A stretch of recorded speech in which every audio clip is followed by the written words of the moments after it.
I let out a small yawn, my cheek pressed against the cool bus window. For a brief moment, a street light blinds me, forcing me to close my eyes. When the light fades, another yawn escapes me. Shifting my gym bag, I wriggle into a more comfortable position and sneak a peek toward the front of the half-full bus. A standing boy mutters something, and his friends erupt in laughter. One of them in particular lets out a laugh that's, well, it's unique.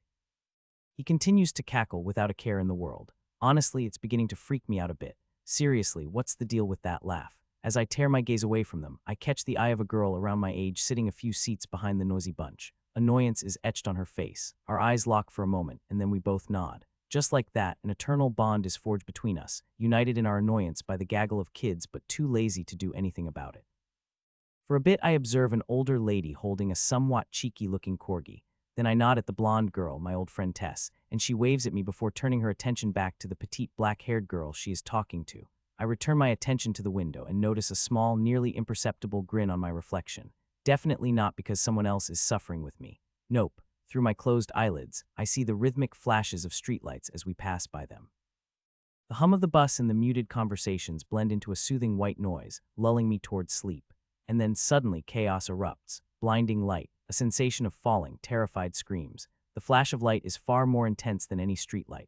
The sensation is akin to the bus being hoisted into the air and dropped down. Screams fill the air again, some quivering with fear, others laced with shock. The cacophony of shattering glass and groaning metal assaults my ears. I open my eyes only to squint as the overpowering light blinds me. My pupils constrict in surprise as they adjust to the brightness. Daylight, what the heck? I gape out the window at the blue sky and the sun peeking out from behind the clouds. If anyone asked, I'd swear it was morning, or maybe early afternoon at the latest. But how could that be? It was late afternoon just moments ago. Let's calm down, the bus driver attempts to reassure the frantic passengers. His efforts are in vain as the shouting continues. Unlike the others who have sprung to their feet, I remain in my seat, staring out the window. My gaze travels across the sky. A cold sweat trickles down my back as it dawns on me. What the hell? Is this some kind of hallucination? A dream? Can this really be happening? Something like this shouldn't be possible, right? I blink my eyes shut, then reopen them. Nothing changes. Well, this just got a whole lot more interesting. Since when are there two suns in the sky? Did I bonk my head? Is it a prank? How would you even pull off something like that? The first sun is hiding behind the clouds, and the second maybe sun, smaller and more orange in color, beams in the sky to the left of the first one. And where are all the buildings? Where is the road? Okay, let's calm down. Slow and deep breaths, just like this. In and out. Good. I hurriedly fish my phone out of my pocket, and of course there's no signal. Not even a smidgen. Now what? I glance at the other travelers and see that the first ones are already stepping outside. A few of them check their phones, but judging from their faces, they're also out of luck. After grabbing my bag, I too exit the bus and step onto the grass. Yup, grass. What the fuck? I hear, and when I glance to my left, I see the annoyed girl from before gawking at the second maybe sun with her mouth agape. Welcome to the club. No refunds. Please send help. Sophie. A cute little girl holds the annoyed girl's hand. I'm sorry, my gaze lands on the bus driver as I survey the area. He's still trying to calm down others. Must be some weird sense of responsibility or something. About 10 people huddle around him. Then some kids, likely from the same school, stand near the bus. A few men, already forming a group, stand off to the side. A girl and her mini version to my left and two women nearby. I even hear barking and spot a small corgi's head peeking out from a woman's arms.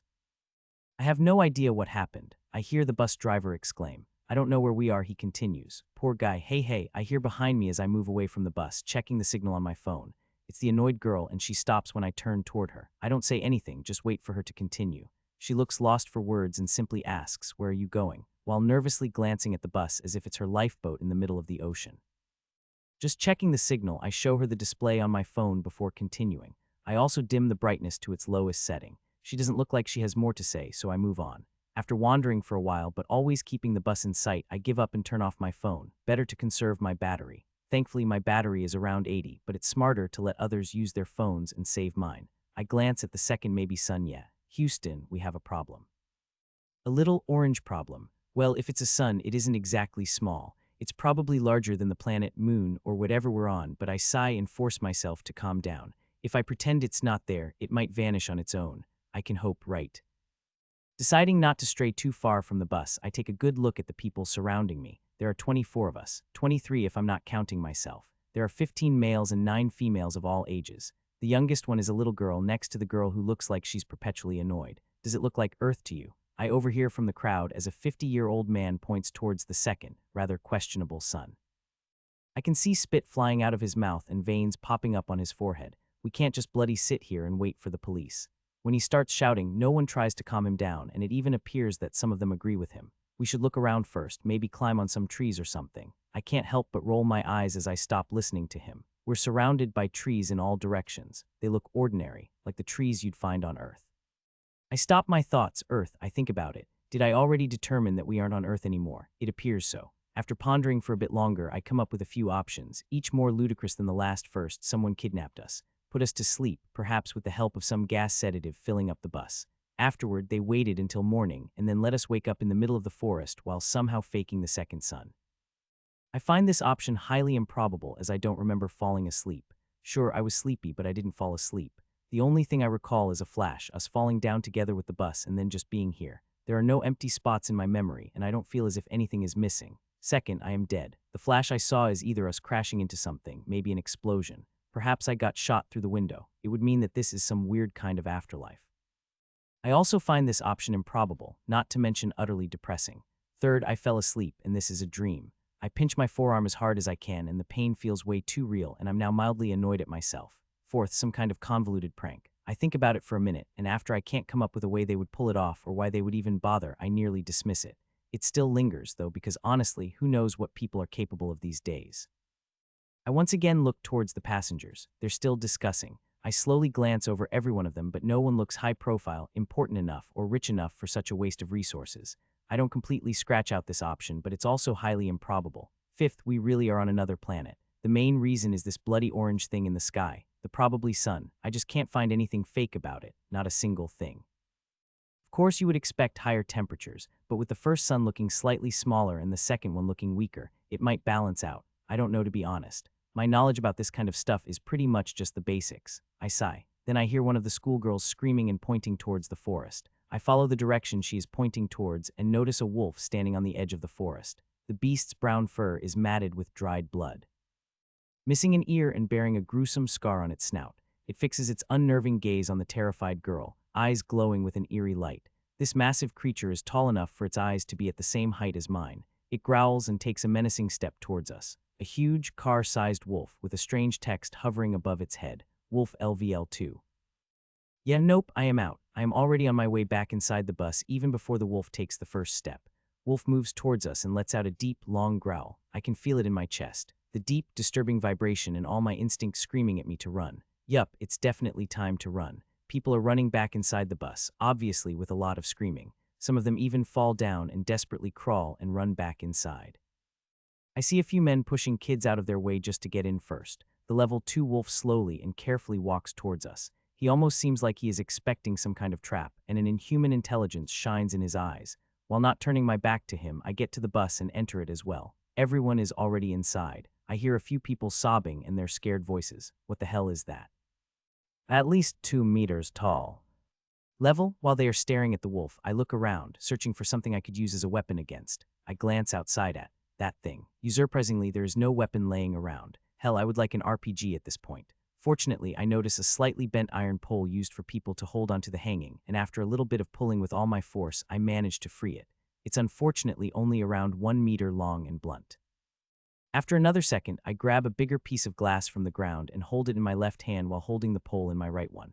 Probably because of my nervousness or shaking hand, I can already see blood from my cut hand on the piece of glass, but I quickly ignore it. The wolf is around 10 meters away from the bus, looking even more dangerous than before. It is sniffing and growling while showing its massive teeth.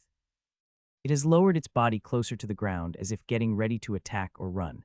Its steps are slower and slower as it starts making circles around the bus while letting out horrifying growls.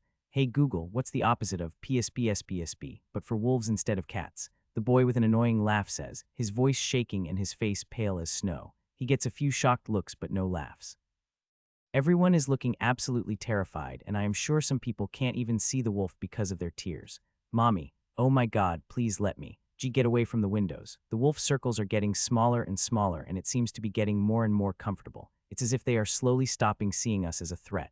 My eyes are glued to the text over the wolf's head. Wolf LVL2. I look around, but I don't see anyone with such text over their head. I focus and try to filter out all the screams, cries, and wolves growling. A crazy thought flashes through my mind. It can't be right. Profile, I whisper. Nothing happens. Character window, I say. Nothing. Window, I say. Nothing. Level, I say. Nothing. Inspect, I say. Nothing. Appraise, I say. Nothing. Shut the fuck up with your mumbling. One of the men yells at me. Shut the.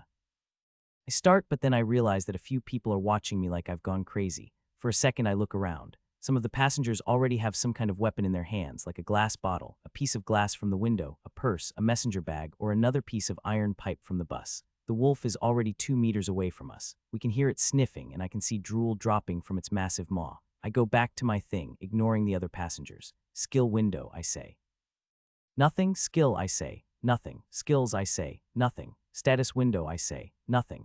I hear screams and see a wolf's massive head behind one of the unbroken windows. Everyone is trying to get as far away as they can, shaking, screaming, and crying while waving their makeshift weapons and trying to look as dangerous as they can. Status, I say. Before I have a chance to say another word, a golden see-through window pops up in front of my face. Name, Nathaniel. Difficulty, Hell. Floor, 1. Time left until forced return. 4Y364D, 23H36,012s. It's interesting but useless at the moment. The window disappears when it decides to do so, and then the window breaks and the wolf sticks its head inside, ignoring the broken glass and trying to bite an older woman nearby. Fortunately, it only bites off part of her sweater and the fabric tears as the wolf tries to pull her outside. The woman falls down while screaming. The window breaks and the wolf sticks its head inside, ignoring the broken glass, and tries to bite the older woman nearby. Fortunately, he only bites the hem of her sweater, and the fabric tears as he tries to pull her outside. The woman falls down while screaming. I move slightly to the side, holding an iron pipe and a piece of glass in my hand. Then, I notice a man on the opposite side of the wolf, reaching under his jacket and towards his armpit. Don't tell me. I step a bit closer to the wolf, and its eyes turn towards me. It shifts its head slightly, totally ignoring the broken glass. Its eyes are almost as if glowing. As I get its attention, the man pulls out a pistol, and for a second our gazes meet. I give him a little nod and step a bit closer to the wolf. I am standing just a meter or two away from the wolf, and I feel my heartbeat speeding up. My muscles feel warmed up, and my heart aggressively circulates blood in my veins, and my mind clears. There's only me, the wolf, and the man with the gun. I don't hear screams anymore, nor do I feel pain from my scratched forearm or cut palm of my left hand. I squeeze the piece of glass. How long has it been since I felt so alive? Did I ever feel so alive? Focus LVL1. Focus LVL2. I feel the corner of my lips lifting up slightly as I lower, calculating how far the wolf can reach and how fast it was before. Just to be sure, I add some amount to its reach and double its speed. I can feel my muscles squeezing and exploding as I dash towards the wolf. It looks almost as if it is smiling as it opens its big mouth with teeth as big as the palm of my hand. I stop just in time, and its mouth claps just a few centimeters away from me. Realizing my terrible miscalculation, I add more to its speed and reach in my mind. I move my right hand and try to stab the blunt piece of iron pipe into its ear while predicting the wolf's dodge. The pipe hits its eyebrow, and the wolf lets out a deep growl and instantly attacks again. But I am not there anymore. Its maw claps this time a bit further from me, and I slash with my left hand, scratching its upper lip slightly. I jump back, and the wolf keeps trying to push its head towards me. The iron plates of the bus creaking and groaning. Finally, I hear 5 quick and loud explosions. Inside the bus, they are deafening, and for the first time the wolf lets out a loud cry and quickly pulls its head outside. I hear 2 more shots and the wolf jumps backward. I notice a slight limping as it does so, and it cries once again, following it with a loud growl and deepening its stance. It looks wounded but not fatally. It starts slowly walking backwards, with its attention turned towards the guy with the handgun. I can see blood dripping down the wolf's face. It looks like a few bullets hit the right side of its face and some of its leg as it is limping. My gaze once again moves towards the text above its head. Wolf LVL2. Monstrous wolf is slowly moving towards the forest when fuck. I put the glass and pull on the seat next to me and quickly pull off my shirt. Fuck me. I tie the shirt around my left hand and grab the piece of glass once again. This time my grip is stronger and without the glass cutting into my palm. I lodge the tip of the pipe under the seat and try pulling and pushing it. When I get it out, I step on it a few times with my full force, trying to sharpen the tip of it at least a little bit. My breathing is heavy and I can hear my blood pumping in my ears. Somehow I feel stronger and more alive than ever before in my life.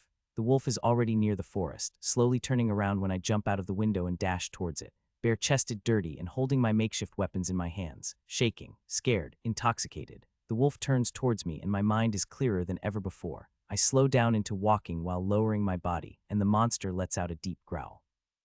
I decide not to lower its speed in my mind. Underestimating him could be a big mistake. It looks weaker, acts weaker, and it's bleeding and running away, but I decide not to underestimate the monster. Sure, I wouldn't go after it if it didn't get shot and probably heavily injured, but this isn't an animal from the earth. If it's like I think, we can level up if we kill such monsters. Get skills, get stats, become stronger and survive until the forced return activates. Just like a game, a fucking game. I know I am risking my life here, but I don't think I will get a much better chance than now. If the wolf dies, it will probably count as if the guy with the handgun killed it, so I have to damage it at least a little bit and hope it will do something. It might survive, and not even the guy with the gun will get anything, and in the worst case, it will come back with more of them. On Earth, wolves are social creatures. Wolf slowly moves towards me, and I start moving to the left, the side where it got shot. Slowly, carefully. The wolf is bleeding, so I have an advantage over it. My senses feel sharp, and I can hear my heart beat. I am not even blinking as I watch the wolf's legs and shoulders, waiting for it to telegraph its next move. Here, I quickly sidestep to the left and then once more, thrusting with my left hand to try to stab its eye with a piece of glass. It doesn't connect properly, but I leave a deep wound over its eye. The wolf instantly turns around, trying to bite after me, but I am already moving backward and swinging with my right hand, hitting its nose. The wolf quickly attacks again, and this time I move to the right and slash once again, trying to hit its left eye. It connects, and with a loud cry, the wolf jumps backward with a piece of glass lodged into its eye. I bend my knees and dash slightly to the left, and while grabbing the pipe with both of my hands, I hit the shard of glass in its left eye, destroying it and injuring the wolf even further. I dodge its next attack to the left, its blind side, and hit its blinded eye once again as strong as I can. The wolf lets out a painful cry and some of its blood splashes on me. It jumps backward, but I dash once more. My body feels strong and light. My hands aren't shaking anymore, and I feel like I can't see anything else but the wolf. Its movements, twitching muscles, telegraphing its movements. Its paws burrow into the ground as it prepares its attack. I stab the wolf's blinded eye with the tip of the pipe and jump back. My body feels like it's burning, and my heart is beating like crazy. I try to gulp, but my throat is parched. I slowly take a deep breath. I don't think I am going to lose. The wolf is stronger, faster, and much more resilient, but I don't think I will lose. I dash, but this time towards its right side. The wolf attacks the opposite side, probably expecting me to attack its blinded eye once again, but instead of that, I lift the pipe over my head, and with all the strength I can muster, I hit its right eye. It's not blinded, but there is blood flowing from a deep wound over the eye, partially blocking its vision. The hit connects, and as a few times before, the wolf cries and jumps back. Expecting that, I am already dashing towards its right side and hitting it once again, finally blinding even its other eye. I stop, and while the wolf thrashes around, biting towards all sides, I take a deep breath. Calm down, I breathe in. Focus, I breathe out. Focus. Focus LVL2. Focus LVL3. I take a deep, slow breath, calming down my rapidly beating heart. My body feels like it's burning and my muscles hurt. I feel lightheaded, and there is a deep scratch on the left side of my chest. I didn't even notice it. I look at the wound, slightly surprised. The wolf stops attacking and starts letting out quiet cries while shifting and baring its teeth. While untying the shirt from my left hand, I move towards its right side. I make a ball from my bloodied shirt and throw it to the right. After waiting 1 second, I dash towards the left side while grabbing the pipe with both hands and pointing the slightly sharpened side towards the ground. The monster jumps towards the shirt, its mouth letting out a horrifying noise as it bites with its massive mouth. While trying to stay as quiet as I can, I lift my hands high in the air and thrust downward with a pipe in my hands, aiming for the wolf's eye.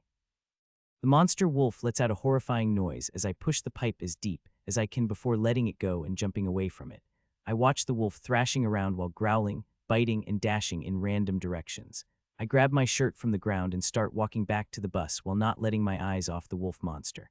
It sniffs and then starts running towards the forest while growling and limping. The monster hits one tree but ignores it and enters deeper into the forest with the steel pipe still lodged in its eye. The world slowly comes back into focus as the wolf disappears, and I can hear the people from inside of the bus. Pain hits me in waves, my wounds, my burning muscles. My head feels like it's about to explode. Out of nowhere, I don't have any more strength in my legs, and I almost fall to my knees, only my will keeping me standing. My heartbeat slows down, and the world feels ordinary again, once more. When I turn around, I see a few people getting out of the bus. The man with a handgun is one of them. I've never seen such a dumbass in my life. He shakes his head unbelievingly. I just nod, totally agreeing with him. I try to force a smile on my face, but it doesn't work. I just keep nodding instead of talking. Not like there are a lot of people who want to talk to the bloodied guy who chased a wolf as big as a small car. I can't see why. No, I am not suicidal, I answer one guy. Isn't it kind of rude to ask something like that? Yes, it was dumb, I answer an older lady. What are you, my mom? Yes, it hurts a lot. No shit, I just thought I had to. Let's act like a good little boy. Blah blah, I just try to force out answers people want to hear and look as normal and harmless as possible. I am guessing we won't be coming back to Earth anytime soon, so it isn't bad to try to make some friends. I can't just sleep with my eyes open, and there might be things other people are better at than me. After a few minutes of questioning, I start feeling uncomfortable because of people surrounding me and asking questions. My energy drops even more than after a fight with a wolf. I know I am not particularly social, but I try to not let it be too obvious, so I answer a few more questions, give a few pieces of advice, and then tell them about status. That finally makes them shut up, and they just stare into the air a few centimeters in front of their face. As I thought, their windows are invisible to me. I sneak away to the opposite side of the bus and sit down on the grass, resting my back against the tire. Sigh, who knew that even in another world, surrounded by monsters, the most dangerous beings are extroverts? A few minutes later, I feel much better without people surrounding me. I slowly lift my shirt from my side, dried blood slightly gluing it to the wound. Fortunately, I am not bleeding anymore, and the wound doesn't seem as bad as I thought. A sigh leaves my mouth as I put the shirt back on my wound. It could be worse, much worse. I should be able to find a first aid kit on the bus, but there is something more important now. What was that? What the hell was that? I'm not even talking about the giant wolf, nor about two suns in the sky, or these goddamn holographic windows and text over the wolf's head. I am sure I can adapt and survive it, as always. But once my decision-making goes the wrong way, I am dead. One small mistake can mean death. So why did I do that? I close my eyes and reflect on my actions. Sure, I did feel some boredom back on Earth. Lack of excitement or change, something to strive for. But that doesn't sound like a good enough reason to charge a gigantic wolf. It's not me. I don't act like that. I know myself well enough to say it with certainty. So let's think about it. Could it be some kind of mind manipulation? Is someone controlling my feelings or at least giving me impulses to charge at the wolf? I already noticed 2 new skills in my status, and I am more than sure that there are many more. I look at the people around the bus. One of them. I did get 2 skills at the start, so what if I tried to replay the whole fight in my head, from the start to the end? At first, I just wanted to get the wolf's attention so the guy could shoot it. That feels like something I would do as it's helpful for my survival and not too risky. Not for me. During that part of the fight, I started feeling strength filling my body as I increased my focus. I felt as if I could control my body to an unusual degree and even gain more strength from it than usual. I bet that's the skill called focus. More testing is needed, but I am pretty sure of that. It's possible that someone manipulated me during the fight. I have no way of knowing if it was just something like sending me some impulse to fight longer in hopes of killing the wolf or someone unable to control their skill. Some scared passenger sent me to my death. Another option is for them to realize the skills they have and use them on me while not caring if I die or live. That also sounds plausible. Then there's also a chance that something the wolf did, but looking at how he ended up. I sigh and open my eyes to look at the sky. I need more information, more testing, more time. For now, it will be best to watch my feelings and impulses. One mistake can lead to my death, so I would rather think twice and analyze everything I do. I will find the responsible person, and if I can't use them, I will have to deal with them. Yes, let's do that. My mind is mine and mine only. I feel anger rising up deep from inside me, the anger I push to the back of my mind. This time, I didn't even bother to think if this impulse is me or someone manipulating my feelings. You have defeated a wolf LVL2. After resting against the tire of the bus for a few minutes, I receive a message indicating that the wolf had finally died. Either it succumbed to its wounds or another animal finished it off. Well, at least I got enough experience to level up. I got 3 stat points and my level changed. Also, somehow my mana and dexterity went up by 1 point each. 1 hour. I can't believe we have been here for that short time. Somehow it feels much longer. I try touching the holographic window with my finger, but nothing happens. My finger just passes through. Stat explanation. Nothing. Hey, not again. I am too tired for this. I'm sure there will be some gamers on the bus so I can make them do all the work, but for now there is 1 stat I can't go wrong with. Put 1 stat point into Constitution, I try, and 1 stat point disappears. It actually worked. Now I try to focus and think about wanting to put 1 stat point into Constitution. It takes a moment, but then I get a feeling as if someone is asking me for confirmation, but in my mind. It's unsettling, but I send back something like a thought version of yes, and another point disappears. This could be useful. I quickly add the last remaining point into Constitution and close the status window. Now back to stats. Strength and dexterity should be self-explanatory, and Constitution should be something like endurance, vitality, health, or an all-in-one stat. Hopefully it will help me heal faster or require less rest. There is no need to be greedy for power or speed. As I already noticed, I can level up my stats even without stat points, and survival is most important at the moment. I don't know if it's the placebo effect, but I already feel better. Well, let's wait and find out. Now mana. I already used mana to strengthen my body, I think, The movement I showed while fighting the wolf should have been impossible for a 1 hour younger me. It could be focus, it could be mana manipulation, or both. If I learn how to control it, it will increase my chances of survival. Okay, I will figure it out later. My name. Somehow, the system knows my real name. The best thing I can do at the moment is to be prepared to not be surprised if some of my private information pops up out of nowhere. Freezing from the surprise in the middle of a dangerous situation can be deadly, so for now, let's think that the entity controlling the system knows everything about me. While we are here, I need to let go of my life on Earth and focus on surviving here. It might be pretty drastic, but I am at the mercy of the entity system, and the only sensible thing is to focus on surviving. It's better to think that I will be stranded here for 5 more years, and that's long enough for people to declare us dead. Let's forget about everyone on Earth, my family, my friends, everyone. There will be time to grieve or celebrate after I get forcibly returned, so it's better to be pleasantly surprised than any other option. Well, it's not like there are that many people I care about. To be honest, the list may be really short. The most important thing at the moment is my survival, and I can't let anything distract me. Let's use other passengers as well. I should act fairly friendly but distant enough. At the same time, I can't let them use me. I need to act a bit more distant. I can also put on a strong front. If I set it up right, it will be a nice combination of give and take, with me taking more than I'm giving. For a second, a thought flashes through my mind: would it be possible to level up by killing them? This time I think about it a bit longer but decide against it in the end. I started with LVL 0, and others are most likely the same. Even if it's possible to level up by killing people, I am LVL 1 at the moment, and I would most likely need to kill most of them. If it's even possible to gain experience from LVL 0 or a human, it might be even on purpose that everyone is level 0. Also, I already decided on using them well, at least from the start, and until I collect more data or become stronger, so let's not go this way. Sounds good. Good. I take the shirt off my chest, and I don't know if it's just me, but the wound already looks better. Another thing from the status is the word forced return. If I had to say, it means that there is a way to return to Earth without waiting for 5 years. Not a forced way of returning, but do I even want to? Well, probably yes, as it's much safer that way, however. Later. I will reflect on that later. The floor 1 part in the status is interesting as well. It means there are more floors, and if I think about it as a game, we will have to fill out some requirements to move to a lower or upper floor, or we will be moved there after some time. Maybe after 5 years. That doesn't sound right. We never went to another floor, so we don't have any place to return to.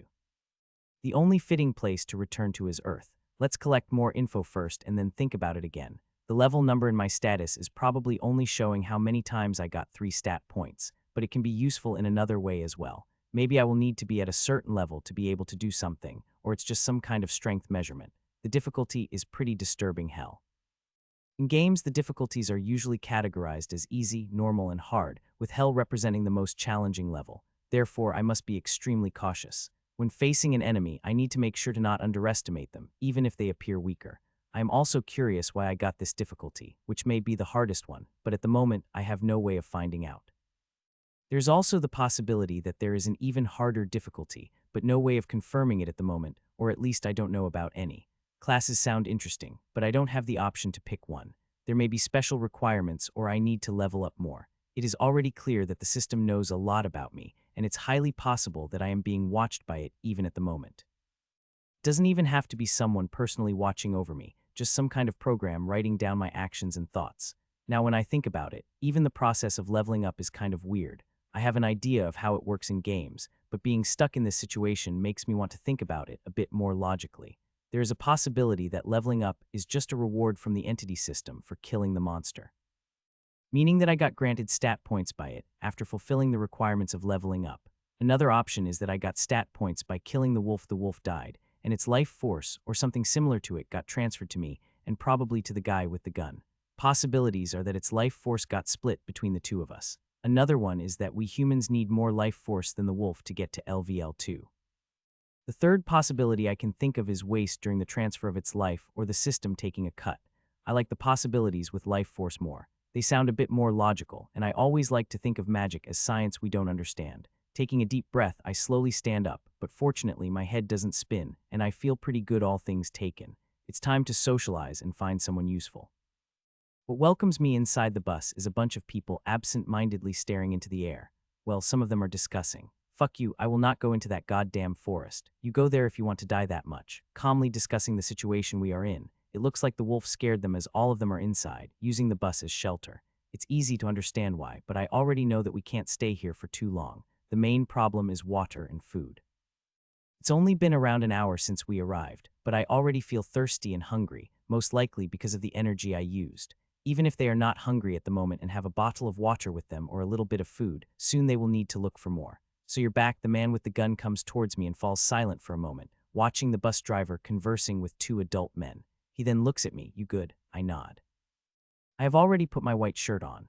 Aim, my formerly white shirt. I guess it's red now. We will need some water and maybe food, and it would be best if we look for it before sunset, he says directly. He seems to be on the calm side, and from the way he watches other people, I can say that he is in a better state than most others. Anyway, he should have a good impression of me as well, hopefully. Well, maybe not that good. In his eyes, I might be a suicidal lunatic. He looks at me for a whole minute, with a deep, discerning stare as if he's trying to see inside my head. His stare makes me slightly nervous, especially knowing that he should have leveled up as well. Who knows what skills did he get or how did he use his stat points? Sue, how many bullets do you have left? I break the silence. He once again falls silent and looks at me. A slight smile slowly appears on his face, not too many. There is a hint of amusement and warmth in his voice. I see. So the careful and not too trusting type. He is slightly shorter than me. His figure is pretty robust and muscular with a sense of authority around him. It might be caused by his gun, but I don't believe that's just it. A cop, maybe, Nathaniel. I reach out my hand toward him and he accepts. His grip is strong and he looks into my eyes while shaking my hand. Like I do to him, he is also judging me. Hadwin, he says. I notice a few people staring at us, but I ignore them for now. Did you also level up? Yes, the bus quiets down and I can see them listening to us. I already used my stat points. One of the kids told me to do so. He nods towards the school kids. It's crazy when you think about it. Us appearing in the middle of nowhere, two suns, gigantic wolf. He smiles awkwardly while looking around. When he looks back at me, his smile is gone, he starts, and I can see that he is trying to find the right words. I thought about it, and I think we should look around. We will need water soon, and we might find out something about this place. I can tell what's going to be next. Do you want to join me? His eyes seem honest and firm as he asks me to risk my life. So shameless, sure, let's go. Short pause while he slowly brushes his hair off his forehead, and his muscles tense a little bit. After a few seconds, he relaxes his body, and a quiet sigh escapes his mouth. To be honest, I pretty much expected you to decline, he says. I gave it some thought. I shrug my shoulders. We should look around while we are not starved or dehydrated. Logically, it will be harder the later we go. It's not about logic. People don't tend to think logically in situations like this. Another sigh escapes his mouth. I see. Well, I guess you are one of these guys. I feel like I should be insulted, but I let it go. I kind of like the way this goes. Let's put it all on Hadwin. Yup, I like it. Others should keep watch while we look around. He quickly gives a few orders, and I can see that he has already talked to a few people, and they seem to respect him enough to follow his orders. It's the gun. I bet it is because of the gun. Obviously, some of them seem dissatisfied with the guy with a gun leaving them to go into the forest, but no one says anything. Most likely they are scared that he will ask them to go with him. I am not too surprised at their lack of initiative. It's weirder that Hadwin and I plan to go there without being pressured to do so. Hadwin grabs his backpack and two iron pipes, clearly inspired by me. He gives me one and I take it. Some of the passengers see it and start talking amongst themselves, and I see some of them trying to pry out their own pipes. What's with that reaction time? As we are about to leave the bus, someone stops us. Do you have a spot? On the bus, there are a few 30-40-year-old men, and the one asking is one of them. He is close to 2 million in height and slim, but his shoulders are surprisingly wide. His face is on the handsome side, and he is smoothly shaven. Maybe Hadwin stops next to me. Damon, he reaches his hand towards Hadwin and then towards me. His grip is even stronger than Hadwin's. Hadwin's shake was just a greeting, but Damon's is clearly some sort of test as he squeezes my hand as strongly as he can. As he lets go of my hand, his gaze stays on me a bit longer than on Hadwin. I would like to join you. I grew up in the countryside, so I shouldn't be baggage inside the forest. Well, in the worst case, we can use him as bait. Something tells me that Hadwin wouldn't like it, but I can work around it. Sounds good, says Hadwin, and I just nod. Damon once again looks into my eyes. Look at him. I feel amused as his look isn't too friendly, more like the opposite. As we exit the bus, no one else joins us. No one is brave or desperate enough to come with us. Not yet. Well, almost no one. I saw one of the school kids wanting to join us, but others stopped him. Well, I call them kids, but all of them are around 18 years old, not that much younger than me.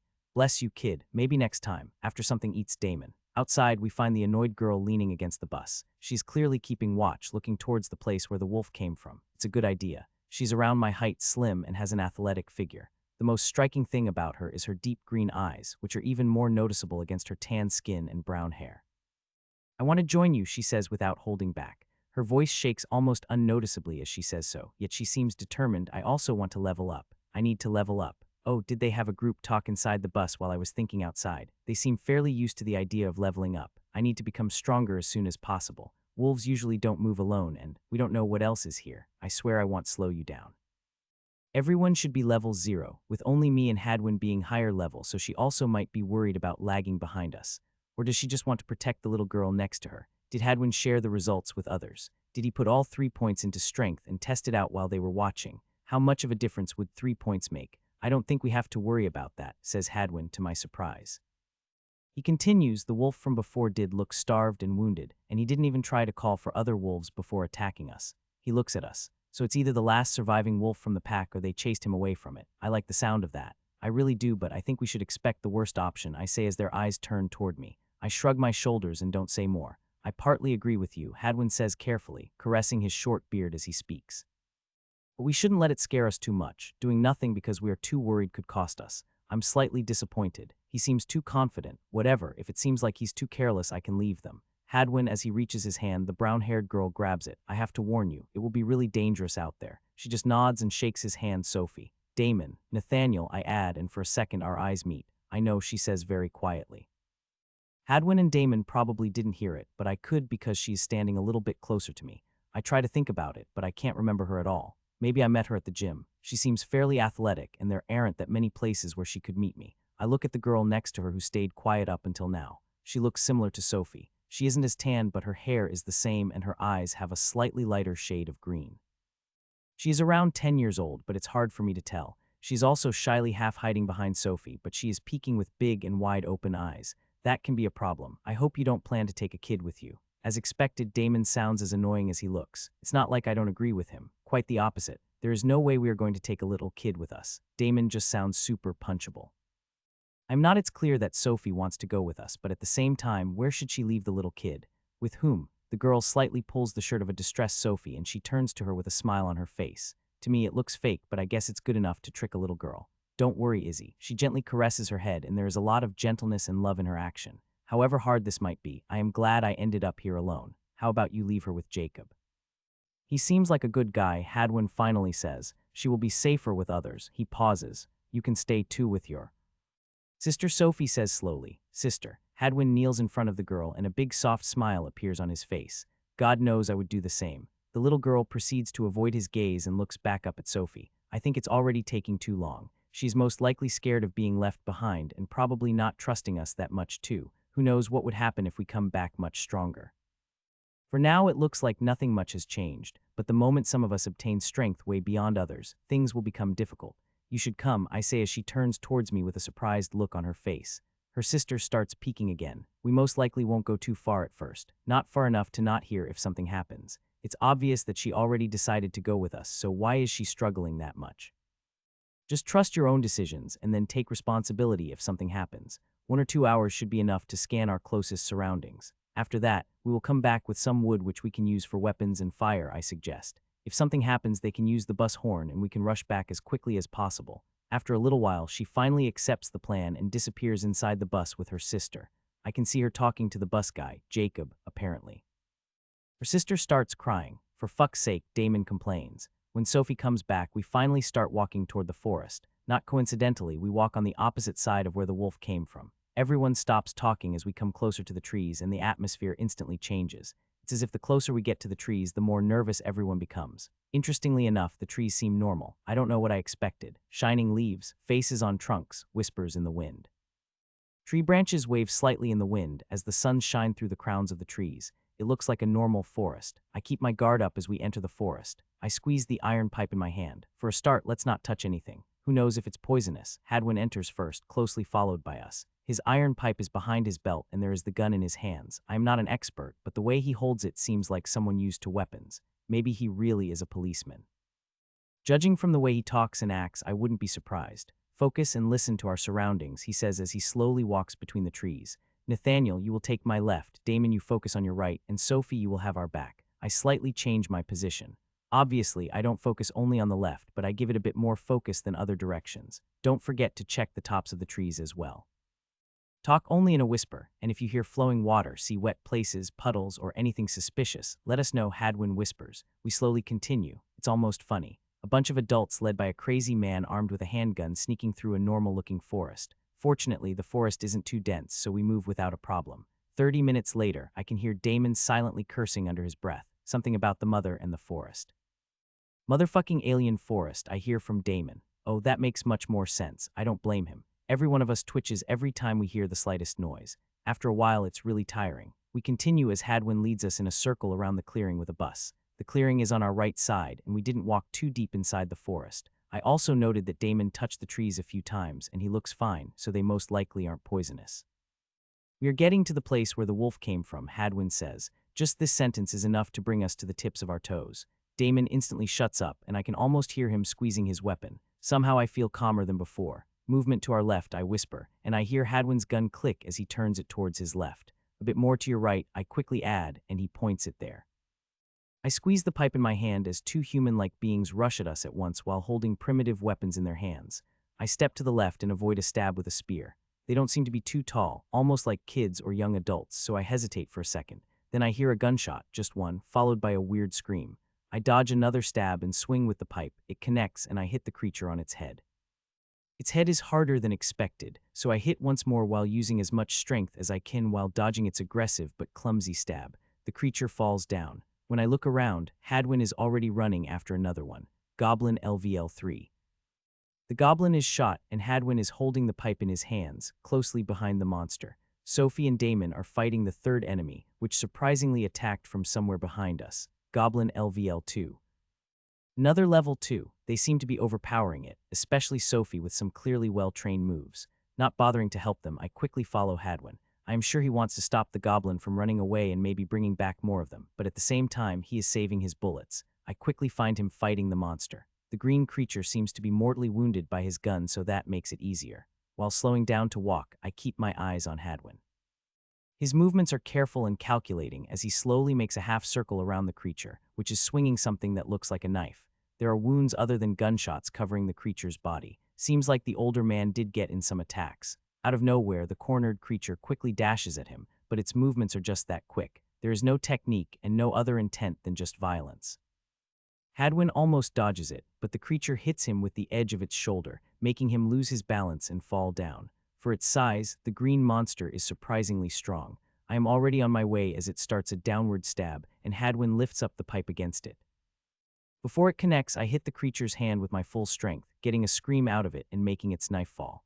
The goblin turns towards me, a murderous look in its red eyes. I can see its pointy teeth as it fully opens its mouth and rushes at me with a loud scream. In one move, I dodge to the right and hit the back of its head as inertia makes the goblin move ahead. Of course, it's not enough, and the goblin charges me again. This time I dodge to the left and follow up with a kick, focusing more on pushing it further away than on damaging it. The goblin screams with rage and turns back to me as I am lifting its knife from the ground. For a second, it makes a beautifully dumbfounded look, one long and quick step. Stab. It puts its hands in front of its neck, but in the middle of the move, I change the direction of the stab, and the knife easily enters its eye. I step back just far enough to dodge its blindly waving hand. The creature screams and scratches its face, surprisingly still alive. Then Hadwin hits its temple from the side. Goblin falls to the ground. The second hit from Hadwin lands as the goblin starts twitching on the ground. Last hit. I can hear the wet and nauseating noise of the iron pipe breaking its skull. The goblin finally stops screaming. You have defeated a Goblin LVL3. Then I notice my wildly shaking hand, tense muscles, and rough breathing. The world comes back into focus, and I feel like someone turned off the noise canceling. Hadwin is breathing heavily and cursing under his nose. I hear Sophie and Damon not far away from us. One goblin is only unconscious. Can you keep a watch? I ask quickly. Hadwin nods with a tired imitation of a smile, and I can see the sweat running down his forehead. Before running back, I grab the knife and pull it out of the goblin's eye. It makes a disgusting noise I am sure I will remember for a while. When I get back to Sophie and Damon, I can see them repeatedly hitting the goblin they were fighting against. It seems to be dead, but they don't stop. They have furious looks on their faces, and I can see some wounds on their bodies. The wounds don't seem to be serious. The goblin I stunned is still lying on the ground. I kick its leg while standing as far as possible, and when it doesn't react, I calm down slightly.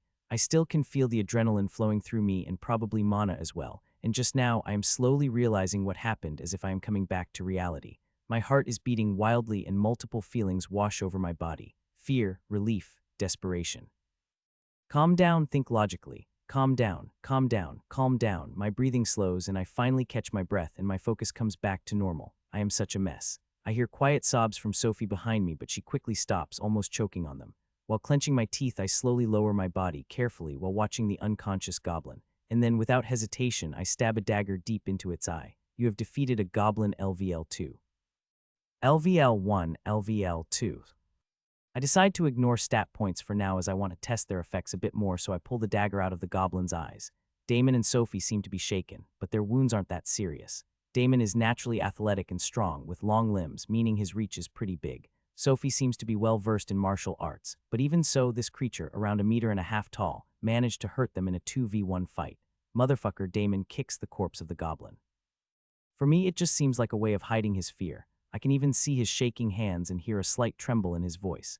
Can you carry its corpse? When I ask, he looks at me like I'm crazy. There might be more of them, and we don't want them to find their friends' corpses, I add before he says anything. He just nods solemnly after a short pause. Sophie. When I call her name, she looks up. Oh, I like the look in her eyes. I will carry the other one, and you can help Hadwin, she says. She catches on pretty fast. Carry only the corpse's eye or Hadwin will take care of the rest. I pause. Don't bring them too close to other passengers for now, I add. She nods. I go deeper into the forest. The dagger is once again in my hand. It's made out of some kind of obsidian-like stone, but it's surprisingly sharp and hard. Hadwin is looking at the corpse of the goblin, and I step next to him. Damon and Sophie will bring the other two away. I will take this one. Can you take care of their weapons? I ask. I will. I can also try to cover up some of our in their tracks. Hadwin answers while standing up. Sounds good. To be honest, I partially expected something like that from Hadwin, but I wasn't so sure. I scan the man in front of me once again. Let's be a bit more careful with him. The way he starts looking around and taking care of tracks that he can cover looks experienced to me, but I don't know much about bushcraft, so he could very well be making it worse. I keep a watch while he does so, and when he is done with our closest surroundings, I kneel to lift up the goblin and put him over my shoulders. Unintentionally, I let out a surprised noise as the goblin is much heavier than I expected him to be, probably more than the average adult male. Goddamn green asshole. For someone at this height, it's a lot, and he isn't even that bulky, but I guess we can't use human standards here. Hadwin picks up the goblin's weapon and our stuff. My loyal pipe is there as well. When we reach the spot where the fight started, Hadwin starts covering tracks or digging out ants or whatever he does. He is an expert here, not me. Both goblins are gone, and in the end, Hadwin also grabs their weapons from the ground and watches our backs as I lead the way. The pistol is in his hand. The weapons and our stuff are under his other hand or inside his backpack. We move quickly and quietly without a word, and once in a while, Hadwin does something that I guess is covering the tracks of our two companions and ours. After around 15 minutes of walking, we reach the clearing. I notice that I am not as tired as I should be after carrying such weight. Sure, I lifted heavier weights before, but carrying it through the forest. It's either adrenaline or, and I guess the more probable option, the effect of putting 3 stat points into the Constitution. We find Damon and Sophie lying on the ground, breathing heavily and covered in sweat, while their baggage is a few meters away from them with other passengers surrounding the dead goblins. Once again, I realize how much better state I'm in as I throw the green creature on the ground. Damon has an angry look on his face as he turns to me. I don't say anything, just look back at him. Fuck off, he breathes out and turns towards Hadwin. What the hell was that? What are these green little fuckers? Goblins. Hadwin's tone is flat. No shit, I asked. Before he can continue, the older man interrupts him. I don't know, Damon. As you know, I've been here as long as you have. There is a slight frown on his face. What I know is that we should be thankful that we are still alive. These creatures are far stronger than they should be. And much heavier, Sophie says quietly, and there is a questioning look on Hadwin's face. The one I carried must have weighed more than me, and it's the smallest and slimmest one. Fucking hell, mine is for sure over twice that, Damon adds. From the corner of my vision, I see Sophie rolling her eyes. Hadwin slowly walks towards my goblin and tries to lift him. Surprise appears on his face, but with a groan, he lifts him up. For sure he weighs more than me, he puts him back on the ground. Everyone falls silent. We should dissect them, I say after a while. Their gaze instantly turns back to me. Why are you looking at me like that? I had hoped that Hadwin would suggest it first, but I can see that he is holding back a little bit, still not fully realizing the situation we are in, still not prepared to do everything it takes for his survival. When they look at me with shocked looks in their eyes, I just shrug my shoulders. I notice that only Hadwin looks somewhat relieved. You don't have to be here, I tell him. I will help you, he says, but we should do it far away from the clearing. I stop to think about it for a second. Doing it here doesn't sound like a good idea. We don't know if blood won't lure more monsters to us, and I don't know how the other passengers will react to it. Well, I am sure that they will get used to it fairly soon. We have to get rid of them anyway, so let's just throw them out, and while doing so I will quickly check a few things, I say. There is no fucking way I am going to carry that green little shit again, I hear Damon say, but everyone ignores him. Are you sure it's worth it? Hadwin is still worried. We will be taking a big risk. While in deep thought I look at the dead goblin. The words over his head are gone. Knowing that the text disappears when a monster dies helps. The goblin is around the height of 12-year kid with a short torso but long legs and hands. Even though his limbs are slim, I remember their weight. It was also illogically strong, unfitting its figure. I lean over him and poke him with the tip of my finger. His skin feels thick, somewhat firmer than mine. I pinch him, and I once again notice the firmness of his skin. Could it be his thicker skin adding to its weight? The green creature is wearing some sort of primitive leather clothes covering parts where the reproductive organs of humans would be. There are also light blue markings all over its body. When I glance at the other two goblins, I notice that they have similar markings. I try to rub them, but nothing stays on my finger. When I spit a little bit on it and try again, the result is the same. Tattoo, some kind of group, clan, or village marking. I pause for a second, done thinking over things. Okay, no dissecting, let's just test a few things. I pull out the knife I took from him and point the tip at its chest. I am careful to do it close to its clothes so blood can soak into it. I push onto it, and it's harder than it should be, but I am not too surprised. I don't push too deep, but I try the same thing on other parts of its body, but it's the same. The monster's skin is surprisingly strong and thick. I put my knife away and grab its hand. Before I continue, I look behind me. Hadwin, Sophie, and Damon have looks on their faces that are hard to describe. I also notice the bus driver pushing people towards the bus, away from the three dead goblins and us four. I guess he saw me poking the goblin with a knife, as I also see disgust on his face. This book's true home is on another platform. Check it out there for the real experience. To be honest, I am surprised by myself as well. Never in my life did I think I would do something like this, but I am surprisingly calm and clear-minded. I will have to give it some thought a bit later. You don't have to be here, I say. Damon curses, but all of them stay. I try punching it a few times, and the response I'm getting is much more resistant than hitting a human body. I am also unable to break his ribs after repeatedly hitting his chest with my fist in full strength. I continue examining the goblin. Its nose is smaller than humans, even if we leave out proportions. Maybe it doesn't have a good sense of smell. That would be good, as I am worried that they will sniff out their companions. Its ears are also small, but what worries me are its big eyes. They are almost twice as big as mine. I just hope they don't see twice as good. During the night, it would be bad news. The creature also has pretty long nails. They are sharp, and if everything else fails, they can be used as weapons. Goblins' teeth are extremely sharp. I'd be concerned about the risk of infection from a potential bite. I don't find any pockets in its clothes, so other than weapons, this goblin didn't carry anything. I can't be sure if that's the norm for them or if they move around like this. I tell the results of my examination to others and stand up. Sure, I wanted to do more testing, but I decide against it. Where are its heart and other vital organs located? What makes it so strong? Can it use mana, and if so, how does it affect its physiology? Is it particularly vulnerable to fire? What are its weak points? And where is its skin thinnest? Most of them would create quite a mess. Maybe next time. After stretching a little bit, I focus and put 2 stat points into Constitution and 1 into mana. At the moment, I'm not sure if changes in investing stat points show up instantly or gradually. I'm more inclined to the second option, so investing them sooner sounds like a good idea. As for why the Constitution and mana, my survivability is most important at the moment. I believe that Constitution increases my endurance, vitality, and affects my regeneration. At the moment, I don't have access to food, so a stronger body sounds like a good idea.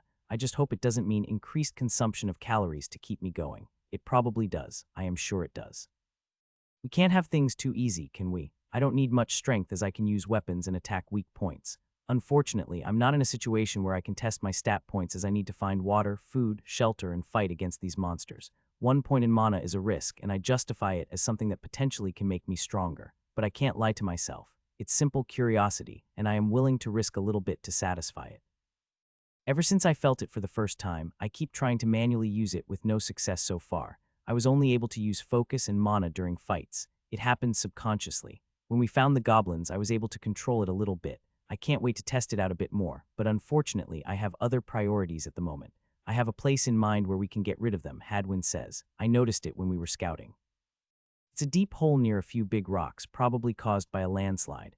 We can just throw them down there. It should be around 15 minutes there and back. He then looks at the goblin, maybe 20. It makes Damon start grumbling, but he surprisingly stands up and says, "Let's make it quick." He lifts up his goblin, and a surprised look appears on his face. Did he invest his stat points? He should have leveled up, and Sophie as well.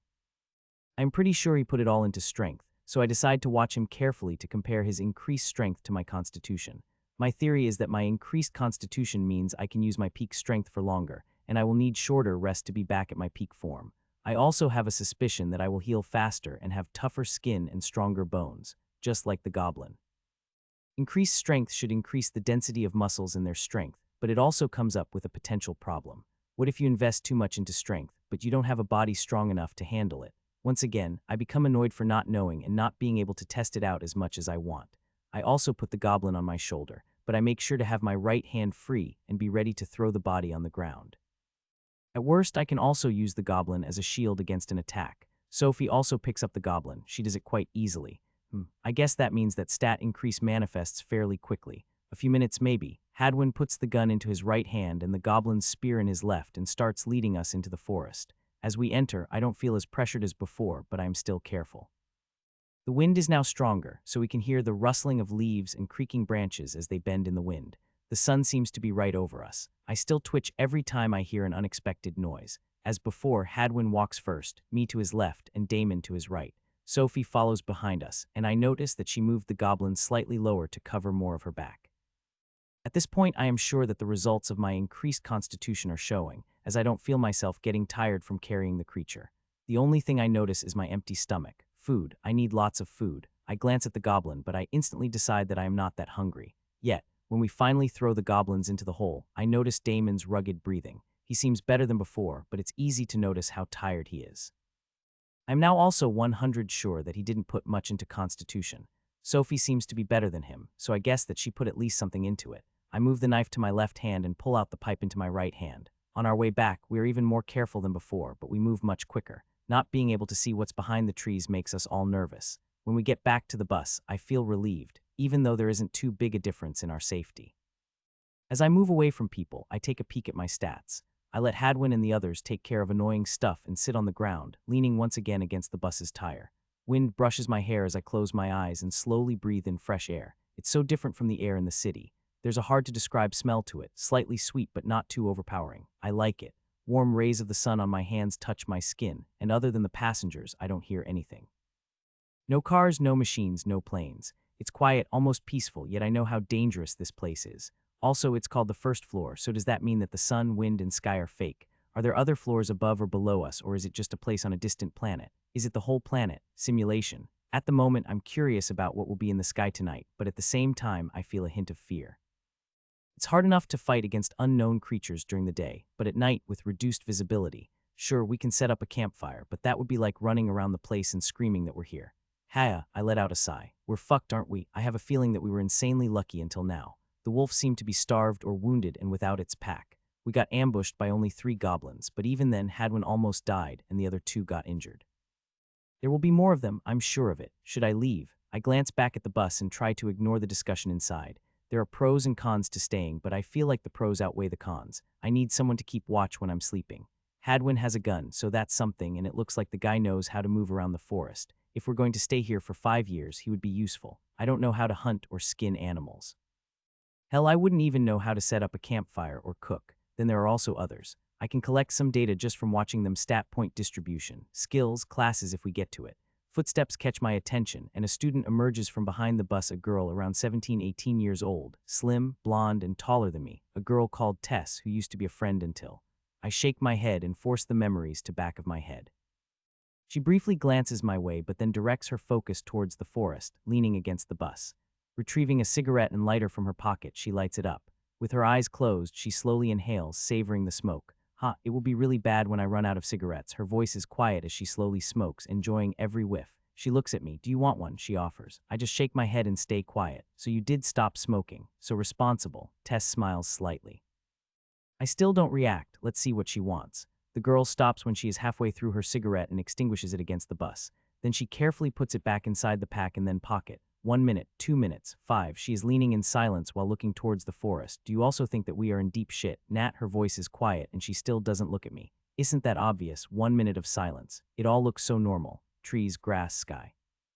She falls silent after glancing at the sky. You know, before we ended up here, I had a fight with my mom, she said, her voice even quieter now. I called her. She pauses for a moment and a self-deprecating chuckle echoes in the surrounding silence. She then continues to talk and I don't say anything but listen.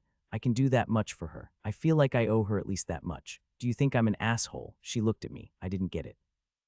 Isn't what she thinks more important than my opinion? I shrug my shoulders and there is a slight disappointment in her eyes. Then she chuckles. I should have expected such an answer from you. Anyway, Kevin found out something. Just say, quest window before she disappears back inside. She asks Nat, will you help me if you can? I look up from the ground and our eyes meet. Obviously, my life is a priority, but if it doesn't put me in danger, my answer is just a short nod. Before she disappears from my sight, I see a hint of relief on her face. Quest window, I say out loud. Floor quest. Stay alive for 30 days. Rewards entrance to the second floor. Access to community 1 skill point 5 stat points. Side quest. Stay alive for 24 hours. Rewards gear of your choice. It was all just a coincidence, just a small event that changed everything. Even that should never have happened. God damn it, Biscuit, be careful when you're taking food from me, the older man complains, nursing his slightly bleeding finger. With a single drop of blood remaining on the corgi's lip, something terrifying happens. The small animal licks its lips, and at that moment it understands. It understands the words it had heard before. The words that said this place isn't real, that this is a facade created by the system. And with that understanding comes a question. If everything is fake, does that mean the food is fake too? Just an illusion crafted by that strange entity, food fake. Later that night, a young man named Kevin walked through the camp, keeping watch. Fucking Cinderbear, I hope it won't appear again. At that moment, a strange noise surprises him.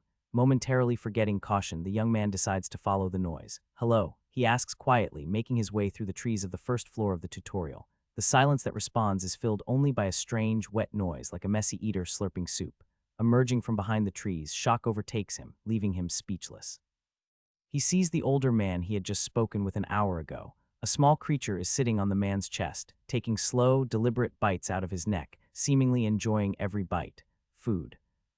Echoes in his mind before a tentacle made of dark pulsating mana decapitates him, and his body falls to the ground. The creature swiftly continues to tear at the dead man's neck, enjoying its meal. This food is real. This food isn't fake. For the first time, the creature understands the difference, and a bizarre message rings in its head. Congratulations, you have acquired a new skill. Devour LVL 0, Devour LVL 1 max. You have perfectly devoured your enemy. LVL 3, LVL 16. You have acquired 39 stat points. Invest carefully. The creature doesn't understand what are stat points. At that moment, everything could still have been fixed. Things could have returned to normal and it was still possible to stop the creature. This story is posted elsewhere by the author. Help them out by reading the authentic version. But mana, the creature remembers the words it heard from its favorite human so often. More mana. Resonates in the surroundings, and then everything is lost, all stat points invested in ways they never should have been, feeding the mana-hungry skill and allowing it to grow. What the heck, Biscuit? A young man with different colored eyes screams, some hint of emotion discernible in his voice. The creature's favorite human. The answer is a confused tilt of the creature's head. Fuck, what the hell, he continues. The creature doesn't understand, looking down at the body, at the food near its legs. Food it tries to project, but the man doesn't understand. You can't, he starts, then gives up. Mana flares up around his body, threatening to combat the creature, threatening to stand between it and the real food. Real food? Did they call themselves humans? Lily another food mutters, and then they both attack the creature, forcing it to retreat from the body of the young black-haired girl. The creature realizes that it can't fight its favorite human, still feeling some form of attachment. So it devours the space in front of itself, reappearing far, far away, leaving everything behind. In front of it, a giant bear materializes, its eyes glowing with orange light and sparks of the same color floating nearby. It feels different, maybe it's food. The creature turns towards it, and dozens of dark purple tentacles appear from its back. Cute barks sound into the surroundings as it attacks the monster. You have perfectly devoured your enemy. LVL 32, LVL 89. You have devoured a new skill challenge. The creature curiously tilts its head, a small pink tongue still protruding from its bloodied maw. More mana. Echoes again, new stats making it even more formidable. Yet the enemy this time wasn't real food. Now smarter, the creature better understands that it's fake and that only people from its home can be considered real. So it moves again and it devours. There's only one human remaining, the creature's favorite human. It holds him with two of its tentacles, continuously biting into the man's left arm, the man still alive and trying to fight. Yet it devours everything, all the attacks, all the mana. Unable to stop, the food it has now is the best it's ever had. Food, it states happily. Food, silence is the answer, and it realizes that its favorite is gone. Gone in the same way the creature's old owner is gone. You have perfectly devoured your enemy. LVL 130, LVL 166. You have devoured a new skill focus. More time passes and a new notification sounds. A month since the start of the first floor. The entrance to the second floor appears and the creature, curious and in search of more food, wobbles inside while swinging its short tail from side to side. Congratulations, you have cleared the first floor of the HellDifficulty tutorial. Welcome to the second floor, Mana-Infused Kingdom. Congratulations, you can now choose your primary class. Your offered choices are based on your performance up until now in the tutorial. You have acquired 1 skill upgrade token. You have acquired 1 skill point. You can now use Community, with a time limit of 10 minutes per 24 hours. You have acquired 5 stat points, more mana. It repeats, it also upgrades its skill. Devour LVL1 Max Perfect Devour LVL1 Max. More time passes and the floors change a few times. Every time the creature devours everything, but then one day, welcome to the community tournament, more real food appears. Much more time passes and the creature, ravenous, starts to devour the place it's trapped in. The place that stands between it and Earth, a place teeming with real food. Error detected within the tutorial's 5th round, Group 4. Unable to A3. The creature continues to devour. The creature maintains its focus and then challenges the system. It won't stop. It will return to its home, and it will enjoy real food once more. It will continue to consume. It won't stop until everything is biscuit. Special Containment Procedures, SCP-3127, informally known as Biscuit, is to be contained in a 100 million x 100 million chamber made of reinforced endurium walls interwoven with epic graded mana circuits. These measures ensure resistance against the force of its mana tentacles and other abilities. The chamber is to be anchored with anti-magical runes, and SCP-3127 must always be supplied with a high amount of food to prevent Biscuit's agitation. Access is restricted to Level 9 personnel, the highest level. Prolonged direct visual contact with SCP-3127 is strictly prohibited. Personnel assigned to SCP-3127 are required to undergo advanced psychic resistance training and must possess defensive items specifically designed to resist Biscuit's telepathic abilities. Telepathic communication should be approached with extreme caution and only by individuals of champion rank. Under no circumstances is direct physical contact with SCP-3127 permitted. Description: SCP-3127, or Biscuit, is a mysterious entity. It resembles a dog, and though it appears externally like a corgi, its true nature is far from ordinary. A dark purple aura surrounds it, and tentacle-like mana constructs eerily emerge from the shroud. These tentacles, both solid and intangible, have been observed stretching up to 10 miles during Biscuit's return to Earth, moving in patterns that defy all known physical laws. SCP-3127 has highly potent telepathic abilities. Those who attempt communication often suffer psychological disturbances, including paranoia, vivid nightmares, and episodes of catatonia. Following communication attempts, 5 personnel members took their own lives, their last word being asshole. The meaning of this message remains a mystery. Despite SCP-3127's tendency to hover slowly, it can exhibit surprising speed and agility, especially when threatened or seeking its favorite sustenance, food. It has an insatiable hunger, particularly for foods that were once alive. In past containment breaches, SCP-3127 sought live prey and displayed a horrifying method of consumption termed devour by researchers. The aftermath of this method is a void where nothing exists. Tests indicate that its preferred food is dried deer meat, which is used sparingly to pacify SCP-3127. Large quantities have been secured. Addendum 3127-S, SCP-3127 returned to Earth from a realm named the HellDifficulty tutorial, which seemingly consisted of nightmarish challenges. Out of over 3,000 individuals who entered the 5th round of this tutorial, only SCP-3127 returned. The fate of the others remains undetermined. Addendum 3127-P, a research team aiming to comprehend SCP-3127's capabilities, listed potential subclasses based on observed behaviors. Leading theories suggest it might Master of Gluttony or an even higher rank. The exact nature and full extent of its power are shrouded in terrifying mystery. Addendum 3127-O, on October 31, SCP-3127 sent a psychic message to all personnel within its containment facility, stating, "I require sustenance." Immediate effects included severe nosebleeds among exposed staff. Enhanced security measures were enacted, and deer jerky was provided. The motives behind SCP-3127's message are being probed. Addendum 3127-O, during a maintenance inspection of SCP-3127's chamber, previously unseen symbols were found inscribed on the floor directly beneath SCP-3127's hovering position. Efforts to interpret the symbols have been unsuccessful, as extended exposure leads to severe gastric distress in researchers. Addendum 31-27000, surveillance footage revealed SCP-3127 emitting a low-frequency hum in its rest phase. Analysis shows the hum contains multi-layered tones. Listening induces intense hunger and a profound sense of existential dread. All recordings are archived and restricted to those with appropriate clearance. All other copies have been carefully destroyed.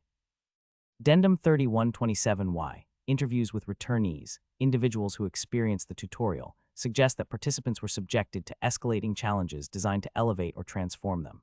SCP-3127's unique abilities and its emergence as the sole survivor of the fifth round have prompted researchers to theorize that these rounds were designed to grant participants eldritch abilities. Efforts to find the entrance or remnants of the tutorial continue. Addendum 31-27B, a recent incident involving SCP-3127 led to Doctor's disappearance. While presenting a live sample for SCP-3127's consumption, the entity's tentacles enveloped and drew the Doctor to itself. Before on-site security could intervene, both SCP-3127 and Doctor vanished from the visible spectrum. They reappeared minutes later, with Doctor in shock and SCP-3127 appearing satisfied. Doctor is now under quarantine and receiving a psychological assessment. He repeatedly murmurs the word asshole. Further investigation is required. Addendum 31-27I, after the incident with Dr. SCP-3127 began to display new behaviors. It intermittently projects images of a young man with heterochromia onto its containment chamber walls. Observing this projection, SCP-3127 becomes extremely calm, momentarily resembling an ordinary corgi. The intent or meaning of these projections is yet to be deciphered. Addendum 31-27S, SCP-3127 appears capable of marking select individuals. Marked individuals describe hearing whispers, labeling them asshole, and recount dreams of infinite banquets where they play both the diner and the meal. Attempts to neutralize or reverse this marking have been unsuccessful. Subsequently, 3 staff members took their own lives a few days later. Addendum 31-27C, a minor containment breach transpired on. Redacted, surveillance revealed SCP-3127 producing an unusually large tentacle, which effortlessly breached the chamber's door. The entity lingered in the corridor for exactly 3 minutes and 17 seconds. During this time, nearby personnel experienced paralyzing hunger and fear. SCP-3127 then retreated to its chamber, and the tentacle retracted. While no fatalities occurred, affected staff needed medical and psychological treatment. Containment measures have been revised to stop similar incidents, and several champion disciples have been dispatched to monitor the entity. Addendum 31-27U, over a 5-day span from Redacted to Redacted, SCP-3127 demonstrated an uncharacteristic calm. Its signature purple aura faded notably, and the entity remained motionless, without any tentacle manifestations. Throughout this interval, researchers felt a serene atmosphere near its chamber. Psychic members of the SCP team sensed profound sorrow radiating from SCP-3127. The rationale behind this demeanor is undetermined. Addendum 31-27I on. Redacted, SCP-3127 breached its containment. Cameras caught SCP-3127 turning a deep black shade, followed by a rapid, forceful tentacle expansion that damaged the chamber and incapacitated adjacent staff. The facility was immediately locked down. During the breach, SCP-3127 navigated the facility, seemingly in search of something or someone. A disturbing telepathic message was relayed to every mind within a 50-mile radius: I require sustenance. The entity subsequently disappeared, having eliminated most of the guards. All SCP installations are on maximum alert, and raid containment of SCP-3127 is the highest priority. All Earth's champions have been notified. Addendum 31-27T on. Redacted, a synchronized psychic transmission from SCP-3127, more powerful than any preceding message, was sent through the Earth. The communication, unsettling in its simplicity, declared a mysterious message: food, food. In the immediate aftermath of this message, SCP-3127 materialized outside its last known containment location, radiating a more potent purple aura. Global anomalies occurred almost immediately. Satellites captured the terrifying scene from space. Vast, swirling vortices of purple energy manifested in every major city worldwide. When these vortices touched the ground, they started consuming buildings, nature, and life itself. SCP-3127 began releasing unprecedented amounts of mana, which started altering physical laws. Major world governments, in collaboration with the SCP Foundation, launched emergency procedures to tackle this escalating threat. However, conventional weapons were ineffective against SCP-3127-1. More concerning, one of Earth's champions, the leading candidate for the title of Earth's Absolute, Victoria Gwyn, confronted SCP-3127. Absolute candidate Victoria Gwyn displayed an intense hatred towards the entity. This seems to be linked to the disappearance of her brother during the 5th round of the tutorial, where Biscuit also participated. The ensuing battle between SCP-3127 and champion Victoria Gwyn destroyed most of Europe. 2 other Absolute candidates died when they tried to intervene, along with dozens of other tutorial returnees. It's impossible to determine the exact toll on civilian lives, but estimates suggest hundreds of millions died within hours of the conflict, with many more dying due to the mana radiation resulting from the 2 beings clashing. Champion Victoria Gwyn ultimately retreated, gravely injured with her mana depleted. Her left arm was lost, and no known skill could restore it. As the days turned into weeks, the world descended into chaos. Biscuit gently hovers and moves across the globe. Satellite images now show our once blue planet filled with vast patches of purple mana that devour everything. Foundation researchers, operating from secret locations, are urgently seeking a solution. SCP-3127, or Biscuit, remains mysterious and unbeaten. Its goals, while devastating on a global scale, are still not entirely clear. The world is on the edge of annihilation, yet unified against a common, extremely strong enemy. We will fight until our last breaths. We won't stop and we won't become. Food, yet we are worried. The fight in front of us seems impossible. Someone please help us. POV Dennis Dalton. Using haste, I reach the top of the building where Aaron is already waiting. Like me, he's wearing clothes woven with experimental threads made from an alloy of metals that Nat spun together. These threads apparently help us hide our mana signatures more efficiently while disguising our heat signatures and dampening the signs of our passing, from our footsteps to the air disturbed in our wake. Just these damned modified clothes qualify as mid-epic rarity, much like the masks we're wearing, the ones that don't even have holes for our eyes while still allowing us to see. Clothes alone might not be enough, Aaron sends with a sigh. Sneaky mode, I ask. As I wait for an answer, I glance at the city stretched out below us, the place we've spent the past 5 months. Hollowgate is one of the 3 biggest cities in the central region, well known for the mines it stands atop and the ancient ruins within. Thousands of prisoners move through the city, weaving between the vast multitude of buildings dotting the landscape. Some structures look to be on the verge of collapse, while others resemble fortresses, sprouting directly from the streets of the city.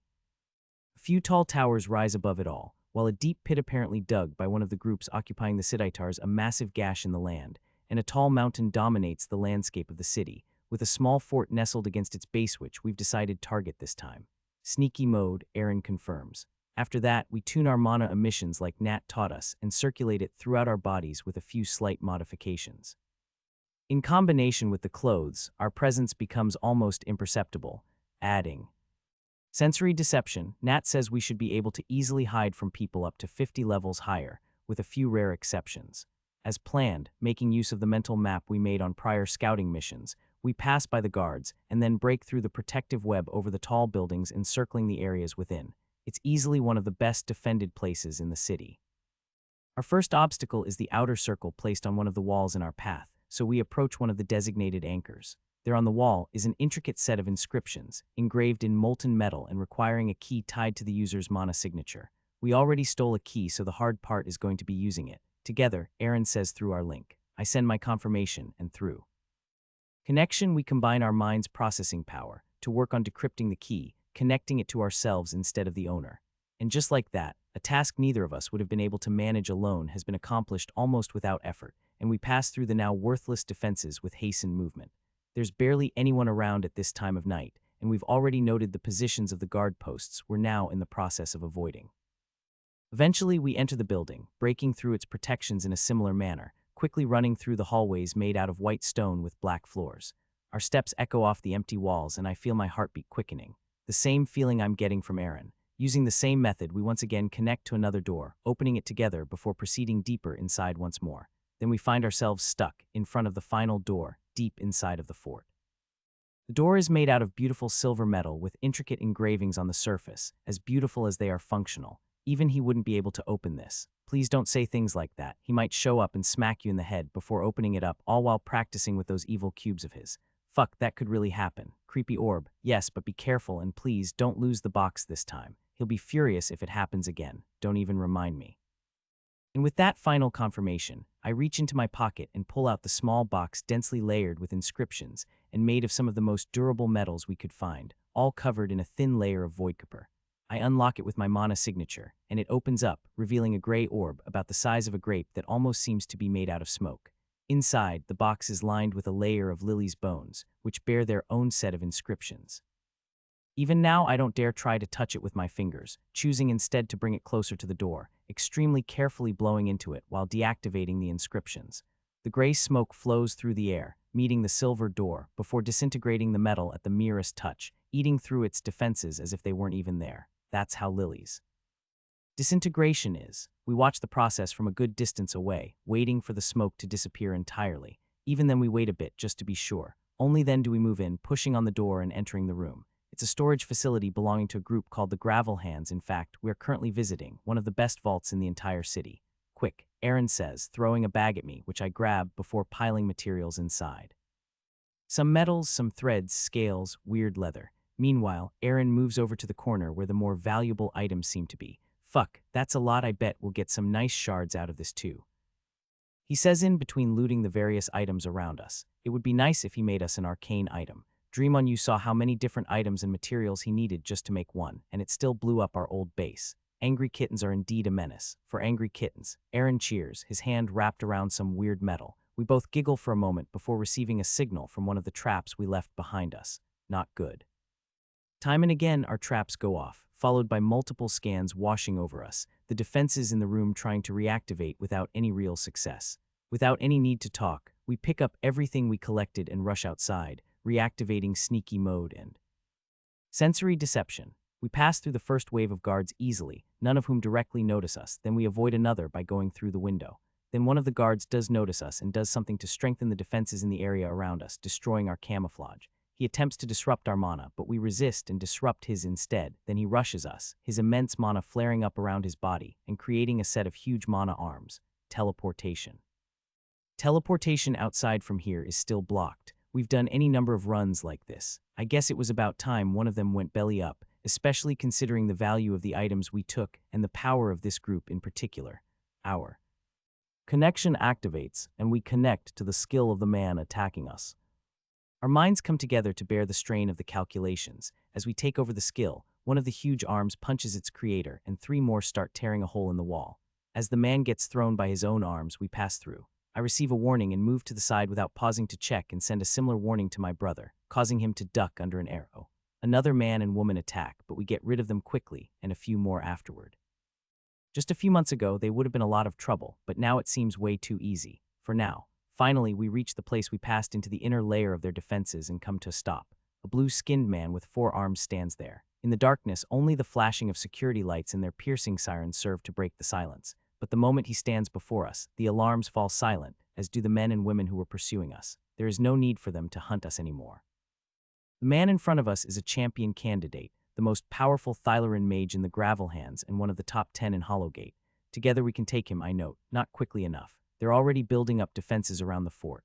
Well, fuck, I'm sending him the signal, I say, and pull the thread tied to us and leading back to our base. This is going to be a mess. It already is. Tell me, are you the ones who have been stealing things all across Hollowgate over the past 2 months? From the Voidstriders, from the Veiled Claw, what about Goldmere? Also from Shadowcliff, I note with pride. It was the most difficult one so far. The Thylerin champion candidate lets out a boisterous laugh, his blue skin shining in the dim light around us and his 4 arms moving lazily. You mean that old fuck Drek covered it up? Was he too ashamed to let people know? He doesn't say more, opting instead to release an immense amount of mana from his body. It flows from his heart, through his chest, and into his 4 arms which hold it, molding the energy and creating a number of wisps that glow in the air around him while he radiates a scary amount of pressure. Now I'll be taking your masks and cutting off your limbs one by one. Then we'll talk. What do you think, my new friends? He says, his tone dripping with menace. Before anything can happen, I feel a mark on my forearm burn. It's his anchor, connecting us to that invisible thread of his. The protections around the area are suddenly ripped apart from the outside, as if that monster were forcing his way in, ignoring all their defenses against teleportation. Then, without any warning, without so much as a whiff of mana or any sign of disturbance, he appears at my side. He doesn't even have that crown of his floating over his head. He's left it behind in our base, clearly feeling that it wasn't needed. The same goes for that terrifying weapon he made. His black hair is messy and his clothes look like he just woke up and threw them on. Obscuring his face is a mask similar to ours, hiding even his eyes and muffling his voice. He takes quick stock of the situation, his stance lazy, seeming almost careless. Maybe he really did just wake up. Let's do this quickly, okay? Clean up the fodder, I'll take the boss. No witnesses, he finishes that with what sounds like a yawn. In a blink, he disappears, suddenly standing in front of the Thylarin champion candidate. It's not even teleportation, he's just that fast. Layers of shields stack in front of the Thylarin, and Nat twists his body in a smooth, almost lazy movement, tapping the first layer which ripples like the surface of a lake before bursting open. And the other barriers quickly follow suit. The Thylarin moves the disrupted mana, tendrils with glowing white tips making an attempt to run Nat through, who's begun moving from side to side in a twitchy and chaotic pattern of movement that seems almost impossible to predict. One of the Thylarin man's arms gets torn off, one of the left arms. It holds its position in midair, floating there as Nat bulldozes through barriers and continues to fight the man. Then I run out of time to spend watching and use. Haste to avoid an attack. Multiple projections of me appear in the area around me, each possessing its own mana and heat signature. They even produce a small kinetic signature. Aaron does the same, and we rush the men and women surrounding us. I hold a short sword and dagger while Aaron favors using a single dagger. Whenever we find ourselves faced with an opponent that's more difficult than the others, we opt for a quicker way, often swapping places. Aaron is better at facing certain builds, and I'm better at fighting others. The sheer surprise each time we do is just a bonus. No one here can match our speed, even with their higher average level. Plenty of them have trouble even detecting us or find themselves confused by our projections, so with the exception of two of the more powerful members, where we end up needing to combine our minds to disrupt their mana, we deal with them easily. When it's all over, we return to Nat. He stands there and I can sense him deploying his web to erase our signatures and anything else that could be used to track us.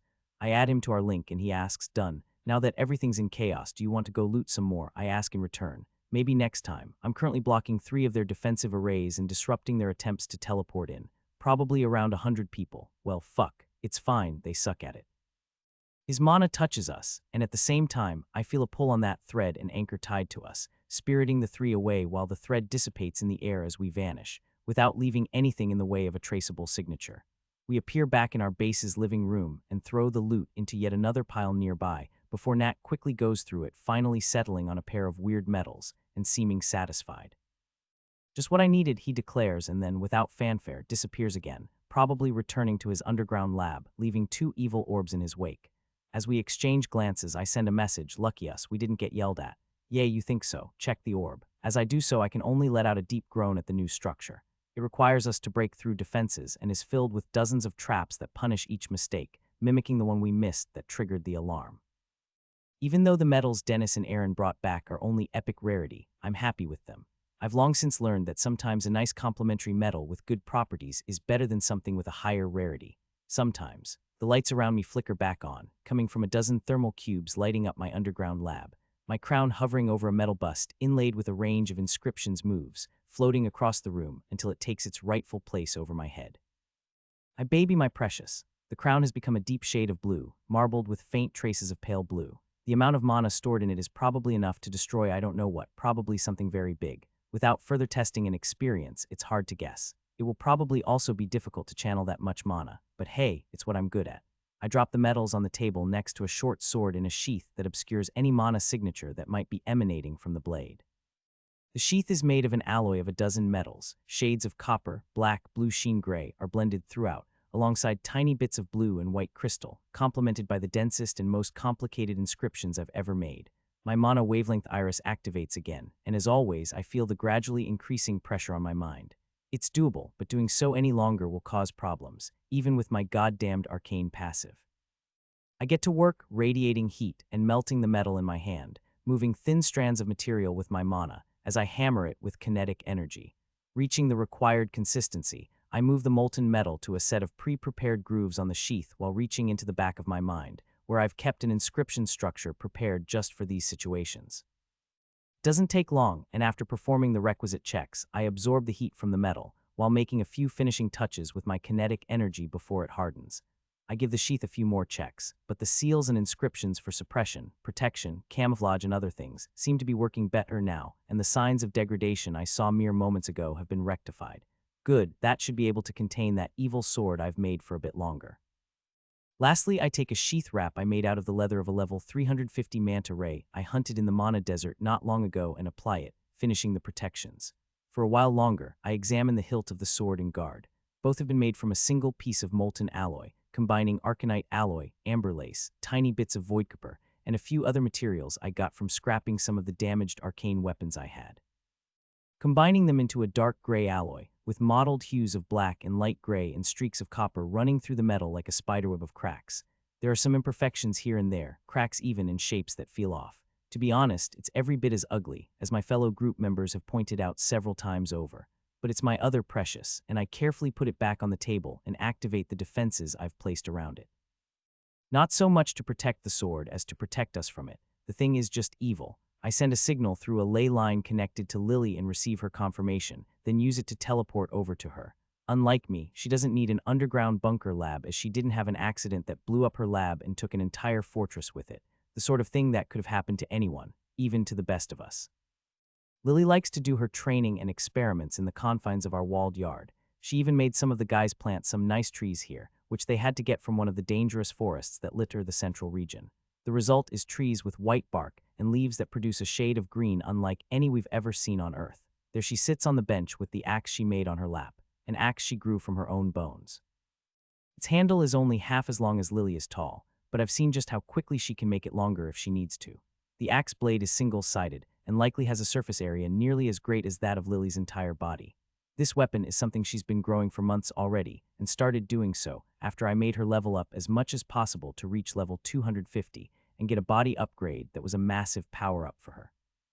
Growing the axe from her body also made it stronger than it would have been before level 250. It seems to be nearly done. I note and sit on the ground opposite her. In an attempt to avoid slacking off, I create one of my evil cubes and start training. She smiles softly. I'm happy with the shape, and I change the handle a bit so I can grow it quickly if needed. Now I just need to keep working on strengthening the blade while I experiment with infusing the blade with disintegration. I long since gave up being surprised at the terrifying ideas the members of Group 4 tend to come up with. I stop for a moment and examine her. Lily is still very pale, and her brown eyes seem lighter in this light. She also has her hair tied up in a simple ponytail with her trademark bangs falling across her forehead. She also seems to be growing more athletic by the day. Her shoulders are a bit wider now, and she packs a hint of muscle, bringing to mind an amusing memory of a time when she refused most forms of exercise, worried that she was going to turn into some kind of muscle monster. And the twins threatening to call her muscle mommy didn't help much either. But in the end, she's still just as petite as ever, a tiny killing healing machine. How's the Skeel suit coming along? Nat, please, you at least should stop calling it that. What about Calcium Cage? Another one, I'm going to beat the snot out of those two little assholes. I don't think I'm going to tell her that the last name was my idea. Lily points at the tree, against which she has lain a chest plate made of the same pearl white bone as her axe. It's hindering my movements. Sure, it can hold some mana and block attacks, but my bones can do that just as well. I've already got some designs with platings that should make the armor much easier to move in. How about making chainmail and using your bones in place of the iron rings? That's not a bad idea, but now I feel like going to sleep and procrastinating just imagining how much work that would take. I already tried making something similar from mana block, so you can bet on my sympathy. A memory from a few months earlier flashes through my mind and I shudder. Then a thought comes. Could I one day replace mana rings with ley lines? Wouldn't that be too strong? How did it go with Gravel Hand? The twins triggered a trap and their champion candidate appeared. The information about him being out of the city seemed to be wrong. I'll talk to the informant about that. Any trouble? By talking to him, do you mean engaging in intimidation and knocking some heads together? What else? I'm not Tess, she says, smiling playfully despite the horrifying implications of the statement. As for any trouble that might cause, it shouldn't be anything major, and don't worry, I'll speak with the informant. We'll just need to be more careful when we visit Hollowgate for a while, that's all. Hey, what have you done there? Proud of me noticing, she excitedly moves closer, hefting the giant axe in a single hand and shoving the blade within an inch of my face.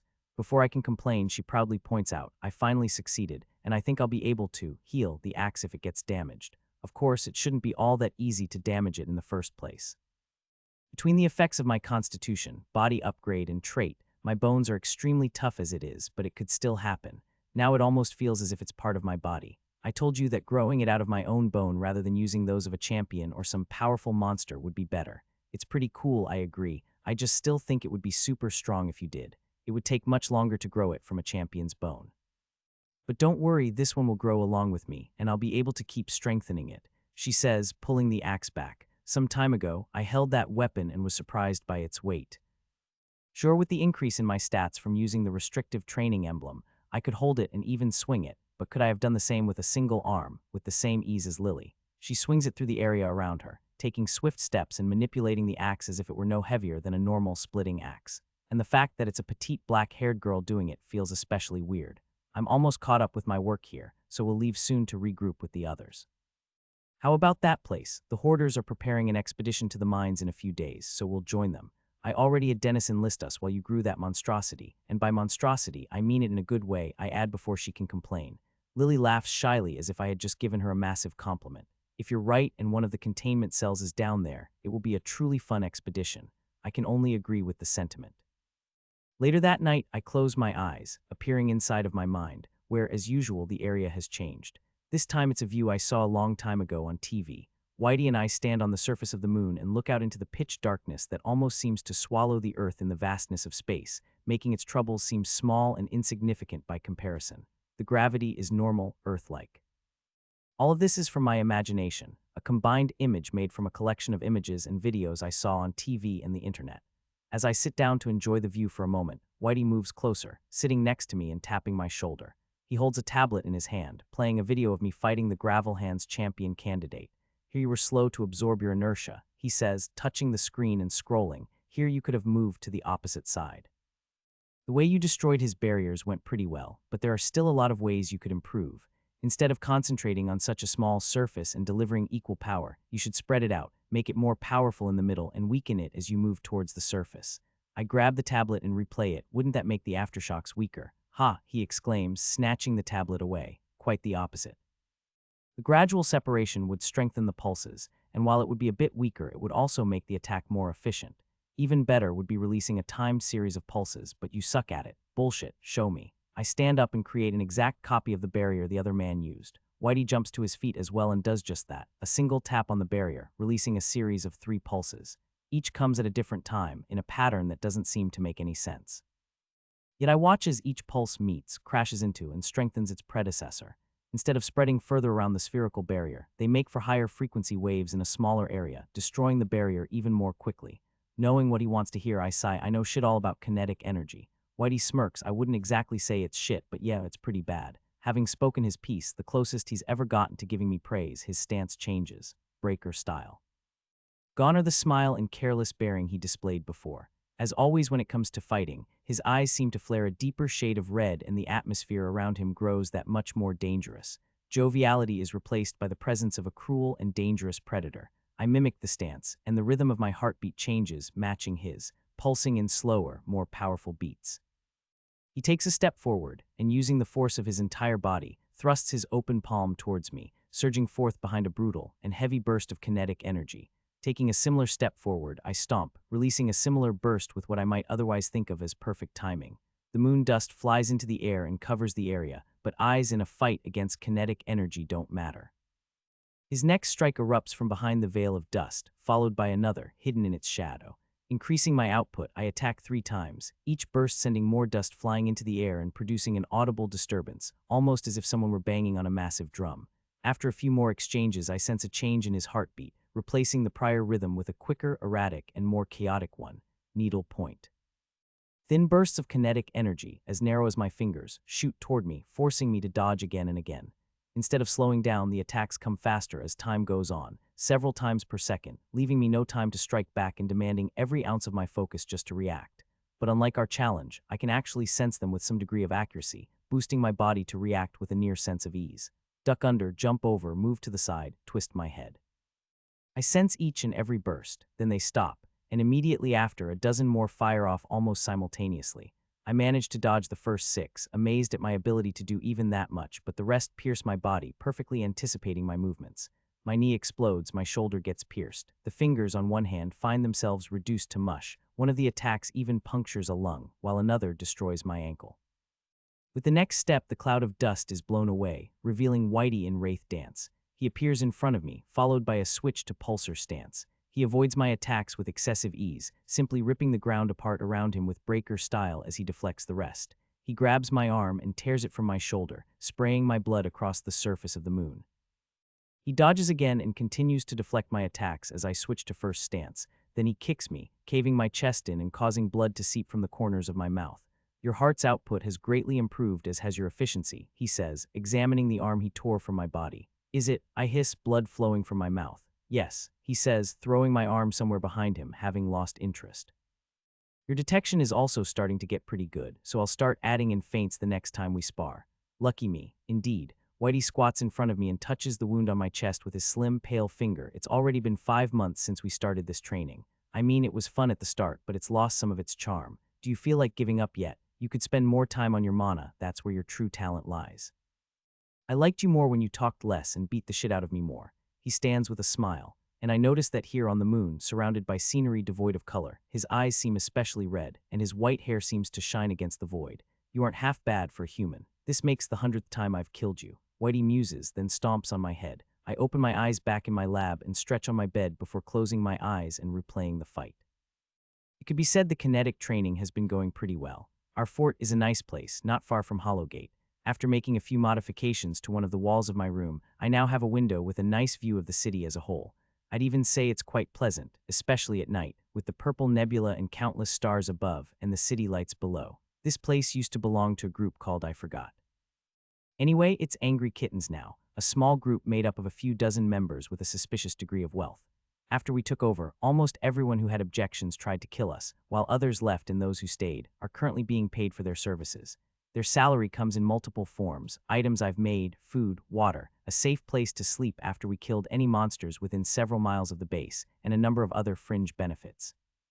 In exchange, they collect information for us, or in Lily's case, they bring her a few trees in exchange for bone spears they can't place the origins of. Obviously, there were disadvantages to it, like being forced to deal with people, but Lily and the twins usually take care of that part. After all, it's only right that they take care of such minor annoyances in exchange for my teachings.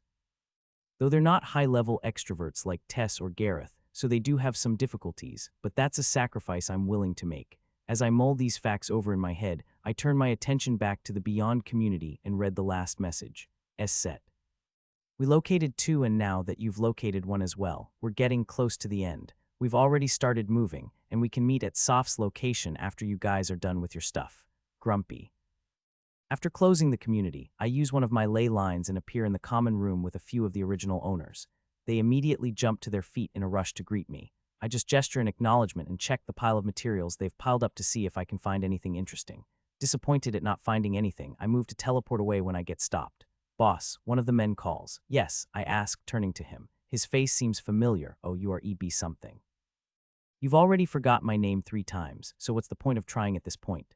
Oh, it's fine. I just wanted to report that I saw a few members of a neighboring group sneaking around just outside your defenses. Are they strong? I ask with interest. They outnumber us 5 to 1, he notes seriously, and they have experts on destroying defensive arrays. Before you took over, we tended to have trouble with them. Oh boy, I would love to see them try to do something to my leyline-based defensive array. Just ignore them. If they attack, let Lily know, she'll take care of them. Teleporting away, I find myself in Hollowgate, the thread I set easily reaching across the distance without being noticed. Though if I'm being honest, someone may have noticed and found they couldn't disrupt it. Without my crown, I feel naked, and with sneaky mode deployed, my mana feels foreign, but it's useful and little bother if it means not dealing with the annoying people who tend to swarm me. Relying on my memory, I weave through the crowds, breaking the arms of 2 pickpockets as I continue deeper into the nicer parts of the city.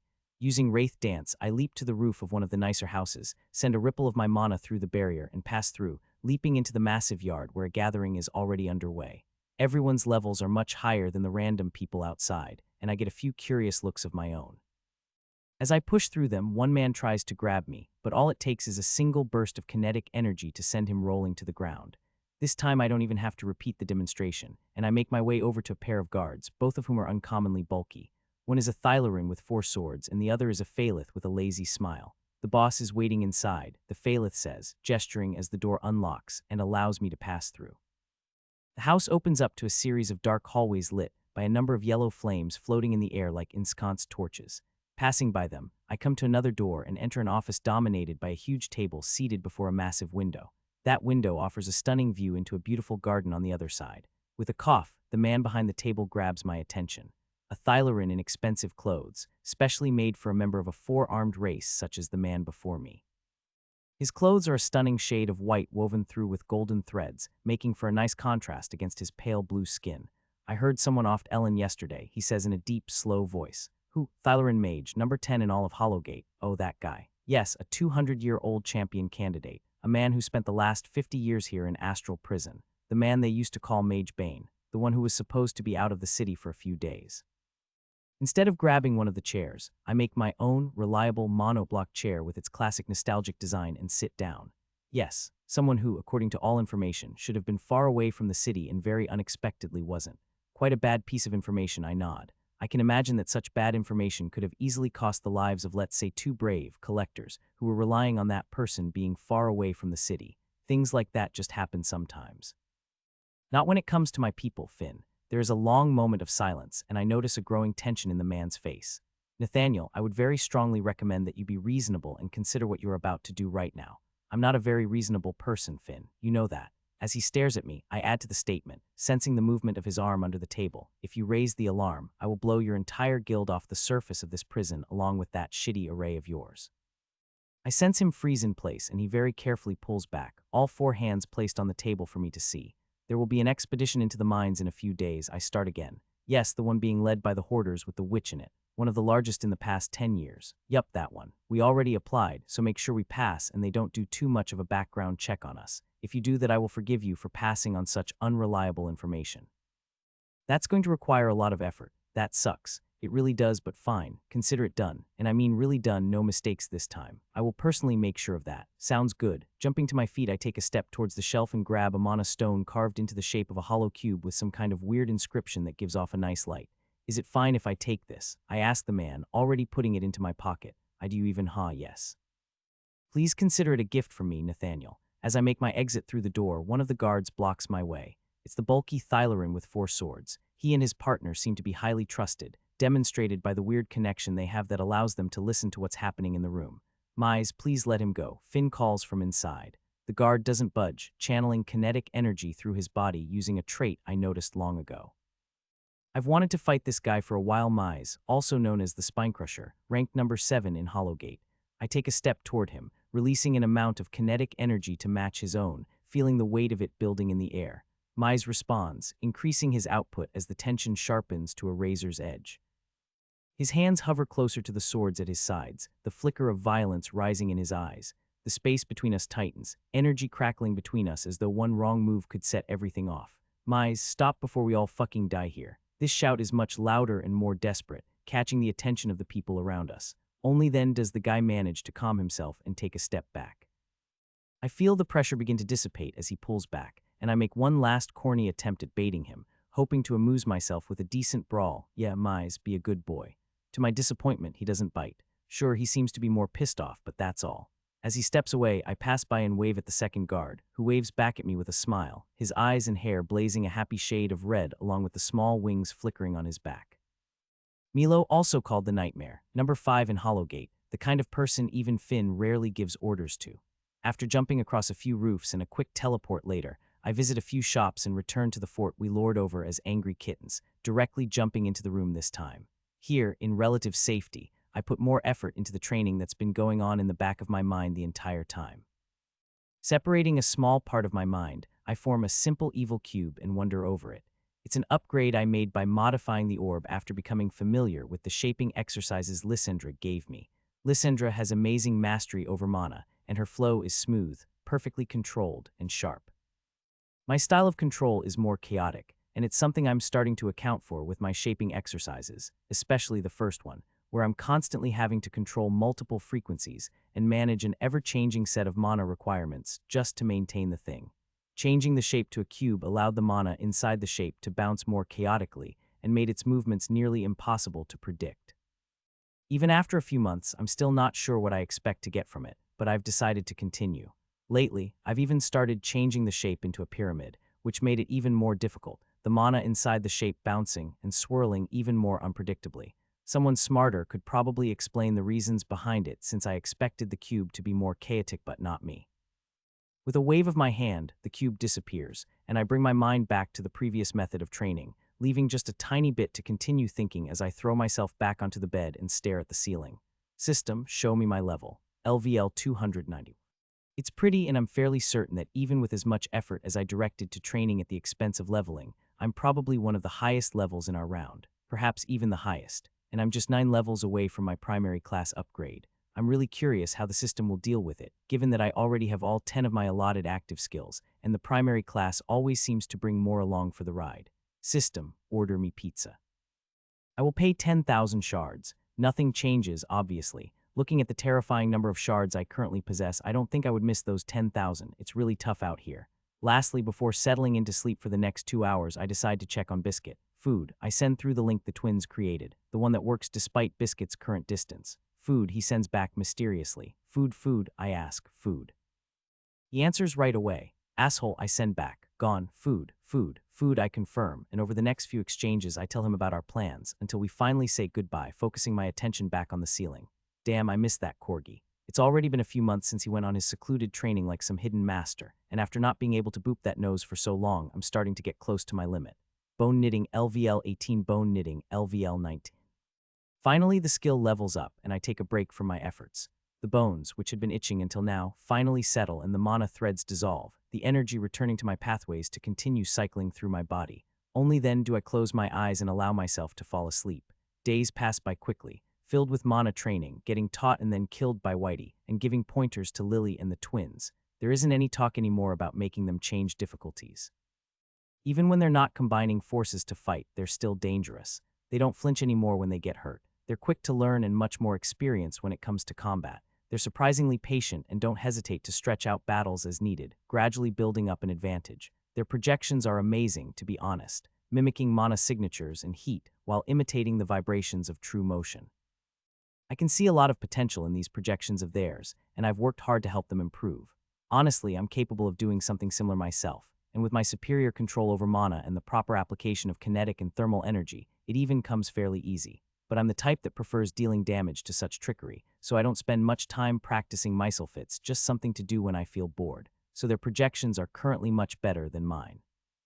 Connection is a straight-up broken skill, much like resonance. The things we've come up with lately are scary at times, in a good way. Like I always say, if you can hurt yourself with your own skill, it's a bad sign for your opponent. I don't mean it in a maniacal way, of course. Your body naturally adapts to your skills, allowing you to endure their use. So in theory, using a skill that causes damage to yourself should hurt your opponent even more. For example, Lily's body and bones can withstand disintegration, but if she were to use it on anyone else with the exact same stats and traits, they'd be completely wrecked. Even though we both tried, even working together, we couldn't figure out exactly how it works or how skills influence the body, but it's something we'll definitely return to later. As for the twins, my instinct to push them into training their mana proved to be an excellent decision as always, and even though they currently need to combine their minds to take over most skills, they now have a clear path ahead of them. I don't think they'll ever be the strongest 1v1 guys, but 2v1 they are scary, and in cooperation with people like me, there's definitely hell to be made. And then we come to Lily. Yeah, there is no need to worry about her. 2 days before the expedition, Biscuit also returns. An unidentified floating object appears on the horizon. It's shaped kind of like a burrito, and it moves surprisingly fast. That floating object just so happens to be on the list of exceptions to my defensive array, and therefore passes through easily, slowing to a stop over the garden where all of us happen to be, announcing his majestic presence with a loud cry of food. Our future overlord slowly lowers himself, landing on the ground with a cute surprised noise as he lets go of his levitation a bit early and falls a bit further than he expected. It's been 2 months since I last saw him. Calculating the 10 boops per day I usually did, that's 600 boops I've missed out on, and they still need to be delivered. Ever since the golden retriever accident, we've made some changes, so Biscuit ignores others and stops in front of me. I immediately lift him to my chest, reveling in the familiar feeling, weight, and scent of the best corgi of the 6th floor. He boops my nose with his paw. I caress his tiny head and let him happily lick me while he wags his short tail, taking the rest of his body along for the ride with sheer inertia. Only then do I release him to greet the others. I'm allowed to pet other animals, and Biscuit is allowed to be pet by other people, but he will be my number one, and I will be his. With that simple deal, the dark times brought about by the golden retriever incident have finally ended. I would love to know what he's been doing to train, given that I only ever get flashes of memory, but I suppose time will tell soon enough. It's about time something went wrong and threw our plans into disarray. Those near-death experiences I've had over the past 5 months just don't feel the same as they used to. Lily and the twins probably wouldn't agree, though. There was that time Dennis got cut in half by that one guy. Lily got trapped under a mountain while she was hunting a high-level monster, and Aaron was poisoned and got paralyzed for 3 days before we finally figured out a way to cure him. Things like that are just things I've accepted as part of life in the tutorial. If they don't like it, they can switch to hard difficulty, where they'll probably have no trouble clearing each floor on their own. The old pre-tutorial me would probably be a bit shocked by that way of thinking, but what can I do? Screw that guy. That thought also makes me curious to know how he would react and what a conversation between us would look like. You are free, I tell the man whose name I've already forgotten. Why are you giving me an old sock? It's a custom where I'm from. Oh, sorry, I didn't want to ensue. It's fine, as I said, we will leave the rooms unlocked, and we're leaving some stuff behind, so you guys can sort it out, kill each other over them if you like, or settle it some other way. Oh. You also mentioned that neighboring group that was sneaking around, right?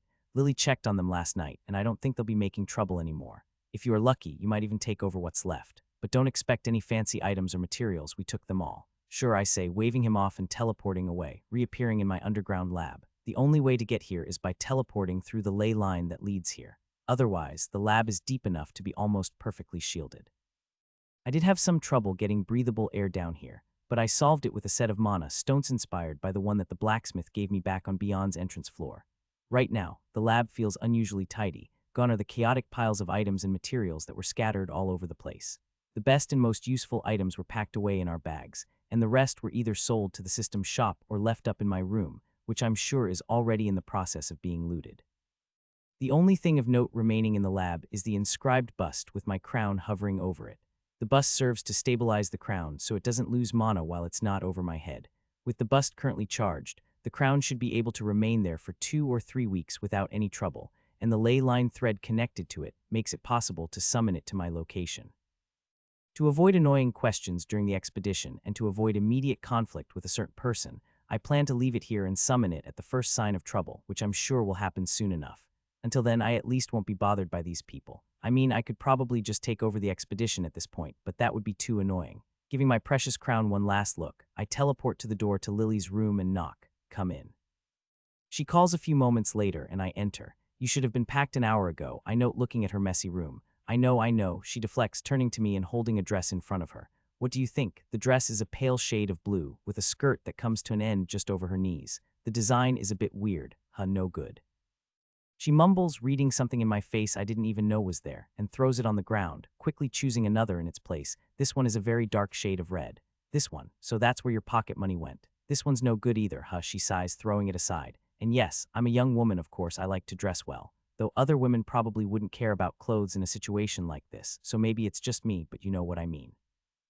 Lily picks another dress, this one dark blue with thin shoulder straps, this one. That one looks the best so far. Do you think you'll be using it anytime soon? Happily, she throws it on the bed and starts folding it carefully before putting a small mana stone on it and stowing it in some kind of protective bag before adding it to her other things.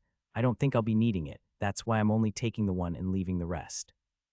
Before you ask, the mana stone is supposed to help keep insects, dirt, mold, and other stuff away from the cloth. I don't have very many, so no, you can't have one. You would just break it to see how it works. That's a terrible accusation. If that happened, I would make you a new one. Sure. And then for some unknown reason, you would add in an additional function that would cause it to overload with mana and explode. Do you remember that mana stone that was supposed to keep my clothes smelling fresh? This time I can't help but defend myself. That bullshit stone was clearly a scam and didn't work to begin with. So why did it explode? It had an interesting structure that gave me an idea, so I modified it a bit, and that's not the point. Are you ready, I guess? After shrugging her bag on, she takes a few steps, grabbing the massive axe made from her bones, and a nostalgic smile crosses her face as she looks over the room for the last time. I think I may have gotten a bit attached to this room.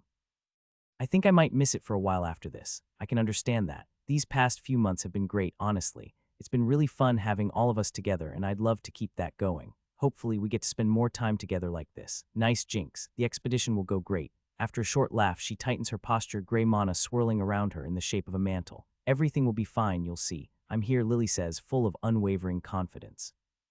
We find ourselves in the same yard where the twins got themselves caught not so long ago. Despite losing one of their strongest, the gravel hands have managed to hold onto their fort, which stands tall, guarding one of the largest entrances to the mines beneath Hollowgate.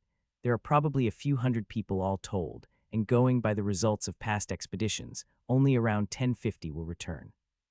Between the monsters, other members of the expedition, battles for resources, and unresolved disputes, it would be fairly easy to disappear down there. So while Dennis is speaking with a smaller group of leaders, we wait off to the side while I observe the people around us. One of them is the No.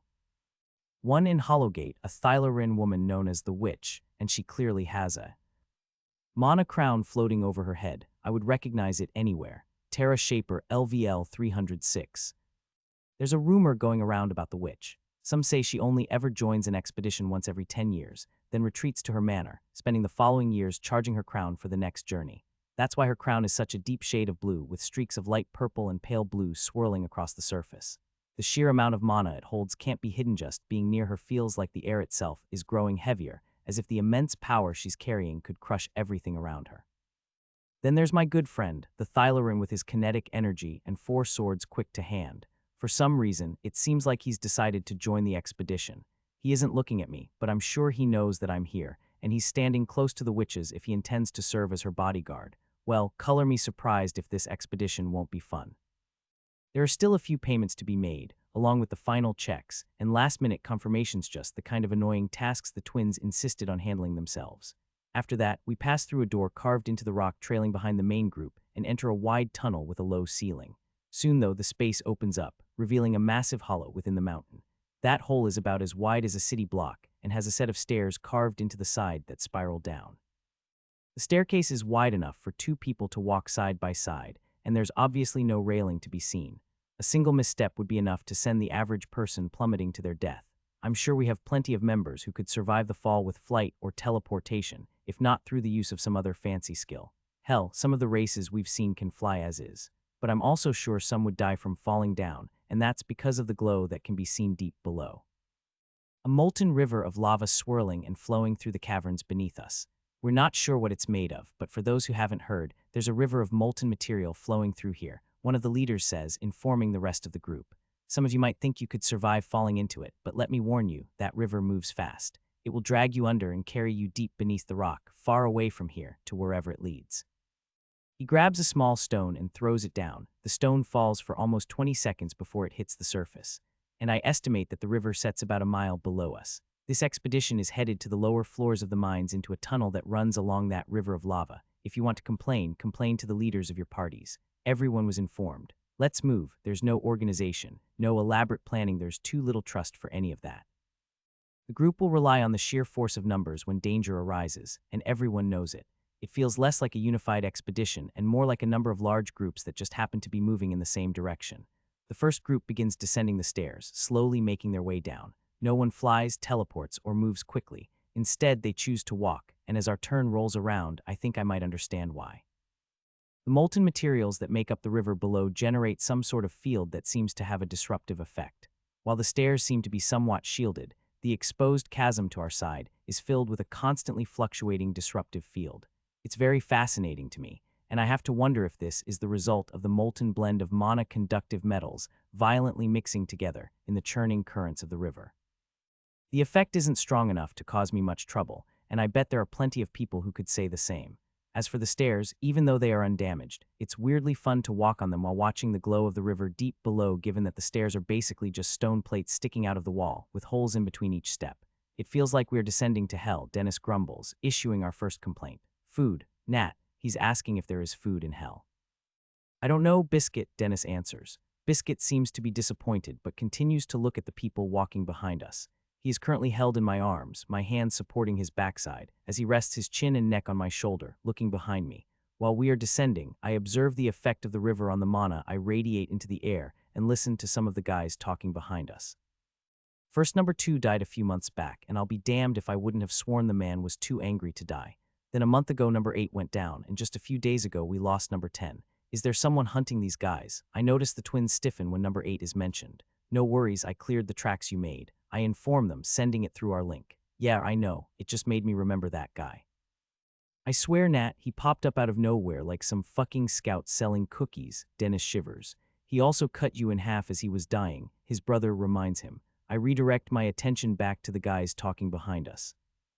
And what if they're gunning the witch or Spinecrusher? And don't forget Babyface, there are 3 of them. I don't know about Spinecrusher or Babyface, but wouldn't the witch just fuck up anyone who tried to go against her? It's been 10 years since she went anywhere. At this point, she might as well be sweating mana, I swear. What do you think would happen to all that mana if someone killed her? The mana would be fine, we would be beyond screwed. So damn funny, haha, and fucking hell, don't push me. I almost fell, just look where you're stepping. As the conversation begins to deviate from anything resembling an interesting topic, I stop listening and notice that Biscuit is curiously sniffing at the short sword in the sheath on my waist.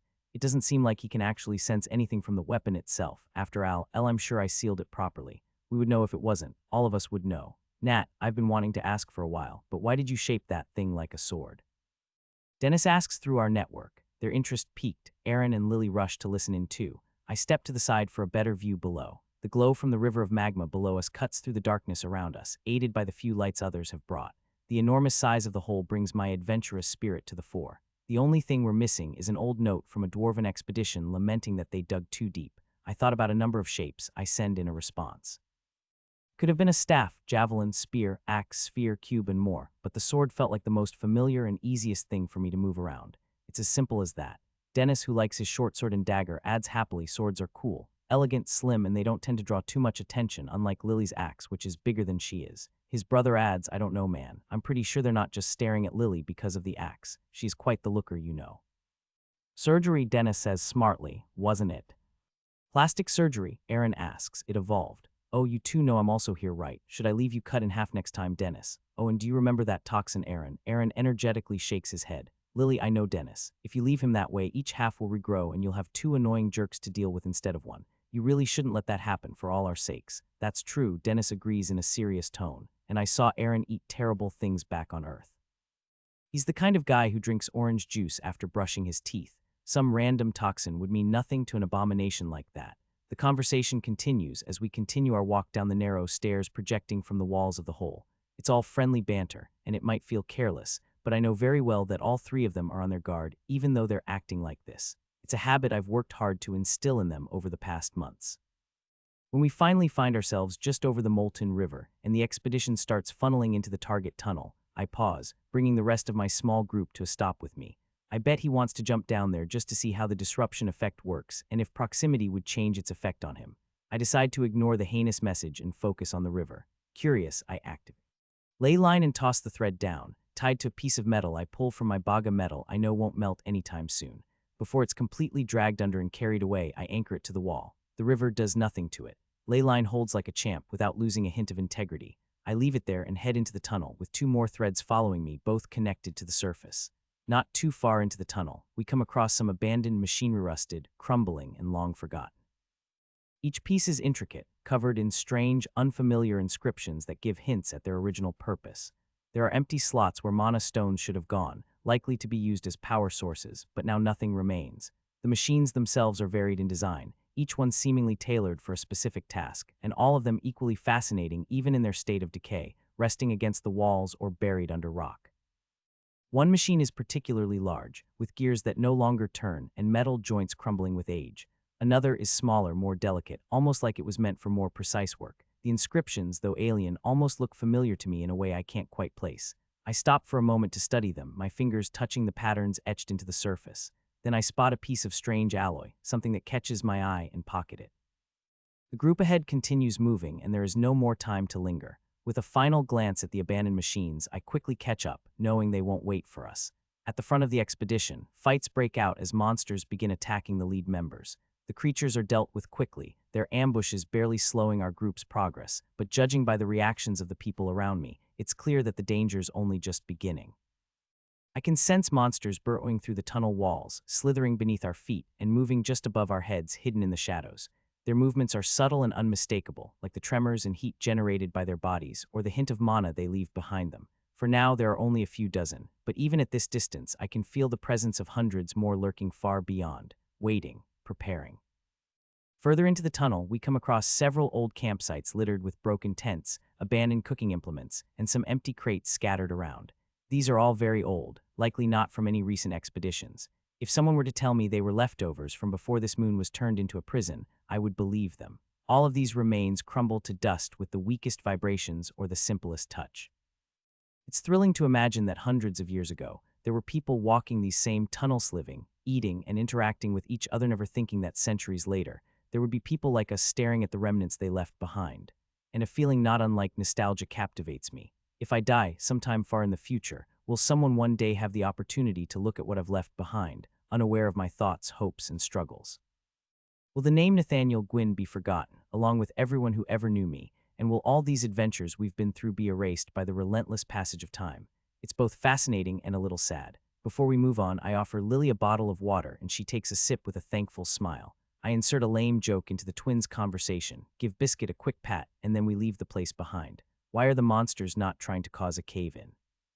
So deep underground we would be screwed, Dennis wonders as we find our path blocked by yet another cave-in. There are monsters trying to weaken the rock around us right now, but the witch is preventing them from succeeding by solidifying it, I reply, as I look back at another molten river we just passed over. It moves just as quickly as the first one, and I think I may have noticed something suspicious about its shape. But wouldn't that be too much effort? Not really. I don't think she's even touched the mana in her crown yet, and trust me, she has a shitload of mana stored in it. More than you have in your crown, 10 to 30 times more than is currently in my crown. Are you serious? You aren't joking, right? You aren't making fun of me. I'm not. Isn't that too op, with that much mana? The problem isn't storing it. I'd bet that there are plenty of highly specialized mid to upper arcane items that could store more mana than her crown at its current level. The problem is channeling that mana and using it en masse effectively. As I say this, Erin decides to chip in, so she has a big bottle of water and can only take small sips of it. I shake my head. It's more like she has a flamethrower. You can use it in short bursts and you might get your hair burned, but you'll be fine. But if you let it overheat, you'll set yourself on fire. So you need to make your body powerful enough to endure the flames or mana. And your mind. Your metaphor sucks, Nat. A flamethrower wouldn't burn your mind. So what? Come up with a better one if you want. But overall, I'd say there's a reason they only come this deep once every 10 years and always bring her.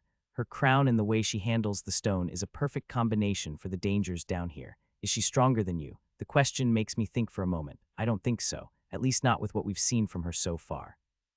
My skills seem to be more geared towards combat, and she's the kind of person who relies on her mana and crown. People like that are kind of screwed against me. And Lily, do you think she could take her? Erin asks as well. I think Lily would have a good chance against her on the surface, but she would need to be very quick and go all out from the start. Here underground, she would have to be very, very quick, otherwise the witch would just bury her. Tusk, our healer, grumbles. No worries, Lily. You're still our favorite Terminator, Dennis quips, smirking as he turns to me once again. What about me and Erin? I think you two would be screwed. Erin sighs. Well, that's it. Hard difficulty, here we come. For a moment, that seems to scare Dennis, who examines my expression for a moment before quickly turning to Erin and punching him in the shoulder, followed by a quick private exchange of messages between them. Erin catches my eyes and smirks at me. I've noticed it before, Nat, but you seem to take more of a passive stance during expeditions like this. While the brothers fight, Lily comments, taking a step closer to me. What exactly have you noticed? A lot, she quips, fixing the giant axe on her back, the weight not seeming to bother her much. Most of the time, you let people around you do their thing. You even tend to let them push you around and sometimes even screw up, and you wait until things go completely off the rails before you jump in. Is that a bad thing? I ask curiously. I wouldn't say it was bad per se, but it might be better if you shared your knowledge right from the start and helped more, don't you think? The expedition would probably go much smoother as well. That would be annoying. I say, stopping her before she can continue, before you call me an asshole for thinking that way. It would be different if it was another member of Group 4 or, let's say, someone from Earth's tutorial. You didn't say anything back in the Mana Desert, but that was a favor you were doing for Tess, right? Yes, can you wait a bit, I ask, tapping Biscuit on the back, his chin still resting on my shoulder as he looks at something behind me. You're sniffing a lot. What have you noticed? Food. Translation, please. Dennis asks, apparently done arguing with his brother, joins. I think we're probably right. Somewhere deep below the ground here is another containment cell. And if Biscuit is right, the prisoner is of the edible kind. Food, food. The corgi shouts in all of our minds, his tone full of excitement. We find ourselves under attack by exactly the kind of monsters one would expect in the environment we're traveling through. They're slim, with only 2 front limbs, each ending in a sharp set of claws, and their bodies continue on behind them, ending in long tails. They tend to be covered in spikes and use toxic attacks. They try to cause cave-ins or break through the walls to grab unsuspecting people. Cave Prowler LVL 222. Cave Prowler LVL 241. Cave Prowler LVL 221. And as we head deeper, their levels only get higher until we encounter one of the most dangerous creatures we've seen so far. Rottling LVL 302. Rottling LVL 310. These ones generally don't get much bigger than a fist, much less as long as a forearm. They're usually tiny insect monsters with dozens of long legs and antennae, and their mouths, though small, are full of tiny, sharp teeth. I watch as one jumps at the man next to me, and without the slightest hint of resistance, it starts chewing through his sword, which is coated in mana. Long, sharp legs flickering around the weapon, trying to pierce the man. I take a short, quick step and release a blast of kinetic energy just a moment before actually touching the monster. It flies off the man, crashing into the wall without showing any sign of damage.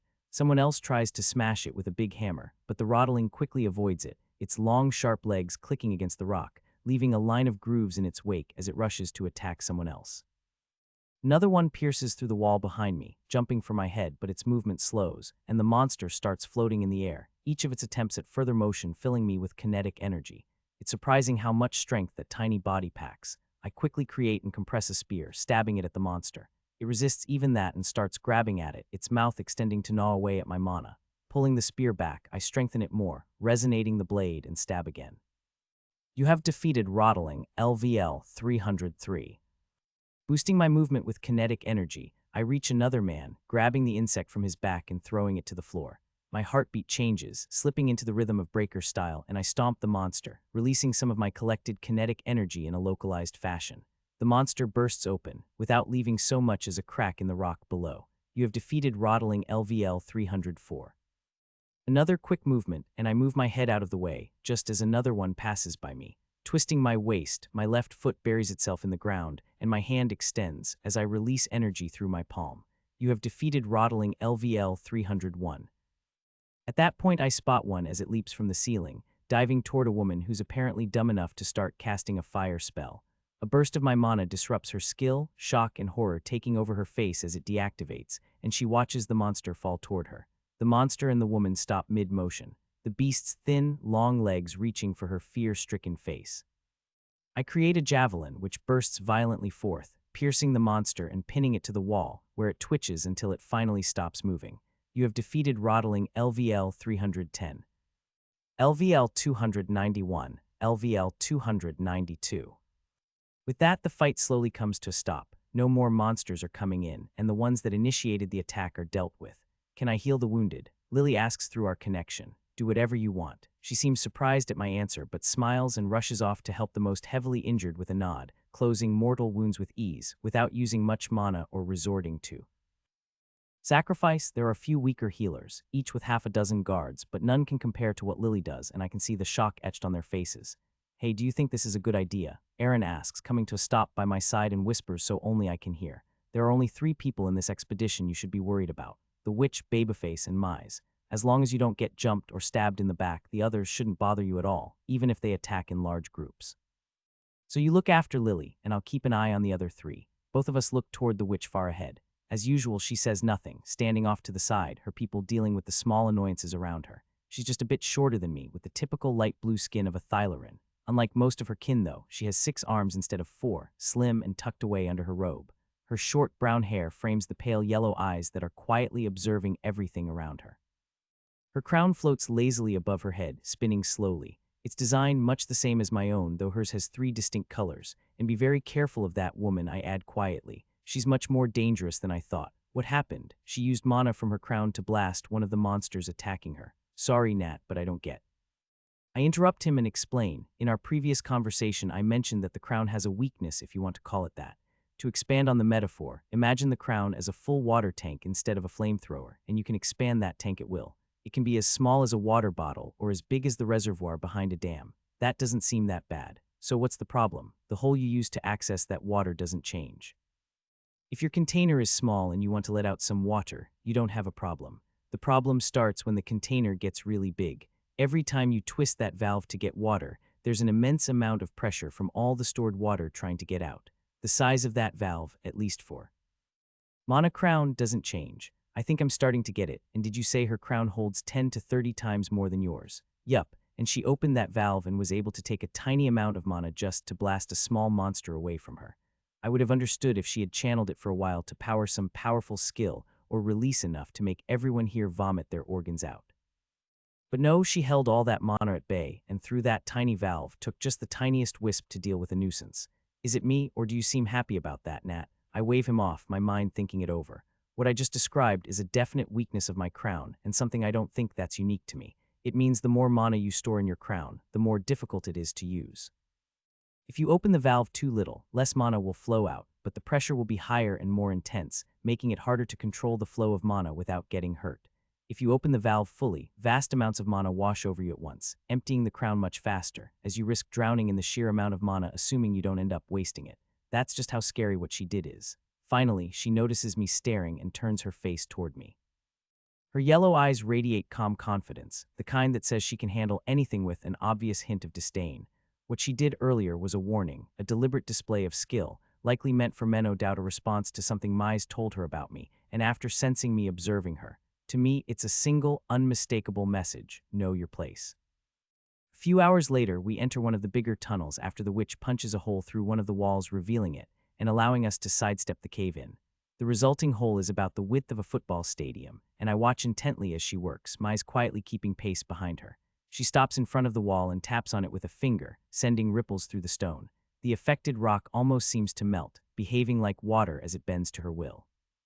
It moves to the sides, it swirls, it compresses all around her, all while she calmly advances like some unstoppable force, the stone clearing a path for her under the influence of the mana from her crown.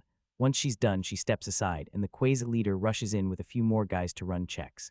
As promised, we've reached one of the smaller mining outposts, and this one isn't on any maps, nor has it been visited before, he shouts, his words quickly spreading. Yet everyone waits and no one rushes in. Only after everyone's finally passed through does the witch close the hole. The man continues, 3 hours. Rest, eat, look around, and loot. But let me give you a warning. If you want to fight amongst yourselves, that's fine, but if you take things too far, you will be dealt with.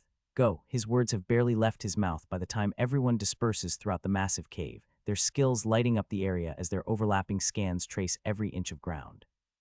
There are a few dozen small buildings off to the side, smithies, piles of rock, old broken crates full of refined metals and crystals. More seems to be hidden in the houses and other places. This is what most of these people are here for. Just a few handfuls of the right metal has every potential to make one very rich on the surface.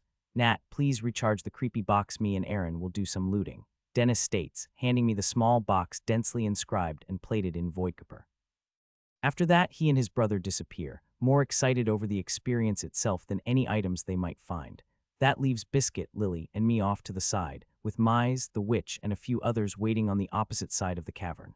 As I sit on the ground, Biscuit moves closer and lays his head on my leg while Lily takes my other side. It needs recharging already. She asks, it seems so. I quickly check the inscriptions on the box and all seems to be fine. Can you check inside? Lily takes it from me, carefully opening it and checking the bone she grew from her own finger and the grape-sized gray orb it contains. The bone is already slightly worn down. I really need to work harder to keep it stronger, even when it's separated from me. As she says this, she uses her healing skill, adjusts the gray orb slightly and then closes it. It's fine. Items like these are just for fun and experimenting. I slide one of the panels a bit, revealing the mana stone inside, and touch it to charge it with my mana, topping off its flagging supply of mana. Without it to power the container, the shielding and inscriptions on the bones inside would fail. But we spent so much time on that box, Lily complains. Yeah, and you've learned a lot from it, just like I have. I say, staring at the box in my hands, but at the same time, it can be discarded and made anew. As I store it away, Lily glances at the sword on my waist. Even the sword. If you'd like, I can take a look just to see how it's holding up. I glance at the sword and touch the hilt. No need, it seems fine for now. My main goal in having the 4 of us work on the sword was to evolve my skills. I even partially succeeded, but otherwise the sword is a failure. A few months, maybe a year. It won't last beyond that. Until then, I'll learn as much from it as I can. That seems like a kinda sad way of thinking. It's something all of us made with a lot of effort.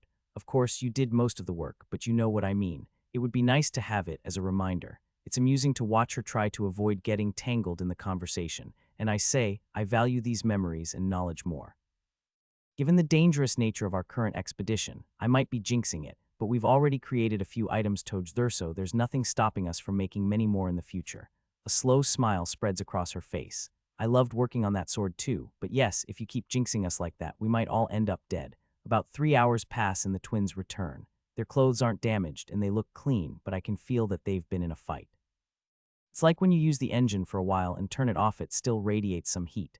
That's what I feel coming from their bodies right now. We managed to get a few bits of voidcopper and voidsteel. Erin picked up some weird-ass crystals. People seemed happy, but I don't think it's anything special. Do you think we're getting spoiled? Are you our sugar daddy, Nat? Please never say those words again. Did saying that increase the difficulty of our future training?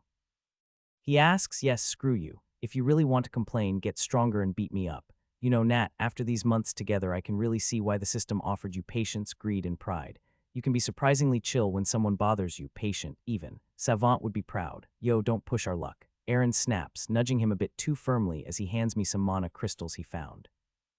All of them are epic rarity, but they're a kind I haven't seen yet, so after a quick examination, I pocket them.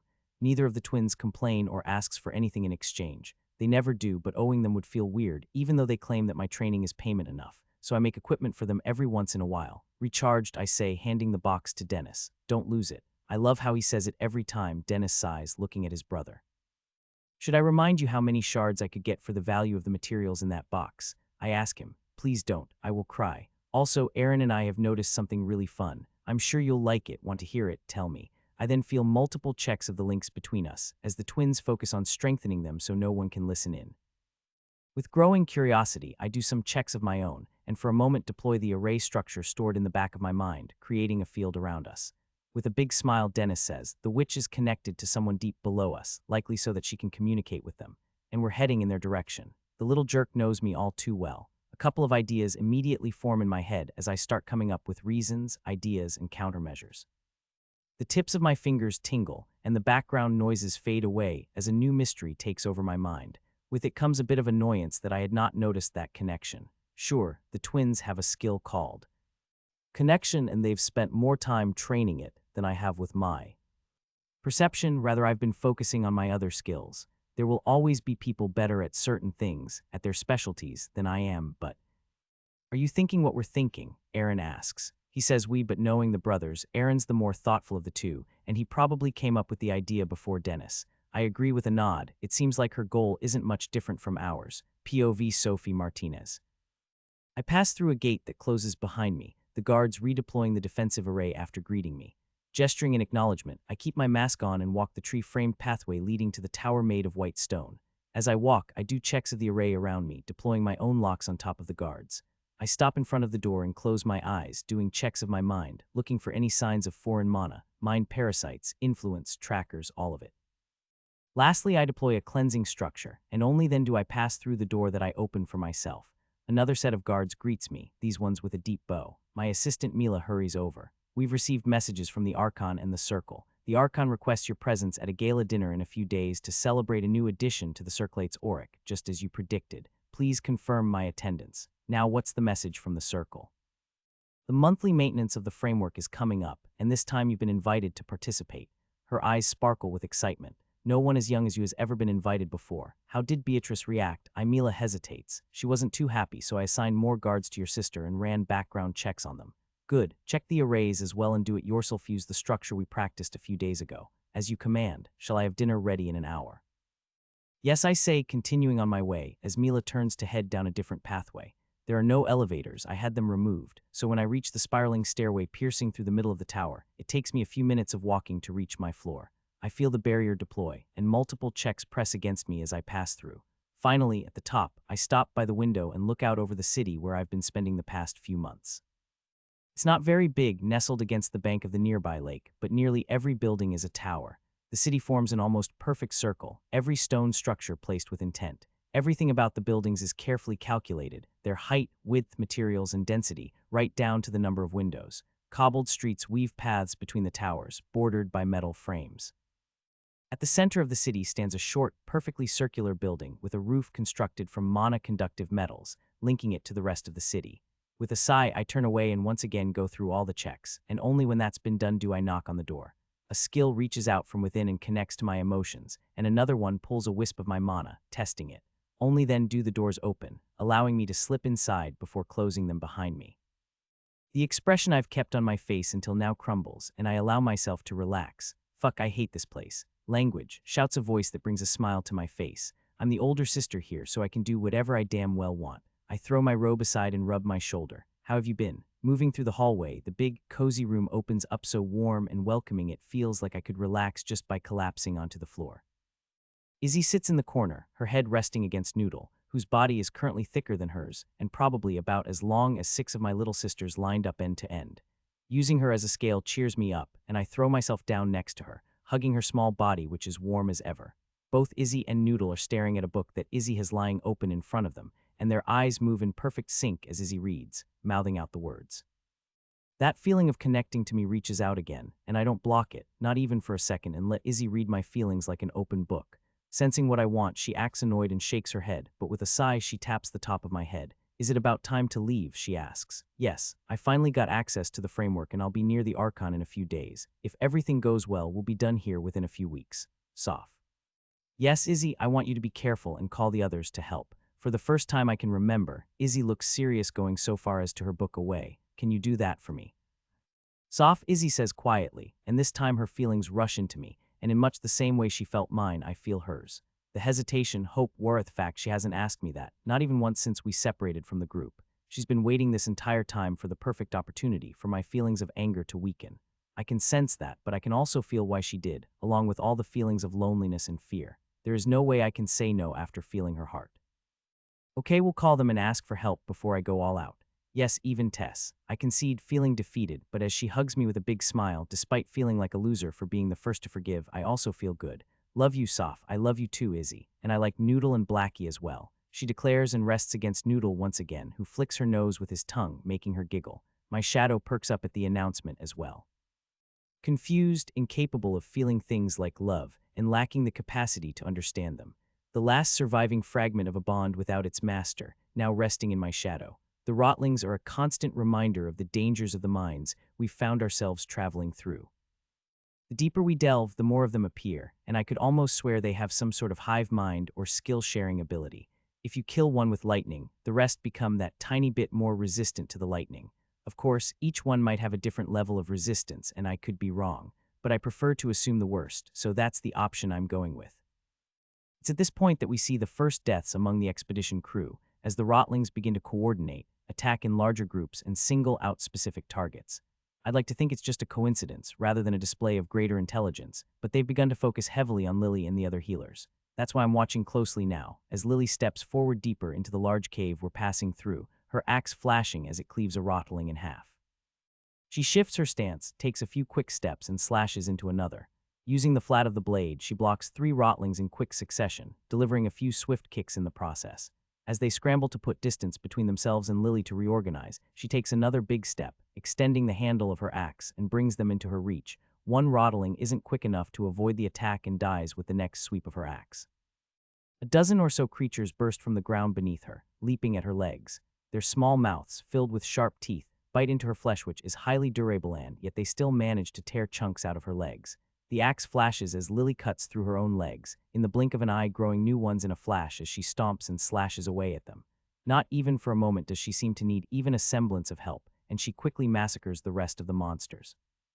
When the attack stops after a few more minutes, the sounds of fighting are quickly replaced by cries for help, the carnage of dead bodies on the floor, many of them missing big chunks out of their bodies, having been eaten alive.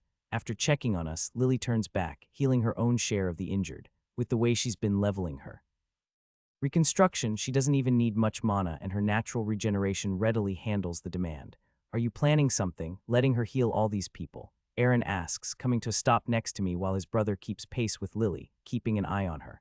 Not really, it's just something she wants to do. What if she spends too much mana and needs it later? Then it'll be a learning experience for her, and she'll have to decide what she takes from it herself, I reply, shrugging off his concerns. By the way, I think Biscuit's been sniffing in the direction you mentioned seeing the witch's connection. So that's probably where the prisoner really is. Food. Biscuit confirms as he takes a seat on the ground next to us. I look at him as I continue my conversation with Aaron. That silly corgi just refuses to tell me more about what he's found. It's highly suspicious. Biscuit gives me the side eye, something he doesn't seem to realize only makes dogs look silly, and then looks away. The witch is planning something, you're planning something, even Biscuit's planning something, and Mize probably has something up his sleeve as well, Aaron sighs. Nat, I swear, we haven't had a single normal expedition. The old capital on the 4th, the Mana Desert before, and now this. And honestly, I can't help but agree with that. I just don't tell him it might be something I prefer. Hours pass, and we nearly get buried a few times. Only the witch's quick reactions stop me from needing to step in, as she solidifies the rock around us, or creates holes through the wall leading to yet another cave with a small outpost. The timing is extremely suspicious, and we reach these places every time the other members of the expedition start complaining too much. It's like she's dangling all the shiny rewards in front of their faces to make them forget the dangers and let their greed take over. Then there's the way she looks at humans. It makes me think she might be a little bit, racist. Even a few of the human leaders and the Phalith or Visari members of our expedition get the same dirty looks. The only exception seems to be the Thylarin. She also knows I've been watching her, and it seems to annoy her. Not to the point that she's willing to deal with me herself and risk a clash down here, but I can see it in her bearing. Still, I continue to watch as she uses her skills, manipulating the mana from her crown. I rely only on my regular senses, certain it would be unwise to provoke her by using any of my mana-based senses. Even so, it's fascinating enough. I'm also curious as to why she has 6 arms. The only other Thylarin I've ever met with 6 arms, though 5 were missing, was Casus, the trapped champion. The witch isn't anywhere near his level, hers barely passing 300, while champions seem to start around 500, so being a champion has nothing to do with it. Maybe it's some kind of rare mutation, or perhaps the number of arms varies in the same way as a human's skin color. Is it the result of a trait? Is it something some Thylarin are just born with, a skill? I'm curious. Then there's the trouble with Babyface, number 4 of Hollowgate, and one of the other members, leading one of the bigger and stronger groups who have joined up. It could be said that the entire expedition has split into 4 factions. The first one is the Witch, Mise, and the other loyalists. Another is Babyface, his group members, and a few additional people. The biggest group consists of a bunch of random people who must have been collected to be used as fodder. And they know it too, yet they've decided to risk everything in hopes of getting their hands on some rare materials, likely having heard about the dangers and opportunities from the veterans of the previous expeditions. Our small group of 5 is last, positioned for our sheer strength comparable to any of the other groups.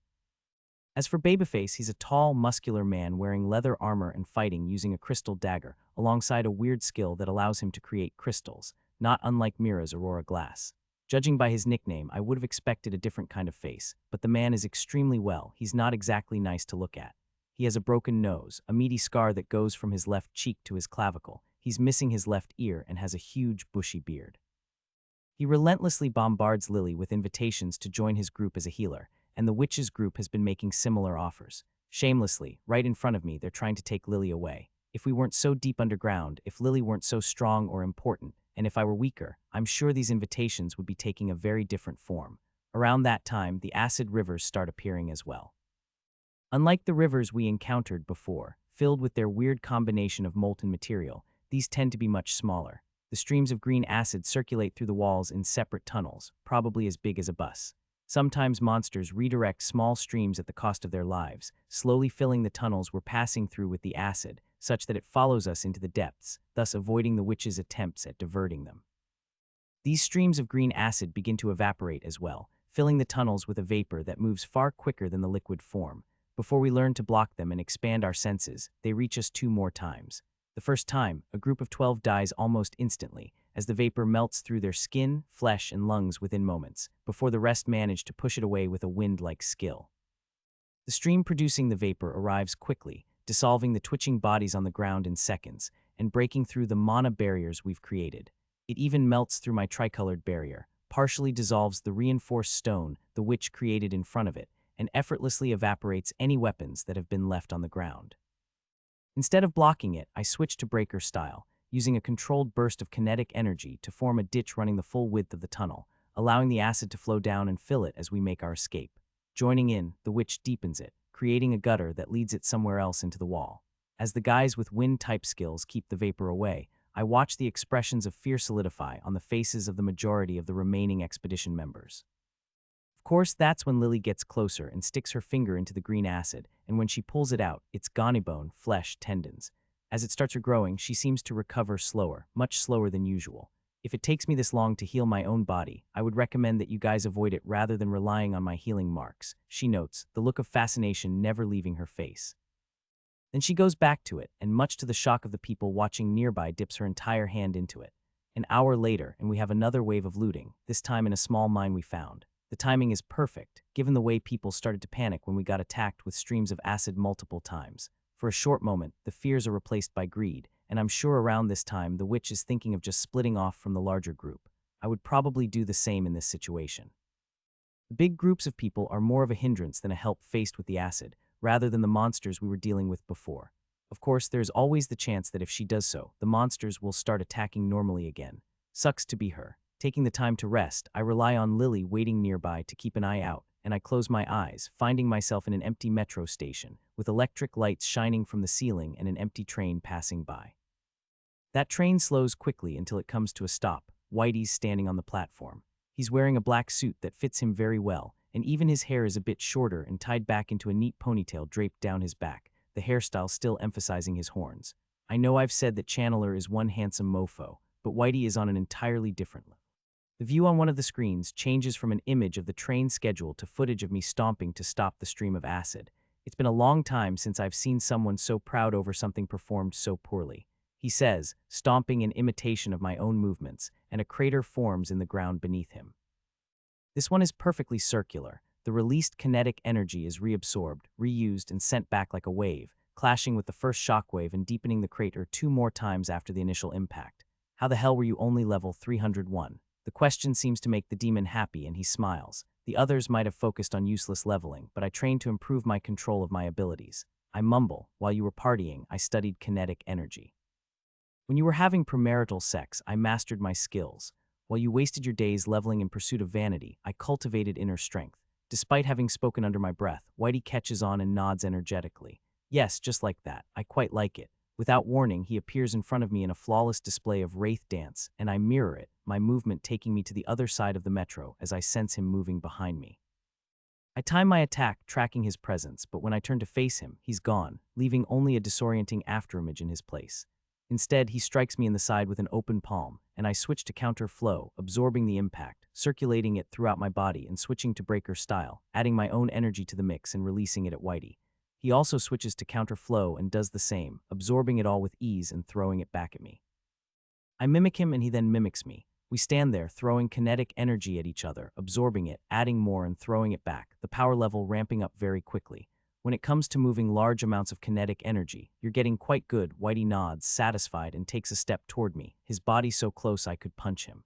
As the distance closes, his speed increases, giving me less time to react. The jerk begins subtly shifting what I think of as the frequency of his kinetic energy. My absorptions are rough, bits of energy escaping around me, cracking the floor, while when Whitey does it, not a single hair moves in reaction. Dozens of quick attempts later, I fail to keep up, and before it all explodes, I release it in the direction of Whitey, who absorbs it again and throws it back, the resulting explosion smashing me against the wall as the metro explodes around us. Only the last second absorption of my impact stops me from dying right here and now. Blowing the dust away, Whitey stops in front of me and nods, satisfied to see that I'm not dead yet. Tell me, why don't you use mana? Why don't you level up and get your primary class upgrade like I did? Wouldn't that make facing me easier and a bit more fair? It's something you could have done at any point. I fall from the wall and dust off my clothes, because I don't want to. There's pride and then there's just being dumb. Whitey takes off his jacket, unbuttons one of the buttons on his vest, and starts rolling up the sleeves of his white shirt. Standing there tall and proud, he moves a strand of hair from his face, the mellow atmosphere around him changing. The lights above, damaged by the explosion, flicker throwing shadows across his face, and his red eyes glow dangerously as his expression slowly grows more serious. If you land a hit on me, I might finally tell you my name, he offers playfully. Must be a terrible name for you to hide it for so long. His teeth show in an irritated smile. You little shit. With that, he disappears and the fight starts anew. After getting stomped by that demon, I remain seated, replaying our fight and taking notes on a mana stone I brought with me. Some of these things will be very useful for my minion. While doing this, I reflect on our situation, trying to recall and visualize all those rivers of molten material. There is a suspicion I have, and if I'm right, there are big channels in the rock around us through which this molten river, or rivers as the case may be, flow. I've also confirmed that some of them are thicker, while others tend to be a bit smaller, and some even move at different speeds. It's still a mystery to me what actually keeps them moving, but I think they're serving as a form of inscription. Molten material flows at high speeds, generating a field that merges with those from the other channels moving at varying speeds, combining into a unique effect.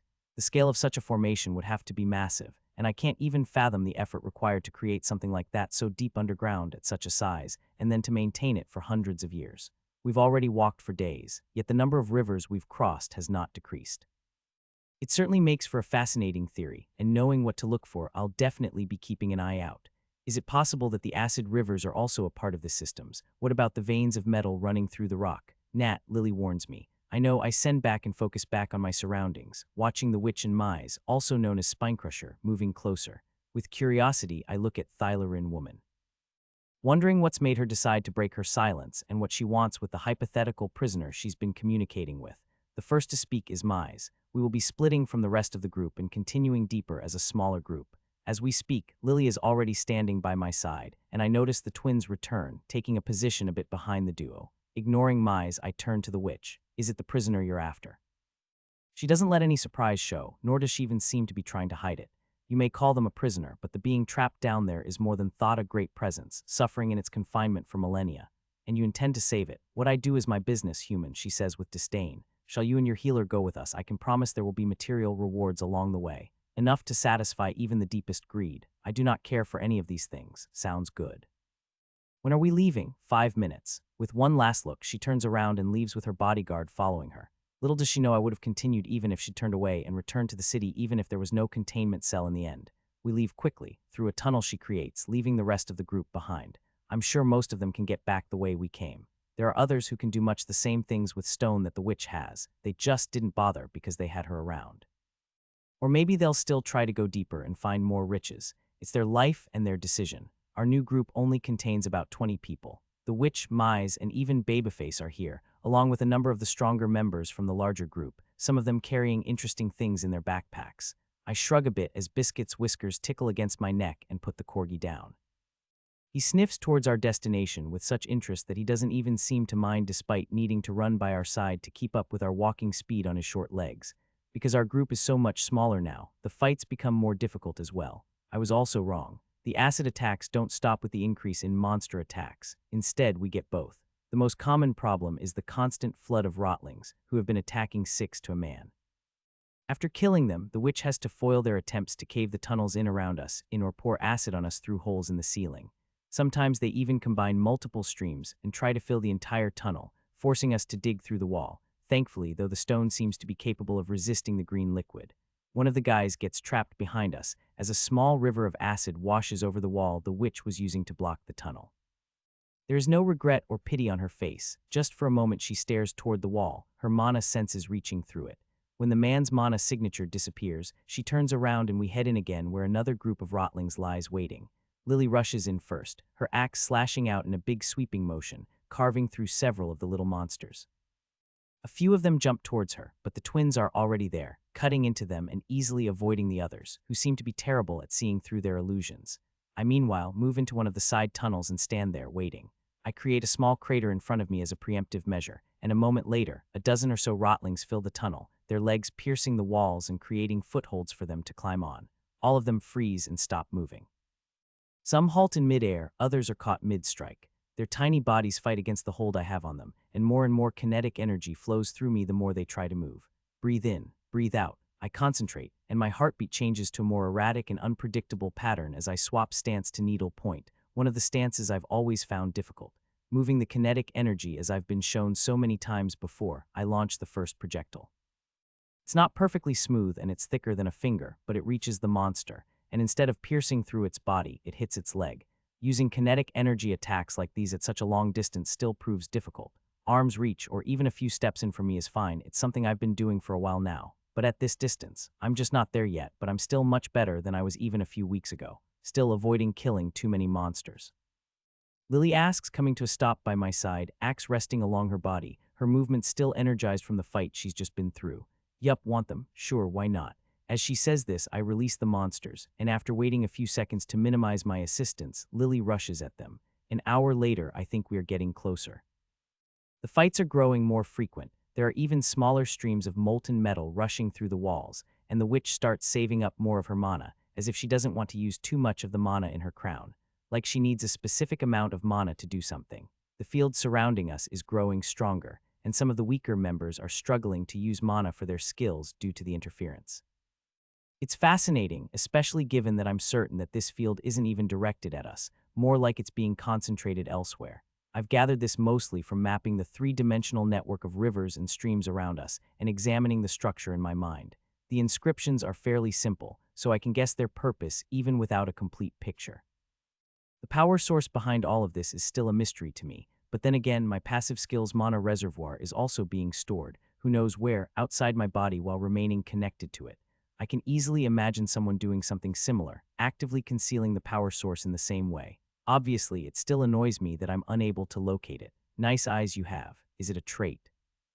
Babyface, seeing as he struck out trying to convince Lily to join his group again, he must have decided to bother me. Yes, look, I hope you don't mind I talked to your healer and tried to get her to join my group. He smiles, the act somehow making his face even more ugly. It's fine. If she wants, she can join you. Oh, how reasonable. The problem is that she doesn't want to. Healers as powerful as her are very rare. To be honest, I'm surprised those mind manipulator dickheads haven't snatched her up yet, let alone some other powerful group. You guys must still be quite new here. Yes, we've only been here a few months. I guess that's why. What did you do to get thrown here? Continuing to examine the structure in my mind, I think for a moment before just shrugging and staying quiet. It's fine, friend, you don't have to tell me, he smiles. The whole time he speaks, even though he comes off rough, like someone one might expect to be impulsive or aggressive, he actually manages to control himself pretty well. Izzy could probably tell me his true feelings, but to me, he looks like a reasonable person at the moment. He talks with an easygoing voice, gestures in a non-threatening manner, and doesn't try to get too close or use excessive amounts of mana to come off as aggressive. Of course, I've already seen the way he acts in fights and how he treats the weaker members of the group, so it's a bit late for him to be acting like that. Coming to a conclusion, I ask, how much has Mize told you about me? I watch with a hint of amusement as a flicker of hesitation flashes across his face before he masks it with a smile. Sharp, aren't you? I don't even think something like that deserves a compliment, but I see it as yet another communication strategy. Everyone likes compliments, even if they're empty. His voice turns to a whisper. Tell me, how the hell did you kill that guy? That maniac was someone even the witch didn't want to mess with. Annoyed with the exchange, I tell him, not your problem. But there is one thing that's been bothering me. I say, bringing my voice down to a whisper as I take a step closer. My healer has turned you down 3 times already, made it clear she's not interested in joining your shitty group. So don't bother her again, and don't even look at her in a way you think I might not like. Got it, friend? I lower my voice even further. I won't even waste my time dealing with you myself, I'll just ask her to get rid of you. Now screw off, I have work to do. No problem. Sorry for bothering you, Nathaniel, he says with a smile, taking a few steps back while maintaining eye contact as he leaves. Before continuing with my work, I begin to wonder if it's really normal to have all of our expeditions go like this, and how much more different it feels when it's just the members of Group 4, and I wonder if it would be the same and beyond with a party composed solely of people from Earth. I would like to think it's just the system pushing these fakes, the natives, to deal with attendees with the intent to speed up our growth, but I know far too many people to think it could be that alone. Especially here within Astral Prison, which some prisoners seem to have taken to calling the trash can, the idea being that this is where people go when no one wants to deal with them.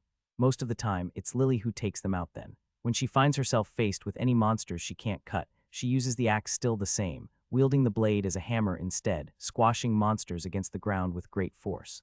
A few more guys die along the way. We lose one to acid, another to cave-in, and a third just gets pulled away into the tunnels by a horde of rotlings. I'm not trying to save my body's supply of mana, as it regenerates quickly enough to spare my reservoir, and I help everywhere I can, pushing monsters away, crushing them against the wall, holding them with kinetic energy. The entire time I keep my eyes active and my senses firing off into the area, and I've been doing so since the start. A constant rippling of my perception outward, keeping me ready to teleport my group away. Not even once have I underestimated the danger of this place. I still remember just how dangerous Chaos was, even crippled as he was, imprisoned within the Mana Desert. Lily fights well, as do the Twinsofen alone without cooperating, using even this as an opportunity to practice. And Biscuit, well, he waits, rarely jumping in, like he's been saving his energy for something. As for the rest of the group, the witch has been in constant communication with that presence I've finally begun to sense on the edge of my radar, her expression changing from that cold glare to a look of hope, anger, sadness, and desperation, in a twisted blend of emotion. Mize stays close, the 4 swords vibrating with kinetic energy as they rest in his hands, his movements reminiscent of Pulsar stance. Other than him, Babyface is the strongest, no longer bothering us and staying close to the mentioned duo, his face sometimes taking on a weird expression not unlike the witch's. It makes me wonder what originally brought him down here. Is it greed, or is his purpose similar to the witch's? We stop by a small outpost, nestled against a wall with several veins of metal running through it. The place is dark and eerily quiet, small streams of acid run through the cavern, and the air is full of toxic vapor. As far as I understand, this is the furthest any expedition has ever been. Nobody's ever reached this place before. Something or other always stopped them, whether it was a lack of mana or inexperience, but the greatest factor was probably the confusing layout forcing them to wander for days under constant attack. But this time, unlike the previous expeditions, the witch is following her connection and is leading us directly to the source. The materials we find down here are well worth the effort. Metals up to arcane grade, pieces of amazing crystal capable of enduring the pressure of incredibly dense and power-hungry inscriptions. There's a huge smithy carved into one of the walls, with an anvil as big as a car in the center and a piston-style hammer above it, both made from material that helps to reflect mana so tough that even Lily can't damage them with her weaker version of disintegration as she makes her surreptitious attempt. There are a few golden-hued fragments of chain that seem to be made from a similar material, despite their odd coloring and the additional effects granted by the inscriptions that have been etched into them through unknown means. These shattered chains are massive. Each piece is as big as my torso and they're all very heavy. Everyone takes some materials from the storage, careful to maximize value for weight, and when they are done, I step towards the anvil, activating. Leyline, all of the mana in my body disappears, along with the anvil. A third of my reservoir disappears and the hammer with it. The 2 remaining thirds of my reservoir disappear and take the fragmented golden chains with them. Using the last remaining bits of my mana, I touch a specific ley line, and within a flash, mana crown appears over my head, the exact same design as the witch's, just a different color. My mana seeps into my body, filling it and my reservoir as well, and I continue to send all the materials I can away, totally emptying the storeroom. Leyline LVL 38, Leyline LVL 39. My crown then disappears as well, returning to float over the bust far away, and I face the shocked members of the expedition. POV the witch. Impossible, the space here is too unstable for long-range teleportation, yet he managed it. Even after the activation, I couldn't trace where he sent the materials. And that crown too, it's a lot more full than I had expected when I sensed the familiar skill on him. Underestimate humans, Mellow, and they'll surprise you. Always have. I apologize, no need, but please hurry. The pain, it's unbearable, I will, forgive me. The voice echoing like a distant memory of my mother murmurs, use that human and the weapon he carries. It can free me. As we planned, I've marked it. He's still unaware. You've always had a gift for this, my child. But beware of the small creature with him, don't let it near me. Eliminate it if necessary. The pain surges again. Turning away from Mize, I grit my teeth, fist clenched, waiting for the wave to pass. I'm sorry, dear Mellow. It's fine. It's my weakness for not being able to bear our connection. Please hurry. It hurts. Her gentle voice fades into silence as I channel more mana to keep my body from fracturing, forcing myself into composure before turning back to give the next set of commands. The feeling of danger keeps increasing until it takes on an almost physical aspect, like I could reach out and touch it as it clings to my skin. It raises the hair on the back of my neck and sends goosebumps prickling across my forearms. The sensation is reminiscent of crawling into the cave of a beast, pulling yourself ahead on your hands and knees, knowing you should turn and run, even as you continue, ignoring your scraped hands and knees and the blood trailing behind you. As the fights grow ever more dangerous, we push on and my wounds are beginning to add up, even with my enhanced body as acid drips from the ceiling, something even the witch is incapable of stopping. The rotlings double in size, as does the number of legs and the size of their mouths. Just a few seconds is all it takes for them to tear out huge chunks of flesh, and their coordination becomes better. And in the midst of it all, Lily moves like a whirlpool. Her swings, though amateur, are swift and precise, cleaving through swathes of monsters. As dozens of them close in on her, targeting our last healer, her new skill envelops her body. Her disintegration mantle rests on her shoulders, flowing down to her knees.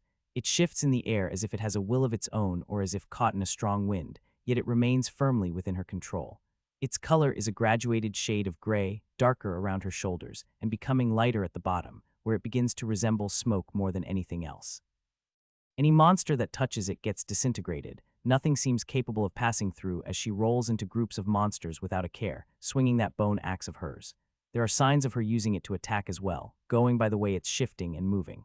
Though she's still exploring the skill, even in this weakened form, nothing down here can withstand it, a fact clearly reflected in the expressions of the other expedition members. My mind is also clear and sharp, the dangers surrounding us shaping it as I maneuver across the battlefield with kinetic energy, avoiding the rotlings, and tossing them aside so that I can finish them off with compressed javelins, boosted by the same energy. Any monster that manages to get close is welcomed with a weapon made from mana block that I've compressed to the point of near destabilization, as I alternate its shape between spear, sword, claymore, and axe. Yet I still hold myself back, knowing the worst is yet to come. Fighting through the waves of monsters, we eventually reach a dead end to the tunnel, and the witch closes it off. Soon after, we hear the sound of acidic vapors and liquids slosh against the wall she's created. Without the slightest bit of hesitation, she and two of the other members of our group mold the stone, creating a way for us. We head through with hurried steps, rough breathing filling the tunnel. I notice burns on my forearm, left over from a few droplets of acid I was unable to avoid. As we've seen before, it heals much slower than it should. We are close, Nat. I can feel her connection getting stronger, Dennis says, gesturing at the witch, who now has an absent, painful expression on her face.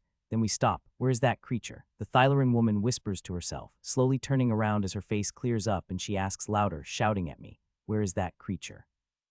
Biscuit's not here. He left during the previous fight with a simple message to me. I don't know, I answer honestly. At that moment, as we wait for the next monster attack, the atmosphere changes quickly. Some of the mana from her crown seeps into the air, the pressure nearly palpable, just a taste of the mana she has been collecting for 10 years reaching toward us.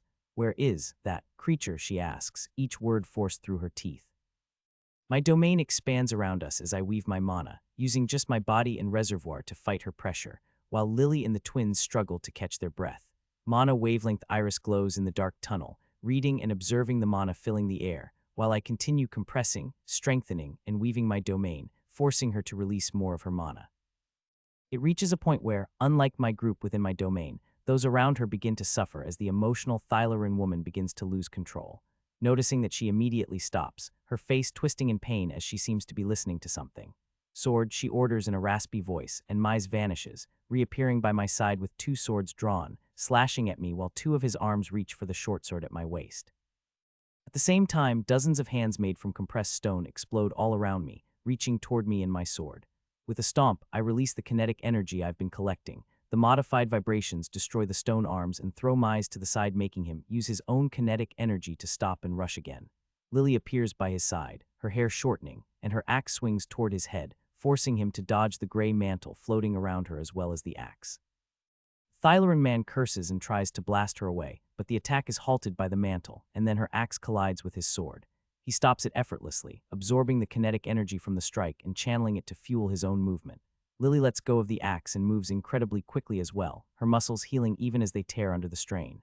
Mize tries to avoid her, but even with all the kinetic energy, he's too slow to match Lily giving it her all, and she collides with him. Rock bursts beneath her feet, stone spike, and arms reaching to slow her down, but Lily ignores the wounds, her mantle swirling around her body. Half of her face turns into a mass of bone and raw flesh, and one of her arms is nearly torn off as Mize drives a hole through her body, fueled by kinetic energy. Lily pushes through it all and with an incredibly swift punch sends a burst of gray mana through Mize's chest, evaporating half of it. Then his body drops to the ground like a puppet with its strings cut. Pressure on my domain intensifies, attempting to tear it apart. The ground shakes and the rock beneath us moves like waves, twisting, swirling, trying to press in on us. Reaching through my ley lines, I connect to all of us, and even though the witch tries to stop us, I teleport us away, back to the place we were a few minutes ago. Weren't we going to fight her? Aaron asks hurriedly, joining by my side. It would cost too much mana, and that might just be what the prisoner wants. At this moment, it seems to be after my sword, and for some reason it doesn't like Biscuit weight.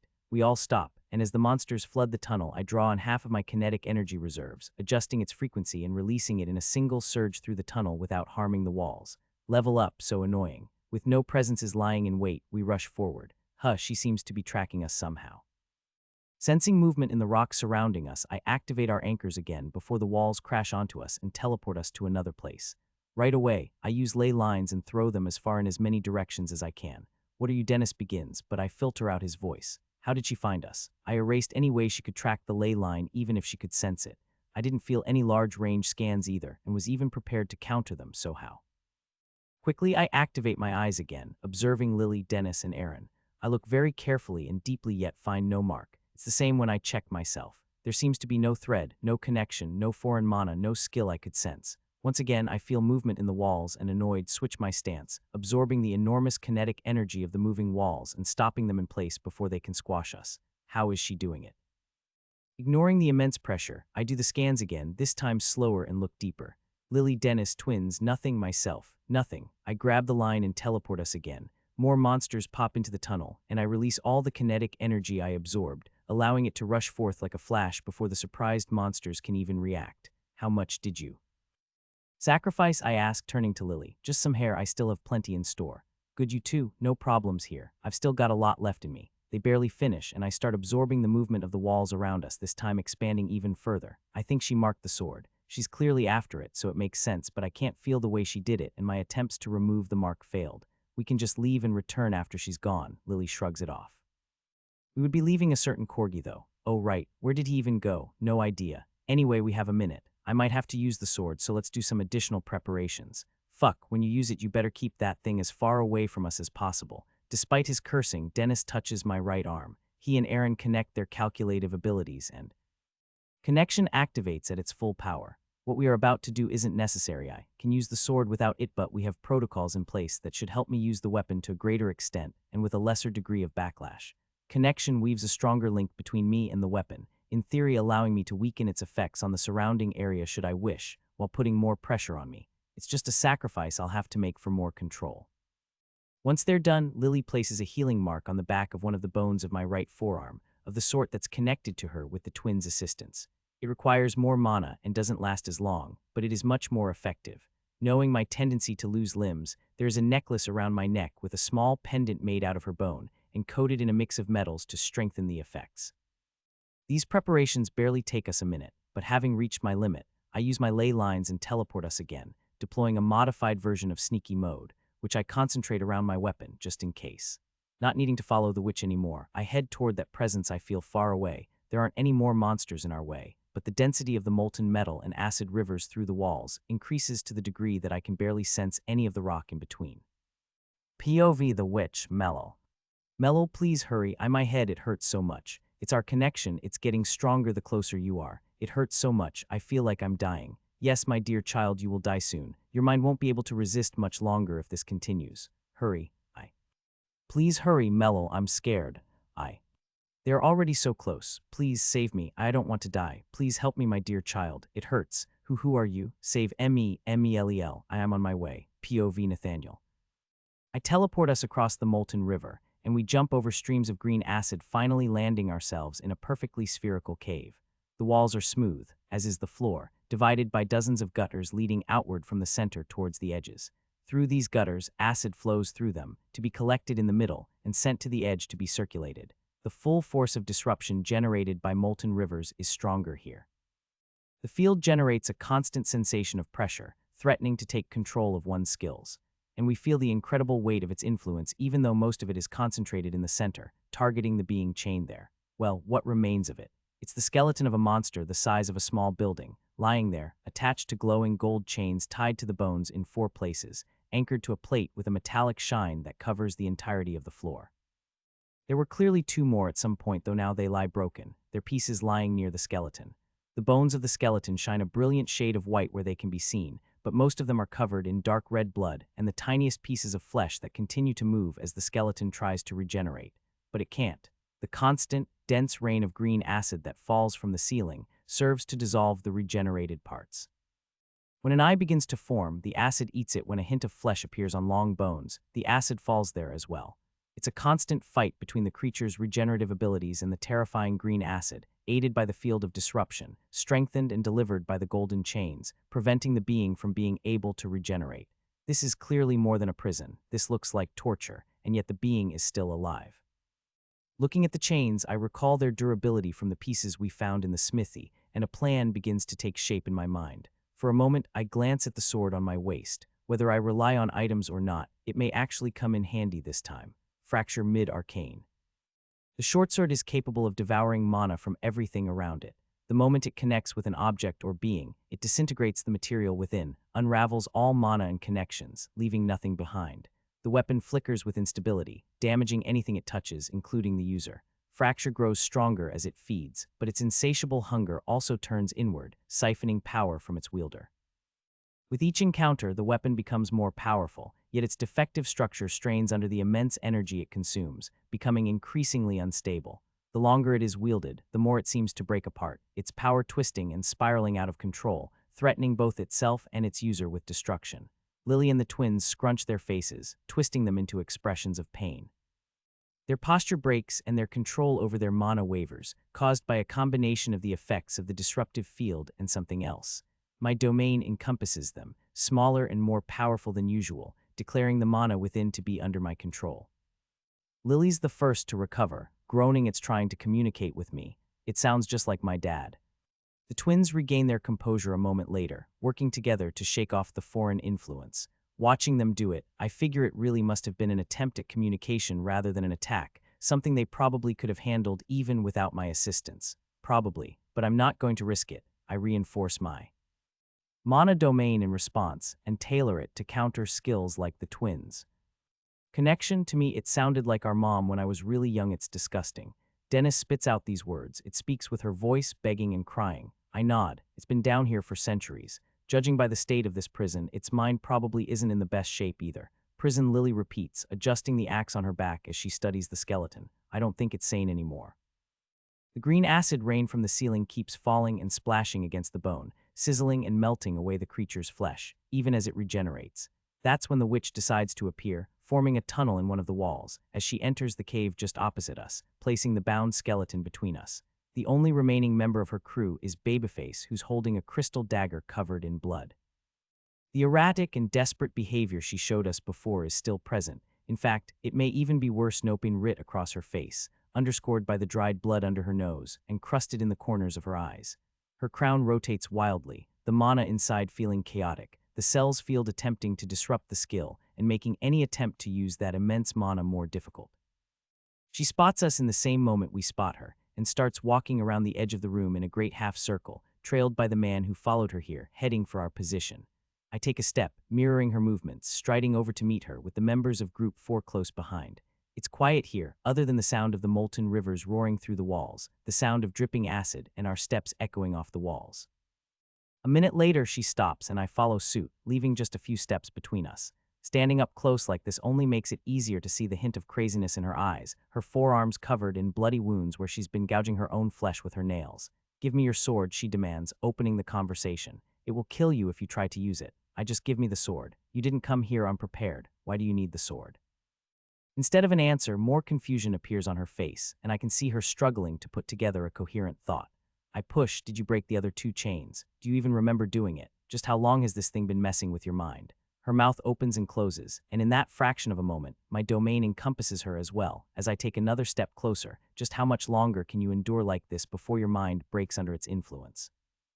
Are you really ready to die here? The same pressure that connected to Lily and the twins before tries to connect to me, but it can't. It can't because I've put too much effort into ensuring that I wouldn't allow myself to be controlled, and it can't because my arcane passive insulates my mind from outside influence. I continue. It knew you wouldn't be able to keep returning every 10 years to break another chain. So when it saw this sword, it wanted you to use it to release it in one go, even if it were to cost you your life. She neither confirms nor denies my theory, but a sudden pulse of mana bursts forth from her crown, tearing through the portion of my domain that had reached her. I intensify my efforts to keep it contained around the 4 of us. The witch moves her 6 arms, spreading them, 4 opening their palms, mana seeping out of the crown and floating in the air around her. Stone rises up from the ground, forming 2 long spears which she grabs in the other 2 hands.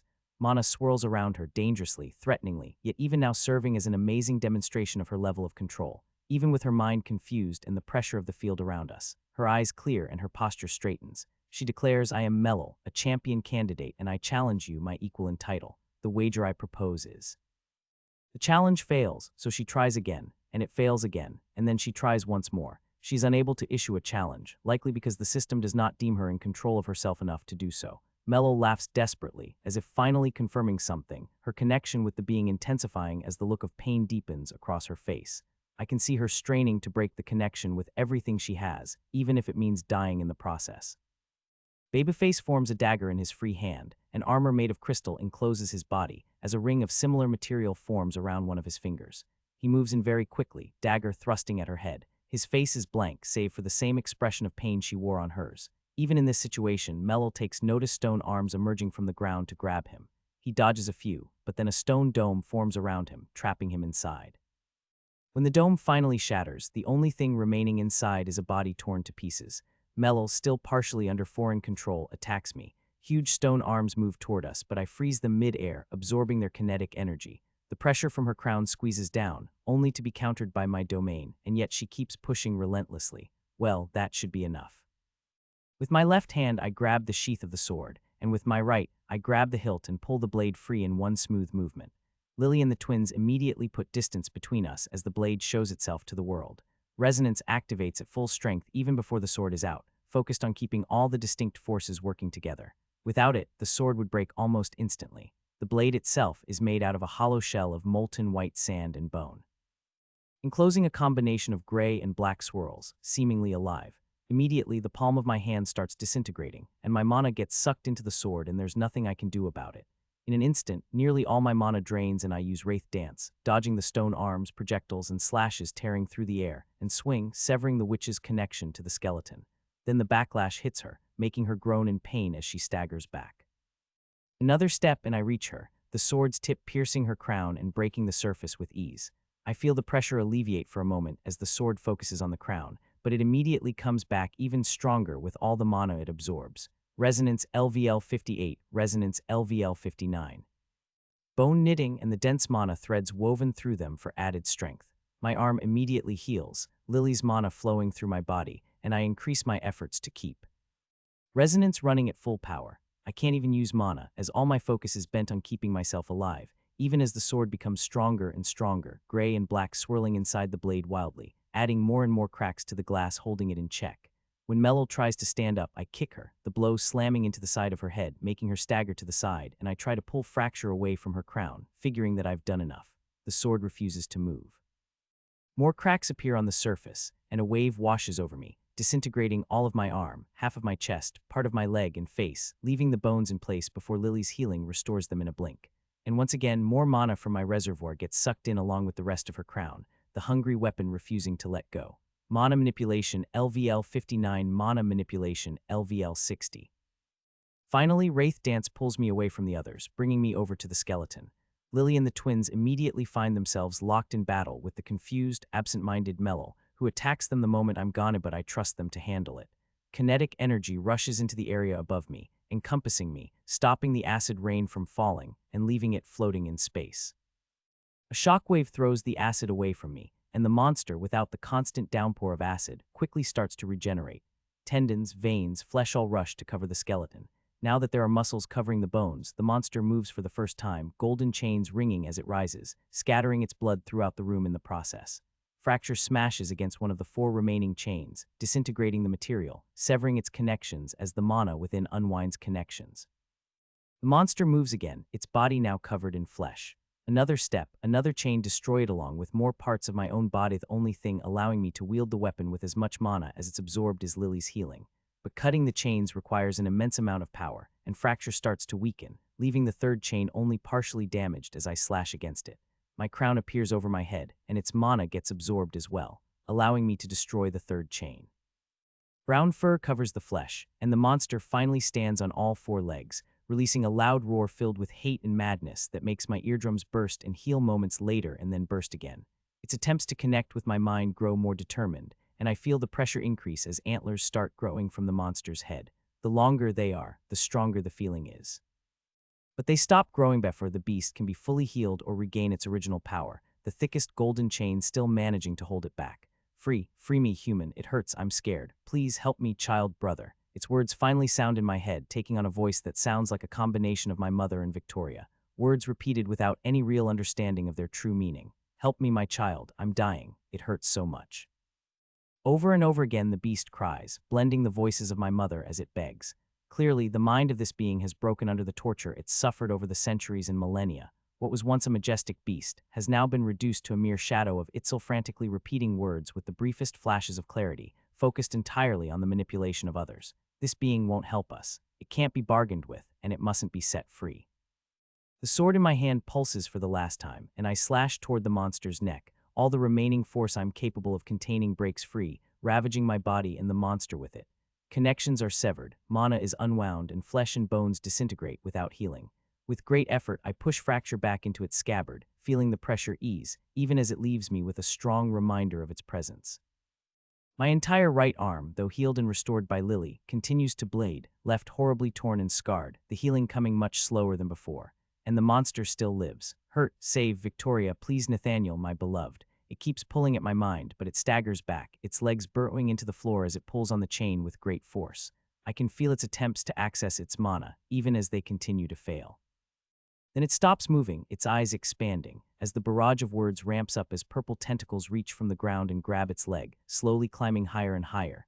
Die for me, protect me, heal me Lily my child, I always hated you Aaron, you will never amount to anything Dennis. Mellow my beloved. Over and over again it screams as a dark shadow surrounds it, a flickering mass of something huge covering it in darkness until the entirety of the monster disappears.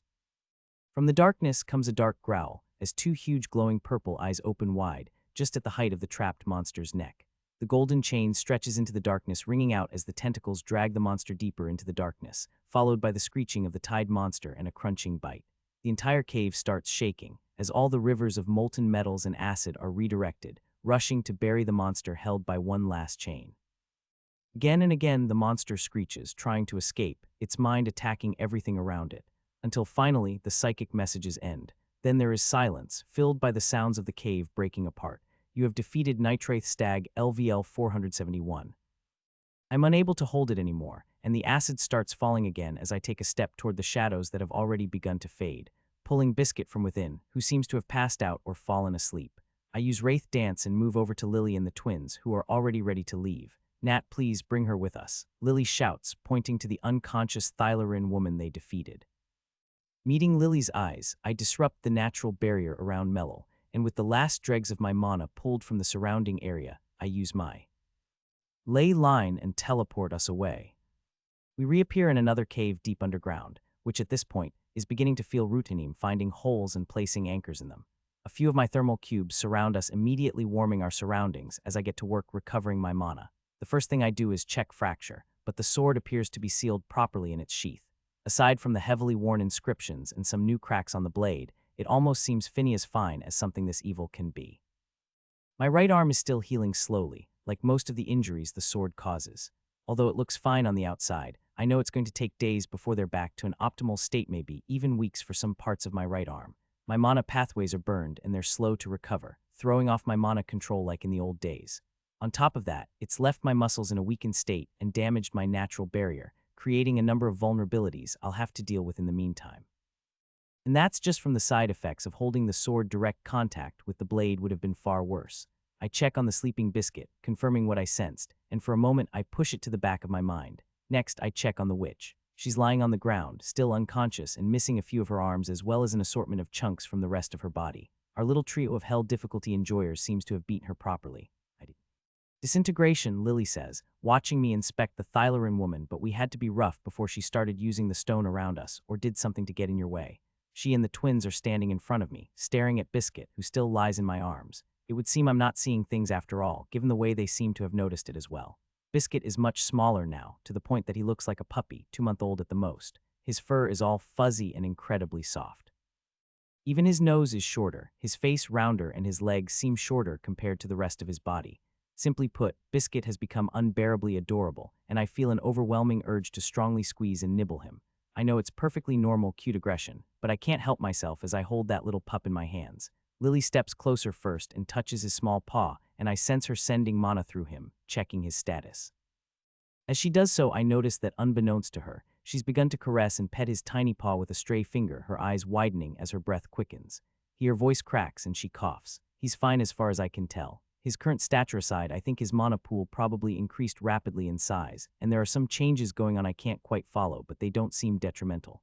As she talks, her interest grows more and more, and she moves her face closer. Then Biscuit barks in his sleep, twitching his leg as he does. Lily squeaks in response, and for a moment I almost think she might snatch him right out of my hands, but she holds herself back and masks the squeak with another cough. Something in my throat, Lily complains before coughing once again. While the witch's unconscious body lies on the ground next to us, I start rubbing my cheek against the sleeping form of Biscuit's small body. Is everyone okay? Yes, I healed all our wounds, but yours might need a bit more time. You know, I could have used disintegration and you wouldn't have needed to use fracture. Yes, you could have probably broken a single chain, maybe two if you were to really lean on sacrifice. If I hadn't used fracture, I would have to use black mana to get rid of her crown, and that would have caused an explosion without really improving our situation. This way, I got rid of her crown and used up the mana inside before it could cause any trouble. It was a perfect plan. It didn't kill the monster, Aaron reminds me. I knew Biscuit was around, I say, lifting the corgi pup as I do, leaving his tiny hind legs and fluffy short tail dangling as I move him from side to side. I probably could have pushed myself more and dealt more damage, but I trusted him. Pulling him back onto my chest, I give him a gentle squish, feeling the urge to squeeze him even more and give him a playful nibble. This is getting dangerous. He's way too cute. I force myself to put him on my lap and lay my hand on his small head, which only makes things worse. That head is so small now, so soft, so fluffy. Breathe in, breathe out. Good. Of course, there were different ways to deal with the situation, but overall it went well. My only complaint is that I was deducted who knows how many levels for the assistance he gave me in killing that beast. You say it went well, but wasn't the plan to free one of the prisoners to help us escape the astral prison? Aaron asks, reminding me of our mission. That's true, but not this one, I say, sure of my words. That thing was way too unstable to even think of cooperation, and we still have 3 containment cells left. Tess knows about 2 and is currently working to find the last. If you think about it, Dennis begins cautiously. Aren't we going around killing tortured and beaten up prisoners? Well, when you put it that way, of course, it's going to sound wrong, I reply with a shrug. But understand this, whether it was with Caius or this prisoner, I never went in with the intent to kill them from the start. I'm always open to freeing them through a fair deal. It's crazy how these champion-level prisoners can still cause so much trouble, even with so much of their power stripped away, Aaron says, gesturing to the woman on the floor. What about her? We could just leave her here and do our own thing, but I think we can probably get something out of her as a reward for saving her life. After performing a quick check to ensure she's not just pretending to be unconscious, I add I want to ask her some things about challenges and using the crown. She seems to have some experience. She might also have some nice items we could take. You don't want to ask her more about using mana, just crown stuff, Aaron asks as if suspecting me of something. Nah, I'm better than her when it comes to most mana-related stuff. Imagine how good you could be if you ditched Whitey and focused on mana alone, Dennis says, clearly trying to provoke me with a smirk. Imagine how completely dead I'd be if my mana got blocked, as tends to happen. Plus, this way, I can ignore my body's stats, which will ultimately lead to a greater degree of mastery over my mana. Imagine how good your control would be if you focused completely on mana to prevent that from happening, he pushes. Lately, he and his brother like to see how far they can get me before I punish them with harder training. So I lean back in my chair and carefully pet the tiny corgi puppy in my hands. Imagine thinking the conversations you have through connection are private only to find out that someone was listening in. Imagi what? Imagine talking about very private stuff while walking through the tunnels behind a certain member of our expedition. You're bluffing. There's no way you were able to resonate and join our private connection, not without us noticing. Dennis, I don't think he is. When he's bluffing, he somehow looks more confident, Aaron says, the more cautious of the two. While they talk things out, I step aside, coming to a stop in front of the witch and say, I know you're awake. Hearing me, Mello lifts herself up, bringing herself back to her feet, and dusts herself off with the 2 arms she has remaining. Her wounds aren't life-threatening, but they're also the kind of thing Lily won't waste mana to heal if Mello were to turn out to be an enemy. Her yellow eyes observe me, and Biscuit cradled in my arms, before shifting her gaze to the sitting twins and Lily. Then they flicker toward the thermal orb, and her mana senses examine the cave. She does so slowly to avoid coming off as threatening. Only then, without reacting to the situation or trying to say anything about the events that took place down there, she asks, what do you want? Pleasantly surprised by her reaction, I nod and ask, what do you have? An hour later, we find ourselves back in Hollowgate following Mello, who's currently leading us through the halls of her manor, which also happens to have one of the highest walls in the city. All of her arms have been restored, courtesy of Lily, who was kind enough to treat her other wounds as well. Her manor is empty, there are no servants, no other people. Mello lives alone, secluded within a very dangerous set of defensive arrays. The interior of the manor is simple with no luxurious furniture or wasteful items. Everything is clean and minimalistic, with large windows to let in plenty of light. The manor itself is smaller than I expected, with thick walls enclosing most of the interior, which are layered with even more defenses. Most of the estate is dominated by a massive stone cube that towers over the actual house, taking up nearly all the available land. Its enormous bulk, easily capable of swallowing multiple mansions with room to spare, dwarfing the manor in comparison. We pass through the cube's wall with her skill alone, the stone seeming to melt away as it creates a path for us. Dozens of crystals line the ceiling, mimicking daylight with remarkable accuracy, and a set of inscriptions on the walls even create the illusion of wind. A large part of the space is occupied by a lush garden, filled with trees, vibrant grass, a small pond, and a cozy-looking cottage tucked into a corner. This is where Mello has lived for the last 10 years, storing mana in her crown. Most of the cottage's interior is lined with shelves upon shelves, filled with books and an even larger quantity of mana stones packed full of information. Then there are the items, most of them only seeming to have sentimental value, while others are clearly the results of an assortment of experiments. It's really messy inside, but not in a bad way. It's clean, lived in, and radiates a wonderfully cozy feeling. Without a word, Mello takes a small tray and puts 5 cups on it. She doesn't seem to have a complete set, so each cup is different, be it in material, shape, or size. Adding to it, she takes a bottle from one of the shelves and wordlessly heads to the terrace connected to one of the doors. We take our seats in the chairs she brings us from the house, once again not a set, indicating once again that she's probably not used to hosting visitors like this, and so seeing that she's missing one, I make my own with Mana, which grabs her interest as she takes a moment to examine it. As we sit around the small table, she pours the drink into every cup and then in front of us takes a sip. Lily is the second to drink, and when she confirms it's fine, we drink as well. It tastes very nice, fruity and slightly fizzy, and feels warm and refreshing. I quickly find myself enjoying it and take another sip while taking full advantage of the view the terrace offers, overlooking the small pond where under a large shade tree sets a small stack of books. It would be easy to see Mello reading there in her free time. How do you take such a small amount of mana with how much you had stored in the crown? I ask a few minutes later. Mello turns her eyes to me from the pond. There are a few tricks to make it easier. I had a feeling you would know about them. Yes, I can do it too, but I was curious about the way you do it. Mello tilts her head, considering her words. Think of it like this. The mana in the crown behaves under its own set of rules, like a layered lattice. Each layer has a different response threshold, a kind of resistance coefficient, if you will. You have to tune into each specific frequency to access one layer at a time. Otherwise, you're effectively breaching the entire reservoir at once, which is wasteful and unstable. She gestures with a hand, tracing invisible lines in the air. It's about precision extraction. With the right modulation and by aligning your mana with the crown's specific binding structure, minimize the draw. It's controlled like a harmonic oscillation. Without that tuning, you risk releasing it all at once. Think of it like plucking a single thread from a weave, using resonance instead of force. It's like a valve. The more you Dennis interjects, mocking my words with a sly grin, then abruptly stops mid-sentence, mouth stuck open, frozen in place. Continue, I tell Mello. Glancing at the twins, Mello's fingers dance subtly in the air, as if illustrating a complex formula. The crown isn't just a simple container, it's a resonant structure. When you tune into that structure precisely, you don't just take man, you prompt it to flow willingly at your own pace. It's a form of induced resonance, not unlike coaxing stone to vibrate at its natural frequency. The crown essentially lets its defenses down. She pauses, but the trick isn't just about knowing the resonance. You have to account for environmental factors, right down to the minor shifts in ambient mana density. Most of it the crown does on its own, but adjusting for those conditions is possible from your side, and by doing so you increase your control. A faint frown appears on her face, and every time I draw from it, I also perform a recalibration of sorts, mapping the crown's mana fluctuations to my own. This sounds fun, and it might take a while. Go play, I say, waving Lily and the twins away, and wait for them to leave, Dennis with his mouth still wide open. Then I lean closer to Mello. Repeat what you just said, and imagine you are explaining it to a 5-year-old.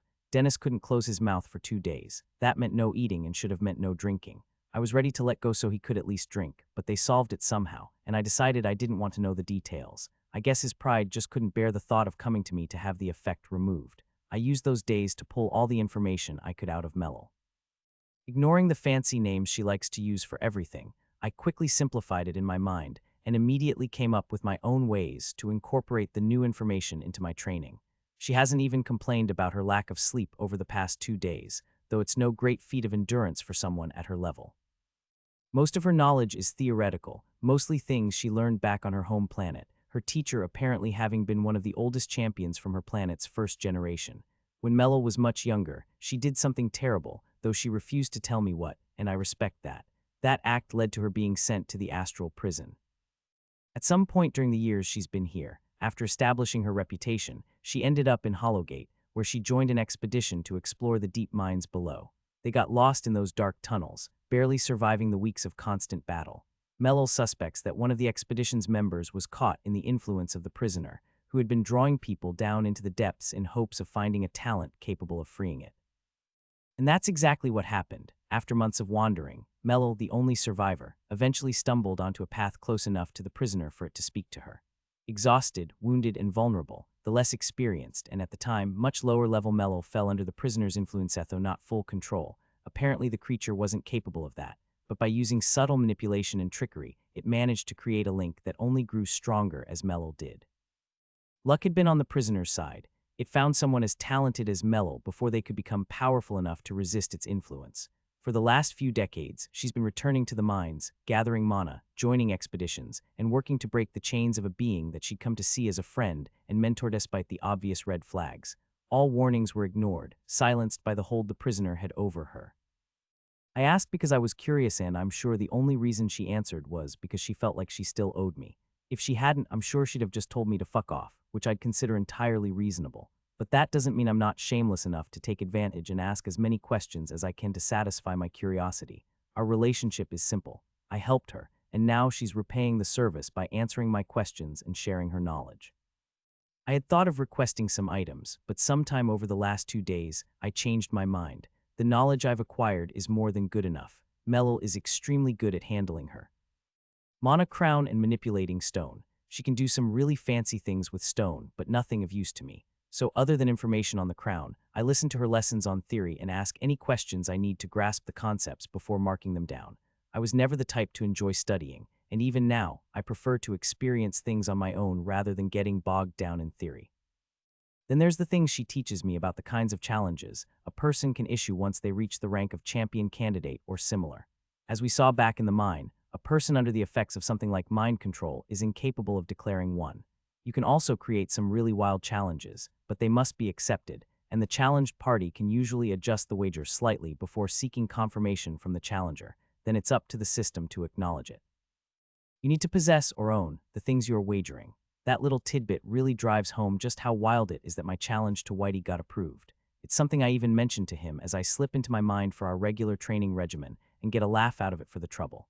I think it's even possible to wager things like traits, but you need to mean it and have a certain level of mastery over the trait in question for the system to acknowledge that you own it. At higher levels and for beings with the status of champion and absolute, these challenges get easier to make and allow for some crazy stuff. You can wager your stats, passives, and more besides. Active skills seem to be the exception, though. They're one of the very few things that just aren't possible to wager.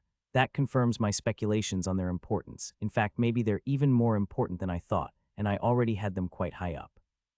While I'm collecting this information, Biscuit is still unconscious, and after examining him a bit more, Lily's come to the conclusion that he just needs time to digest.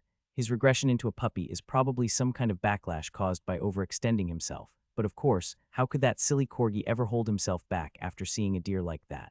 Lily and the twins spend time slacking around and training. When I give my modified evil orbs to the twins, Melil shows an interest, and I make one for her as well, which much to the twins' frustration, she handles like a champ. When she thinks I'm not looking, she carefully places the orb into a mana cage, as if she intended to examine it later. Even though this Thylarin is clearly racist, I've also learned over the last 2 days that she's an extreme introvert, and never thought twice about locking herself away in this place for 10 years. Spending all her time training, learning, and reading, and it's something I can't help but deeply admire. Led by some incomprehensible impulse, I even say as much. What do you mean? She asks. I'm not racist, I just don't like being around people, no matter the race. That answer raises my respect for her more than anything else she's done so far. Melil then continues, I've given you all the knowledge you wanted. Some of it I would have never shared under normal circumstances, and some of it I spent years trying to learn. I value my life a lot, but I value this knowledge almost as much. Getting a hint, I stand up. Got it, this should be enough. Consider your debt paid in full. Good, the exit is that way, she says, gesturing towards a stone wall that shifts and molds itself to reveal a door. Then she turns away, heading back to her cottage, whereupon she peruses her collection of books, presumably looking for something to read.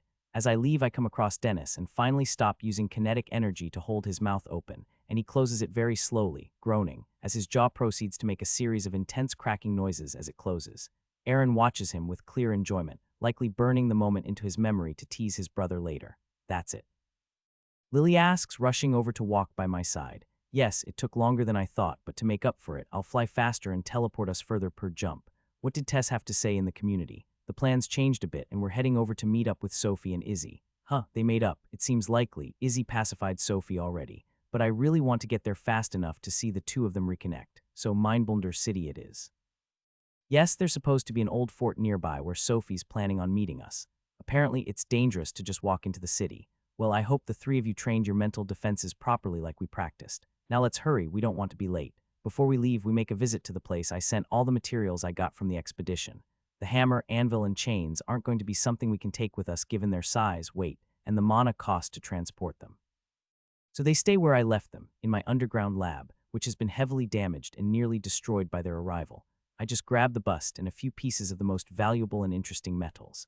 After leaving the lab, I also remove any ley lines heading there and clear away all the signs I can. The shielding of the room should take care of the rest. After thinking it over, I create a smaller hideout far from my lab and move over a few pieces of chain and metal. This way I can retrieve them if I need to, without leaving any trace back to the main hideout. Then we depart using my teleportation and flight. As always, when I find myself having to move more than a few people, it's very janky, but so far, it's still the fastest method of travel. There are a few monster attacks along the way, and we have to deal with and avoid a few random groups that would otherwise ambush the average traveler, though aside from that, it's just a simple trip as we head deeper into the central region. When we finally make our landing, the old Fort Sophie mentioned is well within view, and far in the distance, we can even see the shimmering of the lake and the city with its many towers nestled on its banks. Deactivating the restrictive training emblem, the pressure on my body alleviates, and I activate one of Lily's healing marks. Examining my body, it's still not fully healed. My muscles are weaker and they still don't feel right. My mana is much more difficult to move, and sometimes I get spasms of pain or find that my right arm has become entirely paralyzed. Fracture is a very powerful weapon. Mid-grade arcanate's not something I expected when I set out to make it. The cost of its power is the danger inherent to its use and the fact it's constantly crumbling away, but even now I'm still learning from it. So now, as we head towards a tower where I sense a single mana signature lying in wait, I check my status and with it, the results of my training. That's close to 30 levels of free stats I've gained, mostly evenly split into strength, dexterity, and constitution. But best of all, there's also my first strengthening of mana wavelength era, something I'm quite used to at this point, but damn, the beginning hurt. The strengthen trait allows me to see mana particles and the structures of skills with even greater clarity, though the cost is high, and I still feel like I haven't fully uncovered the trait's potential. With the second stage strengthening token, I could enhance it further. I just need a bit more time to fully adapt, and before I do, especially before I get my primary class selection, I have my hopes it will make the offerings better. Having mana wavelength iris at the second stage by then could be huge. As for my constructs, I've upgraded all of them at this point. I had Lily's help for the reinforcement construct, and my thermokinetic mana heart reinforcement is markedly better now when I decide to use it, and with my mana reserves, it was already quite powerful to begin with. And the output of my heart has increased as well, especially when it comes to kinetic energy, something I could directly compare with Whitey and the bits of information Lily got from the pieces of his heart before they disappeared. That made the white-haired demon shut up about my weak heart for the most part, and he only really mentions it when, according to him, I do exceptionally poorly. For any further upgrades, I'll need more to work with, though I have high hopes in the form of the champion's heart Lysandra promised to get me from the pyramid. If all goes well, I could give it a good boost in strength during the tournament if the healing field doesn't interfere again. My mantle got the second most noticeable upgrade after the heart, the inspiration I gained from the combination of Leyline, Resonance, working on Fracture, and my arcane passive. To be honest, my mana sovereignty mantle might be approaching the level of an arcane passive, nicely rounding out my defenses against mental attacks and any attempts to hijack my body mana or otherwise interfere with my use of either. I now have plenty of stay tokens, and there's been no change when it comes to my passive skills, but there is a good reason for it. Shards, 279,936. I've gained over 150,000 shards during these past few months, and I'm currently saving for a mid-arcane passive, and I swear, I will sell Fracture if I need to just to get it before the primary class upgrade, Fracture itself representing another 150,000 shards in value. Passing through the destroyed gate, we find ourselves on an empty street framed by equally empty buildings. If the sixth floor had more greenery, I'm sure the fort and buildings within would have been overtaken by it, but as of now, it's just a skeletal ruin. There are no signs of life other than the mana signature awaiting us amongst the streets, so we make our way in that direction. As we walk, I begin to sense an intricate web of mana hanging in the air around us, with functions I haven't seen before. After examining it for a bit, I can tell that there are plenty of detection mechanisms that ring the moment I so much as touch the web. Some others seem geared towards interfering with different tracking methods, some serve as a more direct form of defense, and still others allow for the quick deployment of secondary webs, among other things. While I study it, we reach the crossroads of two streets, where Sophie sits waiting on a boulder against which a single withered tree rests. It's the only sign of any greenery as far as I can see, and the tree's branches move almost like a living being as Sophie runs her mana through it, likely as a means to pass the time. Sophie looks the same as she did the last time I saw her, slightly shorter than me and a bit younger. Her green eyes are noticeable even in the dusk, as is her well-tanned skin. She's luxuriously dressed in a long black robe layered over a finely embroidered tunic. The robe itself is richly adorned, trimmed in silver threads with subtle, elaborate patterns that shimmer faintly in the low light. Many of them seem to be highly mana-conductive, and I'm sure these clothes offer better defense than some of the upper epic armor I've seen. "Please, don't mess with my web, Nat," are the first words from her mouth. I'm examining it, not messing with it. If you're nice, I'll show you a few ways to improve it. At this point, I'm sure I'm better at this than you, so if you're nice to me, I'll let you examine it and maybe explain the parts you don't understand. Sophie, please don't. He'll deploy some kind of array and end up bleeding his brain out of his nose just to modify it and win this challenge. Dennis sighs beside me, and I feel him adding Sophie to our link so we can all communicate telepathically if needed. "You can talk about it later." Lily jumps in before I can answer and rushes in, pulling Sophie into a hug. "I'm so happy to see you." Sophie seems surprised for a moment, almost like she doesn't know what to do, but then she slowly closes her arms around Lily and hugs her back. "I'm also glad you guys are okay. How did you do?" "We just killed one of the prisoners held in the containment cells." I see." Sophie's eyes land on me with a suspicious expression. Feeling the need to defend myself, I hold Biscuit in front of me at arm's length. "Look, we went down there with the best intentions, but you wouldn't want a psychopathic, telepathic, super-regenerating deer running around free, and it was this little jerk who finished him off. Can I hold him?" Sophie asks instead of demanding details about the containment cell. "No, he's mine." Sophie continues without missing a beat as if she hadn't even asked. "What happened to him? Is he okay?" "Yup, he's just as healthy as he could be. He seems healthier than before and stronger, he just shrunk." Lily thinks it's some form of evolution. I think it's because he overextended his abilities. Aaron thinks it's like a phoenix growing anew from his ashes, and Dennis seems to think it's my fault somehow. If you hand him to me, I could check. "No, he's mine. Nat, just give me that goddamn adorable corgi puppy. You have a really scary expression on your face right now." Instead of answering, Sophie smiles wide and chuckles for a moment. This expression feels more real and relaxed than the one she wore before. Meeting with people after so long can be awkward. No matter how much time you spent with them before, it can still feel a bit off until things return to a semblance of normality. "I'm glad you guys are okay." I didn't realize Sophie starts, but then stops mid-sentence and shakes her head, a smile still on her face.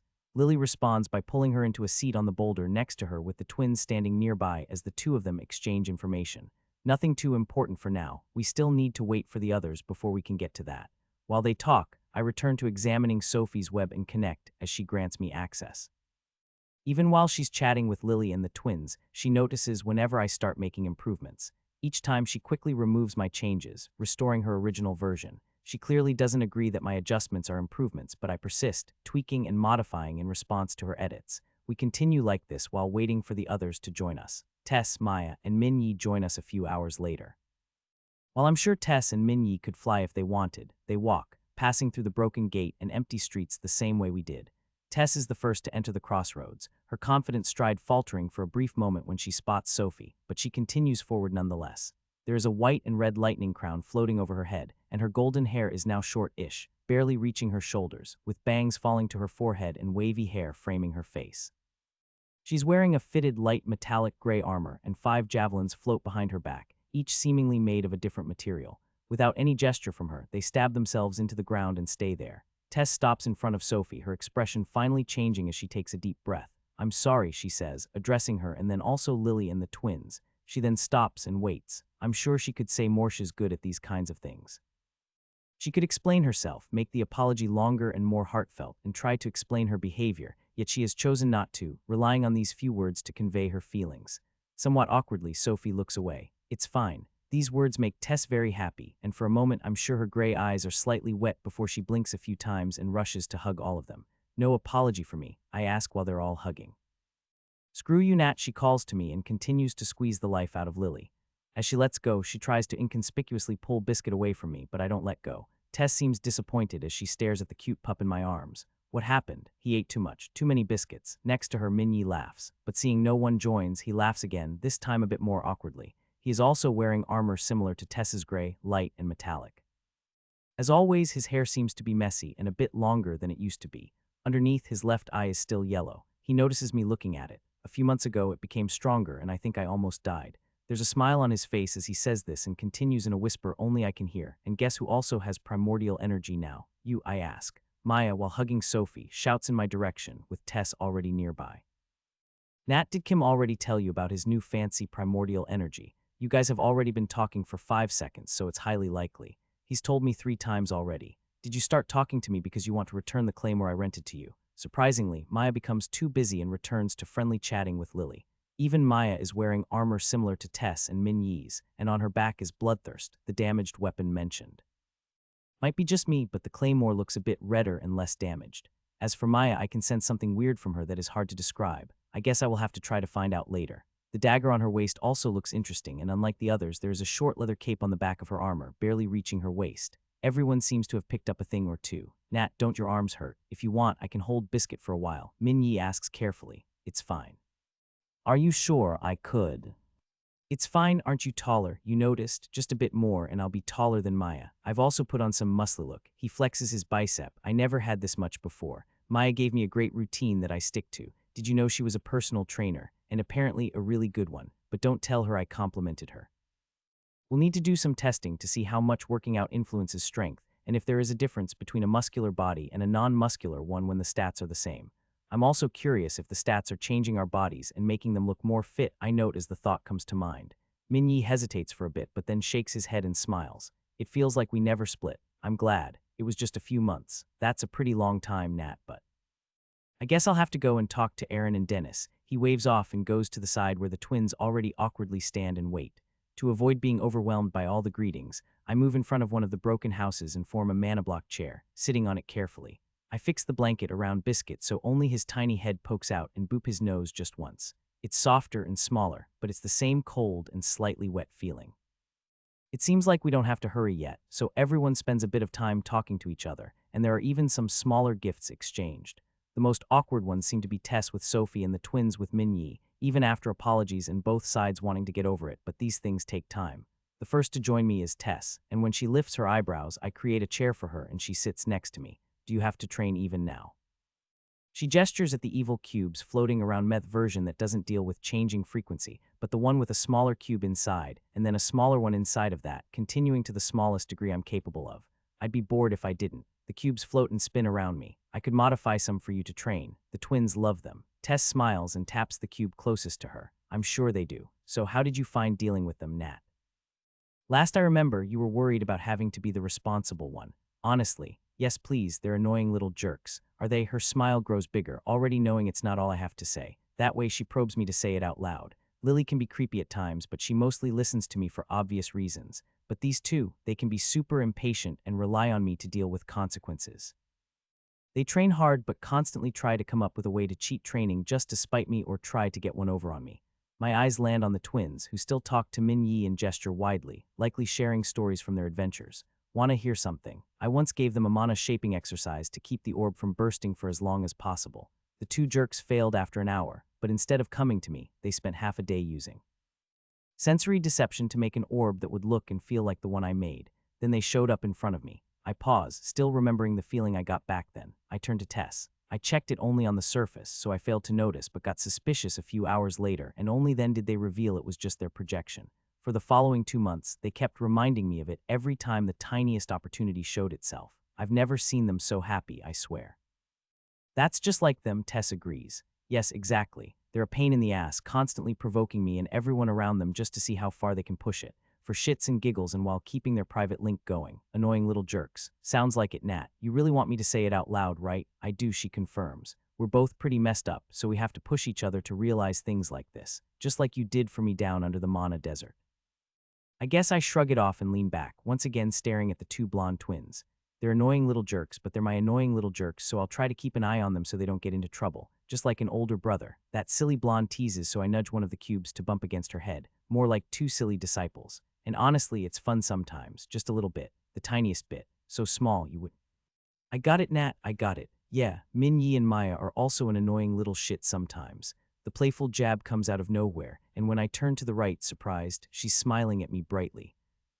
We eventually arrange ourselves to sit in a half-circle with Sophie standing in front of us underneath the half-dead tree. She looks at the chairs I made for everyone for a moment. Is it just me, or have you made some improvements to your monoblock chair design? Yes, I confirm. I modified the structure to make them more comfortable with minimal alterations to the overall design, and the mana used for the base is enhanced. You should try it. They're surprisingly comfy, Min Yi calls. Maybe later, Sophie replies, waving him off. It's about time we were heading over to the city, so I wanted to give you a few warnings before we do. First, it doesn't have a name. Most people just call it the Mind Mage's City if not something more derogatory, and they avoid the place as much as possible. Typically, when someone does visit, they're either staying a few days at most, or they end up being press-ganged into one of the local factions. If they're particularly useful, one of the mind mages might even try to pacify them with mind control. Nothing against you, Sophie, but if this had happened on Earth, I'm sure people would have nuked the city already. It's fine, Maya, no offense taken, and I agree with you. Believe it or not, they tried just in the past 10 years. There have been 3 large-scale attacks on the city, but as you can see, it still stands, unfortunately. Before we even get close, I'll make sure your minds are protected and leave marks on you so everyone here knows that you belong with me. You make it sound like you're some kind of big shot in there, soft, Maya states, lazily crossing her legs while the others look at Sophie, eagerly awaiting her answer. Sophie doesn't even seem shy about it as she responds. You could say I'm around the top 5 of the city. Given a bit more time, possibly number 2 in the next Archon. Oh, yes, oh. There really aren't as many mind mages as one might expect. Over the past few hundred years, most of the ones who have appeared here on the astral prison headed to the city and either made their own group or got themselves controlled by a more powerful mind mage. As weird as it sounds, it seems to be fairly normal. As for all of you, each of you would be considered a great asset in your own right. It's highly likely that everyone would be scrambling to make you submit to them before another mind mage could beat them to it. How many are there in the city, I ask? Fewer than 50, and most are being controlled by someone else, forming 3 powerful groups. Archon, he's the oldest of all of them, Beatrice. Then there's his daughter with her own faction, and Namir, who got lucky and managed to seize control of a few powerful prisoners and monsters. My group is the 4th. There was a strong, independent mind mage who noticed me the moment we arrived in the city and tried to take over, but it didn't go well for him, so I replaced him as the head of his group. No complaints from the others, none at all. It's the kind of place that only cares about individual ability and no one weeps for the losers. Sophie then gestures for me and the twins to stand. I'll need your help with my web and getting everyone connected. And while we're at it, we may as well use the process to make it that much more difficult for all of you to fall victim to mind control, marking, tracking, and other forms of manipulation. Doing things this way will also tie you to me so that I'll know if someone tries to take control of you and provide me with a means of defending you. I did the same for Izzy. I'll just sit here and look pretty, Maya quips.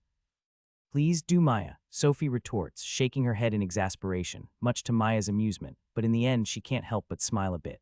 Before we start, there's this thing called the framework. It's a mental construct centered around the palace at the heart of the city. It allows the mind mages and the people under their control to focus their calculative abilities on a single common goal. She looks a bit more serious now. They're trying to decipher the spatial locks over the astral prison and destroy them. The lesson about Mindblunder City continues over the course of our approach to the place in question. You might be wondering why all the mind mages come here when there's such a high chance of being taken over by someone more powerful. But it's pretty simple when you think about it. Mind mages tend to be killed on sight everywhere else. The moment you make the ability known or show even a hint, the clock starts ticking and rumors begin to spread. Sooner or later, people form a mob to kill you off. So here at least, you're treated moderately well, like a tool to be used and thrown away, but in the meantime you have a nice palace to stay, food to eat, and the only thing you have to worry about is the other mind mages, and they usually defend their own kind. How does framework work? I told you already, Nat, I'm not sure. I'll know more in a few days after I join the maintenance team, and yes, I'll tell you as much as I can. This city is weird, so you've already noticed. Yup, it's exactly what you're thinking. The entire city functions as a colossal inscription array. Each building represents a meticulously placed node within the greater structure, crafted from materials tailored to the array's needs. Some are more highly conductive to channel mana flow efficiently, while others are there to act as dampeners. The streets are lined with specialized alloys that interact with the entire mana network, creating pathways that facilitate the controlled flow of energy across districts. Throughout the city, there are many battery stations strategically positioned to provide sustained power and ensure the array's stability, even under strain. Additionally, frequency amplification stations have been placed at key intersections to regulate resonance frequencies while enhancing mana output and refining flow to prevent disruptions. Don't do that, Sophie. He gets annoyed when people talk smartly like that, using all these fancy words, Dennis warns. Yeah, he's always hated it, Minyi confirms, giggling as he does, but quickly shuts up when he notices me looking at him.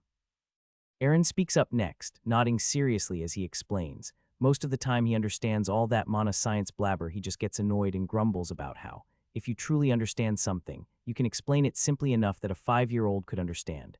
Ignoring them, I ask Sophie, with my passive constructs and skill, How much of a threat do these mindbenders pose to me? I think you're probably safe, but at the start, you might want to weaken your defenses a bit, not enough for their manipulation to pierce, but just to make them think it's possible. They have people probing newbies, and if you come off too strong, they might send their bodyguards after you. Bodyguards being powerful non-mind mages they've managed to manipulate. Yes, I don't think they could cause much trouble for me. There are 3 that could, Sophie says seriously. At that, Dennis laughs under his breath. To stop the conversation from moving in an unwanted direction, Tess interrupts the conversation with a reminder, as we said before. We'll be entering the city and staying in Sophie's tower with Izzy while we wait. Nat and occasionally Maya will act as her bodyguards, as the ones with the highest resistance to mind control, and Sophie will go ahead with her plan. We will do our own preparations, and then we'll go from there. Everyone sends their confirmations through the link, and now, as we make our final approach to the city, everyone stops talking, their mental defenses rising in sync as we get closer. I, on the other hand, slightly weaken my mantle and stop using focus to counter their attempts. As I do, I decide to test. Leyline, a thread still leads off toward the secondary hideout, where I've stashed some of the golden chains and a good supply of extra materials. As we pass over the small bridge and the wide white gate opens itself to us, I feel the defensive arrays running their checks, but there seems to be some special mark on Sophie, and once they detect it, they stop. Leyline seems to remain unnoticed by the automatic measures, but I'm sure someone skilled enough to notice will show up sooner or later. The question is whether or not they'll be able to mess with it. Sophie noticed but wasn't able to disrupt or otherwise manipulate it, to her annoyance and my pleasant surprise. Inside, the Mindbender city looks unlike anything else we've seen on the 6th floor. It fits more with the style of the 2nd, I would say. It's almost enough to make it seem like we aren't on a barren moon that serves as a prison. Well-cobbled streets, clean buildings crowded with eye-catching architecture, and towers upon towers everywhere offering a stunning view of the varied styles even from the streets. There aren't as many people as I thought there'd be, but everyone seems busy, and there's no one standing around in conversation. I guess there's just not enough trust for that. How can you call anyone a friend if the mind mage controlling them could give the order at any time for them to turn against you, and they don't have the free will to refuse? Once again, I'm reminded just how disgusting that ability is, more so than invisibility or having phantom in a class or item description. With Sophie, I've had time to get used to it, and there is trust between us, but that hasn't stopped me from constantly developing my mental defense presence and skill, serving as a constant reminder of what could happen. As we walk through the streets, an assortment of probes touch us. Some sense Sophie's mark and stop right away, while others only seem to grow more interested when they find it, and they inevitably try to gauge our power level, checking over each member of our group. The checks tend to linger a bit when they reach Lily, who is just terrible at hiding her abilities, and do the same for Minyi, who honestly isn't much better. Deploying a modified version of sneaky mode, the twins and I probably get the least amount of interest, the check passing over us without seeming to find us interesting enough for inspection. Even Fracture is well hidden by me. The place Sophie is staying is a beautiful tall tower. Even the yard is nice, filled with decorative columns, a small pond and trees. It's so unfitting for this floor. I checked my status just to be sure we didn't wind up somewhere else. There are checks upon checks. As we enter, as we walk by the trees, as we meet the guards. Every person seems to have some kind of proximity-based scan they run the moment they pass another human, looking for a mark like the one Sophie gave us so that we could enter this place. But I guess it all makes sense. Mind mages don't generally seem to care much for direct combat. They'd rather resort to more underhanded methods, like spying, controlling people, and overall trying to one-up each other. It all sounds so tiring. A young woman greets Sophie, the second in command, and was second in command before Sophie killed the original owner of this place. Mind Mage Mila, now subject to Sophie's control. From their interactions, though, it's hard to say just how much that matters. Mila is smiling and seems very helpful to her new master. We'll break her LVL 255. Mila, everyone here is to be afforded the same level of access as me and should be treated with the same degree of respect.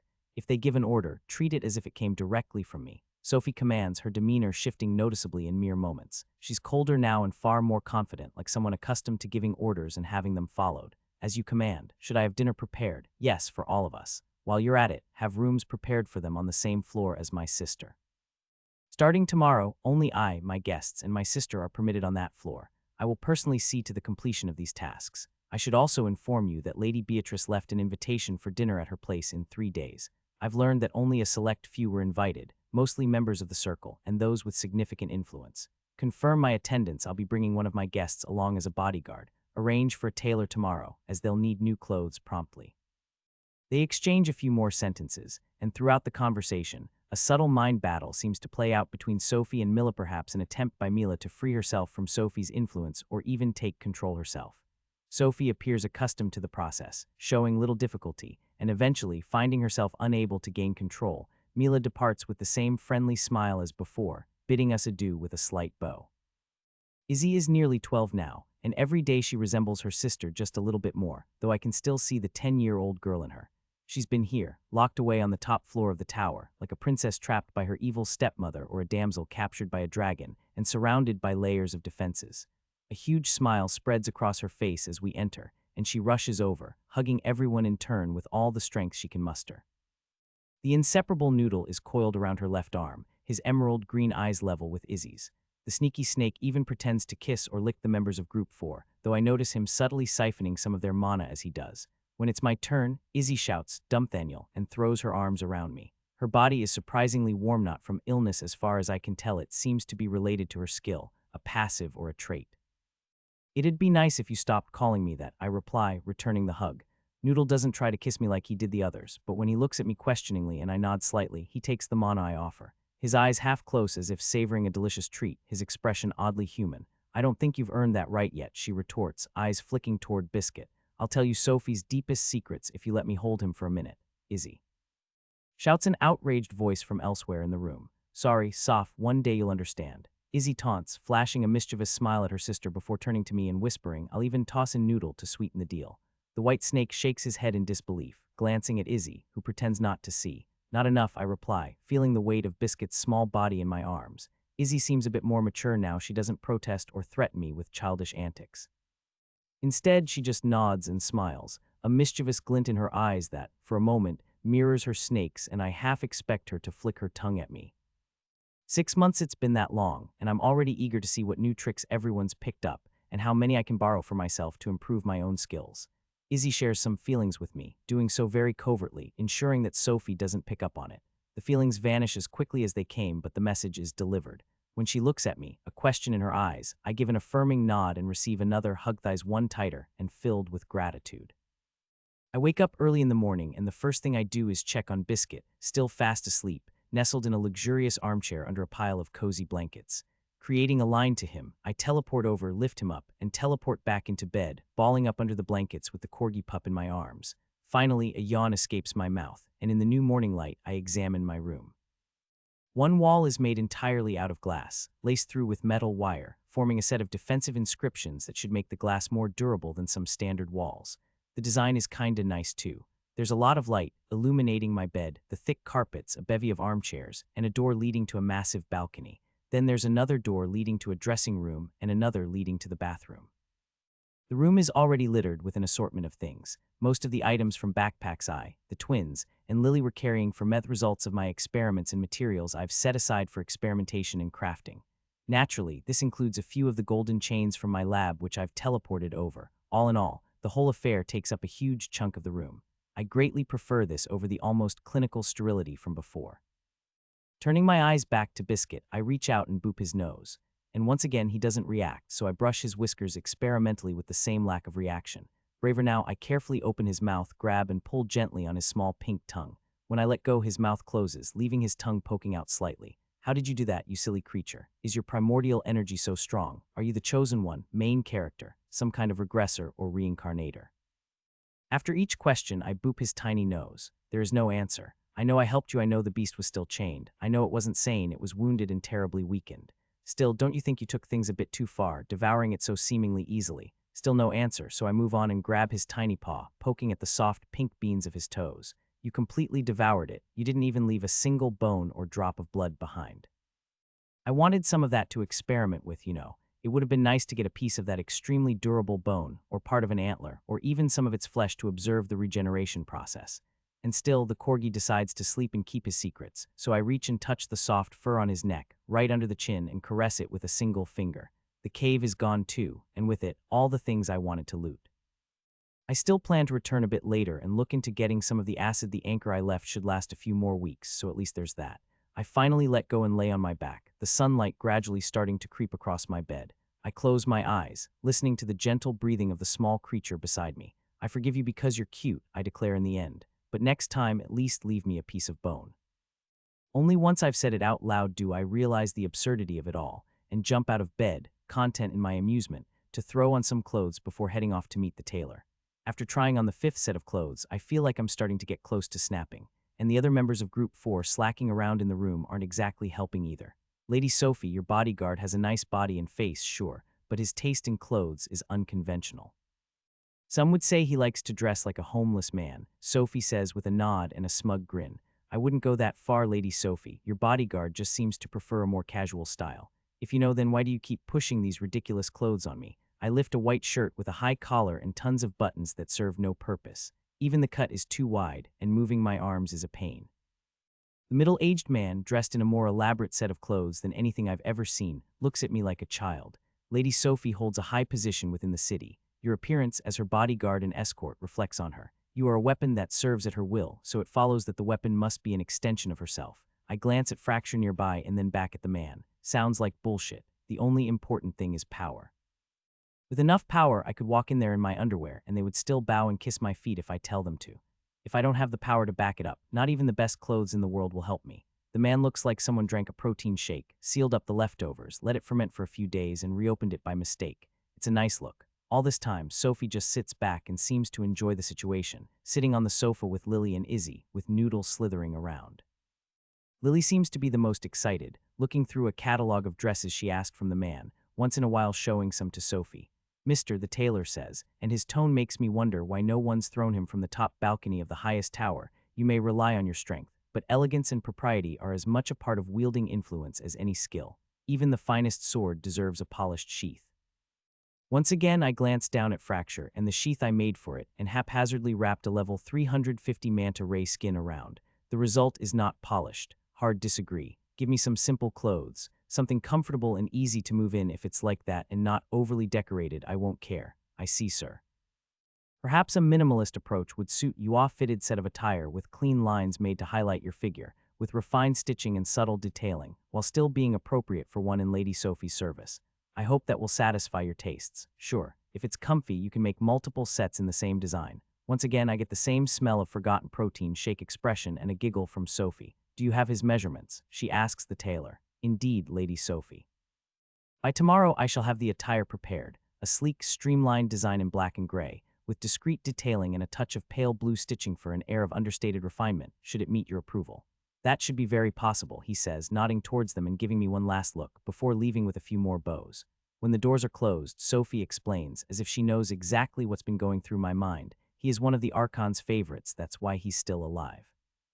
I can imagine someone pushing him off a balcony. I heard someone tried once and got pushed off instead, even at level 200. He somehow managed to die. All the bones in his body were broken. I would like to laugh at you a bit more, but you're mostly right. If you're powerful enough, you don't have to care about things like protocol, so you should be fine. It's always like that. I take a few quick steps and lift Biscuit from the armchair before Izzy can steal him as she tries to pretend she's just passing by. Acting as if nothing happened, she makes a lap around the armchair and moves to sit next to Sophie once more. Only then does she give me that scary look of hers, about as threatening as an angry kitten. What should I be expecting at that dinner we're attending? I ask. Mostly a wide range of people checking you out and maybe 2 or 3 bodyguards trying to test you. I'll take care of the mind manipulators, but the bodyguards are up to you. If anyone tries to do anything improper, don't be shy about it and be very direct. That's how I've presented myself up till now, and you should do the same. Don't hesitate to show off your strength. I quite like that. I knew you would, Sophie says. I think you should also keep your crown active. You'll see a few people with rings and 1 or 2 with mantles. At that, my interest peaks. Have you learned anything new about that class of skills? Not much, to be honest. Don't quote me on this, but it should be more or less like this. Crowns for storage, rings refine and channel, and mantles resist. I read it in one of the books I found, so I don't know how reliable that information is. That's not a lot. Lily, what about your mantle? She perks up and stops petting Noodle, who slithers back over to Izzy. Noodle seems even smaller than before, barely as thick as 2 of my fingers combined, but I'm sure the little animal is hiding something. My mantle is very, very mana efficient, so I can keep it up for a really long time. It uses more mana when it attacks or gets hit, but it's still much less than if I used the skill instead. It's still very low level, so I will let you know what I learn as I use it more. Pulling Noodle's tail, Sophie thinks for a moment before speaking once more. Didn't those 2 Thylarin brothers imply that?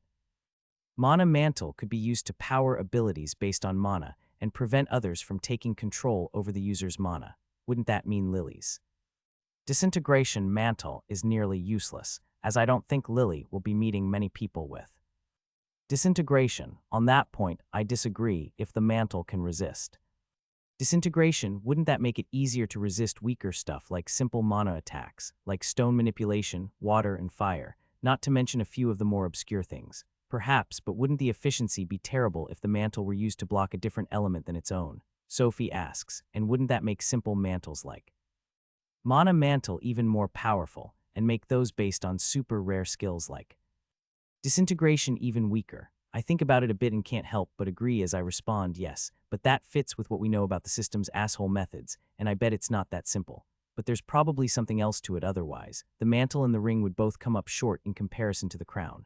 They need to do something extra on top of amplifying your skill. Your crown can store mana without you having to focus on upkeep, right? As we exchange our messages, Lily's eyes jump quickly between me and Sophie. Noodle notices and for a while watches Lily doing so before copying her and doing the same. Then, for some reason and with a smile, Izzy starts doing it as well. Yes, the requirement on me is minuscule. If Mana Ring helps with control, it probably adds something else to it, so it's not as simple as mana manipulation. Maybe it makes things like compression easier, or maybe it lets the system take up some of the strain of channeling mana. I muse. That could slow your growth or allow you to let the ring handle that kind of mana use while you focus on a different discipline. By the way, those annoying lines you've been making, what are they? Finally, she's asked about my ley lines. I've seen her struggling to resist since we got here, and as someone who likes to use and deploy mana structures, not unlike her web, it comes as no surprise. The feeling is almost like a victory in itself. After all, I haven't asked about the things she's made either, and she must know why. I'll tell you everything you want to know in exchange. You get to help me with this cute little thing, I quip, gesturing at Fracture resting against a wall nearby. Unlike Lily, Sophie shows a deep interest, and I recognize in her the same slightly crazed shine I often see reflected in the mirror. After a round of sparring, Tess and I went to the top of the tower to have a look at the city around us. Right away, I noticed a few higher towers with a better position that I felt would offer a nicer view of the lake. Do you think Sophie will be mad that we damaged the training hall? Tess asks, her hair waving in the gentle breeze as she takes a seat on the bare rooftop. I follow her example and claim a seat next to her. Who should we blame it on? The twins would rat you out in a heartbeat if you tried to blame it on them. Lily and Minyi would seem to be the best options. I agree. Also, did you just call him Minyi? She smiles. He asked me to call him by his first name. Apparently that means we're good friends. He almost asked Maya as well, but he seems kinda shy around her. He told me to call him by his first name months ago. This isn't a competition, Nat. Sure. Even though the sun isn't visible, because of that dust or whatever surrounding the moon, it feels a bit warmer up here, so I open up the blanket a bit so that Biscuit can enjoy it as well. Do you plan on bringing him with you while you're serving as Sophie's bodyguard, or will you break down and finally allow us to touch him? She asks, lifting her eyebrows in an amused and questioning manner. I know the moment you guys get your hands on him, even to pet him, you won't be able to resist trying to take him from me. That's something I can't allow. Besides, it's up to me to protect him while he's like this. You mean while he is in a food coma? It's not a food coma. He's digesting the champion-ranked monster's body and cultivating or something. You know, expunging impurities from his body. So it's a food coma. Yes, I admit with a sigh and carefully hand him over to her, and she accepts him just as carefully, remaining mindful of the blanket as she does. I watch as she gently touches the top of his head and pets him with the slightest brush of her fingers before using her entire palm, seeming surprised by just how small his head has become, not to mention its softness. I can see it on her face, especially in the big smile dominating her expression. Biscuit, the sleeping pup, is defenseless, so she takes the opportunity to poke at his round, soft belly, pulls on his paws, and then, seemingly to her own surprise, leans in and sniffs the top of his head, chuckling as she does. Sometimes it feels that way. Izzy told me months ago that Biscuit feels like he has no evil in him, that you could always feel at ease around him. Only until the moment he decides to nom on a being approaching level 500, Tess quips. It was terribly weakened and almost all of its powers were suppressed. I retort in the doggo's defense, but he ate it. Tess continues, a house-sized deer with bones capable of withstanding an acid that melted through Lily's arm as if it were nothing. She told me all about it. If you put it that way, I demur, letting the sentence fade into the air as lay back on the roof, allowing myself to rest just for a while. No training, no worrying. Just for these few minutes, I allow myself to relax while I listen to Tess giggle like a child, caught up in her admiration of Biscuit. What happened to the other guys? I ask after a few minutes, recreating the evil cube and reactivating my restrictive training emblem. Famir took over the group we were leading. He and Hurrid and their group stayed with us after Sophie split off with Izzy. For the entire 6 months, we grew that group pretty big with their help and killed a good number of powerful sleeping monsters. She seems reminiscent for a while. Is it weird that I thought even that was fun? Even with the other groups pushing and hunting us, the need to constantly fight off strange monsters, all while dealing with city leaders, collecting information, and exploring amazing places. I'm not the right person to ask. I guess you aren't, she admits, pulling Biscuit closer and rubbing her cheek against him, her golden hair falling around his tiny head. Then she asks quietly, almost whispers silent, do you remember your apology back in the tournament for what you did on Earth? Yes, it was all forgiven long ago. As I look at her, she lifts Biscuit up to her face, his hind legs hanging down alongside his tiny, fluffy tail. Biscuit covers most of her face, her eyes the only things visible over his head. The wrinkles in the corners of her eyes tell me she's smiling. Ah, that's good. It is, isn't it? I can hear the smile in her voice, but by the time she puts Biscuit back in her lap and wraps the blanket around him, it is gone. As her face takes on a more serious expression, she turns to me. I'll guard the fort while you're at that dinner with Sophie and speak with Maya so she can guard Sophie when you need to be out doing your own thing. I already asked Izzy to help and we got Sophie to push back her plans a bit, so we have more time for preparations. So for the next few weeks this will be our base, and once we return from the Beyond expedition you have scheduled for us, we can finally push to leave the 6th floor. I just think it's better to go to Beyond while we have a safe base here on the 6th rather than leaving others alone to deal with the start of the 7th. Let's see how things shake out. We still have a lot to gain here, so I wouldn't complain, but things never go as planned. Hopefully, the other floors won't take as long. I want to clear them all. Me too. Now if you'll allow me, she says, carefully handing Biscuit back to me. I have to go and get that smartphone from Izzy. I really hope it's not broken yet. Then I'll listen to some of Earth's music on repeat until I fall unconscious. Sophie walks in front, joined by her second assistant. Mila's bringing up the rear to handle our defenses, while Tess does the same. I follow closely behind in the new clothes I've been forced to wear. For some reason, they even brought in a barber, who wound up giving me a simple haircut and a quick styling that nevertheless manages to earn a few compliments. Izzy also snapped a picture, surprising me with the idea that there should be any storage left on the device. Heading to dinner, we don't take anything as fancy as a carriage or ride some flying monster or whatever the people here are accustomed to using. Instead, we walk. There are plenty of sneaky touches reaching toward us. Attempts at mental manipulation, or leaving a mark on us, scans, and more, all of which is simply and swiftly thwarted by Sophie as she walks sharply, her posture confident and head held high. Her expression is very different too, colder and more confident, if not just dangerous. Whenever people reach towards us, she reaches back, causing exactly twice the damage they would have caused. So far, she also defends me and her second assistant, who is also a mind mage, even if they are weaker than herself, so I'm just enjoying the walk and the feel of my new clothes. I think they're the most comfortable I've ever had in the tutorial, except for that shirt I bought for $10 7 years ago. Even though it's bleached and has a few holes, I still used to wear it on Earth when I went to sleep. Last I knew, I'd thrown it over my chair back on Earth. I hope no one stole it.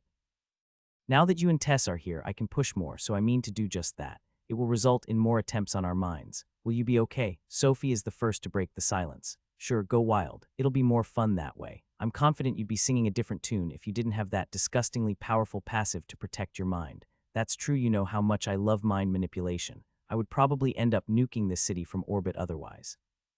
I'm sure she remembers our clash from the first floor just as well as I do. I think these powers are just as disgusting as you do, she admits, her voice growing quiet, despite the privacy afforded by our communications uplink. To her assistant's surprise, Sophie slows her walk and points to her right. There are 10 people in that small house there, a group of people who have been taken over by one of the weaker mind mages. I could erase his marks, his protection, and order them all to start killing each other with a thought. She starts walking again. Just think about how simple it is, even here where people have mana levels and stronger natural barriers. Imagine what I could do on Earth. By the time I get out of the tutorial, I should be capable of turning millions, tens of millions, into mere slaves. Do you want to? Sophie laughs. It's damn crazy, that would be the first thing you'd ask. I don't want to, but if it meant protecting Izzy, protecting someone else from our group, I'd just like to think I'd at least hesitate. Why would you? Isn't your sister more important than a bunch of people you don't even know? Do you realize the moral implications of that, Nat? Yes, very clearly. And you would. You would choose your sister over millions of people. Yes. Sometimes it's really easy to forget how you are. I'm not saying I'd do it with pleasure, obviously. My goal is to become powerful enough to avoid ever being forced to make that choice. But want to hear a secret? Please tell me, Nat. No matter what you do or how much you try to prepare, there will be fuck-ups. So you think I should stop worrying? Nope. Just do the best you can so that even if something does fuck up, you can say there was nothing more you could do. I wish I could. She waves her hand and a group of guards parts around us, letting us pass unchallenged. Before she starts walking again, she faces me, fully serious, with the faintest of smiles on her face. People like me don't get happy endings, and there's a good reason I was thrown here. Then she turns, her steps determined as she strides forth to face the very thing she hates. The building towering in front of us is much taller than our tower, likely the second tallest in the city. It's pitch black with a surface as smooth as a polished mirror.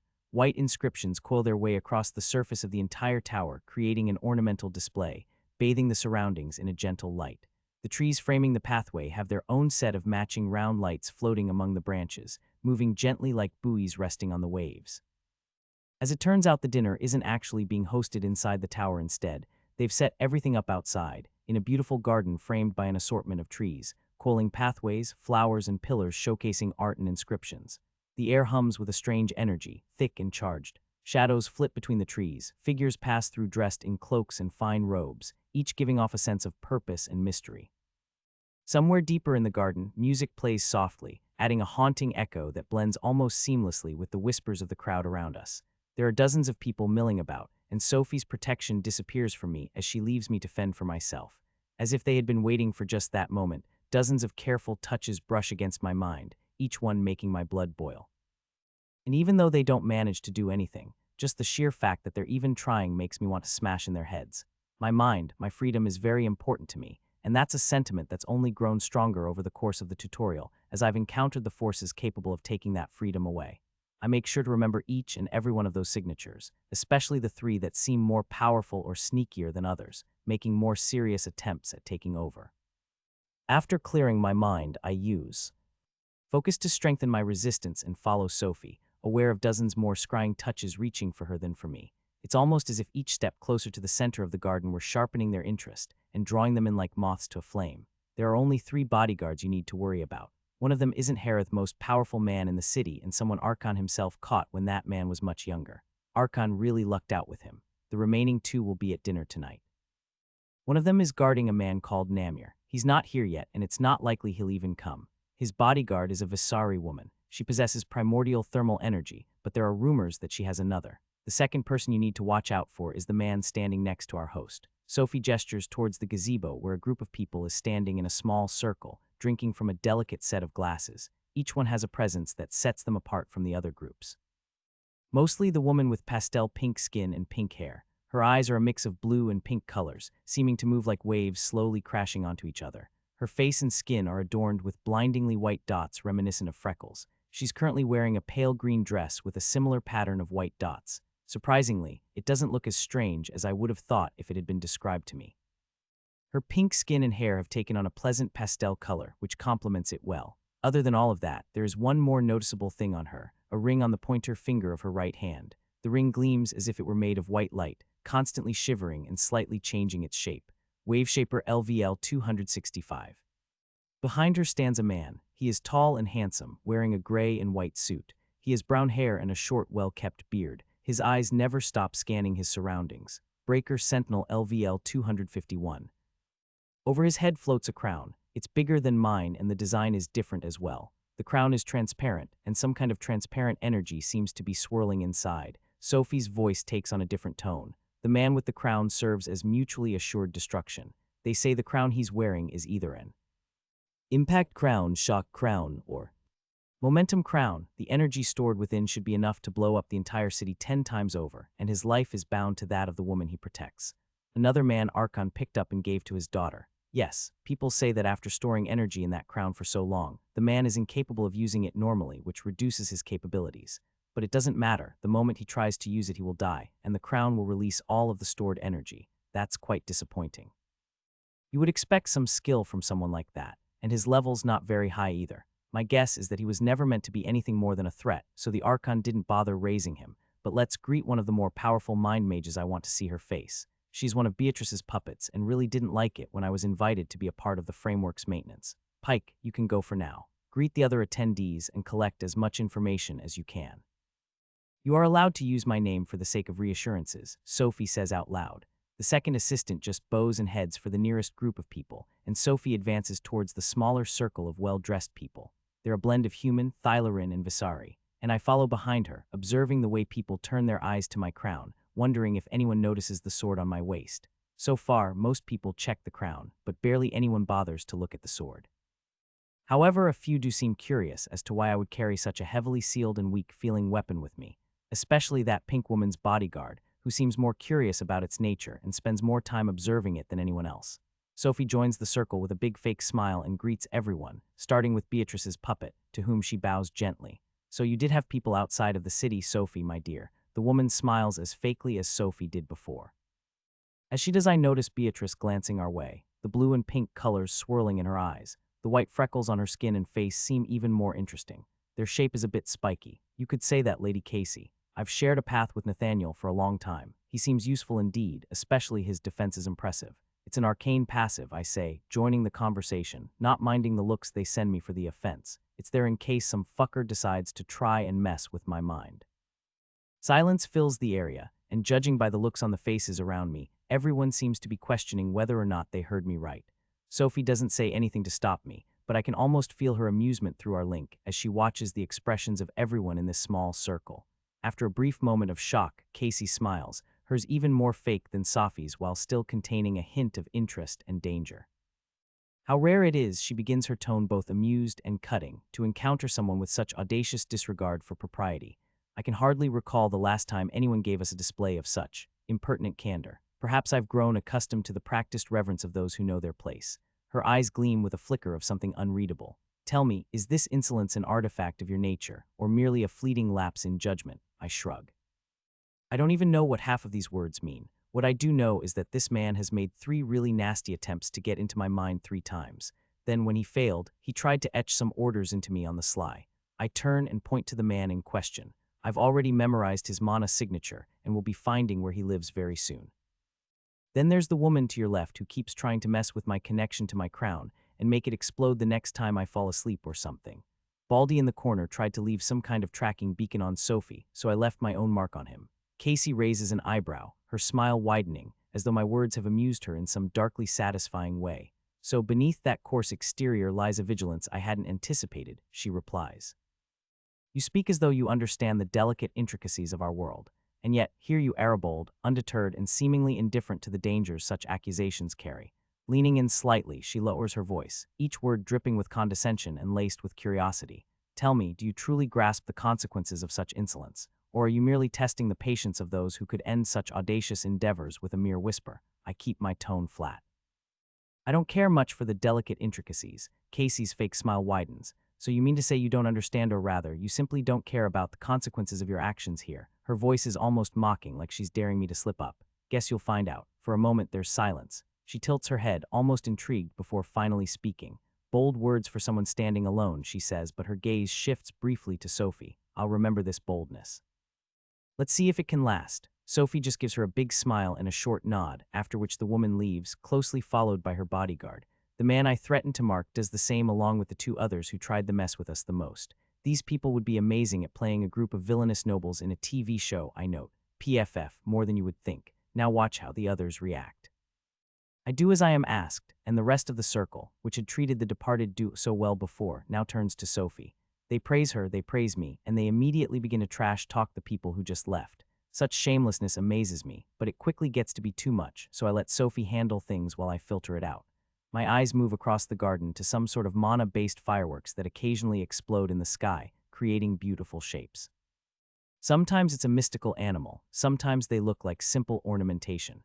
I think I should be capable of recreating them, and the longer I watch, the less difficult it seems. Then my eyes slide to my right, meeting the gaze of the bodyguard with the transparent crown over his head. His cold eyes meet mine, then he glances at my crown before looking away. After a while, he whispers something into Beatrice's ear, and she nods in agreement. Then they each walk towards a different group of people. "You're not going to talk with that Beatrice woman." Sophie continues talking with her group of bootlickers, but spares a bit of attention to answers. We mostly avoid each other, and until I'm sure we can deal with her bodyguard, I would prefer it to stay that way for now. Sounds reasonable. Any idea what race she is? I haven't seen anyone like her, even in Beyond so far. She and her father are the only members of their race I've met, and as you can imagine, they aren't eager to share any details. She also looks towards Beatrice for a moment and sighs in my mind. You would think she'd look silly if someone had simply described a person with pink hair and skin, but she's just so beautiful. The white freckles do a lot of heavy lifting, as do the weird eyes. By the way, I think I should be able to handle the bomb guy. Are you sure? How can I be sure of anything in this tutorial? In the worst case, I can teleport us all out. That would destroy the framework, so how about we leave it for later? You keep mentioning the framework, but isn't it here for quite a long time without any success? Yes, but I'm sure you'd also prefer if we do it on our own instead of freeing a being that could squish us like bugs. Well, when you put it that way, it makes me curious how the others intend to clear the floor. As far as I know, no Hell group has cleared the 6th floor yet, so it seems like it'll be one of the longer ones. Theoretically, you could spend years on each floor. There might still be people stuck on the 3rd, unable to finish off the Saint, or those who decided to spend the rest of the tutorial on the 4th. By the way, your shadow is creepy, so you have noticed, right away. I'll tell you more later. I need to concentrate for now and try to take over one of these mind mages. Sure, good luck. With that, I disconnect from the conversation. While keeping an eye on Sophie, I continue to examine the bodyguards, leaving the mind mages to her. The constant barrage of manipulation attempts is extremely irritating, but I can control myself and hold myself back, my eyes ticking between attendees I consider interesting. The weird crown guy is the most interesting by far, low level, and who knows how long he's been storing energy in that crown. Then there's a weird guy with 2 slim swords that seem to vibrate constantly at a ridiculously low frequency, a Thylarin with a ring made of fire, and a Visari with a mantle made of ice. 6 months ago, I might have been cautious around them, but now they feel weak, far too weak. With all my training and breakthroughs, I could easily take them all on at once. Even down in the mines, I didn't get a chance to use my full strength because of the situation and that cursed weapon of mine. But I can be patient when I choose to be. I'm sure soon enough I'll be able to go all out, to test myself against someone strong, and feel the satisfaction of seeing my own progress. I cut my thoughts short, stepping back and glancing to my left, where I find a woman sitting with a creature perched on her shoulder, a monster resembling a crow, its eyes a pupilless void of blue. Phantom Beak, LVL 241. Damned abomination. Sophie and some other mind mages separate from their bodyguards, moving towards higher parts of the garden, leaving us behind. Much like their owners, the bodyguards split into groups as well, and I take the opportunity to have a seat on a comfy-looking bench I saw a few minutes ago. On my way there, I take a plate from one of the servants and a glass of a rainbow-colored drink and plop down. And just like that, I get a few minutes of relative quiet. While I keep an eye on Sophie in the distance, a woman comes closer and sits next to me. She's dressed like the other servants, but there's a vast difference in the way she holds herself and smiles. She looks very ordinary, the kind of person you'd pass by without a second glance, neither beautiful nor plain, weak nor powerful, just perfectly average. But the way she looks at me is anything but ordinary, and it sends a shiver down my spine. "Hello, Nathaniel," she says, her smile carrying an unsettling warmth. "I hope you don't mind me speaking to you like this." There's a brief pause before blood begins to trickle from her nose. She dabs it away with the edge of her white sleeve, almost amused. "This body, it's proving more fragile than I anticipated. I'm no expert when it comes to this sort of interference, so we've only got a few minutes before it wears out. Okay?" She raises an eyebrow, giving a faint, knowing smile. So rude. "I would have thought you'd remember me, but I suppose that's too much to ask. The version you knew was very unlike this." Her expression softens, almost fond. "Simply put, I'm also one of those who helped make your challenge, possibly and indirectly, allowed your little guest to settle in your mind. I still don't get what you mean, but you're giving me the same feeling I got from that dickhead Envy. Are you one of the rulers?" She is nodding in a way that feels strangely genuine. Envy can be a bit much, can't he? This time he managed to pull a fast one on both Greed and I. Greed only wanted a light touch of interference, and Envy lent a hand. But in the end, the system twisted things just enough to work more in your guest's favor. Are you restricted in what you can say, or do you just like being mysterious? Maybe a little of both. I have to admit, I'm glad I took an interest in this particular run of the tutorial. You're all so unexpectedly delightful. Your sister especially's got a rare spark. And that man and beyond, he's a treasure, so strange and fascinating. Greed likes a more hands-off approach, but I think it will be much more kind to give you at least some information. She leans in closer, gesturing for me to do the same as blood trails from her nose again. One of her eyes bulges, then bursts, spraying my face with blood. Her neck jerks, twisting unnaturally, yet she continues in a whisper, her voice now rough and rasping. "If you're not careful, your guest might begin weaving his memories into yours, slowly replacing you. It's possible he's already started. That's how the system decided to handle this little challenge, much to Envy's satisfaction. Greed should have known the system wouldn't take kindly to our interference here. Maybe she did." She pauses, a strange look passing over her face. "It seems my time has run out. Until next time, Nathaniel." With that, her body contorts sharply, limbs twisting at unnatural angles as the sickening crack of snapping bones echoes through the air. Her face twists in a grotesque grimace, eyes wide but empty, as her frame collapses in on itself, her skin splitting under the strain. Her body crumples into a heap of tangled, broken mess. The The servant's remains lie there, twisted and lifeless, a bloody reminder of the cost of her presence, leaving an unsettling stillness in the air as if even the world itself were recoiling from her departure. Looking at it, I stand up, wipe the blood from my face, and move to a different bench to keep an eye on Sophie. The rest of the dinner is uneventful, and even though they suspect me of killing the servant, no one seems to make any serious complaints, and it ends there. As we return to the tower with Sophie, I think about how strange that is. How would my 2 years younger self react to such a situation? And with that, I can't help but think about what we're doing right now. Currently, we're planning to take over a city of mind mages. There's no hesitation in any of us, and we're all ready to kill just for the sake of reaching our goal. Part of me wonders if we've gotten so comfortable with the thought of killing natives because we know they're fake, or if we'll find ourselves dealing with real people the same way. Everyone in HellDifficulty is twisted in one way or another, and I can't imagine people from lower difficulties acting like this. Everyone in Hell is wilder, more dangerous, and just more adaptable to the world we've found ourselves in. Are we just a bunch of sociopaths and psychopaths? Is our ability to adapt part of normal human nature, or are we just better at it? We don't hesitate to go out, hunt, and kill monsters that only want to defend their territory. If someone did something like that on Earth, went and killed all the deer in a forest, for example, he'd just be considered crazy. Yet we don't even hesitate at the thought here. Yes, there's a difference between monsters and animals, but it's a fine line nonetheless. For now, I think we're just taking full advantage of the opportunities granted by the tutorial, given that we still don't know what awaits us out there.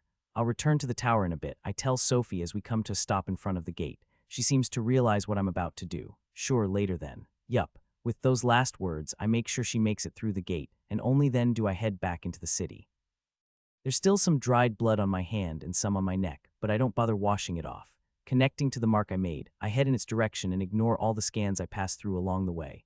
It doesn't take too long, and I reach a tower only slightly shorter than ours. I boost myself up onto the roof of a nearby house, tearing through its defenses. Before the alarms ring, I reconnect the array, stop the signal, and sit on the rooftop with my back against the chimney. Then I wait.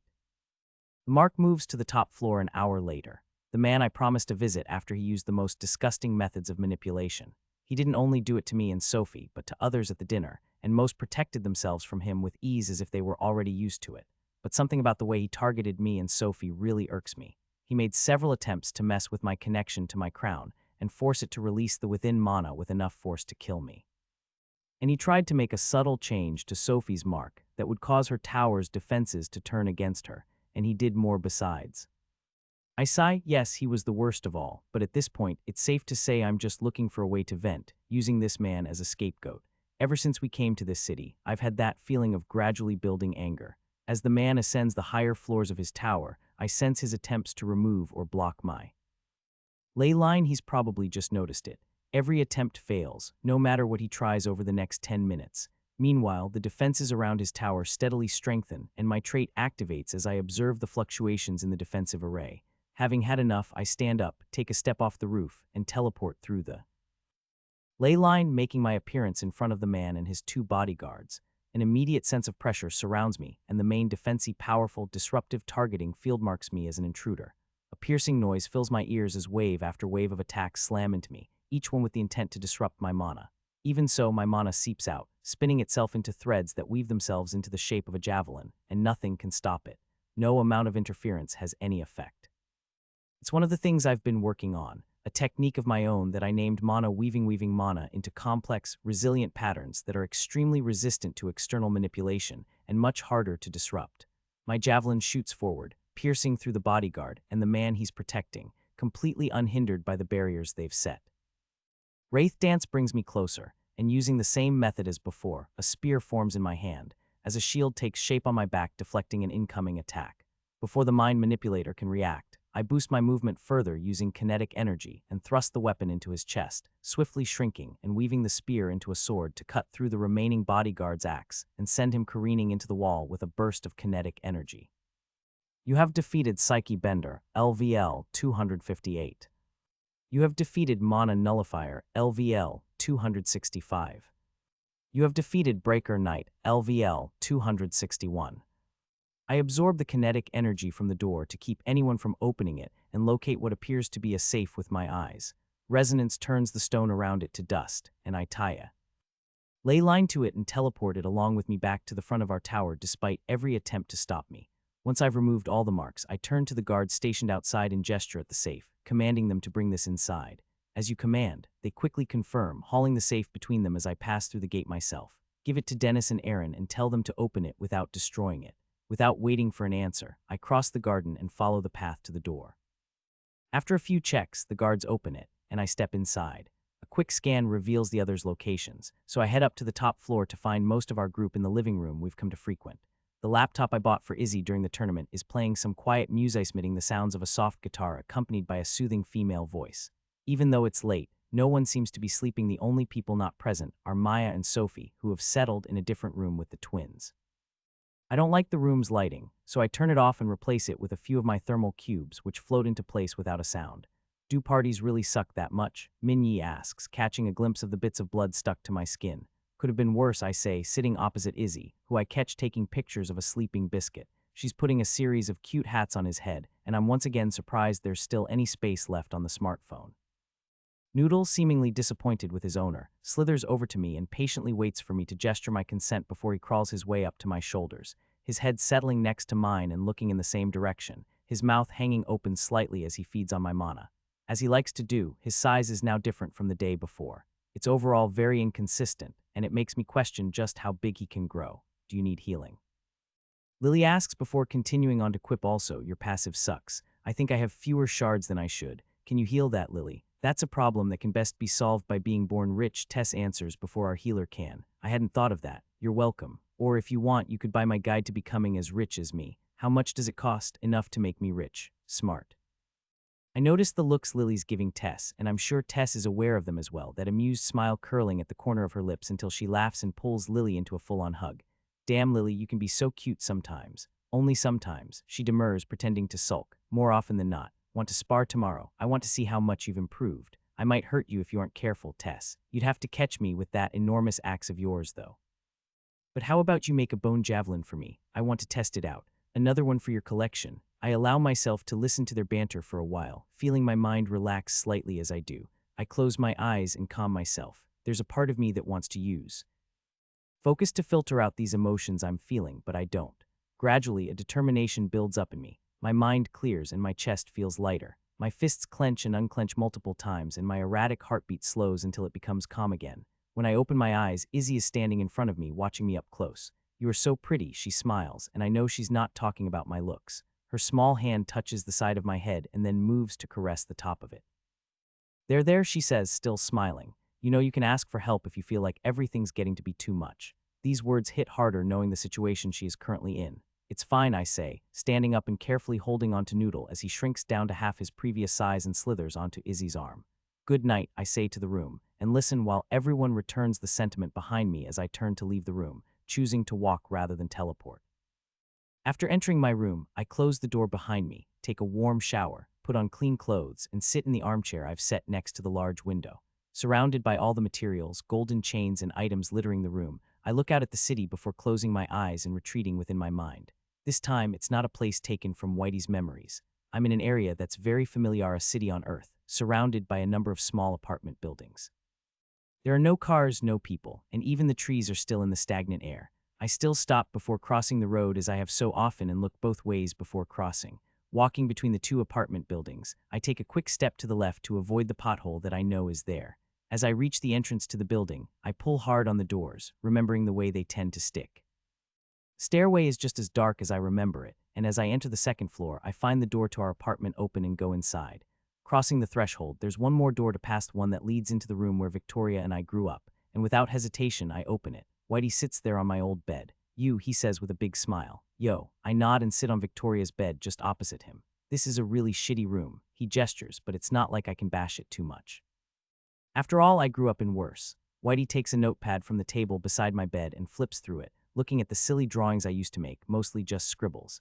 He chuckles for a moment and holds it out in front of me, showing a drawing of some weird animal, most closely resembling a dog. Cute, he smirks. I did my best. If you go to page 30, you'll find a much better drawing, I say, defending myself and taking the opportunity to look around. Even though I have a lot of bad memories of this place, there were definitely some good ones too. As tends to be the case with such things, some memories are blurrier than others, but the strong feelings will always remain.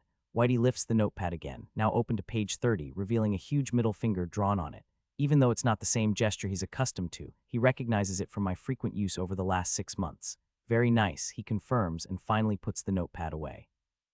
You're not going to ask? He finally inquires, putting the notepad away and looking at me. I thought about it and there's no need, I respond. His eyes haze and waver for a moment, and he observes me in that way only he can. Sensing the vibrations of movement, he watches for the slightest change in my blood flow, the most minute twitch of my muscles, the beating of my heart, and the flickering of my eyes. I don't do anything to stop him, nor do I try to hide the signs as he works to confirm my words. Crazy fucker, you're the goddamn craziest and dumbest fucking human I've ever met, he growls, irritation clear in his tone. Looking at me for just a bit longer, he stands in one smooth motion and takes Victoria's old, barely working laptop from the table. On the screen is a scene of me using kinetic energy, as always from my POV. Now let me explain what you did wrong here, he says, sitting beside me and pointing out all my mistakes directing my kinetic energy during that brief clash in the tower. HellDifficulty Tutorial Stubbing Book 6ch 47549, around 24th October. Are they your disciples now or something? You got lonely without that cute half-demon of yours, so you adopted these two twerps instead. Maya taunts as she paces around the living room. Dennis and Aaron are too busy dealing with their experimental burden enhancement inscriptions to answer, so I do instead. They would probably say they're more like guinea pigs than disciples. In a less respectful tone, I assume. Probably I confirm. So what did you do to them? It's a modified version of my burden enhancement inscriptions. The version Lysindra gave me blocks all my movements and only allows movements powered by kinetic energy. Since these two don't have kinetic energy, I had to modify it. They still can't move, but in this case, they need to refine their control over mana to break free. It's not disrupting their mana, is it? So what stops them from just powering through? I thought of that, so I made some changes. If they mess up, they'll hurt themselves. After all, it takes a lot of mana to power through. It's still not as complete as I'd like, and it's one of 3 variations I've been working on. Maya takes a swift step and smacks Dennis in the back of the head. Since he's sitting cross-legged on the floor, he tilts slowly and crashes to the ground, landing in a weird position. I'm surprised by her sudden use of force, but I don't complain. You know very well what that was for, Dennis, Maya declares with satisfaction. That was Aaron, not Dennis, I say. For a moment, I see a flicker of surprise in Dennis's eyes, but he quickly understands and I'm sure he appreciates it. They're getting more and more difficult to tell apart by the day. She takes another step and delivers another smack to the innocent Aaron, who also falls onto the floor. Are you happy with Bloodthirst? Quite a bit, Maya nods, glancing toward the claymore resting against the wall. It's like we thought, the more blood it absorbs, the more it fixes itself, and it grows sharper against opponents whose blood it has tasted, and it's already very sharp. I still hold to my opinion that you'd do better sticking with weapons made of mana that can change shape. Yes, and I agree with you. I took inspiration from you, and I've been using Bloodthirst as a tool to try to get a new skill. I'm almost there. And you won't tell me what it is, will you? Nope, I'd rather keep it a surprise. That way it'll be something that's all mine. After all, you wouldn't want your knight taking the backseat. You're going with that again. I form an energy orb and move it toward Maya, who takes over, joining me in my mana exercises. She then sits down to focus her concentration. You never know, I may be more serious than you'd expect. By the way, did you also want to throw that tailor out of the balcony? Multiple times. Her orb bursts and she waits for me to send her a replacement. Well, I already got the clothes, and they're goddamn great, but the people here act just like arrogant nobles from some old romance or a deranged clan of vampires looking down at us peasants. Vampires, I wonder if they exist as a race within the system. I muse in response to Maya's fascinating implication. Well, we have demons, so why not? And we've met the Phalith, and they're like chicken-winged angels. The Linthari are straight-up catgirls. Visari are knockoff dwarfs. The only things we're missing are elves and vampires. You said you saw those giant-looking douches and beyond. And then there's that pink bitch Beatrice that Sophie likes to rag on. And more besides. I say, gesturing at the orb she balances, you've gotten quite good at it. Right. I just needed a moment to get a grasp of these orbs of yours. You can increase the difficulty if you like. I do as she says, and even then, she keeps pace like a champ. Will you show me what you did to your mana block sometime? Maya asks. Even Sophie's still singing its praises. She says it would take a ridiculous amount of effort to disrupt. I'd love to try creating something like that, she continues. Why not, but don't expect quick results. It took me 6 months to get there, and I had ley line and connection to observe, and I still had to incorporate bits of my other skills. Can you show me? With a gesture, I burst the orb beside her and use focus to shape a dagger from the material I call mana block, using my own proprietary method. Thin, durable threads of mana extend from my body before weaving themselves into the form of the dagger. Gaps take form between the threads, but mana rushes in to fill them, creating a small imperfection I'll address when the time comes. The dagger made by these threads is just as sharp as it would have been if I made it normally, and even the color is the same changing according to the density of mana, though the difficulty of its creation was much, much, much higher. But it's a process I've been able to shorten by a lot, especially if I'm not trying to make the most powerful version. How long will it last? Maya asks curiously, immediately noticing the parts that differentiate it from the normal version. The one in your hand will probably last a few months if left as is, maybe half that if you keep using it. The version I made for Sophie should last for a year, though I still haven't had enough time to test and see, so it could be longer. Cool stuff, she says, waving it around a bit as her mana rises up around it. I can surround it with my mana, but I can't send it through. Yup, I'd need to work with you and devote a lot of time to matching it to your mana. Though in the future I might find a way to make it so everyone can use it. Maya keeps a close watch, enveloping the dagger with more mana and refining it, using the mana block as a foundation, then forms her own mana weapon and strikes it against the dagger. Like most who work with mana, she can disrupt it to some extent, so she tests that as well, but it has no effect. And I'm certain the result would be the same, even if she put everything she had into the effect. I don't think you should make it so everyone can use your weapons. I quite like the idea of a personal weapon or armor, matched to your mana signature, that could only be used by you without simply turning into a sharp, durable item in another's hands. That makes me pause, and I let the thought linger in my mind as I mull it over. I quite like that idea, I admit. I knew you would. Maya smiles, but that smile slowly disappears. Nat, have you, by any chance, applied this thing to the mana mech? What do you think? Fuck, that thing must be terrifying. And here I thought I'd improved mine a lot. How big can you make it? She asks with a note of competition in her voice. A moment. I stop her and turn away, staring at Dennis, whose mouth has begun to twitch as he exerts an extreme amount of effort to move it. He succeeds in the end, barely managing to get a few words through before being forced into quiet once more. That's what she said. His eyes are bold and filled with pride at his success. Anyway, I still haven't gone all out. I've been focusing on quality and maneuverability over size, I say, shifting my attention back to Maya. So what you're saying is that it's not the size that matters? Maya asks. Both of us look at Dennis and wait. His lips are twitching, chin moving as he fights the burden enhancement inscriptions, but when he still fails to comment after a few seconds, we turn away once more. Something like that, I confirm. I'm mostly training it on the side in case there's a huge monster I'll need to get close to, and my other skills won't work. There's something cool about being able to fight face to face with some kaiju-like monster, she replies. I can't say it's not, I admit, agreeing with her. Okay then, can you please tell me what you did to your mana block? Sure. If I were an asshole or a pretentious douche, I'd say something like this. The technique of my own creation, which I've aptly named mana weaving, involves the precise and intricate practice of forming mana into interlocking, highly stable structures, through a disciplined process of mana manipulation. At its core, the technique revolves around manipulating one's mana on a fundamental level to bind it into a sophisticated lattice that fortifies each strand and amplifies its resilience. This woven mana structure serves to establish a self-sustaining network, effectively enhancing its internal cohesion, rendering it far less susceptible to external interference and hostile manipulation, and resulting in a reinforced mana framework that is exceptionally difficult to disrupt, and therefore presenting an exceptional challenge for anyone attempting to breach or destabilize it. Damn, do people really talk like that? You'd be surprised how many do. I guess there are assholes everywhere. Please explain it to me like a normal human. You weave multiple threads of mana together. That way, instead of being able to disrupt all the mana in a construct at once, the attack has to disrupt each thread, and even if it succeeds in disrupting some of them, the others remain. Much better, right? Focus. Even then, they still haven't encountered Namir, leader of the city's third most powerful group. Somyeon I've been wanting to meet for a while now, though I haven't seen him yet, despite lingering around his tower multiple times.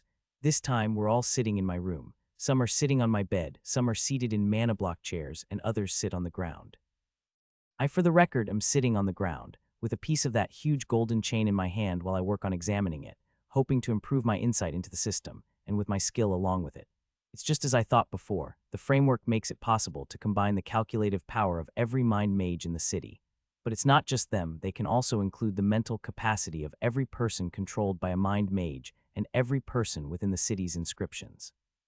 Plus, they also have thousands of monsters with useful mind traits or skills imprisoned under the city for the purpose of enhancing the framework. Damn is right, Dennis. The amount of power it's going to require is immense, so they can only really afford to activate it once every 8 years. Let me guess, it's going to be soon. I look up from the chain. Very soon, depending on how maintenance goes, Sophie confirms. That's perfect timing, isn't it? Lily says excitedly. We could clear the floor either before beyond or right after we return. Yes, the activation of the framework happens only every 8 years. This floor's timing makes it almost certain that it's one of the ways we're meant to clear this floor. Isn't that good? Tess explains, stepping in for Sophie. Try to remember how the floors we've gone through so far tend to look the closer we've got to clearing them. Yes, oh, Sophie says, looking from Tess to me. The question is if we still want to try to check on any of the remaining containment cells. That sounds like a job for the champion grade annihilation squad. Dennis chimes in, excited. We're the best at ending weakened and tortured champions, right, Nat? There are still 3 more to take care of. Looking at his excited face, I reply, count me out, I still have things I want to do before reaching level 300. At that moment, something catches my interest, a sense I haven't felt from another member of our group until this moment, and I turn to the right, meeting Tess's eyes. Oh my, what has she done? I think we should visit at least one of the containment cells before we go to Beyond and the framework activation. She smiles, knowing very well what I've just sensed. Tess has allowed her title to be felt. She's a champion candidate now too. I think one of the points of this floor is to give people an opportunity to become a champion candidate. Tess states, as all eyes focus on her, drawn by the revelation of her new status. Maya shamelessly smirks back at me when I look at her, and Minyi looks a bit guilty for not telling me sooner, but I figure Tess must have asked him not to tell. She probably chose this specific moment to cause the most impact. It's really such a silly thing to do. I'd absolutely do the same.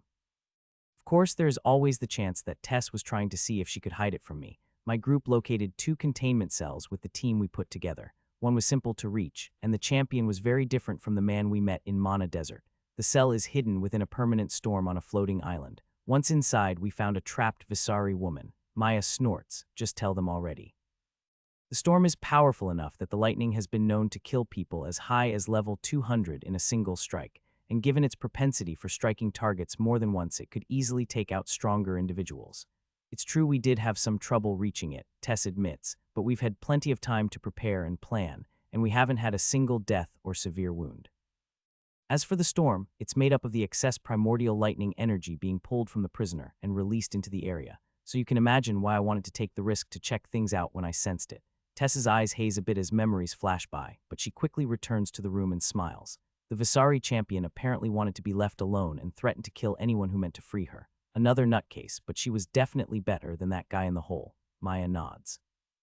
Minyi also joins in. I kinda liked her. She seemed nice. She said she was close to declaring Maya a candidate, but that she felt that there was still something missing and that she needed to try harder. Tess quips, flashing a quick smile. Maya doesn't even seem hurt or disappointed, rather she shrugs it off, unbothered. It's fine. Just having the possibility confirmed is cool in and of itself, so you want to visit her and have her declare the other champion candidates. I ask, already thinking about who might have a chance. The names that come to mind are Lily and Sophie. If Minyi didn't make the cut, then there's a high chance the twins won't either. I feel like they're on the same level of talent. Even though I'm sure it's possible they'll reach that rank later, as we've seen, plenty of people aren't declared candidates until they reach the higher levels. It would be a shame not to take the opportunity while we have a somewhat reasonable champion nearby, Tess confirms. Well, you guys can discuss it later, I say, waving them off and focusing my attention on Tess. As a champion candidate, I challenge you, a fellow champion candidate. My wager is 10 points for my mana stat. If I lose, they're yours. If I win, I want 10 points in mana. These words stop in my throat, and I find myself unable to push them out, so I try again. As a champion candidate, I challenge you, a fellow champion candidate. My wager is 100 shards. If I lose, they're yours. If I win, The same thing happens again. Nat, I think the system takes these challenges a bit more seriously than you do. Tess shakes her head. I take them plenty seriously. As a champion candidate, I challenge you, a fellow champion candidate. My wager is one of the upper epic items I possess. If I lose, it's yours. If I win, I want. And again, I get stopped. Do you think the system would just let you abuse challenges that way? I have. Declaration, which seems to be a bit similar, so I can tell you it's not how it works. Disappointed, I sit back and reply. Explain. The system probably thinks about challenges as something almost sacred, something you can only call upon in specific situations with the right kind of intent. It needs to be in the right spirit, if you will. Can you imagine how it would look if they were that easy to abuse? Tess, the system is an asshole. It's not wrong. Sooner or later, I will find a way. Got it, oh fellow champion candidate, she snarks, flashing me a smile. As she turns to talk to the others, a single thought comes to mind. This can't go on. I have to get the cockroach to declare me an absolute candidate somehow. Walking through the city, I come to a stop in front of yet another tower. After checking the map, I confirm that this tower serves as the home of a mind mage. As I've done dozens of times before, I use Ley line and fire it off at the tower where it anchors itself, and a decent chunk of my mana disappears in response. Ley line LVL 39, ley line LVL 40. Curious, I wait a minute to observe the coming reaction. So far, they've fallen into 3 camps. Some towers didn't notice. Others noticed, but after realizing I'm with Sophie, they stayed locked inside, trying to get rid of. Ley line, the third and rarest, reaction was people coming out and trying to cause trouble. If it were up to me, I'd likely teleport inside and at least purge the mind mages who were the worst at that dinner, but it seems like we might actually need them for the framework. So I hold myself back, but I hope they come out and try to fight me. That they'd give me an excuse I can use to justify my actions to Sophie, with all the work she's done to get where she is within the city. But this tower isn't it, and they stay locked inside, so I leave disappointed. Since I started doing this, I've left 12 ley lines connecting me to 12 towers. But that's not all. There are 5 more, of a version that even Sophie can't sense and she doesn't know about them either. And these connect to the framework. POV Maya Jones. Sophie, are you sure it's okay to let him do this? Trust me, this is better than letting him go around killing every mind mage that even tries to sense his mind. We need them for now. Is this even good for something? Sophie laughs, almost incredulous. Maya, that night after the dinner, he infiltrated the tower of one of the top 10 mind mages in the city. He just passed through their defenses as if they weren't even there. That crazy skill, that. Ley line is still there, and not even Beatrice has been able to remove it. The mind mages, who would have fought tooth and nail to occupy such a high-grade tower under any other circumstances, refused to move in. And now that he is going around the city and casually placing the same threads within their innermost protections, they're scared shitless. Doesn't that mean they'll band together to take us out? They won't. Maya, trust me, I've set up some truly nasty surprises to prevent that. After the Archons, my tower is the most secure in the city, so if they try anything, I'll take them all down and they know it very well. POV Nathaniel. On my way back to our tower, a crow lands on a bench next to me as I pass. This story is posted elsewhere by the author. Help them out by reading the authentic version. Phantom Beak LVL 241. It's the abomination I saw at the dinner in the garden. It tries to connect to my mind and initiate telepathic communication, but I stonewall it and stare it down until it caws at me.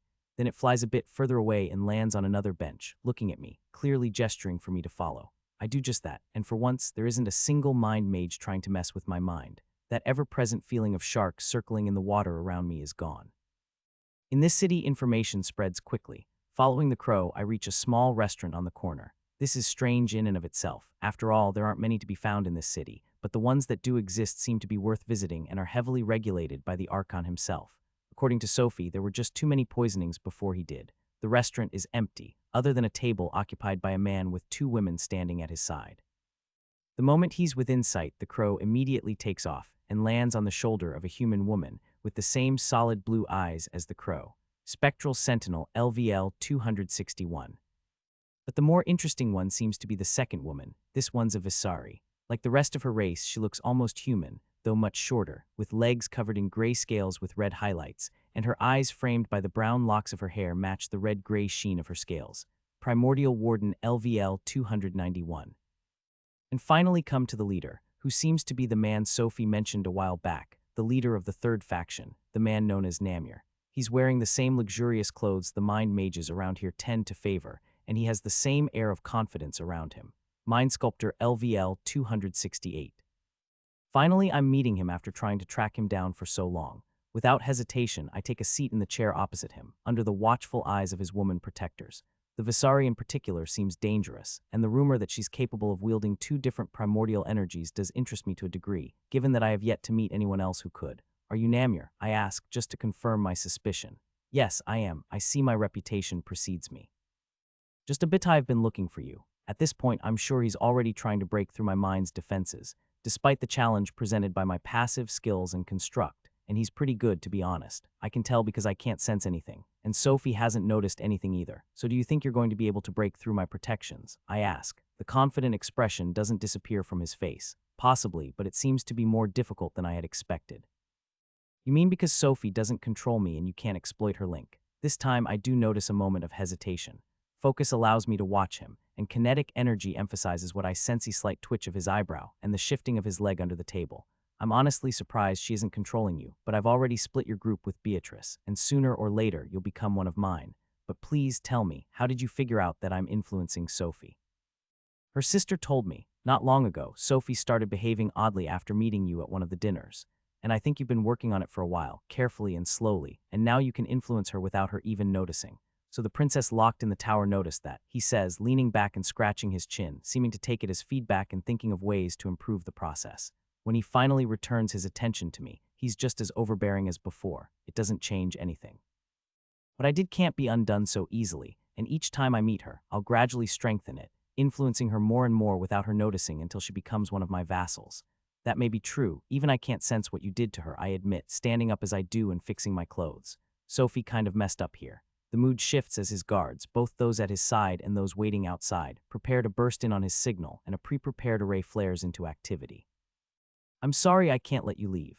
Namir chides, shaking his head. That confuses me, and I tilt my head as I reply. I wasn't planning to leave. My entire right arm becomes a mess of torn flesh as I use kinetic energy to draw fracture at incredible speed.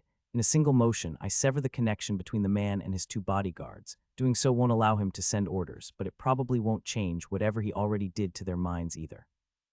In that same fraction of a second, I shove the sword back into its scabbard and activate 2 healing marks, snapping my arm back into place as the flesh regenerates. The crow rushes to attack me, and its owner tries to move, but both are still standing, the crow frozen mid-air, held in place by my redistribution. Golden flames explode around the Visari, surging toward me and effortlessly melting through my hastily formed barriers. I slide into focus to push away the feeling of pain as my skin and flesh ignite and burn away in an instant. My bones are revealed, the fire attempting to burn even them, but unlike my flesh, my bones are durable, much more durable. Bone knitting LVL 20, bone knitting LVL 21. Bone knitting LVL 21, bone knitting LVL 22. There are dozens of mana threads running through each bone, binding them together, filling them, covering them. Part of my mind takes over that task, the skill keeping my bones from melting away, as redistribution absorbs some of the heat. But the Visari is better at thermal energy than me, and the flames seem impossible to stop even with the armor I'm forming around my body. It begins to sizzle and melt. Now freed from the man's control and acting reflexively in her confusion, she attacks me without giving it her all. Wraith Dance brings me into her space, and up close, the flames are even deadlier, burning more of me away. The muscles, the tendons, some of the less important organs. My skeleton moves, powered by kinetic energy, as my skeletal arm crashes into her head at incredible speed, sending a burst of kinetic energy flooding through it.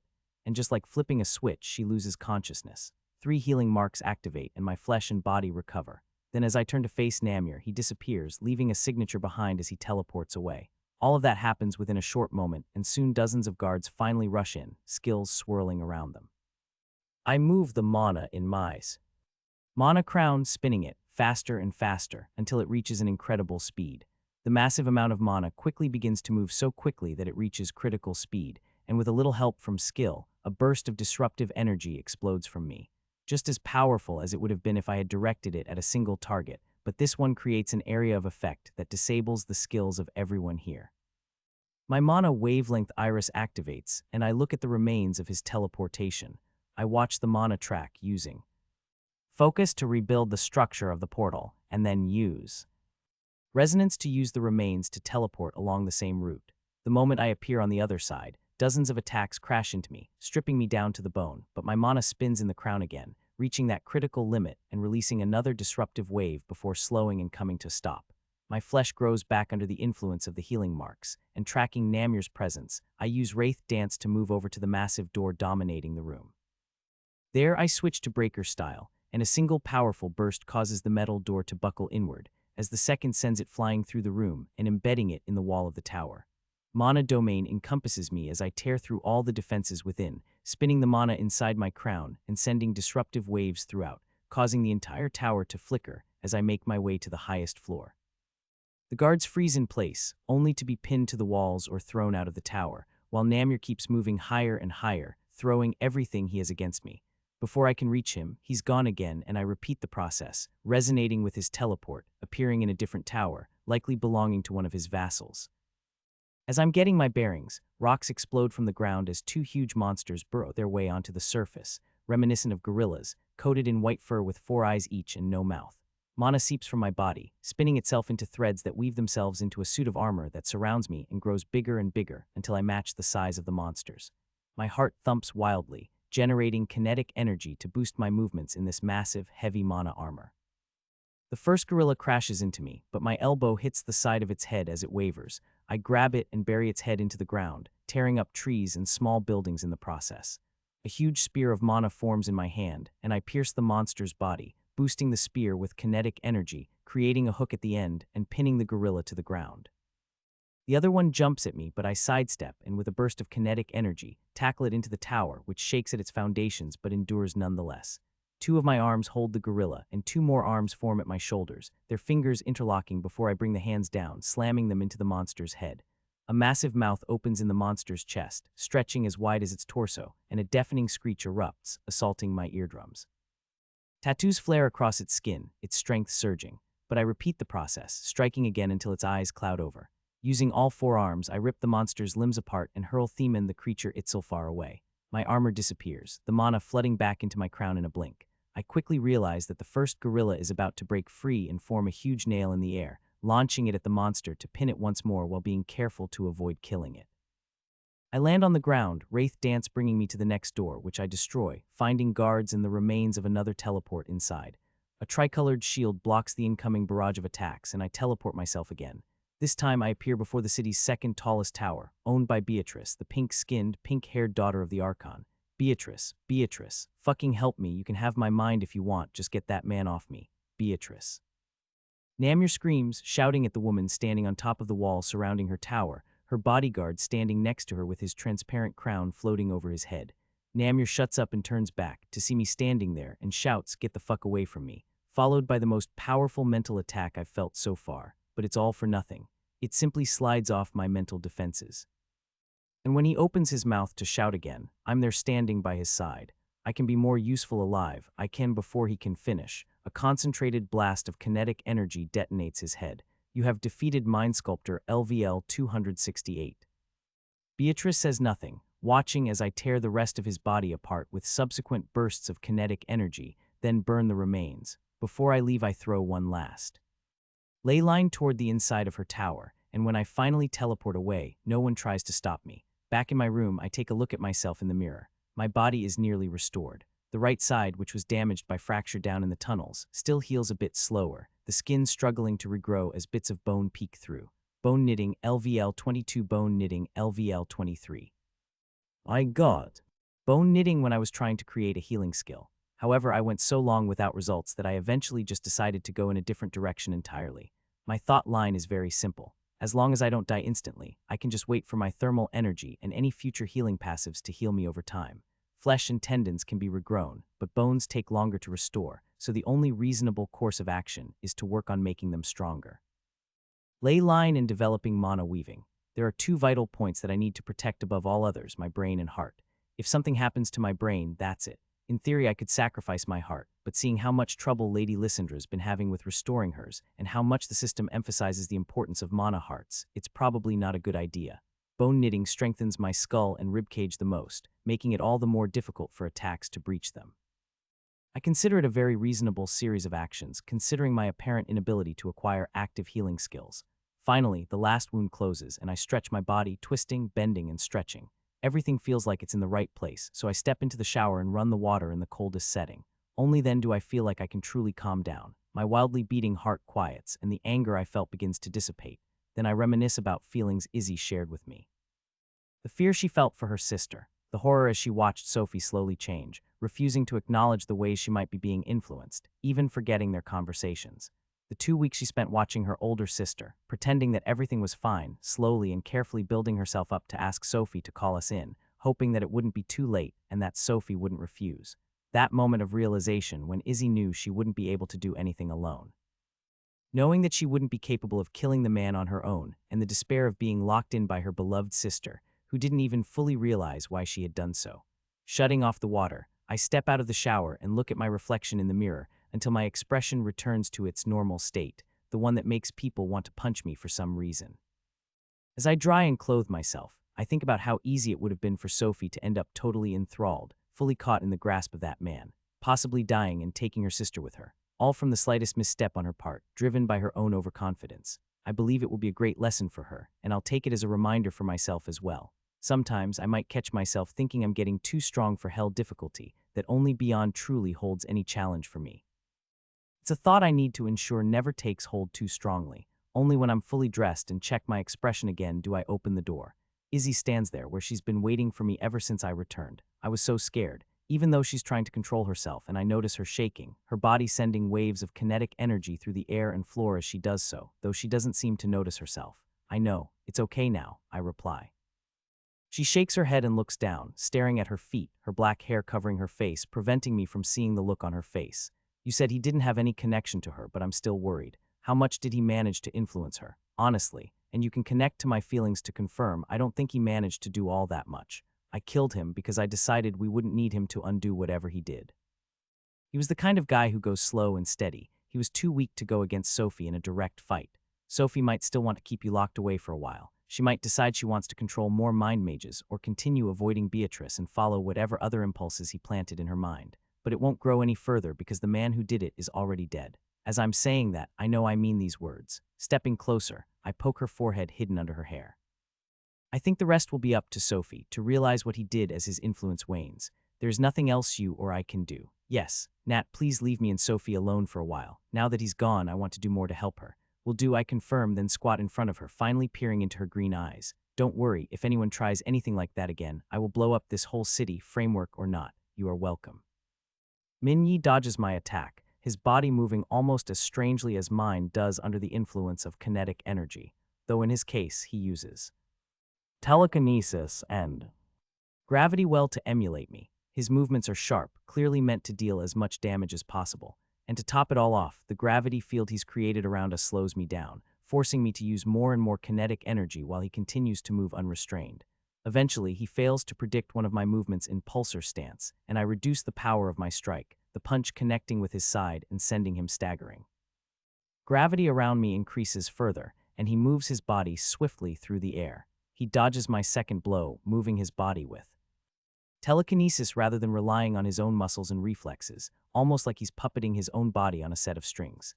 It looks eerie and unnatural, but he's clearly grown accustomed to it. I let his punch connect, and my unique passive transfers the kinetic energy of the attack into mana in my reservoir. Fairly surprised by the output, I let him punch me again, craving a more noticeable addition of mana to my reservoir. I know your movements are weird, but this is too much, Nat. He shouts, attacking again, smiling, as his lean muscles stretch, propelling his body, as his wide brown and yellow eyes track my movements. Once again, he dodges my attack, performing a maneuver that any acrobat would envy. And the whole time, he maintains the enhanced field of gravity around me, his primordial gravitational energy serving to make the already strong skill even stronger, even in melee, and the boost to his mid-range attack is incredible in its own right. And I'm sure that with a bit more preparation, he should be able to dominate long range as well. We continue for another 30 minutes before finally coming to a stop. As Min-Yi cancels out the gravitational field around me, I find myself feeling insanely light and wind up having to move carefully for a while, just to get used to the feeling. You didn't hit him as much as you hit us, Aaron notes, undistracted by the evil orb floating next to him. He comes to it more naturally than you, so there was no need, I reply. Tess had Maya beat me up though, Min-Yi acknowledges. Oh, Min-Yi smiles. It helped in the end, so I don't mind, but most of my training went into telekinesis, and even though my output isn't quite as high as Tess's, my fine control is better. Plus, she rarely moves anything very big, she mostly just uses it to make her javelins more deadly. What's the biggest thing you can move? Dennis asks, without pausing his training. We once got attacked by a big monster next to some ruins, and I just threw a bunch of car-sized stones at it. So while it does take some effort, I can move multiple tons without issue.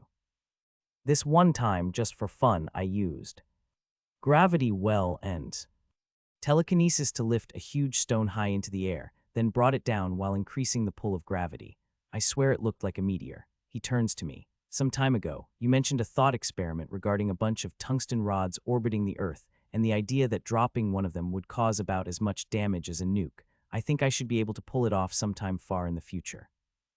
I just need to find some way to keep myself connected to them, hold them in a semi-stable orbit, and do some calculations regarding the zone of impact, pull them out of the orbit, and boom. And we can sneak around, make decent projections, and sometimes use your own skills against you, Aaron mentions. At that, Dennis shakes his head. If you compare that to nuking the city, we seem to be lagging behind. Hey Nat, why didn't you teach us something like that? I want to nuke cities too. Then get some skills that'll allow you to do so. But I can tell you right now that even as you're now, either one of you could take Min-Yi in a fight. Huh, really? If I had your skills, I wouldn't have any problem, and as for you two, I would say you would probably win 7 out of 10 fights, and if you had the initiative, that number rises to anywhere from 8 to 9 out of 10. Suck it, Kim. Yeah, suck it. Mister, I can nuke the city maybe in the future. Knowing better than to encourage them, Minyi curiously asks, what are my chances against Lily? I don't even have to answer, and Dennis, already standing, comes closer and throws his arm around the Korean boy. Kim, buddy, my sweet delusional friend. Aaron looks around, confirming Lily's absence, and joins from the other side. We don't even talk about sparring with Lily. Enthusiastically nodding, Dennis confirms Lily's picked up some terrible habits. Aaron points at me. We blame that man. I'm sorry, I agree. Confused, Minyi keeps looking between us. What happened? That guy. Aaron's voice becomes louder as he keeps pointing at me. He taught us, but he also taught Lily. They spent most of their time doing some kind of crazy experiments, but they also spent a lot of time sparring. A ridiculous amount. Even though Nat likes to go kaboom, as that cute half-demon of his likes to say, he also likes to get in close and punch stuff. We have a theory he does it to vent. Plus, he's kind of a battle maniac. But what's important is that Lily really likes his style. And Kim, my buddy, that girl is even more talented than we thought. Once again, Minyi looks at me and I repeat, I'm sorry. Dennis shakes his friend. You know how Nat fights, right? Losing limbs all over the place, taking 10 blows just for the opportunity to get in one hit that will splat you against a wall, tearing muscles and breaking bones as his body strains to endure the strength and speed. That really does sound like Nat, because that's how Nat fights. Well, Aaron and I got to watch as Lily started picking up on that same style of combat, building on it more and more, mimicking those weird movements of his. Nat uses kinetic energy though, so you'd think it would be impossible with just your body, right? Well, Lily disagreed. Apparently, you can still pull it off if you're willing to accept that your body will get fucked up in the process. And you might try to say that she fought that way before, and you'd almost be right. But there was always a bit of hesitation there, and she was still learning martial arts from mana stones she got who knows where. But once she started sparring with Nat, she gave up. That's true, Dennis confirms. She strengthened her bones, she improved her constitution, and did some nasty things with sacrifice, throw in her healing, and she wins 7 in 10 fights with Nat when it comes to melee combat.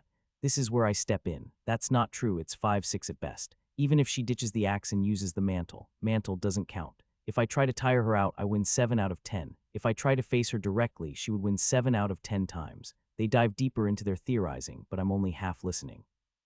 Even Whitey can't help but acknowledge Lily's close combat capabilities, so it's clear I'd have trouble if I faced her using only kinetic energy. But seeing how well I hold up, and considering that it's not my primary means of combat and that I can still win half the time, I don't mind all that much. Really, I don't. It's fine. My room has become an even bigger mess than before. Most of the furniture reside from the bed, a few armchairs, and the sofa have disappeared along with the carpet. The floor is now covered in deeply etched inscriptions, with some extending to the walls, accompanied by mana batteries to supply them with power and more. The once functional protective arrays have been reworked and Frankenstein-ed together to better serve my needs. And the same goes for the inscriptions that once covered the huge windows on the exterior wall. At the moment, my room is being excluded from the tower's array and is under my full control. And I have multiple ley lines connecting my inscriptions to the framework, which I'm constantly monitoring. Then there are 2 blanks I've created using high-quality materials I've managed to acquire, one for a shield and another for an axe laid out on the ground. Just the sheer quality of the materials should easily push them to upper epic rarity, but I've specifically decided to hold off on finishing them for the moment. So there they lie, half done, waiting as I work on advancing other plans. In the corner of the room sits a box made of white glass, also awaiting my attention, much like the ones I brought with me to Beyond not long ago, filled with the white sand from Mana Desert. Next to it, a few weapons from the Mana Desert as well. I still remember the promise I made to Sophie, that we would try to work the white sand into the damaged arcane weapon known as the Golem Heart that I gave her. By this point, I'm sure she's made her own improvements, and it might be possible to start experimenting with a grain or 2 of sand. The only problem is that Sophie has been locked away in her room for the past few days already, and there are only 2 people allowed to freely enter and leave Izzy and Tess. Otherwise, it's been days since anyone's seen Sophie, and the only sign of her presence is feeling her going over the protective arrays and confirming her control over the mind mages she's enthralled. No one comes to visit. There are no attacks, and even the people who spent the most time spying on us seem to have backed off in favor of caution, confirmed by Tess, who's taken it on herself to keep an eye on such things. The ignition of the framework is getting closer every day, so it's been quite a mess considering that one of the most powerful mind mages has gone missing and the people formerly under his control have been freed.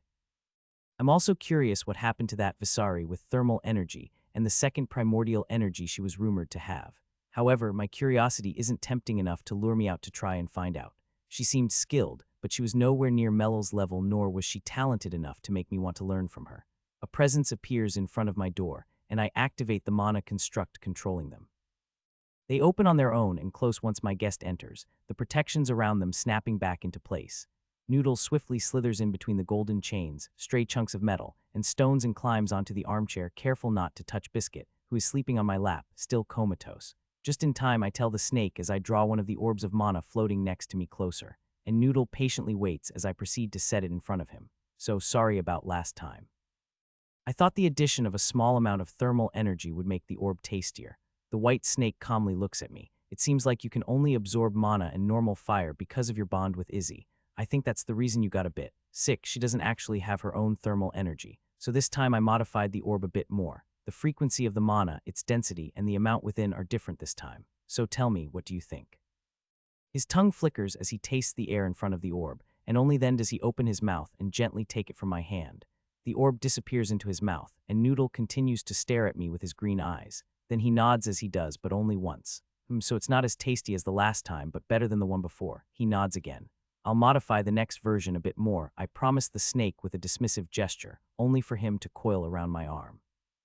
I allow my mana to seep through the skin of the arm the white snake has coiled himself around, and activate my eye trait to carefully observe him.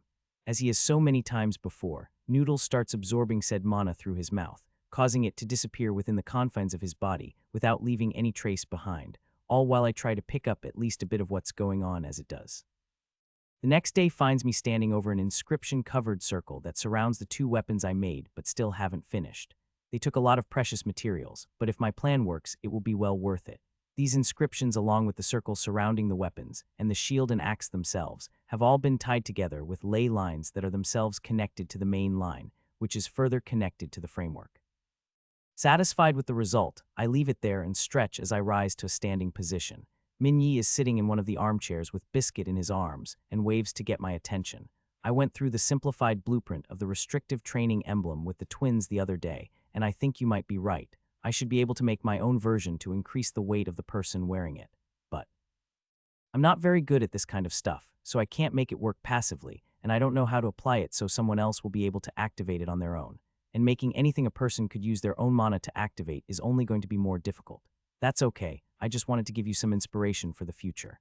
I'm not complaining, he says, nodding as he lifts a glass of juice from the table with his skills before lifting the liquid inside free as well. That liquid spins slowly, pulling together into a floating sphere which Minyi promptly slurps down. Do you have more blueprints or information regarding the Skyhold Islands? I've already gone through most of what you gave me. Left corner of the room, on the green shirt, oval mana stone. Take the grape-sized round one next to it, as well it contains some basic inscriptions, along with some exceedingly flowery theory on creating more durable constructs. You might need them if you want your own floating island. Was I really that obvious? He smiles in that typical shy way of his, and the stones fly into his hands. It would be a shame if you didn't want something like that with your combination of abilities. You can ask Aaron and Dennis for more info. I drilled some of the basics into them, and they're getting pretty good. The infamous second and third disciples of Nathaniel Gwyn. He snarks, gently setting the sleeping corgi puppy on the blankets bundled up in the armchair and adjusting them so that only his head can be seen. As he leaves the room, I think about his last words but decide in the end to shrug it off and come back to it later. Closing my eyes, I appear within my mind space. This one is unlike any I've seen before, and I know immediately that the setting isn't from any of my own memories. It's not the first time it's happened either. I look to the right at the white-haired demon standing next to me and follow his red eyes to look in the same direction. Within all the yellow sand surrounding us is a beautiful oasis interrupting the scenery of the desert below us. A huge, jagged rock has pierced the ground in the middle of the oasis, creating some much-needed shade and allowing a range of grasses and trees to take root around it. The jagged rock itself has a bluish metallic shine, and even though there are no inscriptions, it feels almost like it does. And as we watch the oasis, we can see a few demons going about their daily tasks, each one tall and slim with horns not unlike Whitey's and the same red eyes. And sticking out like a sore thumb is a single demon with long white hair, dressed in a set of ragged clothes, likely the worst in his community, and covered in wounds. The demon is very young, likely landing somewhere between Vega and Izzy, just under 10 years old. The demon looks sickly, his heart beats weakly compared to the other demons, his limbs are thinner, and he even seems to be paralyzed on the left side of his body, his left arm moving slowly, and he's often forced to drag his leg behind him as he takes his clumsy steps. Demons can be born with as little as a single trait, and the more powerful ones have two. How does that work without the system? I ask as I take a seat in the warm sand. Whitey looks away from the oasis and sits next to me. Some traits can give you access to primordial energies. Most of the demons are born with a heart that gives them access to one of those. Some are born without a demon heart and develop demonic eyes instead, or rarely both. I've heard of traits ranging from physiques to circuits and skeletal structures and more besides. It varies a lot. Getting free traits like that should be cheating. So the system awakens mana. From what I've heard, yes. There are also fragments of eternal fire, fragments of eternal wind, and more besides. There are also primordial energies and probably other things you can get without the system, but only the system can awaken mana. We watch as the white-haired demon slowly makes his way to the top of the dune. He almost falls a few times but slowly reaches us and sits in arm's reach away from Whitey. He clearly can't see us after all, he's just a memory. Calming his stuttering heart, he closes his eyes and throws a handful of sand into the air. Most of the grains fall down, but a few stay put, floating. They move from side to side, they shake, and it looks almost like they could fall at any moment, and in the end they do. Though the young demon smiles brightly and laughs with joy. He lays on his back, tired even after such a little thing, and wipes the sweat from his face. Inside the oasis, little kids, probably half the white-haired demon's age, do much the same, throwing 2 big handfuls of sand, holding the thousands of grains in the air with ease. He's such a dumb little fucker, isn't he? Damned untalented, crippled freak. Whitey says, staring at the young demon, who even in his malnourished state bears a stunning resemblance to the grown demon beside me. I kind of like his spirit, I reply. Yes, he was always a bit dumb. Some might call that having a strong spirit. Whitey stands in one smooth movement and stomps, causing the entire dune we stand upon to explode in a great plume of sand before all of it stops hanging in the air. The yellow grains gleam as the sunlight finds its way in between them, throwing the most incredible shadows across the scenery. Out of the 7 stances I've taught you, there are a few that you clearly favor. Whitey's hair hangs, floating in the air, held there by the same force holding the grains of sand.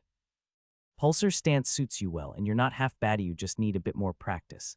The same goes for breaker style. As for wraith dance, you seem to use it more for movement than anything else. I'm agreeing so far. His teeth show in a smile. As if you could prove me wrong, you little shit. I know more about kinetic energy than you ever will. I bow. I apologize, master. That makes him smile even more, and I know that when we get to sparring, his punches will hurt more than usual.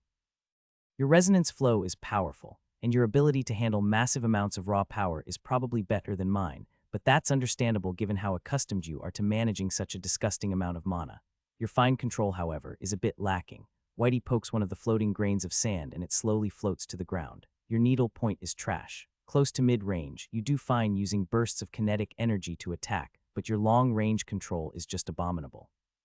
Your counterflow is decent and your steel root sucks. Sounds about right. He smirks deviously. Today you'll be using only needle point, steel root, and wraith dance. All the demons within the oasis, along with the young white-haired demon next to us, vanish like the memories they are. The dune collapses in a cascade of sand, and we clash amidst the chaos. I've spent enough time in this damn tower to figure out a number of ways to temporarily take over the defensive array, especially now that Sophie has locked herself in her room and refuses to leave. And I know I promised Izzy to wait, but this is taking way too long already. That's why I'm standing in front of the door to her room, taking control of the web and defenses to let myself in. The door opens, and I enter. I know you're personally invested in beating yourself up for allowing yourself to be tricked by that dumbass, but you promised to tell me about Blackie and about that logic core thing.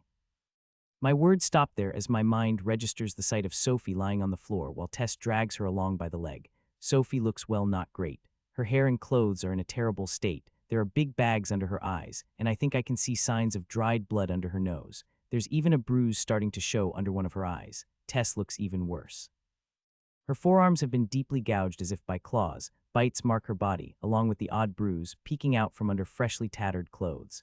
Hey, Tess chirps, smiling brightly. She follows my eyes to Sophie and shrugs. Did you know that ever since she locked herself in her room a few days ago, she's been spending more time wallowing in self-pity than actually examining the state of her mind? Fuck off, Tess. Sophie curses, her voice hoarse. Sure. Tess smiles, her grin widening, as she waves off Sophie's protests and continues to pull her across the floor. And Sophie, with her lack of investment in physical stats, just can't muster an effective resistance. Even the marks she's left on Tess are probably only there because Tess allowed it. After all, I'm sure she should be more than capable of pummeling that black-haired mind mage of ours. I'll take her to bathe and get her dressed properly. Afterward, I'll bring her to this floor's terrace to get some fresh air. You can talk with her then. Both of the girls disappear around the corner, and only then does Izzy poke her head out. Your work, I ask. I ask Tess for help. Izzy confirms, and Noodle, currently the size of an anaconda, shrinks and rises to coil around her arm. Good job. Even though Sophie wouldn't say it, Izzy whispers, lowering her voice conspiratorially. She looks up to Tess quite a bit. Didn't Sophie give Tess that beautiful shiner back when we were still under the Mana Desert? Yes, it's weird, isn't it, people? Yes, people, Izzy agrees. While you were messing with her web, she wanted to storm out of the room a few times and call you a dumb fuck, before she finally settled down and gave me a lesson on everything you did wrong. I've heard worse. We step out into the hallway, the doors closing behind us as their protections flare back into activity. Together, we make our way over to the terrace, where we each take a seat in one of the armchairs I stole from one of the other floors. It's night, so it's cold, but Izzy doesn't seem to mind. Her body radiates an impressive amount of heat. Even so, I take it upon myself and place one of my thermal cubes over the small table, generating soft light and radiating a comfortable and even wave of heat. The view from the tower so high up is beautiful, even with the state of this messed up floor. Lights shine down below, radiating from the windows of the towers around us, illuminating the night. There are even some twinkling from the shores of the lake. And then, as always, there's the purple nebula swirling through the sky amongst a myriad of stars. It takes half an hour before Sophie and Tess finally join us, having both secured a change of clothes, while their wounds have already begun to fade under the influence of their natural regeneration. Tess rushes in first and takes a seat next to Izzy, which forces Sophie to sit in the remaining armchair alone. The silence that ensues quickly grows awkward as it stretches on over the next few minutes as Sophie works up the courage to break it. I think that fucker only managed to do 3 things. For once, Izzy doesn't bother complaining about Sophie's language. Sophie raises a finger as she begins. He planted something akin to thought anchoring. The first one was to avoid clashing with him or his forces. He did it very covertly, and my mind made up the excuses on its own. There was also an impulse to even forget that I met him. This was the riskiest one, and the one I was most likely to notice, but I didn't. She lifts a second finger as she continues. The second thought anchor was a desire to control as many mind mages as possible. The last finger lifts. The last one was the most open-ended, a deeply ingrained desire to rely on myself, cutting myself off from the others, while focusing on maintaining things within the city. In the end, it was just a slight push in the direction he wanted. As she finishes her speech, Sophie buries her head in her hands and sighs, without him to renew and build on them. These thought anchors should dissipate over time, removed by my natural defenses, but if it had gone on for even a few weeks longer, he would have been able to influence me more and more without me even noticing. He begged for mercy before he died. I'm pretty sure he cried as well, I offer. In response, Sophie looks up at me and I return her gaze. You fucked up, I tell her. I fucked up, she confirms. Really fucked up. Yes, I guess I got a taste of my own medicine, didn't I? Yep, fuck mind mages. Anyway, what's the deal with Blackie? I ask, changing the subject, considering this topic settled. Nat, don't you want to hear more about that thought anchor? You might be able to help, Tess interrupts. What can I do? I'm not a mind mage, and it's up to her to deal with that shit. If she thinks I can help, she's free to ask anytime. So, Blackie. It's okay, Tess, I'll deal with it on my own. Don't forget me, Izzy reminds her. And at that, Sophie smiles, gazing at her lovingly and nodding before turning back to me. Blackie is all that remains of the Desert Champion's bond, a really small piece of it. Her shadow moves as if it's alive and takes on a 3-dimensional amorphous shape that almost moves like water, smoke, or mist. Honestly, it's a bit hard to describe. A small piece escaped with us back then, and Biscuit wanted to eat it, but I made a deal with him before he did and let the bond attach itself to me. It was looking for a new master after the champion died, and since I had manipulation, I was able to take it in. Are you sure the champion didn't leave any bits of himself behind? Couldn't it try to take over or kill you or something like that? Tess interrupts. Shaking her head, Sophie reaches toward her shadow and it reaches back to her. I of course can't be absolutely sure. This is the champion's bond we're dealing with, but I think it's highly unlikely. Plus, it's not very powerful without a connection to its master. I think that champion was here because he was experimenting with creating artificial minds, and to that end, he was probably experimenting on entire cities full of people. Blackie is the result of that, an artificial mind with no emotions, a tool that grows with its master. Can it think on its own? I ask. It's difficult to explain. I wouldn't say it can think. Honestly, it reminds me more of an array that can react to specific stimuli but taken much further. It is something akin to a collection of an immense amount of information and behavioral patterns, a bit like a mix between a mind imprint and a program. Nat, you said Lysandra created a near-perfect copy of her mind. Well, I think that champion was experimenting with learning how to do something similar, and his bond was just another step towards that goal. But Blackie isn't him, nor does it have his memories. No, but there's a chance that in certain situations, for which I didn't program or teach it, that it could act in accordance with the champion's programming, which is probably based on the way the champion would react. Seemingly annoyed by the long conversation, Izzy butts in. Blackie's like a small pup that just happened to be raised by a bad guy. Then that bad guy died, and someone nicer took over, but that pup still has some of that bad behavior learned. I look at Sophie and she hesitates a bit before sighing. Yes, you could say that. A bright smile blossoms on Izzy's face as she stands and pokes Blackie. It pulls back quickly, its reaction seeming surprised or scared and yet completely devoid of emotion. The black shadow swirls around Sophie before reverting to its normal two-dimensional form. More than a living being, it's a tool, Sophie concludes. What can it do? Knowing it belonged to a champion, I'm curious about its capabilities, currently. Not much, and it will never be quite the same as the champion's. It's bonded to me now, and our bond is fairly similar to the one between Izzy and Noodle, so it will be influenced by my growth and programming. But I have learned some things from examining it. The logic core is one of them. At that, I straighten up in my armchair and listen carefully, ignoring Tess, who scoffs at my reaction. Sophie notices as well, and I see that annoying smirk twitching at the corner of her lips, but I decide to ignore that for now and listen carefully. I know you can program, your mana constructs a bit, to launch projectiles when something breaks a thread of mana, these orbs and such. I also know how limited that is, and that you've been looking for ways to free up the bits of mental focus you have to devote to upkeep. And I ask, fully realizing that she's stretching things out on purpose. But those thoughts of self-pity she was having seem to have taken a backseat, so I decide to play along and let her have her fun. The logic core could be what you're looking for. It's the simplest version of an artificial mind. A process node programmed to kickstart specific tasks or alter behaviors based on outside information and your programming. I'm listening, Sophie. Please tell me more. Her green eyes regain a bit of that glint. Best of all, it's all mana-based, like a distant variation of inscriptions. Though there's a fair chance that I'll always be better at it because of my mind powers, but I'm sure you can imagine all the things you could do with that. We'll see just who's better at it. Then, even though I already have a theory, I ask, so what ideas do you have regarding using it to manage fracture? You told me how much concentration it takes just to keep it from breaking apart and limiting your ability to use it. With some practice and experimentation, a logic core could handle some of the menial tasks in the future. I look at my waist where the short sword is hanging and give that a moment of thought. Something excites me even more than the prospect of wielding this damned weapon, the thought of how much I'll learn about using the logic core in the process and the possibilities it will open. Instead of storing a bunch of simple arrays in my mind and maintaining them with focus for deployment, maybe I could store a few logic cores if I can find a way to deploy them. I don't expect much at the start, but at higher levels, a logic core might be able to operate independently of me. I like it a lot. Retreating within my mind, we appear in my school this time. Whitey is wearing the same clothes as my former PE coach. He's got the classic look, plain gray tee, loose mesh shorts hanging just over the knee, white socks pulled up mid-calf, and a basic pair of sneakers. The worst part is that the damn demon still manages to look cool, even wearing that, in spite of his lanky form and taut, compact muscles stretched under his pale skin. Surprisingly comfortable, he notes, taking a moment to stretch. I let him live in his delusion, as we stare down on the scene from the top of a wall nearby, watching a group of 4 boys as they surround another.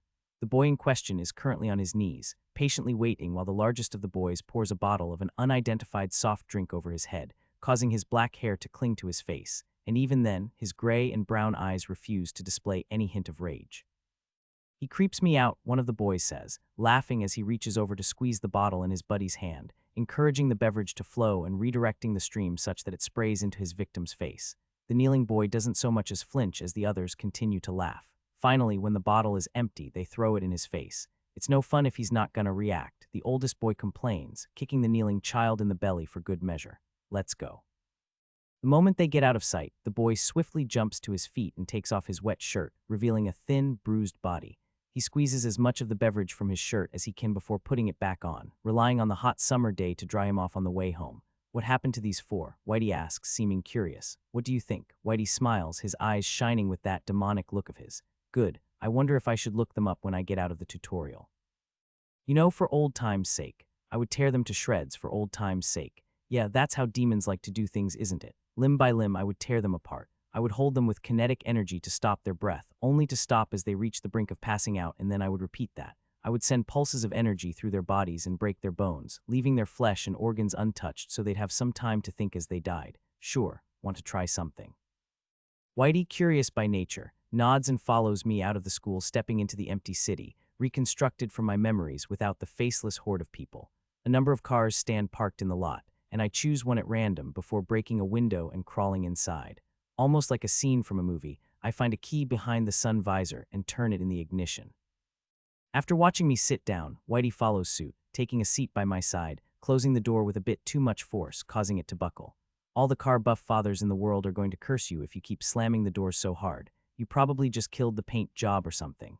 Unsurprisingly, he tries to open the door and do it again, but he can't seem to figure out how it's done, so he reacts by piercing it with needle point while staring me down. So very mature, I note, throwing the car into gear and pressing down on the gas pedal. The car roars and doesn't move. Under the confused expression Whitey gives me, I take off the handbrake and the car finally moves, only for the engine to sputter and die. Is this what you wanted to show me? Look, it's not like I had too many opportunities to drive a car. I repeat the process, and the car, throwing and jumping, moves again. We even scratch against another car before we get away from the parking place and onto the main road. There I shift the gears and add the speed, moving on the totally empty roads. There are no other cars, no buses, nothing. When do we lift off? Whitey asks after a minute. It can't fly. What a terrible means of transportation. Even so, he sticks his slim, pale hand out of the window and cups it in the air as we start moving at higher and higher speeds. Air flows into the car through the broken window, causing his long white hair to flow in the wind. I always wanted to try to drive around just like this, I note. Is it as good as you imagined? Not really. It never is, Whitey confirms. Both of us reach for a source of kinetic energy at the same time. Whitey for the one inside of him, while I absorb it from the moving car, which comes to a stop almost on a dime. A blast from Whitey sends the door flying off on his side as he jumps out of the car, and I do the same, only to watch the entire side of the car crumple under Whitey's next punch. The car flies into the air, forcing me to dodge as it smashes into the building behind me, as the sound of broken glass fills the otherwise quiet city. Wraith Dance brings me in close as I avoid his needle point attacks, and both of us switch to breaker style, the shockwave from our strikes colliding with no one to absorb it. Instead, he uses Wraith Dance, and I do the same, following him. Whitey enters a shopping mall as I follow, exchange blasts of kinetic energy along the way, destroying the place around us. The entire time I track the movement and frequency of his heartbeat, trying to predict any change he might make in his stance. Even so, I know he can be tricky and likes to fake me out when he can, creating fake vibrations to cover his true intent. I stop in place as Whitey unexpectedly switches to attack impulsor stance. As always, when that happens, I give up trying to predict his movement. It's just that impossible. There is no logic to it, no inertia to give away his movements. You can absorb it, you can redirect it. You can stop mid-air, you can halt your movement, and change directions at any point. My instincts, honed in the hundreds of clashes we've engaged in, take over, and I deploy the hard-won methods I've been developing, while making sure not to fall into my habit of over-relying on the moves I'm most comfortable with. Whitey is very good at predicting my movements based on the ways I've fought before. Our clash gradually increases in speed, and the flooring continues to explode under my feet, placing my lack of control on display, as I release a bit too much kinetic energy. Meanwhile, Whitey's form is perfect, without the slightest bit of waste on his part. His movement feels like it wouldn't even move a falling feather as he jumps over the railings, using glass windows as footholds without damaging them. He then switches to steel root and stops, a clear challenge as his heartbeat begins to resound loudly, like a huge bell. Once again, I switch to breaker style, and my body comes to a halt right in front of him. I twist my body, my feet burrowing into the ground, as kinetic energy explodes through my body, leveraged in an open-handed strike. With all the force I can muster, I launch a palm strike at his unguarded chest. He doesn't even use counterflow to absorb or redirect the impact. Instead, he relies on Steelroot's defense, causing the kinetic energy aimed at his body to detonate outward, tearing through everything around us. A shockwave erupts through the area, shattering the glass on the floors above, which cascades down in a shimmering rain, drifting slowly downward like a downpour of falling feathers. Whitey just stands there with his shirt torn and a big blue bruise blossoming across his chest. He glances down at it. "Not bad," Whitey says simply. Knowing what will follow, I immediately switch to a higher gear and prepare to use counter-flow. I'm more comfortable with that than Steelroot. My heart beats, pumping kinetic energy through my body at much higher concentrations than ever before. My eyes snap wide open, tracking his every subtle movement, watching for the faintest trace of kinetic energy. "Not bad," Whitey says once again, a maniacal grin spreading across his face, his red eyes locked onto me. My turn. Dead once again, I open my eyes, now free of my mind space. As a few times before, I find myself hoping that my minion doesn't wind up like Whitey. Vega is perfect just the way she is. Then I start replaying our entire fight in my mind. Every mistake I made, Whitey's every move, all the ways I can improve, and the habits I need to lose. This process takes twice as long as our fight did, and only then do I bother pulling myself out of the armchair. my room is even more different now. An array of invisible ley lines connect to the inscriptions on the floor surrounding my new axe and shield, and the wall, heavily scarred where I clawed away the stone and replaced it with a metal alloy made from two highly conductive metals, which I simply melted down and poured into the freshly carved grooves. I also checked the escape routes I've prepared. There are 3 of them for the whole group to evacuate through and 2 more they don't know about, each one capable of taking all of us elsewhere. There's also a powerful ley line connecting me to each member of the group, straining the skill to the fullest and making it nearly impossible for me to create more lines without causing the others to dissolve.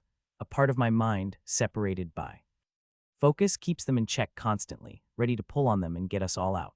Then there is also Tess, who has her own escape routes, and even the twins have something they've prepared with Min Yi's help. Sophie is excluded from all of them, even now going through her mind and trying to find any signs of lingering influence. The framework's ignition is set for tomorrow. Whether it will remove the spatial locks is a question for later. Constructing the array to transport us away is another matter entirely.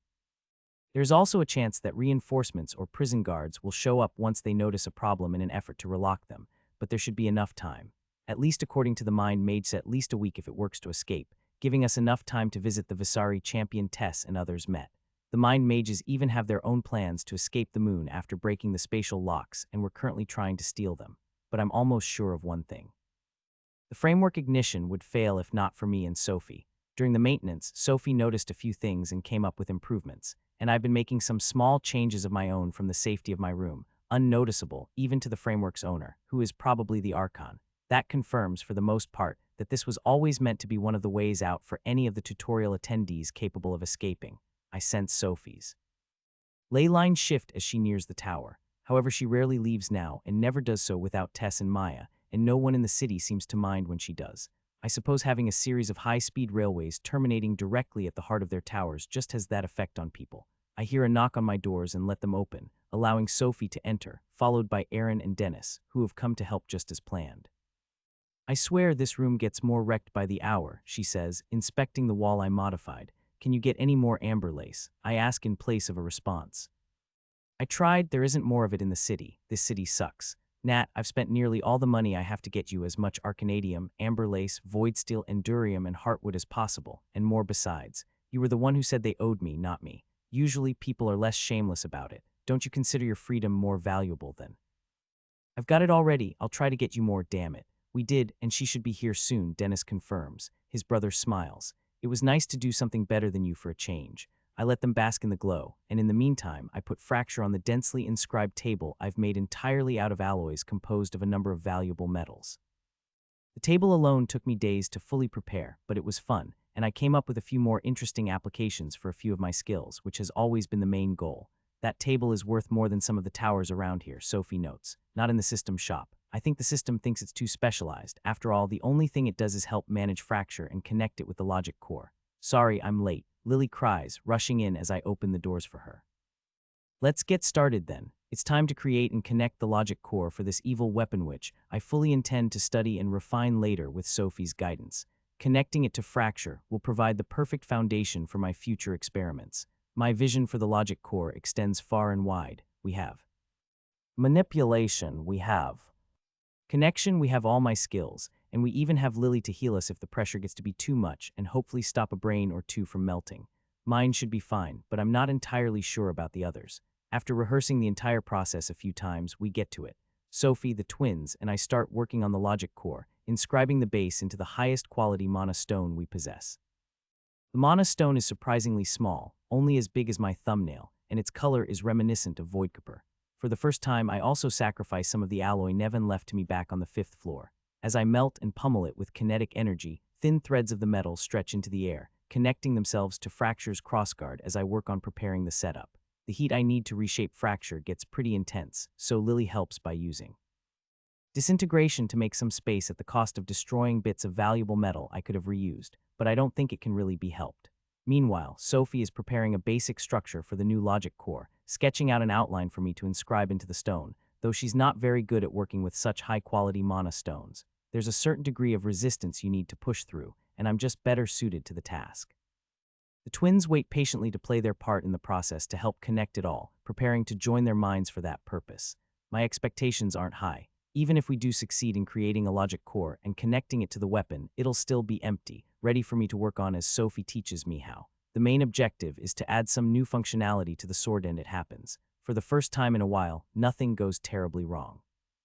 I inscribe the mana stone with a design that should allow the logic core to integrate with the weapon, while leaving enough empty space in the stone for future modifications. Sophie then takes over, primarily working in a supportive role, meticulously addressing any minor imperfections. The entire time, the blade stays in its sheath and I use resonance, connection. I can see how taxing it is for them, but I know they can do it. I've seen the skill and determination they possess and the way they enjoy the challenge. I may have taught them, but the effort was always theirs. It takes us quite a while, but by the time we're done, a copper cabochon cut mana stone adorns the center of the crossguard where it comes to a point just above the blade. Contrasted with the blade and its mottled gray hues and streaks of void copper, it looks surprisingly nice, even though the finished result is somewhat ruined by the imperfections I created when I was forging it. That was surprisingly easy, Aaron comments, staring at. Fracture, Sophie looks at him. What did you expect? An explosion and mortal wounds. Dennis waves at her, and when he gets her attention, he just points at me.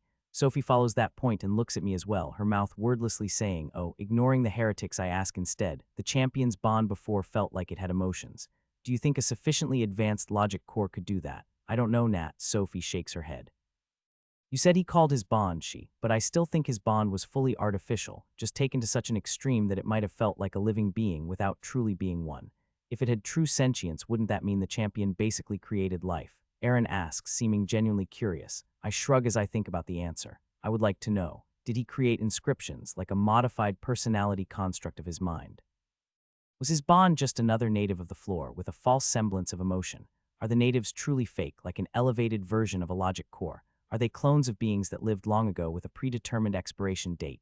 Lysandra made a personality imprint of her own, and now she's messing with all kinds of things all over the place.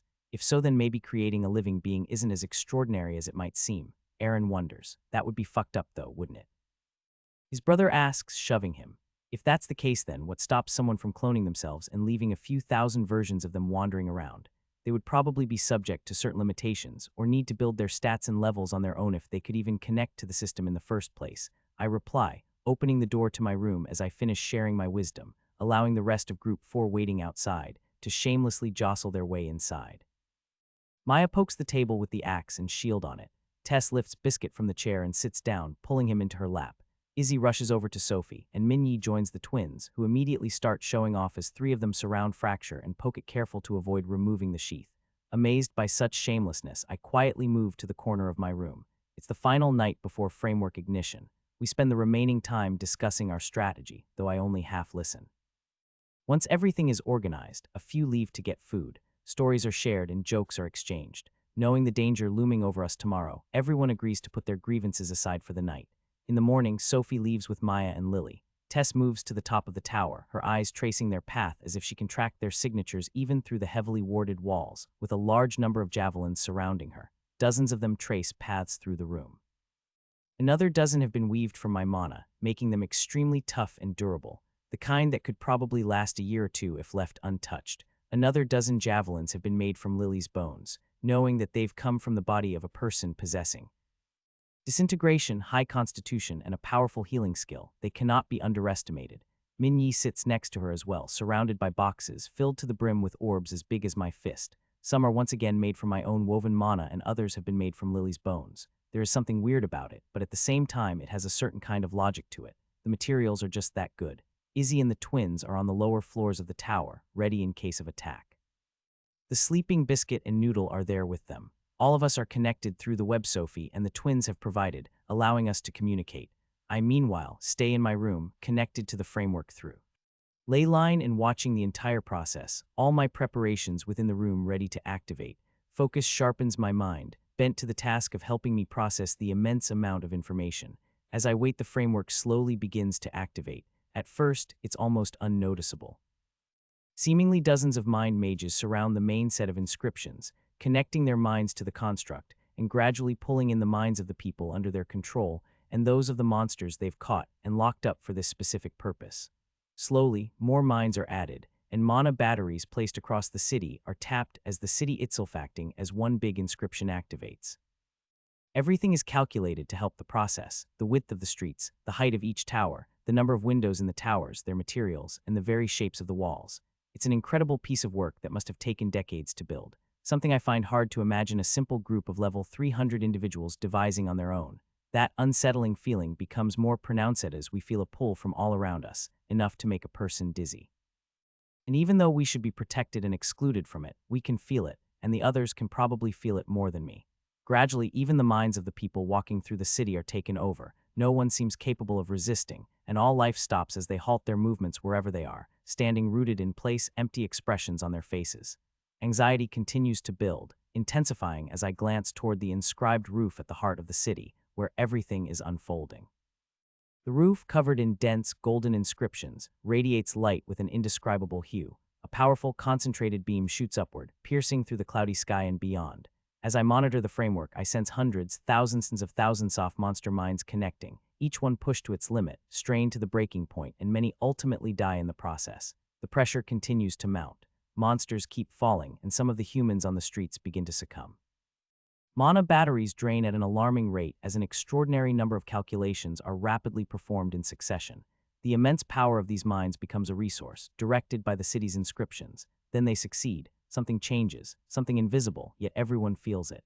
The very air seems different, and the stifling sensation of a ceiling overhead disappears. The pressure vanishes with a single audible crack like the snapping of a twig swing across the entire moon. The spatial locks are broken, and with it, the city begins to shake. A tear appears in the sky, and from it, a single giant eye emerges and looks down towards the city. The eye looks human in structure, but it's clearly way too big to belong to any human. The iris is black and the pupil is golden brown, while the sclera is weaved through with a tracework of bloody veins as it stares, unblinking. It would seem like the spatial locks were holding one of the containment cells closed. The framework starts to die as minds begin disconnecting. That's when I step in. My mind shines within the framework, and I feel all the presences within turn to me in an attempt to sever my links to the construct.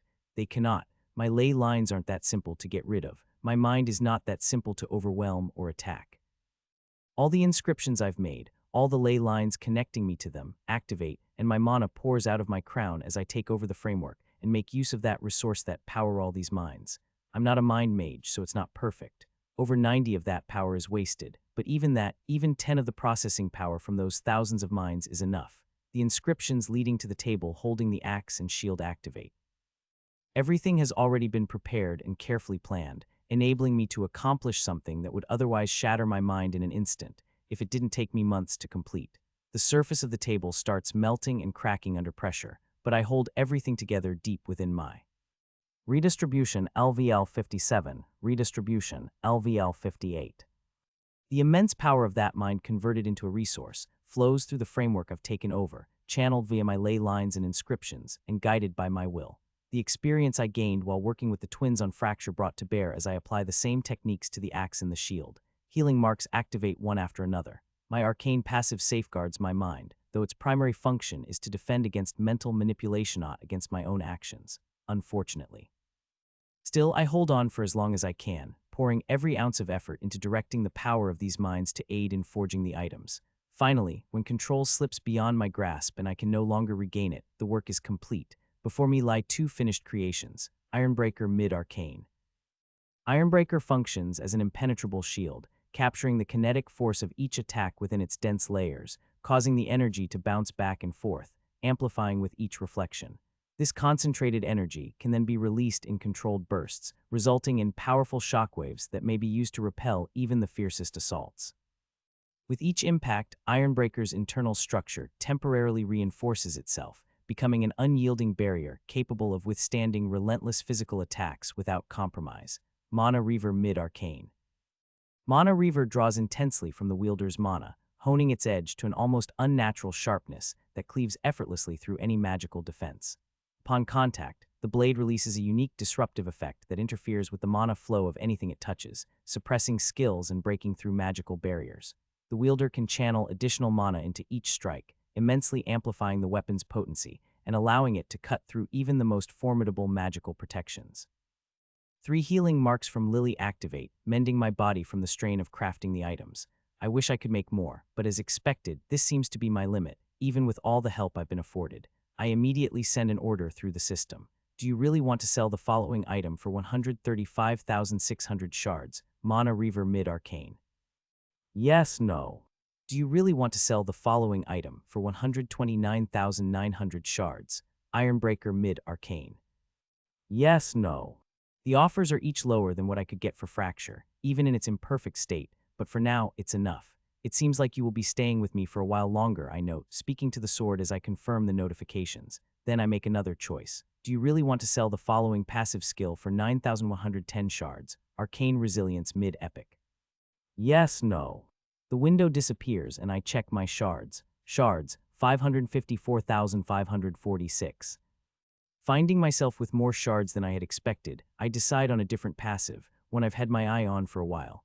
Buy passive skill Mental Attunement, loop mid-arcane. Passive skill, Mental Attunement, loop mid-arcane. The user's mind functions in an unending attunement loop, immensely reducing the mental toll of continuous large-scale mana and energy usage, seamlessly sustaining even the most demanding skills and traits. This allows unrestrained mana and energy manipulation over extended periods without fatigue. Almost 500,000 shards disappear, and the passive appears in my status. The description, though simple, is perfectly aligned with my ever-growing goals and the increasingly intricate ways I find myself using mana. There were passives that could have offered more, for instance, those designed to help my body better withstand the strain of mana, others that would have enhanced my mental capabilities. I chose to pass on them. This passive is straightforward, and its simple description assures me that it will deliver exactly what I need, and the rarity only reinforces its effectiveness. Impressively so, the pain immediately hits me, but this time I don't really have the luxury of waiting it out as hell descends outside, the eye maintaining its position high in the sky as threads resembling veins stretch their way down towards the ground, connecting themselves to the bodies of those who died during the framework's activation. Their corpses twitch, bloat, and quickly grow in size, until they stand towering over most house giants of exposed viscera, with bones peeking through their bloated flesh and twisted expressions fixed on their mangled faces as blood drips from them every time they move, burning holes in the ground. And the eye in the sky gradually grows stronger and stronger, despite its weakened state, creating more strands that seek out the ever-increasing victims of the giants. They don't have any text over their heads, but the eye does. Bloodroot Devourer LVL, this prisoner doesn't seem like the type to hold a conversation. Do we bail? Aaron asks through the link. Sophie, have you gotten a hold of the off-moon teleportation array? I ask. Beatrice escaped to the palace before we could get to her. She was extremely aware of Lily, and she was gone the moment Lily attacked. I gave it my all. I know you did, Lily, Sophie sighs, and I sense her keeping a constant watch on Izzy. The good news is that I deployed my web over the Archon's palace, so he shouldn't be able to teleport away just yet. Our communication continues, question and response firing off at rapid speed in a rapid stream of messages as Sophie, Maya, and Lily make for the palace at high speed. And I take note of their movements, keeping tabs on them through the connections I've established with. Leyline, so you recommend staying and trying to get there while the eye, which is probably a soon-to-be full-power champion, hunts us. Sounds good. Dennis, don't talk to me like that. My sister's in just as much danger as you. I'll hold it off. The eye looms above all, towering over the chaos. People lash out at it with a host of powerful attacks, only to have them deflected by the once human figures the creature has transformed into an army of fleshy golmsthos with wings, fly around the eye as the main line of defense, while the others remain on the ground, creating more corpses. It's still weak, far too weak to be called a champion, but it's growing stronger by the second, making me curious if it was ever truly crippled or if it still has some hope of fully regaining its title. Nat, do you think you can fight a champion? Aaron asks carefully, and I answer honestly, no way. A champion would beat the shit out of me in a second, but that thing gets not it yet. And with that, I push the link to the back of my mind, monitoring for urgent messages. Use Trait Strengthening Token on Mana Wavelength Iris. The pain from the application of my new passive intensifies as the strengthening token goes to work. Even though it hasn't been fully applied, the new passive should help with this damn powerful trait. It wasn't long ago that I strengthened this trait for the first time, and it should have taken me another few months before I felt like I could do so again. But now, with my new passive. I extend my hand, and Fracture rises to meet it, still in its sheath, pulled along by. Leyline, the mana in my crown begins to spin, and I shatter the window in front of me with a surge of kinetic energy and leap out of the tower. Far in the distance, I notice a huge mana mech form slender and deadly, equal in size to the towering flesh abominations. Maya fights to create a path for Lily and Sophie to reach the palace. At the same time, blue flames explode around the tower, along with dozens of lifelike projections the twins are using to distract the attacking flesh golems. I boost myself and fly into the air, heading for the eye, using mana weaving to create a huge projectile behind me. A few monsters attempt to block my path, but javelins streak past me at incredible speed, sounding off with a terrifying whistle. Red and white lightning arcs around them, annihilating the monsters in a single strike before the javelins pivot and surge toward new targets. I launch the massive javelin at the monster, but the eye shifts focus to intercept the attack. Vein-like tendrils extend from it, effortlessly swatting both attacks out of the air. As I form another weapon and battle the fleshy monsters, a constant barrage of javelins supports me. The monster releases even more fleshy vein hundreds of them twisting, shifting, and forming a shape, an inscription. Then a single pulse of mana flows through them and activates it. I find myself unable to fly no matter how hard I try. My kinetic energy is still there, but it's impossible to direct it in the ways I need to maintain flight. My mana wavelength iris takes in that incredible structure made by the fleshy things, forming an immensely intricate design, capable of generating such complex effects with ease. The sheer knowledge and control needed for something like that complemented by a beautiful movement of mana to put it into effect.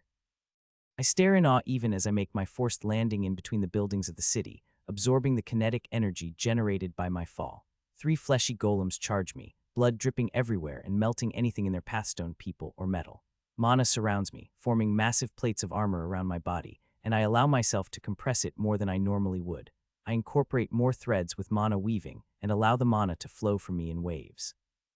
It hurts so much with my new passive and trait still making their changes to my body, a process that will likely take several more hours, but over time the changes make themselves known. Kinetic energy flows through my armor, and I tackle one of the fleshy giants closing in on me. The blow leaves the construct shattered and sends it slamming into the buildings nearby. My armor moves slowly, struggling under the strain of its own weight and bulk, so I pump more kinetic energy through, enhancing its movements before slamming into another fleshy golem. Grabbing its shoulders, I tear it in half and send the last one's head flying with a punch. That done, my armor disappears, and I land, softly alighting on the ground, pulling the huge quantity of mana back into my crown where I set it to circle. 3 javelins, as long as a bus, form above me, weaving themselves from mana, compressing and filling with golden thermal energy. They shoot forth, sending a shockwave through the streets in their wake. All 3 explode in the grip of the fleshy veins that manage to intercept them long before they make contact with the eye. A few of Tess's javelins meet the same fate. At that point, I get a message, leading me to teleport through. Ley line ending near the palace where Sophie, Lily, and Maya should be. The huge armor forms around me again, and I find myself clashing with a set of fleshy golems trying to follow the trio. At the same time, Minyi, already here, starts throwing huge pieces of broken buildings at the monsters, each one the size of a car, allowing them to build up a lot of speed, obliterating the monsters. Just as a test, I tear away one of the fleshy tentacles connecting one of the monsters to the eye, but the monster continues to move and attack despite the effort. One of the tallest golems falls down, unable to stand within the field Minyi created around it. With a sweeping motion of his hand, Minyi brings down an entire tower along with the smaller one next to it. With all of them dead, I teleport to the boy and gesture at the eye, throw me at it. Forming armor around my body, I pierce through any monsters in my way. When the fleshy tentacles reach for me, I increase the armor's size so they grab the armor instead of me. Though their movements are still incredibly quick, the eye turns to me, looking, observing, its veins forming inscriptions once again. This time, I allow my mana wavelength iris to take over, observing it in the same way, reacting to the movements of its mana. As the monster activates the inscriptions, I add a bit of speed to the rotation of my crown and instability that releases a pulse of disruption, modified to counter the attack meant to vibrate my body and mana into a mist of bloody flesh. My pulse and the monster's attack collide, disrupting each other, and I live. The eye blinks, and the tentacles form into another shape. More of them try to attack the armor around me, attempting to pierce or tear it apart with great force. For my armor to last, this long really goes to show just how durable I've made it. But the monster grows stronger at the moment. Its movements become quicker, the pressure it radiates increases, and it starts moving its mana at higher and higher speeds. Another inscription activates, and I barely manage to counter it as half of my armor evaporates into nothingness. A red and white lightning passes by me, destroying the fleshy tentacles in their way along with the ones that try to stop it, before nearly reaching the eye only for a last-second mana barrier to stop it. And what a powerful barrier it is. With my eyes, I can tell right away that I won't be able to break it apart. Tess, there's a box full of sand in my room. Just throw it at the monster if it looks like I'm getting my ass kicked, I send through the link. Finally done, I let the mana in my crown cycle one more time, the resulting wave disrupting the effect preventing me from flying. My armor gets pulled back into me, and the mana seeps back into my crown. The monster, now feeling at least 50 levels stronger than me, moves, its tentacles forming an ever-changing array of inscriptions that hurt my ice a terrible attack I'll have no way of withstanding. At the same moment, an orb forms over the palm of my hand. Light blue, dark blue. Dark blue with wisps of light blue, dark blue with wisps of light blue and purple, an orb on the brink of destabilization beginning to turn bright white, finally collapsing into another color, an orb made of black mana, so domineering and yet so calm here in the palm of my hand, with my focus and mana manipulation at level 60, with my body getting used to the strengthening mana wavelength iris, and with the new passive still being applied, I connect the orb with the crown floating over my head. Within a blink, the crown turns an inky black, the movement of the mana within coming to a halt in an instant. The stillness is unsettling, unnaturally yet it doesn't stop there. Crown begins to draw mana from me, pulling from my body and reservoir without hesitation, consuming all with relentless efficiency. The air around me shifts, growing dense with an oppressive weight. The battlefield seems to hold its breath as my crown absorbs an endless stream of mana, building a quiet sort of power, steady and unyielding. This time I might just be able to make it work. All sound fades away, replaced with a silence unlike anything I've ever experienced. I can't hear my heartbeat. I can't hear my breathing. Nothing. Colors fade to black and white, save the vibrant blue of mana. In that world, the crown above my head appears darker than even the deepest shades of black around it. My domain, enhanced by the additional effects of my pride subclass, envelops me in the crown as I focus with absolute intensity. The crown absorbs all my mana, and I allow it to do so, but in return, I bend it to my will. Every ounce of effort and experience poured into making that happen. I'm far stronger than I was before, and for that brief moment the crown permits it, because it's my mana, it's part of my skill. The crown's effect expands even more, and the ambient mana gets drawn in from the air around me, the crown hungrily sucking it in like a whirlpool eager to devour everything. The shield around the eye dissolves into a cloud of mana particles as even it gets siphoned away. The eye's inscriptions fail to materialize as the crown begins drawing in all the mana the monster can produce. The sheer volume of mana is staggering, increasing as the monster steadily regains its original strength, and yet the black crown above my head continues to absorb it effortlessly. No skill powered by mana is able to manifest within its reach. The eye starts falling down, unable to keep itself in the air, and as it passes by me, multiple javelins trailed by lightning pierce through the eye, only for it to regenerate. Its fleshy veins drawing in materials from the flesh golems to close the wounds with the sizzling pop of rapidly molded tissue. Every golem still on the ground quickly grows a new set of wings and heads right for me, numbering in the hundreds in a matter of seconds, each the size of a multi-story building. Breathe in, breathe out. Wait a bit longer, let your new trait enhancement and passive apply just a tiny bit more, just a little bit.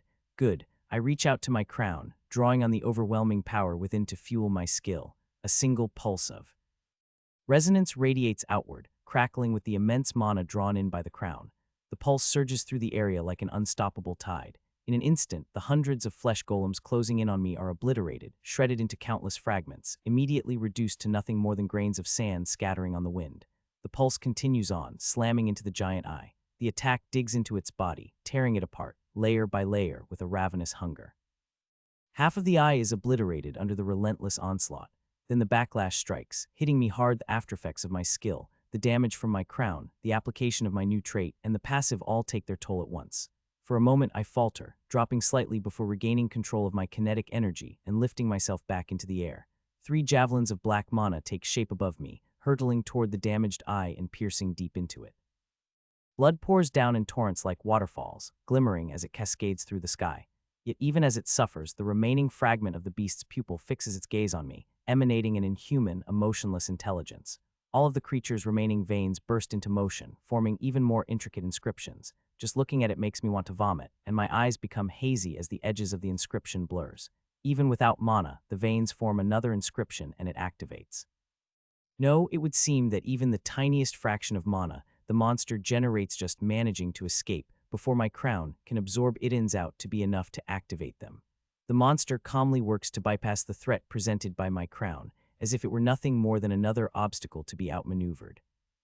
The effects of the inscription are directed at the monster itself, and the entire eye begins to blur, the javelins lodged in its flesh falling to the ground as the monster fades, becoming transparent and immaterial. Another pulse of resonance passes through the monster as if it weren't even there. The same goes for any other attacks I fire off in quick succession, each fueled by that powerful mana guided by my body's capacity to channel vast quantities of energy. The eye activates another series of inscriptions, its wounds sizzling and sealing until it is fully healed. Its mana surges, growing stronger with each passing moment, inching ever closer to its original power level where I won't stand a chance. But the same goes for me. My mana wavelength iris pierces through the veil and sees the place where the monster shifted itself. The crown fights my control, but I use its mana, and I resonate with it, adapting the frequency to the space the monster has sequestered itself. The crown then starts absorbing the eye's mana. Behind me, threads of mana form, moving like the eye's fleshy veins, shaping into inscriptions. I try to mimic and adapt one of the monster's previous attacks, and when the preparations are complete, a pulse of mana from the crown ripples through the dense threads of mana. The threads snap, crumble, and disintegrate, unable to withstand the immense amount of mana. The backlash is worse than I expected, and the difficulty of forming and activating the inscriptions is far greater than I thought. Excitement stirs inside me as I make adjustments. I adapt the inscriptions to myself, replaying the monster's actions, alter the way I'm channeling my mana, and modify the frequency and quantity. Then I start creating the lines, weaving the inscriptions ainwusing ley lines instead. The pain grows and the eye increases its efforts. Another inscription formed from its fleshy veins flares into activation, and a huge part of the sky turns dark red, overtaken in its entirety, interwoven with the creature's veins, forming more inscriptions. Then the eye makes a change in the way it handles its mana changes as well, constantly deploying that field that makes the monster shift. All the while, that eye stares at me, a calm, alien intelligence glowing within. My attempt collapses under the crushing weight of the oppressive force generated by the blood-red sky. Then the monster avoids another attack by shifting its position and turning transparent, all the while generating more mana and letting it be absorbed amounts I haven't felt in a long time. I know what it's doing, but I can't stop it. Even with the crown under my control, even with the monster's awareness, I can't do more. Right now, I lack the ability to use it to its fullest. I simply lack the capacity to face an opponent this powerful. Finally, it reaches the point where I can't hold on to it anymore, and the incredibly charged crown slips from my control, failing to absorb any more mana, immediately starting to break down as cracks of white spiderweb their way across its surface. You can throw the box at the eye. Tess does just that. The box of white sand crashes into the tentacles protecting the creature, immediately charging the contents to an incredible degree, and it starts flying around the beast like an enraged swarm of bees, piercing through the monster's skin with ease. Even so, bleeding as the sand grinds it down to paste the eye starts to build up layers upon layers of barriers around my crown. I know it shouldn't be enough. I know exactly how much mana the crown has taken from the monster and me. We are leaving, I state, sending another message to the ground. As I land on the ground, my legs give up and I fall to my knees, but I push through it, reaching through ley lines and connecting to the others. Then I teleport us all away, dropping us at a point I set up near the abandoned fortress. All of us appear here and check on each other. Some of them are carrying items from my room, and others have brought additional loot from the citadel visible in the distance. The blood-red sky stretches on for miles as the fleshy veins expand further, and amongst all that red, over the city, the black crown still floats, the monster's veins, barriers, and flesh continuing to surround it even while being constantly ravaged by the wildly swarming particles of white sand. The dark red sky turns bright white for a moment, but I don't get any kill notifications. Instead, all of my running skills fail as I feel a new pull on my mana. And in the place where the crown was, there is now a black, siphoning all the mana from the area, siphoning away the barriers the eye is struggling to build around it. There are more and more of them, creating a thick layer and inscriptions activated by these fleshy veins. Even through all these efforts, the black mana keeps pulling on the mana of the monster. Not as strongly as it could as a crown, but it still does nonetheless. I don't think that black orb will endure the monster much longer. Even now, the eye feels stronger than level 350, and my best, likely not accurate, estimate is closer to 400. Still far off from the usual around level 500 of champions, but I have no intention of staying here and waiting to see if the monster can regain its peak form. Having had a moment to recover some mana, I force my mind to work again, pushing through the pain and reaching through my ley line to teleport us once again. A chill creeps up the back of my head and I sense movement reaching toward me, but I'm too slow, far too slow to react. An attack meant for me pierces Lily's chest, a blood-red vein spanning the distance between here and the city miles away. The eye fixes its gaze on our position, preparing another attack. Simultaneously, it forms barriers around the orb, even as it's being relentlessly worn away by the white sand. "Oh, you don't," Lily whispers. Gray mana seeps out around her arms as she grabs the vein, piercing her with a short scream. Immediately, that gray mana disintegrates the vein at terrifying speed, devouring it like a fuse, tracing a path toward the source of the attack. For a split second, the monster seems willing to let the gray mana reach it, but in the end decides against it, moving its other tentacles to tear it off. I touch Lily's shoulder, replacing the leyline connection her attack removed, and teleport our entire group before another attack can reach us. Even so, in mid-teleport, something crashes into us, doing so in a way I haven't felt before. It's not physical, and most of all it reminds me of when the Thylerin brothers back messed with my anchor back on Deathtrap. Then it's followed up by a second force that fights against it. Ley line.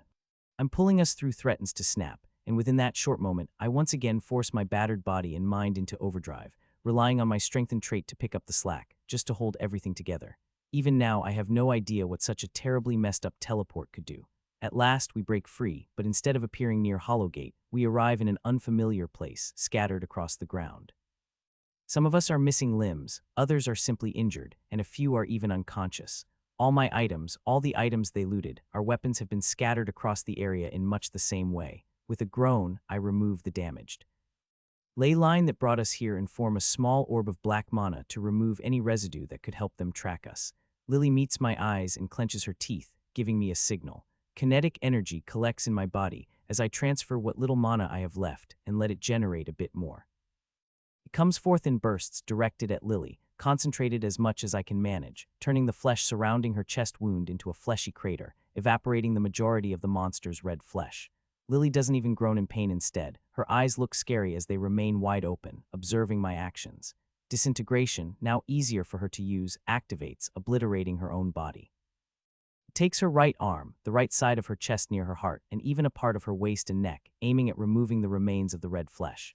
When she looks at me, I shake my head and point higher at her neck. She repeats it, her eyes slowly glazing over as her broken body bleeds from open wounds. I shake my head again and point at her belly. Another part of her disappears. Bloody foam forms around her mouth. She doesn't breathe anymore. She can't, with most of her lungs and chest missing. I get to my knees and move closer to her and slap her across the face, forcing her dwindling attention back to me. For a moment she closes her eyes. Quickly I grab her head and shake it. Lily opens her eyes, a bit confused, but after seeing me she smiles and tries to say something. The kinetic energy I've been collecting since the last attack bursts forth with an accuracy I didn't even know I was capable of. It obliterates the tiny remains of red flesh in multiple spots, hurting Lily further and making her body twitch as each strike makes contact. Heal. I don't even recognize my voice as I speak, simply repeating the word heal. Lily takes a moment, as if she were having trouble hearing me or as if she couldn't quite understand my words. Only after a while does she nod slowly, and both of her legs below her knees disappear with a quick use of sacrifice. Her neck, her chest, her arms, and blood begin to regenerate at incredible speed. Then she takes a deep breath. I sit in deep thought, watching as Lily goes from person to person, healing any serious injuries while letting our natural regeneration deal with the rest. Everyone is battered, and the snapping of my ley line has dropped us somewhere unfamiliar. Tess says she might have an idea where we are, and she's confirming her suspicions with Maya and Minyi, neither of whom has much mana left over from our fight in the city. The same goes for everyone else, whether they were caught in the fighting amongst the mind mages after the framework ignition, or dealing with the fleshy golems afterward. My eyes continue to follow Lily, and I think back over everything again. I replay the fight and all the mistakes I made. How I let my excitement and desire for the experience of fighting a powerful being take over, even to the point that I failed to go all out right from the start when the newly freed champion was closer to my current level of strength. I didn't even use fracture, and make no mistake, that was a very intentional decision. Could I have killed it then, if I had gone all out from the start? It's possible. But it's also more possible the eye had more cards hidden up its sleeve, much like I do, and perhaps it still could have endured long enough to regain its full power. The problem here is that I didn't even stop to think about it, and that nearly cost Lily her life. I lean back and let out an annoyed groan. Then I jump back to my feet and rejoin the group. All of our items have already been collected in a big pile: my golden chains, a selection of stolen weapons and materials, even some equipment the others managed to loot during the fights. Plenty of them have already sold their spoils, though they seem to have left the most interesting ones, either for study or use. Izzy looks to me first, with Biscuit cradled in her arms. I feel her touch, and used to not hiding it from her, I let her for a moment feel my current emotions. That makes her smile, and she taps the ground next to her, inviting me to sit. I oblige, joining everyone else as they take their own seats, forming a circle. This time it's Izzy's blue flames gathered in a sphere, cracking and providing a steady stream of warmth. I think we're just a few days off from the containment cell holding the primordial lightning Visari. Tess starts with that. After a moment of silence, it's Sophie who finally breaks down and says what we all are thinking: that is too lucky, isn't it? It's exactly where we wanted to go, Nats. Leyline didn't even go in that direction, quite the opposite in fact. I can't deny that, Tess confirms. But what should we do? Do we really think that thing meant to send us here when it disrupted Nat's skill? Could it really all be luck? Maybe it was affected by the array around that floating island that holds the Visari champion, and it acted like a magnet and pulled us towards it. I think it was the Visari champion who caused us to come out here. I say, following Sophie's line of logic, and all eyes turn to me, and I continue. The Bloodroot Devourer, the eye thing, was trying to tear us apart when it interfered with my teleportation. Certainly something much worse than what ended up happening. There was a second force trying to help me. I think that while I did manage to keep us from dying, that second force helped bring us here. I don't know how capable that Visari is, but every champion seems to have some sort of influence on the world outside of their cells. Well, whatever it is, we'd better decide fast, shouldn't we? Aaron says, seizing our attention. If that thing becomes a full champion, it'll be powerful enough to destroy the whole continent. Hell, that Tristan guy back on the second floor destroyed life on an entire world. Any idea how long it might take that thing to regain its full power? Tess asks. I think about it for a moment before saying, this is a rough estimate and I don't have much experience to back it up, but if things continue as they are now, it should reach somewhere around the rank of champion within a few hours. If it slows at some point, then maybe a few days, assuming it even can regain its powers and it wasn't crippled like the other champions. Got it, even that's better than nothing, Tess nods. Sophie, did you get everything you wanted?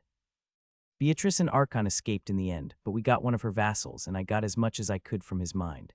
The array is fairly basic, but most importantly, I managed to obtain coordinates to the planet we are orbiting. With the spatial locks removed, all we need to worry about is building it up and powering it. How much mana? I ask her. A lot. You should be saving as much as you can, as should everyone else. I'll prepare the structure of the array in my mind in the meantime, and we can work on building a basic platform to anchor it just long enough to teleport us. It's possible this is still a way for us to clear the floor, so the mana requirements might not actually be as high as if we were actually trying to move between planets. That would be crazy. Will do. As soon as my body and reservoir refill, I'll start filling the crown. Do you think working with Archon and Beatrice was supposed to be one of the ways we were meant to escape? Highly likely if you happen to be capable of keeping yourself from falling under their influence. Another way to escape would probably be to wait for guards to show up to put the prisoners back under lock and key and escape through the way they came. Maybe we could coordinate with some other champion and hope for mercy. I think the one back in the Mana Desert would have been capable of escaping if he had been freed. That reminds me, what about the last containment cell, Tess? You said you located the last one as well. I asked, turning to her with the question. Let me guess, it's deep underground, Dennis grumbles before she can answer, which gets him a curious look from Minyi, and I sense them exchanging messages as he explains. Tess shakes her head. The last containment cell should be somewhere far to the north of here, beyond the central region. Surrounded by a wall of millennia-old ice and blizzards powerful enough to threaten and perhaps kill us, even at our level. We are not going there, are we? No, we are not going there, Minyi, Tess confirms. While Nat and Sophie prepare our way out, we are going to head over to the Visari champion and see if we can get her to declare more candidates. If Sophie and Nat can get ready before then, we will leave right away, even if we have to forego meeting her. Tess gestures towards the blood-red sky far in the distance, the color deepening as it gradually takes over larger and larger portions of the sky. I don't think we should stay on this floor much longer. Looking at it, I nod along with her, my mind elsewhere. We move quickly for the next day or so. We don't even stop to sleep, deciding to push through these last few days on the floor. When we meet monsters, we either avoid them or let the others deal with them, allowing me to save my mana. At the same time, Sophie's working on the teleportation array and often finds herself asking for help as she feeds me the specifications for the base I will need to anchor it. During the few short breaks along the way, I melt the materials and form the base to save time later. As I work on one of the mana stones we're going to need, I get a message through a private link in my mind. It sucks, doesn't it? Sophie asks. What?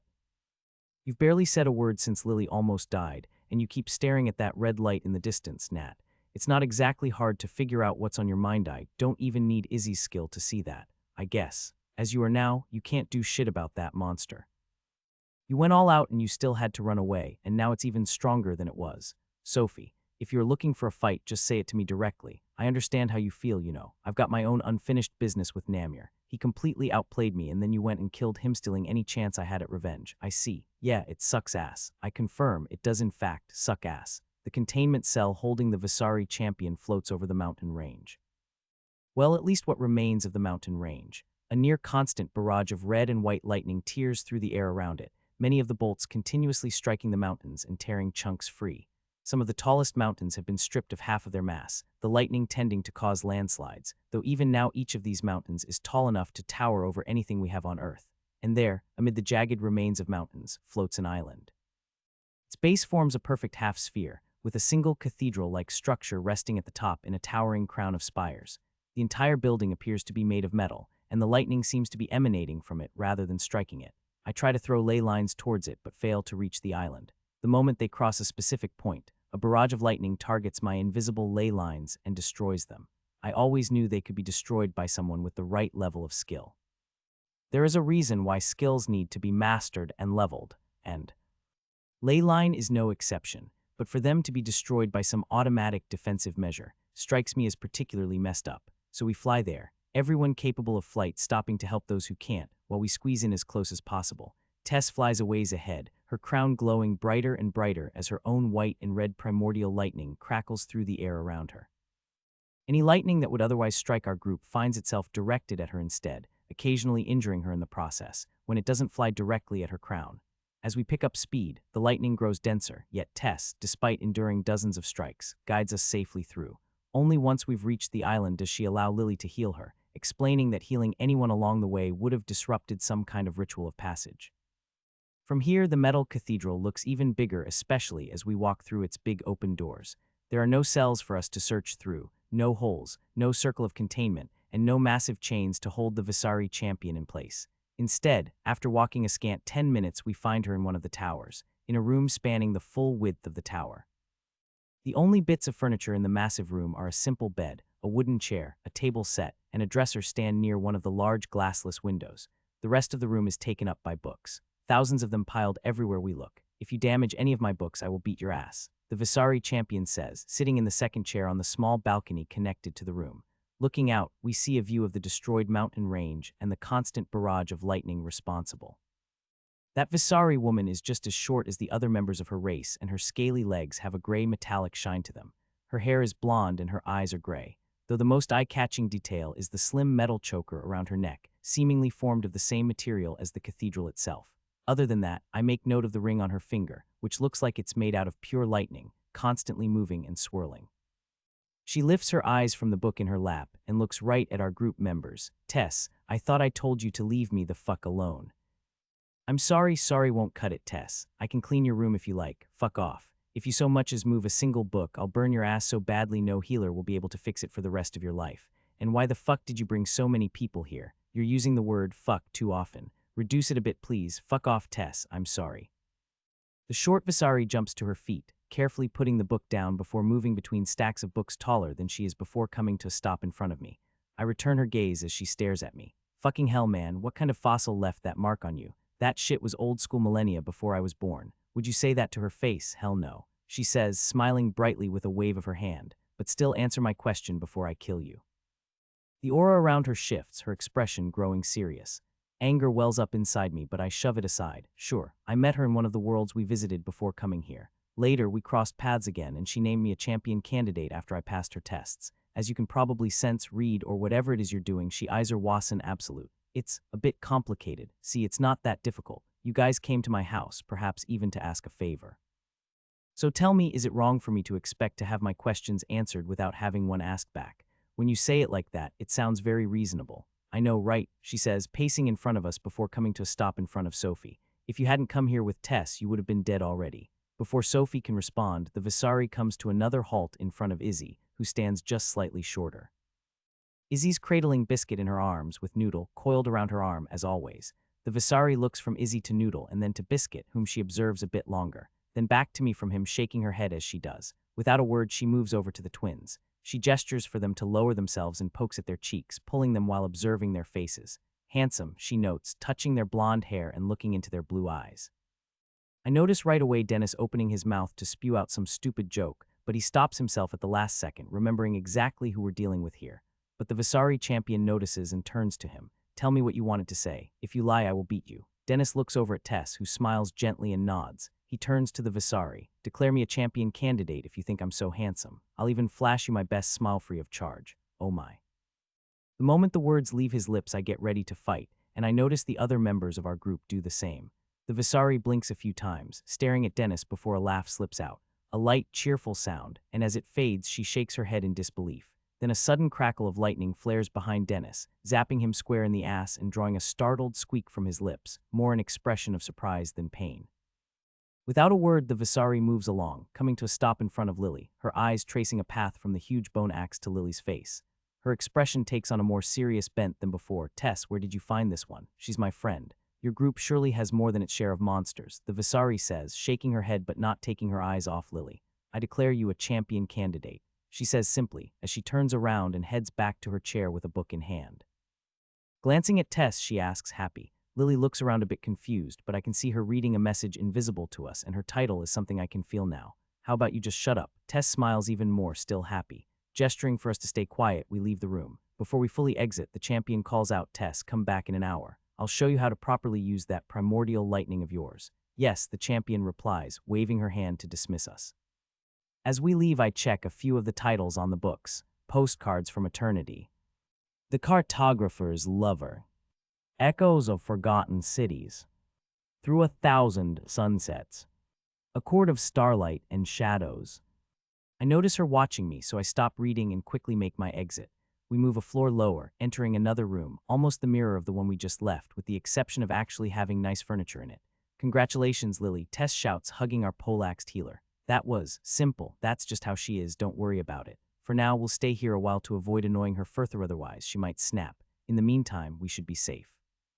"Speaking of which, how's your progress, Sophie?" Tess asks, leaving Lily for the others to congratulate. "It'll be done soon, but..." Sophie gestures out of the window. Far in the distance, the blood-red sky can be seen, gradually expanding further. "Domain?" Tess asks, this time looking at me. "It's probably something like that," I confirm. "How bad is it?" "No idea, to be honest, but I don't want to stay on this floor long enough to find out." "Did you want to go back to your old base and get some of the materials you left there?" "Yeah, that huge anvil and a few more golden chains, plus that massive hammer. I also wanted to go to the Mana Desert to get some more sand, but I got most of the valuable metals here, and Sophie bought and looted more for me, so it's fine, just items anyway. I've still got a small box of the white sand left over, at least that's something." "The items and materials we got from Archon's palace should be well worth it. You should thank Lily she stole anything not bolted to the floor and broke into several vaults," Sophie notes. At this, Lily smiles shyly. "As you said, take anything not glued down." "Anything not glued down," the twins say, mirroring Lily in perfect harmony. Minyi looks between them, confused. I continue my work on the base for the array, modifying it to Sophie's specifications. It's reasonably similar to the one I used to evacuate the others from the Mana Desert, though this one's much more intricate. I guess it makes sense, given the way it's meant to allow movement between moons, planets, or wherever else it's supposed to lead. What I don't like is that Sophie has the coordinates and something akin to an activation sequence, especially since I don't think I could replicate it on my own, and neither does Sophie. It's basically a code we can only use once, if only because we don't understand it enough to replicate it. The best we can guess these sequences coordinates themselves shave to be tuned to pass through things like planetary defensive arrays, spatial locks, and other such mechanisms. It only makes sense for most of the planets capable of such travel to have those defenses in place. This is just a floor quest though, so I think all we need to do is activate it to fulfill the requirements and open the entrance to the 7th floor. But outside of the tutorial, it would probably be more difficult. I mean, how can you guarantee the coordinates won't teleport you to some empty spot in space? I think it should be possible to gain some information from the coordinates themselves to make sure that doesn't happen. Sophie also theorizes it should be possible to perform something like a connection check before deploying the activation sequence. The problem is neither of us knows how. This sort of thing seems to be ridiculously advanced, and we're still at the level where we can just barely remember the text without fully understanding it. The main thing I noticed, after going through it all, is that the system seems to have simplified things for the purpose of our escape, if only to make it possible at our current level of ability in mana control. Situations like this have come about before, and since it's a tutorial, there's bound to be some logic to it. During that time, the blood-red domainer whatever it ice expands even further, filling the entire horizon and stretching far into the distance. Tess says she can even see some of the fleshy veins stretching across parts of the sky, shaping a number of enormous inscriptions, and I can confirm it won't be anything good. My eyes and senses can easily detect the amount of mana collecting in the distance as Bloodroot Devourer is likely approaching its power as champion. The Visari champion continues to sit in her wooden chair, occasionally glancing toward that blood-red patch of sky. But the spread seems to stop, and doesn't seem to be trying to stretch its way any closer to the floating island within the storms, so she doesn't seem to care. She merely continues to give her lessons to Tess and read her books, content to be left alone. But that all changes when we go to visit the Visari for the first time in 2 days. The inscriptions far in the sky activate with a single powerful pulse of mana, and its effects wash over the surface of the astral prison. It reaches us in an instant, and our mana briefly goes out of control, destabilized as the wave continues to spread at incredible speed. A sudden thud echoes as the book slips from the Visari champion's hands, falling to the floor. The lightning surrounding the floating island is gone, the very same weak residual lightning she was allowing the prison to siphon off to defend the area. Without the constant barrage of thunder, the silence is eerie, as the sound of crackling lightning begins to emanate from the Visari instead, and her hair stands on end, caught in the static. There is extreme rage in her eyes as she stares in the direction of the blood-red sky. "How dare you?" The words themselves are calm, unlike her expression, almost unbelieving. The metal choker around her neck pops open with a sharp click and falls to the ground, its effects nullified by the eye's assault, only to be torn apart by the lightning surging around her. "How dare you," she repeats, her voice taking on a dangerous edge. She leaps from her chair, the ring on her finger sparkling wildly, lightning crackling through her hair and flashing in her eyes. Her words carry a weight that seems to travel for miles. They aren't loud, but they hold an edge of authority laced with a dangerous undertone, and something answers a pulse of mana rippling from within the blood-red sky. "As you wish then," she says solemnly, her voice steady as the air around her thickens with an almost tangible tension. The mood shifts sharply, like a storm gathering strength. She steps forward, her presence commanding. "I call upon the ancient right. By my will and by my strength, I stand against this insult. Let power itself decide our fate." Her words reverberate, carrying a weight that seems to press down on all who hear them.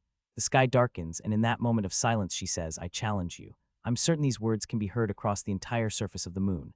They are not loud, they do not cause pain, and they are not meant for us. Yet they reverberate through the air, inviting us to witness this champion's challenge. There is no wager, there are no rules, just a challenge between equals, and the Bloodroot Devourer rejects that challenge.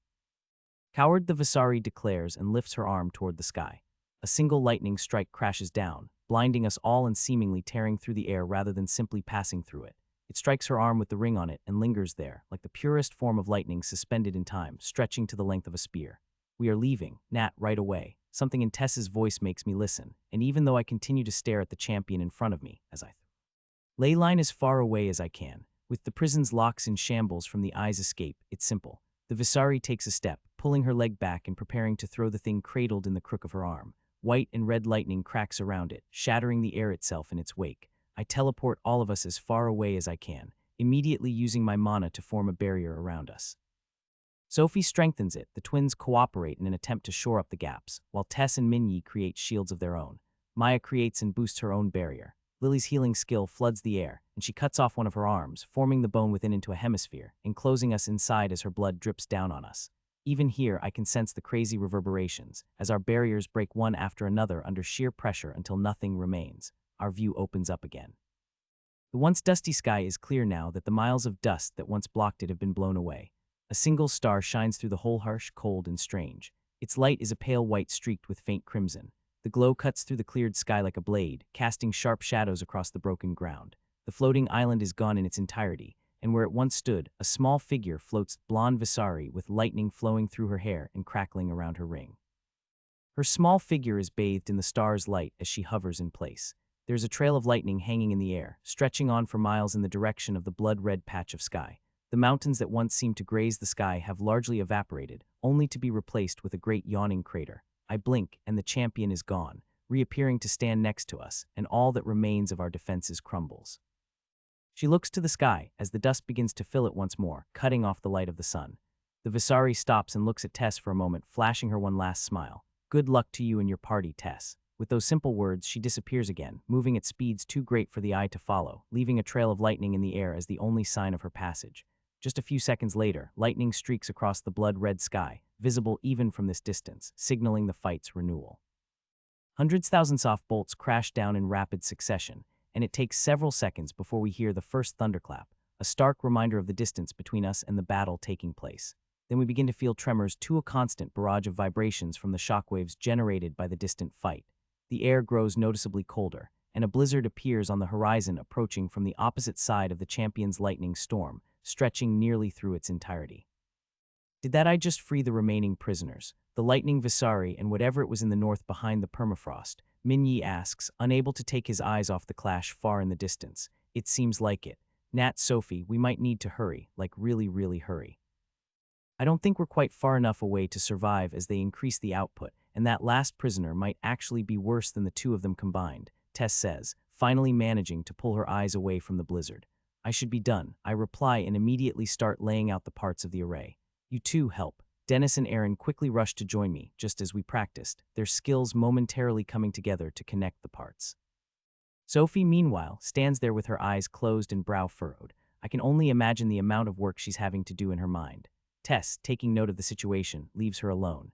Izzy's flames surround us, blue and warm, warding off the increasing cold that's already coating every exposed surface in a layer of frost and causing snowflakes to fall gently from the sky. Izzy's blue flames pressing close against us without burning, providing us with a gentle source of warmth. Noodle expands in size, growing as thick as a tree and coiling in a circle around us with his mouth open as he devours the mana radiation gradually encroaching upon our space. The others chip in as well, doing their best to set up defenses while the fight in the distance gets worse and worse. The sky grows a darker shade of red until it feels almost tangible. High in the sky, fleshy veins grow within, resembling both vegetation and inscriptions. Just the fact that we can see them from so far away tells us something about their size. Just how big might they be? Miles upon miles tall and wide. They form into the shapes of inscriptions, generating fields, attacks, and defenses that crash against that small figure that flew there specifically to fight the one who freed her. Within the blood-red sky, red and white lightning crackles relentlessly, unleashing attacks that obliterate the eye's creations. These strikes form colossal lightning weapons, each as big as a mountain. Explosions ripple through the air, scattering the dust and tearing through the red domain of the sky, allowing shafts of light to break through. And approaching from the other side is a blizzard making its way ever closer, an unknown presence within. And the closer it moves, the more sluggish my mana feels, as if the cold were slowly freezing it. Once I finish setting up the array, I move over to help Sophie. The twins connect us together, allowing us to combine our efforts, and we push ourselves to make everything work. And all the while, the moon, the astral prison around us, starts breaking apart as a little part of me watches it all happen. The anger that has been simmering within me resurfaces. The realization that there is nothing I can do here at this moment. There may only be a 200-level difference between me and the champions, but that gap is still immense. I don't try to push this anger away instead, I let myself feel it.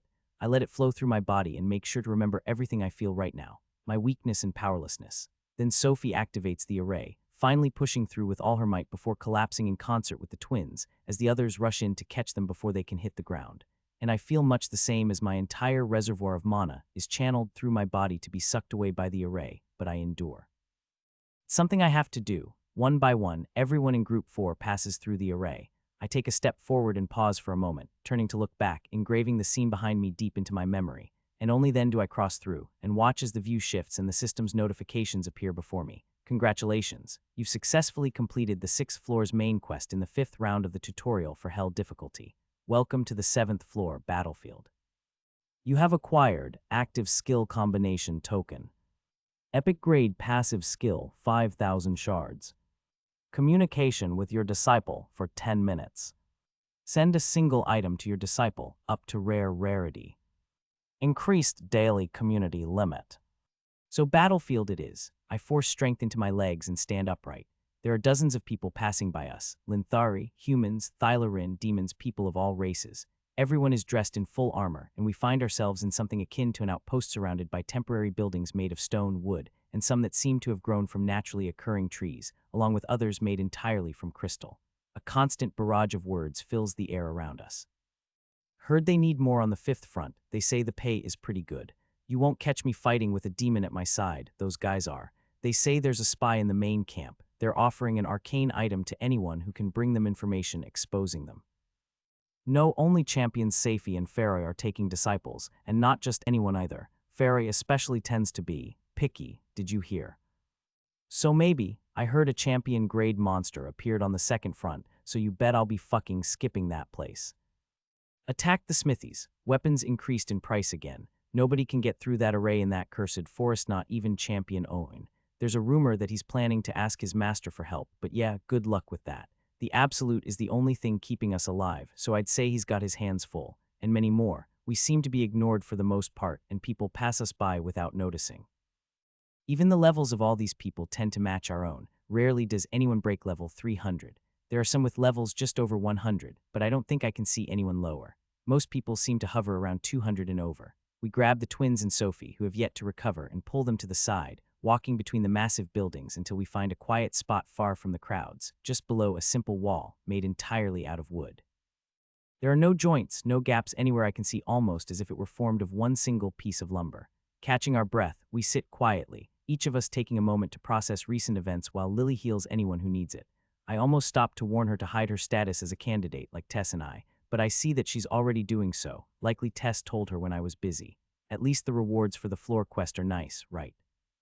I got a passive skill combination token. Maya's the first to open the conversation, and I can communicate and send some stuff to my disc. Her eyes move to the unconscious Dennis, likely remembering his disciple who died, and then she buries her face in her palms with a loud groan. Fuck, I forgot. Be careful, please. He still gets upset about that sometimes, Izzy warns, gently tapping the boy's head.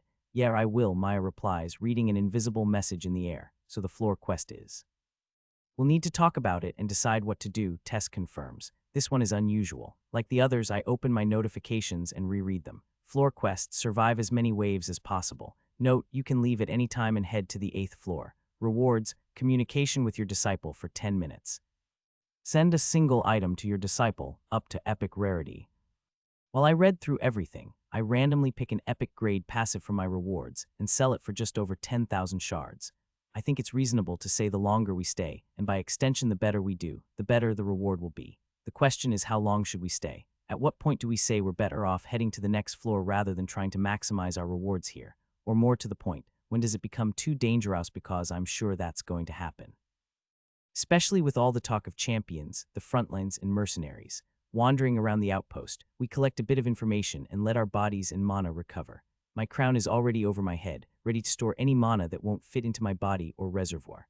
The planet we find ourselves on this time is comfortably warm without being hot, almost like the last warm days of summer accompanied by a nice breeze.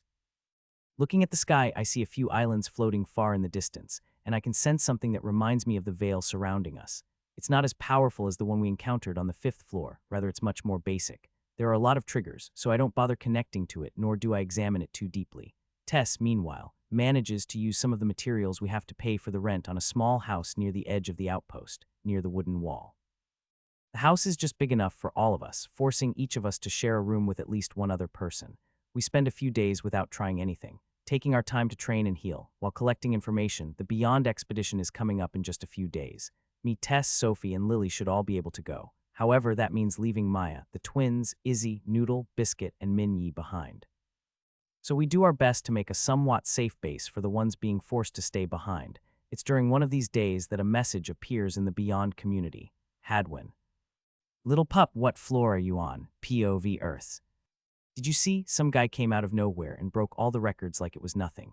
Oh, you mean that Italian with all those viral posts? Yeah, he looks like he barely weighs 70 kilos and he managed to deadlift a full ton, then went for reps. The bar was bending. Then he ran 100 meters in 5 seconds, benched half a ton, and, my man, everyone knows it's all fake, don't let. POV Earth. Yesterday, a video went viral, originating from Africa. A new type of ant has been discovered and each one is about the size of a cat.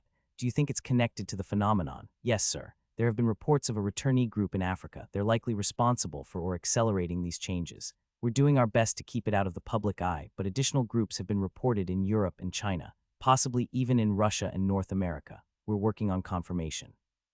What's the classification? Still easy tier, sir. Estimates suggest all current groups will remain in this category. However, based on the information being shared by the current batch of returnees, we expect individuals from the normal tier to emerge within the year. Have you reviewed yesterday's reports and recommendations? Yes, sir. Thoughts? Be honest. Permission to speak freely, sir. Granted. Honestly, sir, I don't like it, but I understand the logic behind it.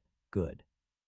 You'll be joining that unit as my intermediary. As you command, sir. Speak your mind. I agree that involving the families of suspected returnees is a logical next step. However, I'm concerned, sir. If individuals from HellDifficulty finish their tutorial at grade 5 on our temporary scale, even a simple conversation with their families could provoke a dangerous reaction. This is true regardless of whether the interaction is intended to bribe their family goodwill. Let me ask you this instead. What happens if we're left with no information or means to negotiate? The room falls into a heavy silence. No response. Then carry out the orders. Yes, sir. POV Mira. Did it work, Lady Lysandra? I ask after a minute. The silver-haired young woman in front of me looks away from an empty space in the air and nods. It works as expected. I should soon be able to do the same for you. Because we still have work to do on your status, we'll be getting our own instance and waiting to synchronize with little pup once we've gotten you fully instated. She waves it off and gestures for me to follow, and I comply, having grown accustomed to her eccentricities. As we walk, I look her over once more. She's shorter than me, with silver hair and a pretty, if stern face, but most of all, there's this aura of confidence around Hera's if nothing can stand in her way. A fact I've seen borne out time and time again. When we visited a ruined continent to recover the remains of an absolute's heart. When she combined said remains with the heart of the champion. When she spent months working on her new heart and then tore open her own chest to implant it. When she then pierced it through with that orange-eyed bone dagger to reignite it. The first beat of that heart was nearly powerful enough to render me unconscious before she took control, and it only took a second for her to do so. Now I'm having trouble imagining just how powerful she might be, despite her insistence that she's still far from attaining her original power and will need years to recover and adapt to her new body and heart. She calls her body unsatisfactory, she says her heart is weak, and she's always complaining about her skills being rusty.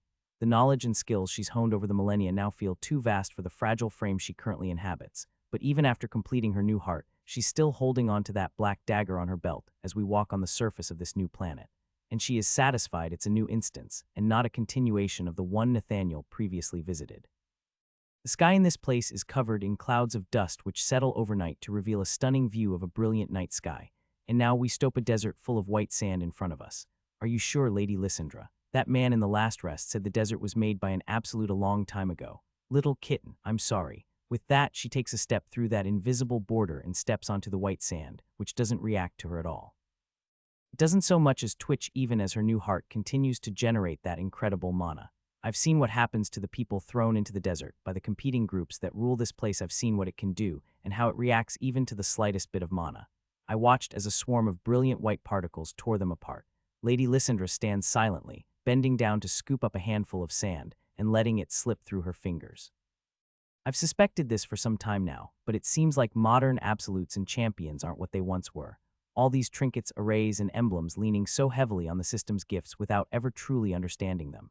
The last grains of sand fall to the ground as she turns to me, her silver hair flowing in the gentle breeze. It all feels so detached, so devoid of passion and genuine effort.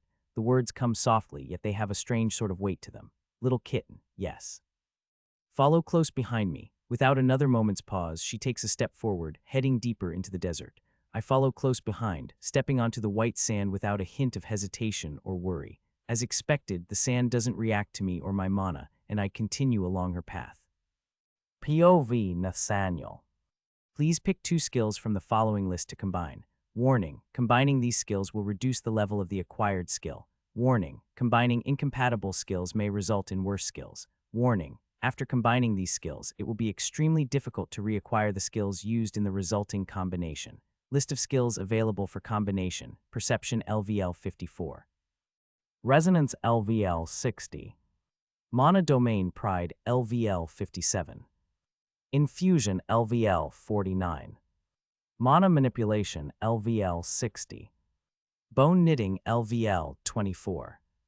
Okay, I have an opportunity to repeat what I've come to think of as a pro gamer move and a big fuck you to the system. I can combine mana manipulation with another skill and regain it later. The question is if I want to with the primary class upgrade looming so close. I know that primary class offers active skills as well, and it seems to be the only way to gain active skills other than learning them, evolving skills, or combining skills. I'm sure the system has ways to deal with it if I happen to have filled all my slots, but do I really want it? With all my preparations, my primary class offerings should be goddamn good, so I will probably get some kind of amazing new active skill, something on the level of Focus Redistribution Mana Crown or Ley Line, which for the time being aren't among the skills available for combination, but Resonance and Mana Domain are, and they weren't an option for the previous skill combinations, meaning this token is of a higher tier than previous ones. So the options are Perception and Resonance, Perception and Mana Domains, Perception and Infusion, Perception and Mana Manipulation, Perception and Bone Knitting, Resonance and Mana Domains, Resonance and infusion, resonance and mana manipulation, resonance and bone knitting, mana domain and infusion, mana domain and mana manipulation, mana domain and bone knitting, infusion and mana manipulation, infusion and bone knitting, mana manipulation and bone knitting. Then there are my personal favorites. The first on the list are resonance and mana domain, given the way they appeared in the list of options for my prior skill combinations, and I've just acquired a higher tier token. It means they're high-quality skills, and logically their combination should be stronger if they make for a good fit, and I think they might. Perception and mana manipulation could also be pretty good, but I suspect the skill would be similar to my trait, which I think will just end up being stronger, especially now that it's gone through a second round strengthening with assistance from my new passive, and I still think I should skip using mana manipulation this time in preparation for my primary class upgrade. Then there's resonance and infusion. Leaving this decision to the future me, I lean back in my mana block chair and open the Beyond community. It looks like the cockroach is curious and talks to people there. Hadwin. I'm not the man called Hadwin, Gareth. Then why do you have that name? You even belong to the same group. Hadwin. I don't understand why I should explain it to you, child. Na-name. You should be able to change your community name to match your real name. Apparently, it's possible to change it, but only once and only to your real name. Hadwin. Little pup, are you dumb? The only reason I can talk here is because the system thinks I am that person. How would it make sense for me to change to my real name, Na-name? I hadn't thought of that, Gareth. Na-name, are you okay? Little pup, are you getting bullied, Na-name? Yes, Hadwin. Is there any difference between this and other communities, Na-name? Not much, just the degree of censorship on certain information, and we can communicate across the floors. Tacita. Japanese letter, Japanese letter, Japanese letter, Japanese letter. Hadwin. What is that, Na-name? I don't know how to explain. Tacita. Japanese letter. Hadwin. Whatever it means, I will be leaving now. Also, little pup, I have kept my promise and gotten a hold of that heart for you. I hope you kept yours. With that, she is gone. Tacita turned glottal stop. In the real world, I turned towards Lily, who's sitting nearby in the same style of chair as me, examining a set of healing marks she's placed on a range of different materials to see what happens. Lily, Beyond community. She looks quickly up at me and then stares into the empty space in front of her, reading the messages. Grumpy. Japanese letter 3, Japanese letter. Tazito. Letter 30070. Tazito. C equals C equals C equals C equals C equal omega. Na-name. Gareth, how is your group, Gareth? We are still on the 6th floor, but we have a plan. It's probably going to take anywhere from a few weeks to a month or two if everything works out. We're proceeding slowly and safely. What about you guys, Na-name? You know it, every floor is easier at the start, Gareth. I can only agree with that. A few days ago, I tried asking Savant where he is, but he didn't answer, and getting that kind of information from Tacita is Tacita. Japanese letter, dead Japanese letter. Gareth. I apologize. Anyway, as I told Esset, I should be there at the scheduled time, Na-name. See you then. With that, I close the community and check the numbers. Easy difficulty 1159 2000. Normal difficulty 842 1000. Hard difficulty 223 500. Hell difficulty 36 250. Beyond 9 tens. Easy difficulty has lost about 200 people since the last time I checked, adjusted for the ones who already used their difficulty change token, which is surprising, given that people don't tend to die as much nowadays. People in hard difficulty seem to be theorizing that some of them may have already cleared the tutorial and gotten out, but it's hard to confirm. Even now, we can only communicate with people from other difficulties only when they're on the same floor as us. That's why I haven't seen Channeler for a while along with some of the others. Beyond is the only exception to that. It's an interesting thought, leaving the tutorial after clearing the 13th floor, and I'm curious to find out if I'm still the only one who knows the exact number of floors. So far, estimates have ranged from 10 to 20 to 50, even 100 floors in some cases, and it's hard not to feel a bit smug about that. As for the other difficulties, normal is only missing around 20 people who likely died, hard lost 20 or so as well, and hell lost 3. I even think some of that may account for casualties in Gareth's and Brainiac's group, but I haven't asked. 2 days remain until the Beyond expedition, and preparations are in full swing, setting up a safe house, collecting information about the new floor. Healing marks, items, mana batteries, charging our crowns, sacrifices for Lily in the form of my severed left arm stacked in her armory. My training with Whitey and my decision not to hold off beating him before I proceed to level 300. If the situation allows, I will reach level 300 within Beyond and continue down the path of mana. I've been thinking about it, and I think my pride may have gotten the better of me, making me want to defeat him with kinetic energy alone and at a lower level than him. That in and of itself may as well have been a slap to the face, almost like I was looking down on Hema Man in as much awe of kinetic energy as I am when it comes to mana. I can confirm that just from seeing his memories and the way he fights. I've been too greedy, but it's not all bad. I have learned a lot in the process and will continue to do so. But my path is the pursuit of mana and always will be. Everything else is supplementary. Once again, I look over the options, resonance and mana domain. Mana domain and infusion. Resonance and infusion. I think I'll keep mana domain as it is, focused solely on mana. I like using it on my body alone, almost as if I'm declaring it my personal domain of mana, making it even harder for someone to disrupt my body's flow of mana. That leaves me with one option. Congratulations, you have successfully combined resonance and infusion. A new skill has been created. You have acquired Eclipse, Eclipse LVL0, Eclipse LVL8. With the acquisition of the new skill, my preparations for the primary class upgrade are complete. I have acquired as many powerful passives as I can, I have strengthened my traits, and I have plenty of powerful skills, all at high levels, not to mention the body modifications Lily and I have been making. Then there are all the feats I've accomplished that should factor in, like killing with a significant amount of help a champion. This upgrade better be good. As always, the system offers no description for the active skill, so I conduct my tests, checking whether the effects of previous skills are missing or have changed. Hey Maya, create some weapons with armament for me. She gives me a confused look and creates a dagger, and at my signal she throws it at me. My skill activates and my eyes do as well, scanning for the information I need. I use Eclipse and take over as I would with Resonance. The effect is mostly the same, and yet somehow it feels different. Instead of altering and modifying my mana to connect with it, it feels as though I've simply taken control. There's a stronger sense of ownership. Looking at the dagger now, it doesn't seem all that impressive or useful to take it over. Javelins, I ask. With a sigh, she uses her skill again and starts forming weapons, which take their places floating over her shoulders. Using the new skill, I connect to them, resonate with them, and take over, while Maya finds herself cut off. I stare at that. Once again, not very useful. Barrier. Nat, I fucking swear if, please, damn it, she curses but brings a spherical barrier into being around her body. My skill activates again, and I push my hand through her barrier with ease, adapting to its frequency. I keep trying to grasp that feeling.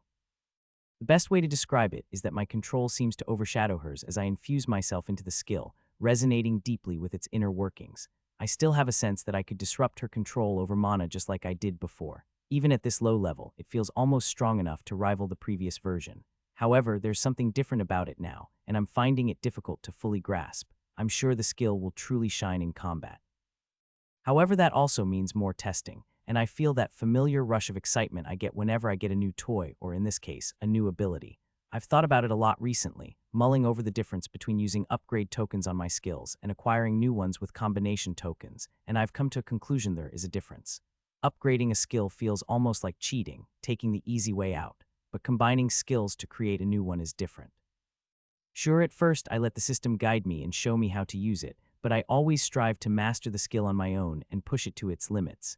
With more powerful skills, this approach can only grow more valuable over time. As for Eclipse, its name feels almost like Savant's Dawn or the Regalia I had before. It's enough to make me wonder about the naming of skills and how their names are decided. Thanking Maya, I move back to my corner and increase the output of my restrictive training emblem for now, putting off my testing of Eclipse for the time being. It only takes me a few hours to finish the mana stone I've been working on, and now it's fully inscribed, containing all the training regiments for the 7 stances I got from Whitey, starting with basics while keeping the more advanced stuff locked behind mana locks that will require a certain degree of mastery over mana to get through. That should ensure that my minion doesn't jump headfirst into the dangerous stuff without working on her basics first. And prevent her from forgetting her mana training. My mana wavelength iris activates again, and I stare at the stone in the palm of my hand. I watch it very closely, observing the mana wavelengths around it and their movements while perception works at full force to supplement my efforts. Only then do I say, send this to my disciple using the token meant for that. I don't even have time to blink before the mana stone vanishes. It disappears in that crazy scary way the system likes to make them disappear. The way where I can't sense anything at all, but I will get there. Then, while RTE continues to crush my body, I grab my mana and start moving it using mana cycling. It's the hour of our Beyond expedition, and everyone's gathered in the room. On purpose, I have not examined this floor too much, knowing that it would only make me curious the entire time I found myself in Beyond. So that's where I rely on Tess and others to make sure it's safe for us to keep going for the next few days. And I'm especially sure that Sophie made every possible effort to ensure that her sister would be safe. I wait for the others to say their goodbyes and return the ones I get. With that, I use my token and the others as well, all of us moving to our handlers, POV Maya Jones. The moment they disappear, Biscuit opens his eyes and yawns. He turns to Izzy, who carefully sets him on the ground so that he can stretch as he yawns once more. What? Kim stammers, his tone echoing my own state of confusion. It's fine. Biscuit was just pretending to be asleep. He woke up just after we came to this floor. Izzy says, hints of joy leaking into her voice as she kneels down to let Biscuit sniff her hand. Isn't he cute? You knew, but why would he? Kim doesn't have time to finish his words before Biscuit looks at him and floats into the air, coming to a stop in front of the boy. Biscuit moves through the air much quicker than before, and honestly, seeing a 2-month-old pup float through the air like that is just way too cute. His fuzzy tail trails behind him and his legs hang down. Biscuit starts sniffing curiously, but we don't get the typical message we've come to expect. Izzy explains he just likes it when Nat carries him around, pets him, and takes care of him. That's why he was pretending to be asleep, though he's been having some trouble getting used to some of his abilities and can't talk at the moment. I want to shake my head, say something, but I can't. What Izzy said right now makes a lot of sense, and I find myself thinking that it just about fits with the rest of this crazy situation. POV Nathaniel. Once again, I meet my handler sitting in her wooden chair, behind the same wooden table. This time I move closer and shamelessly take one of the papers laid out across its surface, curious about its contents. The paper is blank. When I put it back on the table, the text appears. So I lift it again to look at it, and it disappears again. I put it back on the table and then lean closer until I can just about make out words, only for it to go blank once more. I step back, and even though using mana like this isn't my specialty, I strengthen my sight and stare at it, only for the paper to grow indistinct as the text vanishes yet again. Annoying, isn't it? My handler watches it all with curiosity. Instead of answering, I reach to grab one of the mana stones, but find myself unable to lift the table no matter how much I try. Even as I try to peek in, it seems empty. Disappointed, I create a mana block chair and sit down. Any news?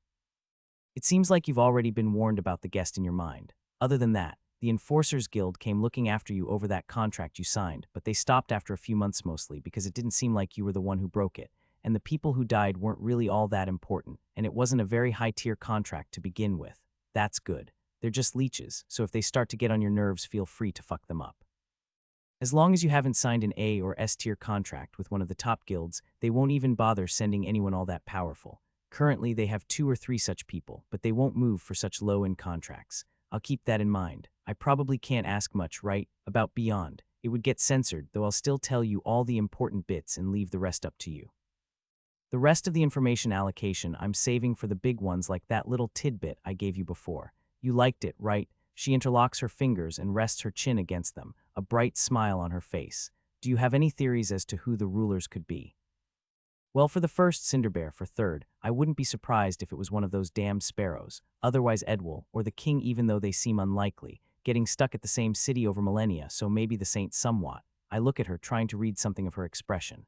I even use kinetic energy to track her movement, but she notices it well. She doesn't block my probing, but there is absolutely nothing I could track.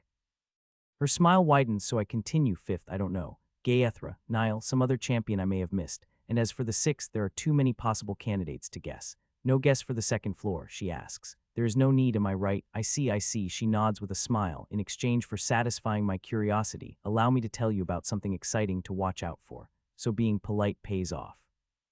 Rarely she responds, shaking her head in amusement, as I feel myself begin to fade. This person really seems to like to time our conversations that way. She waits a second longer. Starting now you can take beyond quests. I'll tell you more next time we meet. Sounds cool. My handler shakes her head, her red-tinged black hair flowing around her. As she watches for my reaction, the information must have really been juicy for her to even bother.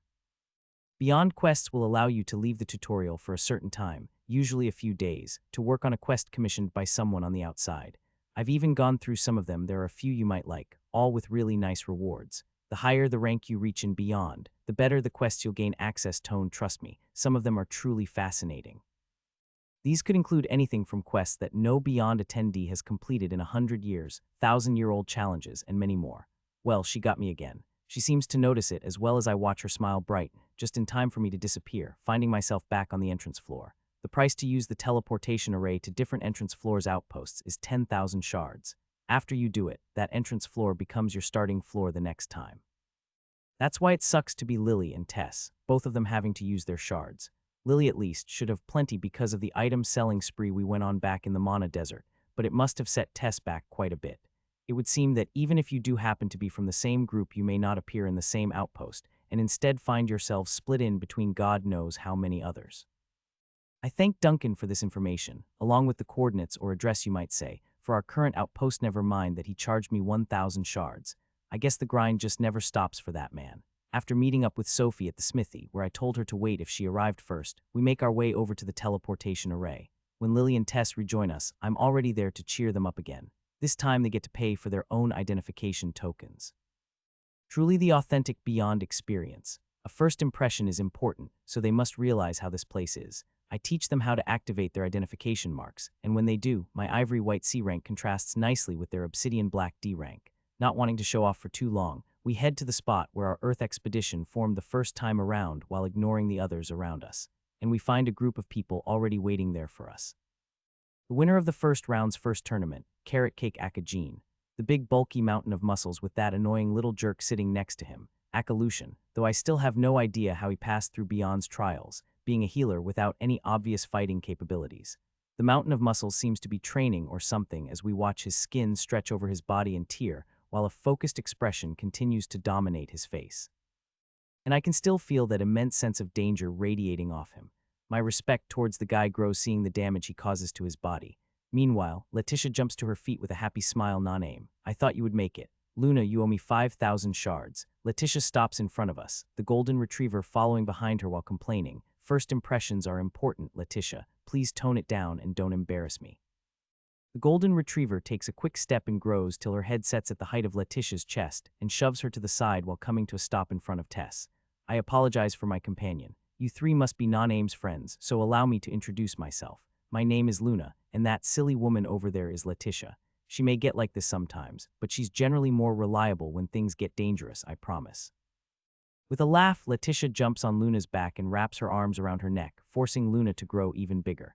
4 people out of the same group and Beyond is crazy, Letitia says, nodding seriously. That's just how it worked out. I'm S-Set. It's nice to meet you, Letitia, and Luna as well. This is Grumpy and Soft. As they focus on introducing themselves, I notice Gene bringing his training to a close and placing the whole of his attention on Sophie. There are no extra senses involved, no perception or anything of the sort. If I had to compare it to anything, it's more like the instincts of a wild animal. The longer he looks at her, the more his expression contorts. I let kinetic energy and mana collect in my body, an amount that leaves my capacity before I acquired my new mid-arcane passive. My mind handles it all with ease, even as the roaring forces threaten to destroy my weak body, only held at bay by my own self-control. Gene moves at the same time I do, and before he can reach Sophie, I'm there, standing in front of him, absorbing the incredible power of his attack with counter flow and the effects of my unique passive, adding a huge chunk of mana to my mana reservoir. He moves his hand and grabs me in an attempt to throw me out of the way, but I bury my feet into the ground, move my body, and strike his chest with my palm, putting the force of the kinetic energy I absorbed into the attack while adding a bit of my own. A short shockwave reverberates in the air as the man staggers back. Unfazed, he shakes it off, the sense of danger rolling off him increasing as he does so, and his face grows darker. You know about her abilities. Yes, people like her need to die. That's your problem. She's part of my group. I emphasize the word my, making sure he understands. Gene observes me for a moment as if confirming my words and then nods in acknowledgement. I raise my energy at the same time he does as we both prepare for battle. Sophie, Tess, and Lily are getting ready as well, while Lucian channels his healing to Jean. But before any of us can move, Jean and I both freeze. My eyes shift at the same moment as his, landing on the figure that has suddenly appeared to his left. A young woman with messy brown hair, a thin frame, ragged clothes, and a small backpack slung over her shoulder. She holds a dagger in her hand, its tip gently piercing Jean's chest, just above his heart. The young woman is much shorter than the man, so she has to lift her arm to do so, yet she's still smiling. None of us sensed her appear, not even Luna, not even Sophie, not even me with my improved sense of movement. Tacita smiles brightly and waves at us. After Tacita waves at me, the field around her reverts to something closer to the one she used back during the tournament. The one we used for more playful forms of training when we weren't going all out. That same old game where she tries to hide herself and I pierce through the field around her. Yet she still managed to hide from me, quite easily too. It looks like someone didn't like nearly dying during the tournament and went on a training spree.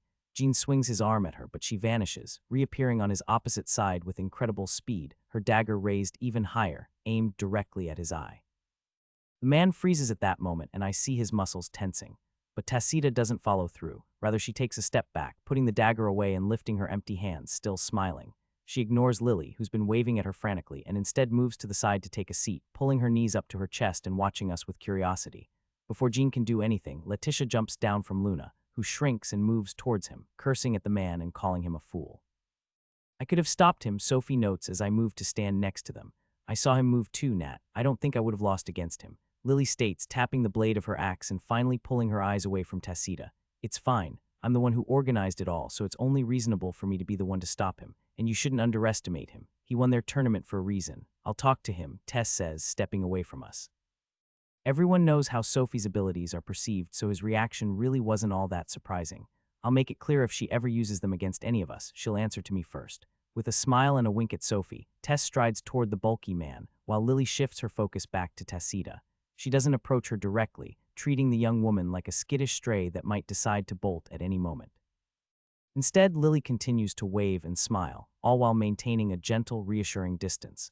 Nat, do you think I could win a fight with Tacita? She asks curiously. Honestly, she would probably kill you in 9 out of 10 fights. That many. I nod, confirming my statement, and take a moment to give the mute young woman a quick look. I wonder if I might be able to see through her field with my strengthened eyes. It seems likely. Well, if it isn't yet another great start to the expedition. As Tess and Letitia talk to Jean, who has that young jerk near him at all times, it's Luna who returns to speak with us, having returned to her original size. You humans are so dumb sometimes. Once again, I find myself amazed that she managed to create an organ to project vibrations through the air, much less properly form words. However, when she talks, her mouth simply hangs open unmoving, creating quite the eerie effect. Can I pet you? Lily asks, finding herself unable to resist the temptation. No, there's a lot of disappointment in her voice. Luna observes her smartly. 500 shards for 1 stroke, she offers. That's too much. Instead of being surprised, Lily starts bargaining. 200 and you let me pet you for 5 minutes. What do you take me for, young girl? I only offered because you seem nice, and I thought it might make you more willing to heal Letitia or me in the future. But 200. That's like pulling my whiskers out. I would have helped you regardless. Luna looks between me and Lily and then turns back to Lily. 503 minutes. 502 times 2 minutes. 2 minutes now and the second set later. Deal. The shards are exchanged, and Lily, with a big smile, reaches her hand out to Luna, who sniffs at it and then slightly bows and closes her eyes as Lily puts her hand on top of her head and starts petting her. Seemingly unbeknownst to the golden retriever, her tail starts wagging slowly from side to side. Yo, Sophie sends through a private link established through her web. I can only sigh. I know. Tess, having finished her conversation with the others, moves with the others towards Tacita, who stands up and rushes to find somewhere else to sit, clearly showing no interest in the conversation. So we have that guy who wants to kill me, the boy you said was a jerk, using said man as a shield. A weird woman and her talking dog, and a mute girl following us like a curious cat. Don't forget Gareth. Tess said he was going to be here. That man has to be secretly evil, and at this point it looks like we are missing Savvy and one more tournament winner with his wifey. Well, at this point I'm happy Savant isn't here. I don't think he likes me either. It must suck to have such a scummy ability. How was your handler? Surprisingly normal. He gave me some warnings about hiding my ability, and he told me to pretend it only works on monsters like some sort of tamer if I get caught, and then he told me a few more useful things. Stuff like don't go to the surface. If you go to the first floor, make sure you only go with a group, and beware of groups and contracts, and more besides. What do you think the handlers are? I think they're either champions or absolutes. My handler mentioned there weren't that many of them, and each one has dozens or hundreds of people they are handlers for, and are using some kind of item made by diligence to make it all work, assuming they don't have the ability to do so directly. Maybe Lily really isn't great with money or shards. I know she got plenty from selling the items I made, but this. And then there are all the clothes and trinkets she picked up in Hollowhole. She was even trading valuable metals and mana stones for them. When Jean starts moving towards us, I bring my attention back to him, even as Tess gestures that it should be fine. Instead of going to Sophie, he simply gives her a disgusted look and comes to a stop in front of me. Don't stand in my way ever again, do you understand? He really is looking for a fight. Even though he's much taller, I step closer, stopping just an arm's length away, a range that should play more to his strengths and abilities. No, I don't understand. Somewhere in the background, I hear Tess groan as Letitia grabs Jean's arm, but he pulls it free with ease as if she hadn't been holding it in the first place and pushes her away. I understand loyalty to your friends, and I even respect it. But non-aim, as long as I'm breathing, I'll do everything I can to kill people with abilities like hers.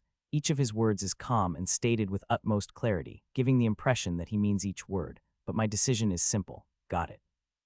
But I don't care. Lay a hand on anyone in my group again, and you're dead. Jean nods in acknowledgement, saying nothing more. But even that makes it clear if it comes down to it. He'll go through me to kill her, even if it means taking me out too. Like me, he seems to have his own set of rules to live by. Gareth shows up a bit later and apologizes profusely while introducing himself. As always, he looks like some sort of hero. He has his shiny armor, a well-kept short beard and hair, a muscular and fit body, and despite being between 40-50 years old, he maintains that youthful edge, energetic and fit. Without any trouble, he accepts the presence of the talking dog, greets Tacita and shakes hands with Jean, all while being pleasantly nice and keeping his voice firm and friendly. The man is evil, I can tell. Other than being somewhat interplanetary xenophobe-ish, there must be something else. Humans aren't meant to be that friendly and that well put together. After we reached the safe zone, Savant left and I haven't seen him since. While Derek and Noel seem to have done something similar, Letitia explains. That leaves us with 10 people, even though I have trouble including Tacita in that count. She's just, well, too unpredictable. Aren't healers supposed to be rare? I ask Letitia. They are extremely so. I've met a few other groups and they never seem to have one. Are you talking about our group? She smiles, quickly understanding why I asked. If so, then I don't think most of them would consider Lucian or Gareth proper healers. Lucian is either capable of healing only one person at a time or doesn't have the desire to do more, and Gareth can heal more people at once, but his healing isn't really all that strong. At that, I look towards Gareth, who's laughing, caught up in a conversation with Jean. Is that silly man already talking about his abilities? Is he dumb? Waving, Letitia heads over to join Tess and Luna, who are already working on organizing our formations based on our abilities. Meanwhile, Lily stays near Tacita, who eyes her like she might swat her away in a bout of irritation at any moment. I really do have to wonder if the other planets have expeditions like this too. We enter the first floor not much later. Right away, Letitia weaves something out of her mana, something fairly similar to Sophie's web, though it covers a bigger area and it's not quite as useful. The only thing it does is detection. Sophie deploys her web as well and Tess stays near her, while Lily moves a bit further ahead, staying close to Gareth. At the front of our little pack is Luna, already the size of a horse with Letitia riding on her back, with Jean to keep near watch. Tacita, after curiously looking around for a while, vanishes from our sight. When it comes to distance, I'm not just talking about a few steps either. Many times we find ourselves separated by the length of multiple football fields, a distance that at this point is nothing to us. We can perceive across those distances with ease, we can communicate without obstruction, and we can move to help any of the others within a few seconds. Tess, Sophie, and Lily are careful and curious. The new environment clearly leaving them nervous and intrigued at the same time. Even though I told them as much as I could, they don't really know what to expect. I, on the other hand, have experienced this a few times at this point, so I'm not that surprised when 5 lurkers pop up ahead with a warning from Luna. Before we can even reach them, Jean jumps in and kills 2 melee fighters, each with a single hit. One of the 3 remaining jumps into the air, fleshy wings growing from his back and a mana spear forming in his hand. The spear is about twice as long as he is, with a blade burning with blue flame. Before he can attack, 3 javelins trailing lightning shoot through the air heading right for him. He blocks the first one with a barrier, but it cracks. The second javelin strikes the exact same spot, shattering the barrier and hurling him backward. This opens the way for the third javelin to pierce his chest with precision, driving straight through his heart. He falls from the sky motionless. I look back and with my normal sight, unmodified by mana, I barely manage to see Tess as a small figure way off in the distance. The 2 remaining lurkers move to the side, speeding up to avoid Jean as much as possible, only to crash right into Gareth, who charges them with his shield at the fore, bashing one with the blunt instrument, followed by a blow from a mace surrounded in that silver light of his. Lily moves in that direction herself, a quick change in trajectory, straining her body just to stop the inertia, and when the fifth lurker tries to stop her attack by positioning his swords out in front of him and surrounding his body with armor made of stone, she adds more strength and her axe smashes through, breaking arms and denting armor.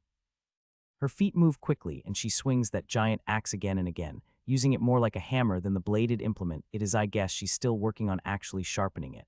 When Gareth finishes dealing with his lurker, we move again, quickly. A minute later, we find a group of lurkers. 6 of them, all dead without any sign of struggle, as if they just stood there and got attacked before they could muster any sort of defense. 2 of them have stab wounds through their hearts, one of them clearly fell victim to decapitation, and the remaining 3 look like someone scrambled their brains through their eye sockets. All their equipment is still there, and it honestly reminds me of a pet proudly dropping a dead bird at its owner's feet. We split the loot from the lurkers well and head deeper into the first floor. The blasted environments and high ceilings beginning to feel familiar, but I don't let it lull me and stay attentive. At some point, 2 lurkers finally manage to reach Safa something Tess. Let's happen and Sophie takes control of them. One a Visari man with flame attacks, and the other a human woman with some sort of domain that serves to reduce the effectiveness of healing skills. Around that time, we reach our first named Lurkeroff, the same race Rat used to be, the name of which I still don't know. It's a humanoid with gray skin and long, slim arms and legs. Reanimated corpse LVL 307. I reach him before Jean can and activate my mana wavelength iris. The ever-present mana moving around the creature making itself known to my sight. I feel like I can see it all. I see the ambient mana floating in the air, mana seeping from the bodies of the people around me, the structure of the skill the lurkers trying to activate. The amount of information that strained me before, even before undergoing the strengthening process, now flows smoothly into my brain, which accepts it all with an ease that feels almost like cheating. The lurker uses my shadow, which expands, becomes 3-dimensional, and takes on a shape unlike any animal or monster I've ever seen. Its eyes glow red, and 6 powerful limbs reach out to grab me. The mana in my crown spins and destabilizes, releasing a disrupting pulse, returning my shadow to its normal state. At the same time, all the shadows around me erupt with monsters, wolves with 6 legs and no tail, humanoid figures with snake heads, lion-like animals with elongated maws and 6 eyes, each one a pitch-black shadow given form by mana. Another wave disrupts them all. I weave a javelin from my mana and launch it at the lurker, who bursts like a bubble in a flash of shadowy substance. Wraith Dance brings me closer, and my eyes red through the remains of his skills. Eclipse activates in the same fashion as Resonance. My mana overpowers the lurker, and I connect to his skill, teleporting along with him. I form a barrier in front of me, incepting a barrage of attacks, ripples of force rolling through the surface. More and more of that shadowy substance leaks from the lurker in an attempt to encapsulate the area around me. It floats like water, covering an area wide enough to take out a city block, and spinning like a whirlpool, sharp edges grinding the surroundings to dust, whether it be the remains of buildings, trees, or stones.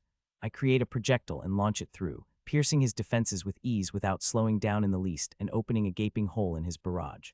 The lurker's barriers crumble under my attack, and he finally stumbles back, missing the left half of his body. Every shadow in the area moves like a living thing, surrounding him and giving form to a pitch-black figure the size of a multi-story building. Its head looks like a lizard's, and it has 4 arms, 2 thick legs, and a long tail to top it all off. Each step is fluid, the surface of the lurker's creation rippling as it moves forth. The huge figure opens its mouth and pours forth a white flame, quickly narrowing the stream until it's condensed into a beam about as thick as my arm, crashing against my barrier like a laser. That flame roars as it pierces through the air, burning everything in its way without even sparing the mouth of the shadowy black creation before me as the shadow substance evaporates into nothing. I give it a bit longer, but the lurker doesn't seem to have any secret trump cards in the mix. Overall, I'm pleasantly surprised. That kind of skill combination would have probably managed to wipe out a big city or two, and it's somewhat fitting for someone at level 307, I think. My own mana explodes from me, surrounding me in armor the size of the beast facing me. The barrier disappears, and the white flames crash into the chestplate of the blue armor I've enclosed myself in, right in front of me. I weave it denser and denser, until I feel happy with the integrity, noting that it's not even putting any strain on my mind. Kinetic energy explodes from me, and my armor moves faster than ever before. The shadowy figure gathers the surrounding flames into its hand, a sword made of white flame forming there as it swings against me. I further weave and compress mana and let the sword crash against my forearm. There is no damage, and the sword breaks into flames which rapidly dissipate into the air. Before it can move, I take a step. My eyes locate the body of the lurker, and I burrow my arm into the mouth of the shadow from whence the flames emerge, grab the lurker, and squeeze. You have defeated reanimated corpse LVL 307. LVL 297, LVL 298. Right away, I pull the mana back into my crown, and over where the head of my mana armor was, a barrage of stone javelins passes. I boost myself towards the ground and use Wraith Dance to move towards where I see pulses of mana. The ground in front of me explodes, and a huge arm made of stone reaches towards me. I dodge it, and another is there, and then more. Dozens of arms, some of them not much bigger than mine and others as thick as trees. Boosting myself into the air, I fly in the direction of the attacker. Whitey's favorite, Resonance Flow, surrounds me, and every projectile entering my perimeter slows to a stop in midair as if frozen in time. Hundreds of them follow suit, immense amounts of kinetic energy collecting inside of me. The figure disappears underground, and I crash into the surface where it disappeared, releasing all of the kinetic energy into the ground below, reverberating through stone and soil. My eyes read the movement, and Leyline stretches down after him, teleporting me into a room just big enough to take a few steps in. The Visari lurker, even emotionless as they are, seems to show shock seeing me here and turns to attack me. I release the mana orb I've been macking, a compressed mess of thermal energy, kinetic energy, and a lot of mana. Before it explodes, I teleport back to where I was, the ground under my feet shaking. You have defeated reanimated corpse LVL 291. 3 more lurkers attack me all at once. 2 of them go all out to disrupt my mana, and the last one prepares to deploy a domain that I can feel hanging patiently in the air, all the while firing harpoons made of mana at me, with chains tied to them connected to a wildly oscillating circle behind his back. Eclipse activates, and I gradually feed it more and more mana, without the slightest regard for their attempts to disrupt my mana. My eyes read them all, modify the frequency of my mana, and with that, they're barely a bother. The world loses more of its color under the influence of Eclipse, and only mana keeps its color. It's something that happens from the view of others as well, not dissimilar to the effect of Focus, Eclipse LVL 8, Eclipse LVL 9. Eclipse LVL 9, Eclipse LVL 10. Eclipse LVL 10, Eclipse LVL 11. The domain the lurker was preparing to deploy destabilizes and deactivates, unable to penetrate the effects of my Eclipse, which simply overpowers Itmi mana, resonating at frequencies that counteract and disrupt its structure. His mana harpoons crash against my bare body, dissolving into a mist of fine particles in the process. Mana threads swirl around me, growing denser and denser, and weaving together as they move through the air behind me, forming a circle of inscriptions. The harpoon lurker tries to move away, but a javelin quickly forms next to me, connected to me with a thread of mana, much the same as the harpoons connected to the lurker. It shoots ahead, changing direction mid-flight as the lurker tries to dodge, only for the projectile to follow him. At times, bursts of kinetic energy pulse forth in time with a slight tilt this way or that, sending it in different directions until the javelin finally pierces the lurker and a kill notification rings in my head. You have defeated reanimated corpse LVL 289. Eclipse LVL 11, Eclipse LVL 12. The 2 remaining lurkers, a pair of similar-looking Phalith figures, finally stop trying to get into my head and disrupt my mana. Wraith Dance brings me to them before they fly into the air, avoiding my pulses of kinetic energy and swiftly maneuvering their flight around me. The inscriptions made of mana threads I've been working on finally activate, attempting to mimic the thing the eye did that prevented me from flying. For a moment, the 2 Phalith stumble, and it seems like they will fall, but flaws in my inscriptions sabotage the attempt, allowing the duo to push through. More testing needed. I deactivate Eclipse in my mana threads before boosting myself into the air with kinetic energy and quickly catching up to the 2 Phalith. The highly specialized lurkers attack again, their mental attacks crashing uselessly against my passive, while my mana control is much too great for them to disrupt, allowing me to finish them quickly. 2 more notifications ring. Quickly, I move from body to body, grabbing any useful items and reading through the descriptions. Looking around, I don't find any lurkers nearby, so I teleport through the ley line, connecting me to Lily and appear next to her, only to duck down immediately as her huge axe passes over my head. I'm sorry, you surprised me. Lily shouts and moves away at incredible speed. Sensing mana, I look into the air and find a Visari floating there, blue flames surrounding her with a crown made of fire floating over her head. Reanimated corpse LVL 313. I quickly realize what Lily was escaping from. This fireball composed of blue flames with a white core as big as a small building. Feeling the heat scorching my skin, I teleport again, reappearing next to Tess this time, after sending her a warning through our link of course. In the distance, a flash explodes into the darkness, as blue flames mixed with white burst into the sky, the heat serving to set the surrounding forest ablaze and evaporating anything in their direct path. The shockwave and heat reach even us here, and I watch as the flames swirl and move like living creatures, merging into the shape of a snake seeking out a lonely figure. Jean doesn't even try to avoid it, and I would bet he's smiling, even now. He throws a punch at the giant flaming snake, which promptly disappears like the flame of a blown-out candle, the immense pressure from Jean's strike blowing it away and tearing the ground apart around him. Flame armor surrounds the flying Visari, making her seem even bigger than Jean, as she lands burning blue armor surrounding her and two enormous gloves made of white flames. She and Jean clash again, burns appearing on the man's skin, but the flames blowing off before reigniting quickly as Jean hits her once again. The Visari in flame armor is thrown through the air, setting anything she touches on fire, and only coming to a stop after bulldozing through dozens of trees. Jean reaches her surprisingly quickly, his stomps blowing out the fire raging through the forest, and then crashing into another battle with the armor which once again finds itself extinguished. He grabs the Visari by the head and arm, ignoring the burst of white flames ravaging his chest, and pulls, tearing the small body in half. The flames blaze up once more before the Visari lurker dies. Jean stands there with the flesh burned away from his chest, ribcage clearly visible, along with the organs inside his body, especially that big, powerful heart beating a surprisingly calm rhythm. Slowly, his wounds begin to close, and I can tell Lucian isn't healing him. Even so, his combat abilities don't seem reduced in the slightest. With all the lurkers dead, we exchange a few quick messages and loot the bodies, before heading towards the safe zone once more. So what do you think of Jean and Lucian?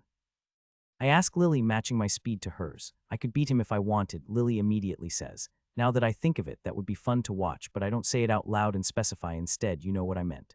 Well, I can obviously heal better than that boy, I think. He hasn't really done much until now. As for Carrot Cake, Jean, I can see why he won the tournament for his round. He might seem hot-headed and dumb, but he is surprisingly effective in a fight. It's called Battle IQ, Sophie states, joining the conversation. When it comes to combat, he's hyper-aware of his positioning relative to his opponents, and to top it all off, he's quick to grasp their abilities. I don't even ask her why she's been observing him so much. She obviously wouldn't like someone like him threatening her life. We stop for a short break after a few more clashes. At this point, we've all killed plenty of lurkers, so we're attracting a lot of attention. As always, the lurkers are going to be the most attracted to the people who have killed the most of them. Even so, the floor itself is huge, so we always have a few minutes before we make contact with another group. Could we move without killing so many? Quite possibly, but even if we were to run into another lurker like Whitey, I don't think it would cause us much trouble. Surrounded by a circle of trees, we stand there, taking a moment to eat and drink under the cover of multiple defensive arrays and sensory webs. That's when Luna decides to move in closer and take a sniff of my hand, her nose lightly brushing its back. She opens her mouth and the sound comes from it. That scent has grown stronger, human. It's possible. Why didn't you bring the one who marked you as well? He's currently pretending to be asleep. And I'm not sure if he could come to the beyond. Why would he? Luna shakes her head and growls as Letitia pulls her tail and joins us. Don't be rude, Luna. Luna, apparently deciding it's not worth the argument, simply closes her mouth and sits down. Why doesn't Biscuit talk? Lily asks curiously. I mean, he does, but not as much as Luna. I shrug. You can ask him if you want. I won't be telling it without him agreeing. So you know, obviously, it's fun to see Lily's expression. I wonder what she could be thinking. If you'll excuse me, I'm going to have a conversation with Soph. She made some really fancy modifications to her web, and it made me curious. Letitia says, excusing herself, and Luna follows, her movements taking on a very protective manner, something she does every time Letitia decides to approach Sophie. Taking her place, Tess comes closer after a quick conversation with Jean. Half a day at this pace, and we should reach the safe zone. Did you learn anything else in the meantime? I ask her. A little. The first floor is shaped like a massive circlimfosses on massive. Thousands of tutorials, if not more, run simultaneously, and it's believed that there are tens of thousands of Beyond attendees at any given time, maybe even hundreds of thousands. If anyone knows the exact numbers, they're not sharing. Isn't that too much? Lily asks, glancing between Tess and me in surprise. Well, if we consider that every tutorial is connected to this single instance of Beyond, I wouldn't say so. Isn't that amazing? Tess smiles. Thousands and thousands of Beyonders. You get 100 people at most from each world's tutorial, and that means thousands of tutorials running all at once. Each tutorial only takes 5 years, and then there is many more included that already ended. That probably means there are a lot of planets already in the system, I reply. Tess nods and asks with a smile, the system is enormous and very old. Doesn't that humble you, Nat? Why would it? The fact that there are so many people so much stronger than you. Why would I care about that? Just give it some time. Boring, Tess complains and turns to Lily. And what do you think? Lily glances at me and then back to Tess. With my skills, I will probably outlive most of them, so I just need to learn how to help others to do the same. You can be so cute sometimes, Lily. Tess swoons, pulling her into a hug before asking quietly, "Remind me, how old are you?" Lily once again glances at me and then back to Tess. 18, almost 19. That almost makes me roll my eyes, and Tess notices, I'm sure. And I'm just a bit over 20, she notes. It's still hard to believe that Sophie is older than you by 2 years, no matter how often I hear it. That's rude, Lily. Look at Nat, for example. He's older than me too, but going by our behavior, who would you say is older? And at that, our healer rightly decides to stay quiet, much to Tess's amusement. Minyi will be turning 18 sometime after the second tournament, so don't forget, you need to start thinking about the right gift, she reminds me before hurrying over to Sophie, who gestures a signal about something triggering our detection arrays. A minute later, we are on our way again. The first floor is enormous, just as Tess said. You can move for days at our enhanced speed and just manage to reach the first safe zone. After that, you head even deeper towards another safe zone. That one is closer, but the danger increases. There are fewer lurkers, but they tend to be stronger. And for the first time, you get to meet the true monsters of this floor. According to the information we've managed to gather, they mostly tend to be the millennia-old reanimated skeletons of the monsters that lived here when people first entered the first floor before they ended up reanimated, much like the lurkers did. Something or someone makes it all happen, and even if someone did happen to know the hows and whys, the censor keeps them from sharing the information even here. So that leaves us with the question of how to progress to the second floor. The answer, as it turns out, is quite simple. You reach the first safe zone, and then you make for the second safe zone. When you get there, then you have 3 ways to clear the first floor and enter the second. First, you look for a reanimated lurker or monster who may, on exceedingly rare occasions, have a special crystal that's formed inside their bodies. These crystals basically act like coordinates, and with some additional work and items, can create a temporary entrance to the second floor. They can apparently be bought, are single use, and sell for a lot of shards. Your second option would be to find one of the permanent entrances to the second floor. All of them are hidden well and tend to be guarded by something like a raid bossa monster, even stronger than a lurker, that usually takes hundreds of attendees to kill or distract it long enough to even have a chance of entering the second floor. And then we have the third, head towards the center of the first floor where something awaits, likely whatever being causes the reanimation of lurkers and monsters. That being likely reanimates as well, and rumor says that it hasn't been killed in hundreds of years, and doing so is said to clear the floor. That's the reason why people on the lower floors of Beyond sometimes return to the first, to kill it in hopes of better rewards, and more often than not they die trying. The sheer size of this floor means that each of these options will take some time, but with the right amount of luck, this floor could also be cleared in a matter of days. I'm not going to lie, but there is one option I'm really fond of. It feels like a mystery and challenge combined, and how could I resist that? I'm sure that at some point I will attempt to pull it off, even if it isn't this time, but sometime in the future. Just the fact that 4th and 5th year attendees have been known to die trying to reach the center of the first floor. The fact there are thousands or tens of thousands of Beyond attendees, best out of everyone from their planet Sand, yet they still have trouble dealing with it, just makes the thought irresistible. But I learned my lesson fairly recently. There is too much to be excited for to just. I stopped myself there. Trying to gaslight myself into that kind of thinking has never truly worked. Tacita does reappear every once in a while, often leaving a big group of dead lurkers in her wake. At this point, I don't even want to know how many she's killed. Most of them seem to have been left in our path for us to loot in this way. She almost seems like a mama cat trying to leave food for her kittens. I don't know if I should consider it an act of kindness, or if she just doesn't have any use for them and decides to leave the items where they are. Or maybe it's just a payment for the bigger groups of lurkers she can't deal with and decides to pull our way. But one thing has been confirmed for me, Tacita, with her extremely high dexterity, and that field is very terrifying, much more so than she ever was during the tournament. Even though her skill set isn't all that good against huge or flying monsters, she is very effective against anyone around her size. Sometimes I move a bit ahead to finish off a group of lurkers trying to run away or prepare some grand attack, and in those cases I can see her fighting. Even lurkers over level 310 not to notice her before their heads fly off. The weapons in her hands are extremely sharp, and the multiple daggers hidden across her body each seem to have their own very different effects, and she frequently swaps between them. After one of these fights, I finish off 2 lurkers preparing a large-scale attack, just as she finishes with hers and moves a bit closer, taking a seat on the branch of a nearby tree, watching as I cut a giant lurker apart. The man seemed to have some weird feeling way to move mana through his body, so I'm checking to see if it's at all similar to my mana circuits or something else I could use as inspiration. A small stone hits the back of my head and I look over at her. She waves shamelessly, and a bit of mana glows at the tip of her finger. She moves her hand at an incredible speed, drawing an emoji in the air. Georgian Kalainus, Japanese letter Georgian Kalainus. I'm learning stuff. Sure, and why the hell are you even here? Were you spying on the Beyond community so that you could join at the same time? Omega. So very sneaky, I'm sure it was extremely difficult to spy on us while we were chatting out in the open. Another small stone hits the top of my head. Kanada conchoinus o Kanada conchoinus equal, you can try anytime. A flicker of interest flashes in her eyes and she leans closer, her muscles twitching, eager to move to attack. Mana and kinetic energy do the same inside my body, my eyes activating, in a clear challenge to her. A challenge I hope she will accept. Chinese letter, Chinese letter.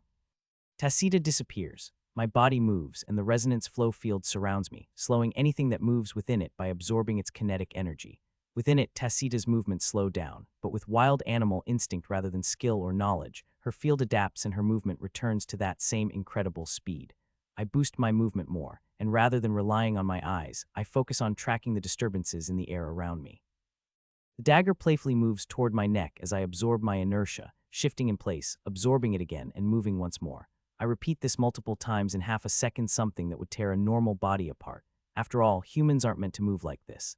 As the dagger passes by me, my hand shoots toward her, kinetic energy flowing through my body and my feet, sending a burst into the ground to move me to the side. I miss, and so does her strike at my neck. She pulls back, and I boost myself ahead in a surge of quick movement to follow her. I duck under the swing and then use Wraith Dance to bring me back as the dagger passes through the space I once occupied 3 times in succession. Tacita appears in front of me in a movement reminiscent of Wraith Dance. Her eyes shine under her messy brown hair, and her mouth curls into a smile. Her dagger crashes against one of my own woven out of mana, and I change its shape, causing it to coil around and grab her dagger. I boost my body back and I drag her with me, trying to pull her off balance, but she lets go of her dagger before I can do so. Her figure blurs and disappears, but I follow her movement, and I release a burst of kinetic energy, pushing myself back, then again to the side, and then Wraith step to move even further away. Another spike of danger raises the hair on the back of my neck. I duck and kick behind myself, weaving mana around my forearm in an attempt to deflect a dagger that seemingly comes from nowhere, managing to slice through my protections, drawing blood and poisoning me. Thermal energy concentrates around the wound, and I let it burn the flesh, the golden flames surrounding my forearm and scorching away the poison in the process. Tacita appears again, the way she was confusing my kinetic movement senses dropping as well. She smiles even more and happily waves the dagger with my blood on the blade.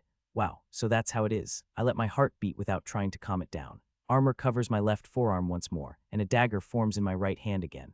Part of my burden enhancement inscriptions dissolves, and the kinetic energy immediately starts moving so much easier through my body. This time I allow much more of it to flood me, nearly emptying my vortex core, and I take a stance, deactivating my mana wavelength iris and solely relying on my kinetic and thermal senses not to track her, but to watch for the slightest change in the air around us. Reversed glottal stop, oh glottal stop. Tacita pulls daggers into each of her hands. One of them has a transparent blade made of crystal, and the other one is made from a black metal with blue veins running through it.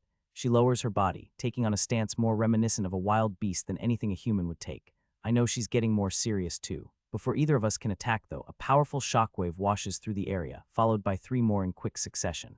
Then I get a hurried message from Sophie. Nat, we might need help here. Oh, come on. Tacita notices my hesitation, and her daggers disappear back into her clothes. She rolls up her sleeve and flexes her biceps, showing off the small peak of muscle victoriously. That's not it, I correct, trying to defend myself, but she's already gone. For a few seconds I stand there, motionless. With no other options, I move toward the source of the explosions. Even though I don't have time for a full lesson, I make sure to visit the guest who's taken up residence in my mental space. This time I find Whitey seated in a well-kept garden, surrounded by towering, elegant bonsai-like trees. Nearby, cherry trees scatter their pink petals. In the distance, the bamboo thing fills with water before emptying itself with a rhythmic thunk as its base collides with the stone beneath it. The scream of cicadas even serves to round out our exceptionally cliché environment. Additionally, Whitey's dressed in a white and black kimono, and even these clothes seem to fit him very well as always. Are you having fun going through my memories? I ask, sitting next to him, wondering exactly what anime, movie, or show he got it from. at least as much as you're going through mine. By the way, that human girl, I like her. Tacita. Yes, she moves very well, and even though her technique is lacking, her instincts balance things out favorably.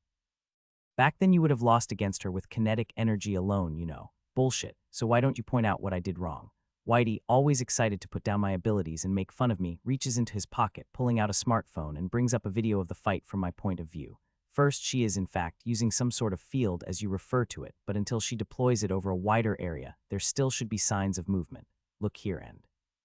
A few minutes later, I open my eyes and nod at Lily, who's been keeping watch over me, and she nods back, unable to say anything as she continues to stuff her mouth with some sort of dried fruit. Non-aim, I was asking the others, but how many stay tokens do you have? Letitia asks, taking notice of my freshly opened eyes. I could stay longer than the others if I wanted, but we'll see. We just started the 7th floor, so I'm still curious about that. So I'll probably only stick around the next 3-5 days, same as them, and just hope we reach the 2nd safe zone. 7th floor is pretty good. Luna, I, and the rest of our group are still on the 6th. I think Jean and Lucian are still on the 6th as well. The aforementioned Carrot Cake doesn't seem to be disappointed, and in fact chooses to clarify. There are a lot of fun opponents to fight, plus there is nothing I can do about the floor quest, so the others have to deal with it. Lucian, the annoying little twerp, also seizes the opportunity to speak up. Jean just likes to punch people, and that's not going to help him get out of the astral prison. That's true, Jean doesn't have a problem acknowledging that and grabs the back of Lucian's neck, shaking him. That's why I have you and the others, right? Fucking brute, let me go. That causes Jean to shake him even more. Letitia turns to Gareth. And you, we are on the 6th but might be able to clear it soon. I would love to tell you more, Letitia, but I worry the system would only censor it. I don't say it out loud, but I bet Gary here is busy performing countless human sacrifices to free the eye and to escape the floor or something. He might have even joined the mind mages willingly or started bringing death traps full of people into the Mana Desert to feed to the Thylaran champion and his bond. Non-aim, Lucian calls out to me, seemingly from nowhere, once Jean finally lets go. What? Did you meet Lysandra Hawthorne back on the 2nd floor? My state of disinterest up till now vanishes, and I give the boy my full attention. That seems to be exactly what he wanted, as a smirk tugs at his lips. I've met her too, and I had a feeling you had as well. The way you move your mana feels distinctly similar to hers. His voice dies off a bit, and his hand trembles for a moment, something most probably wouldn't have noticed, but I sense it nonetheless. His left eyelid twitches and his toe shifts nervously inside his boot. You don't look like someone with much interest in mana, I note. He shakes his head but stays silent, clearly trying to get under my skin. I'm curious, how did you manage to draw her out? Until now, I haven't met a single person who's encountered her face to face. What, was she some kind of rare native? Letitia asks curiously, sliding closer to the boy and prodding him to answer. Apparently, Jean waves it off. She took a liking to one of Lucian's skills and made him do some tests for a day or two before throwing him away. You dumb brute. Do you not know when to keep your mouth shut? Lucian says, moving away from Letitia to start pounding on Jean's shoulder, who doesn't even seem to notice. I squint my eyes and observe the boy with more attention. For the cockroach to take interest in his skill, it must really be something else. Like really something else. It might be part of the reason he passed beyond trials. Is there anything else? Also, for him to recognize the similarities in our use of mana even at this distance is weird. There's barely any connection.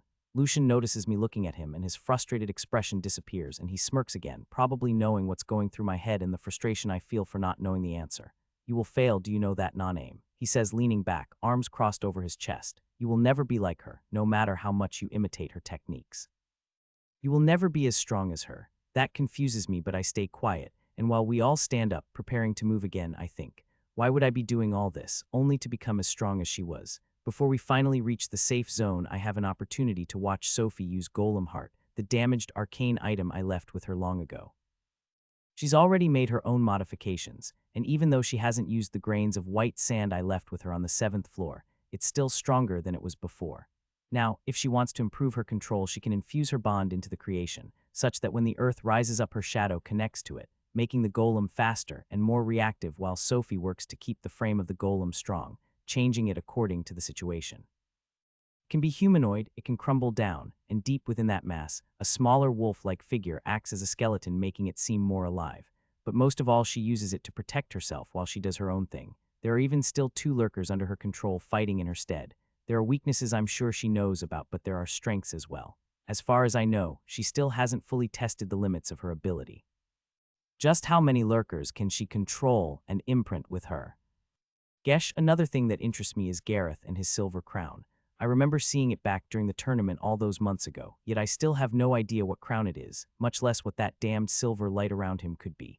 but his abilities are undeniable. I know he doesn't have to tank and that he can move much faster, yet he doesn't do it. So we fight one more time and reach the safe zone. Simple as that. There are no more crazy strong lurkers standing in our way, and now we're just a few steps away from the safe zone. There aren't any random guild of thugs sniffing around to get our equipment either. Just like that, we reach the place, and I have to wonder if I really had an authentic experience with my previous expeditions, or if we just got lucky or our party was just too strong this time. The safe zone we find ourselves in is simple. An island on an enormous lake full of dark water, too murky to see past the surface.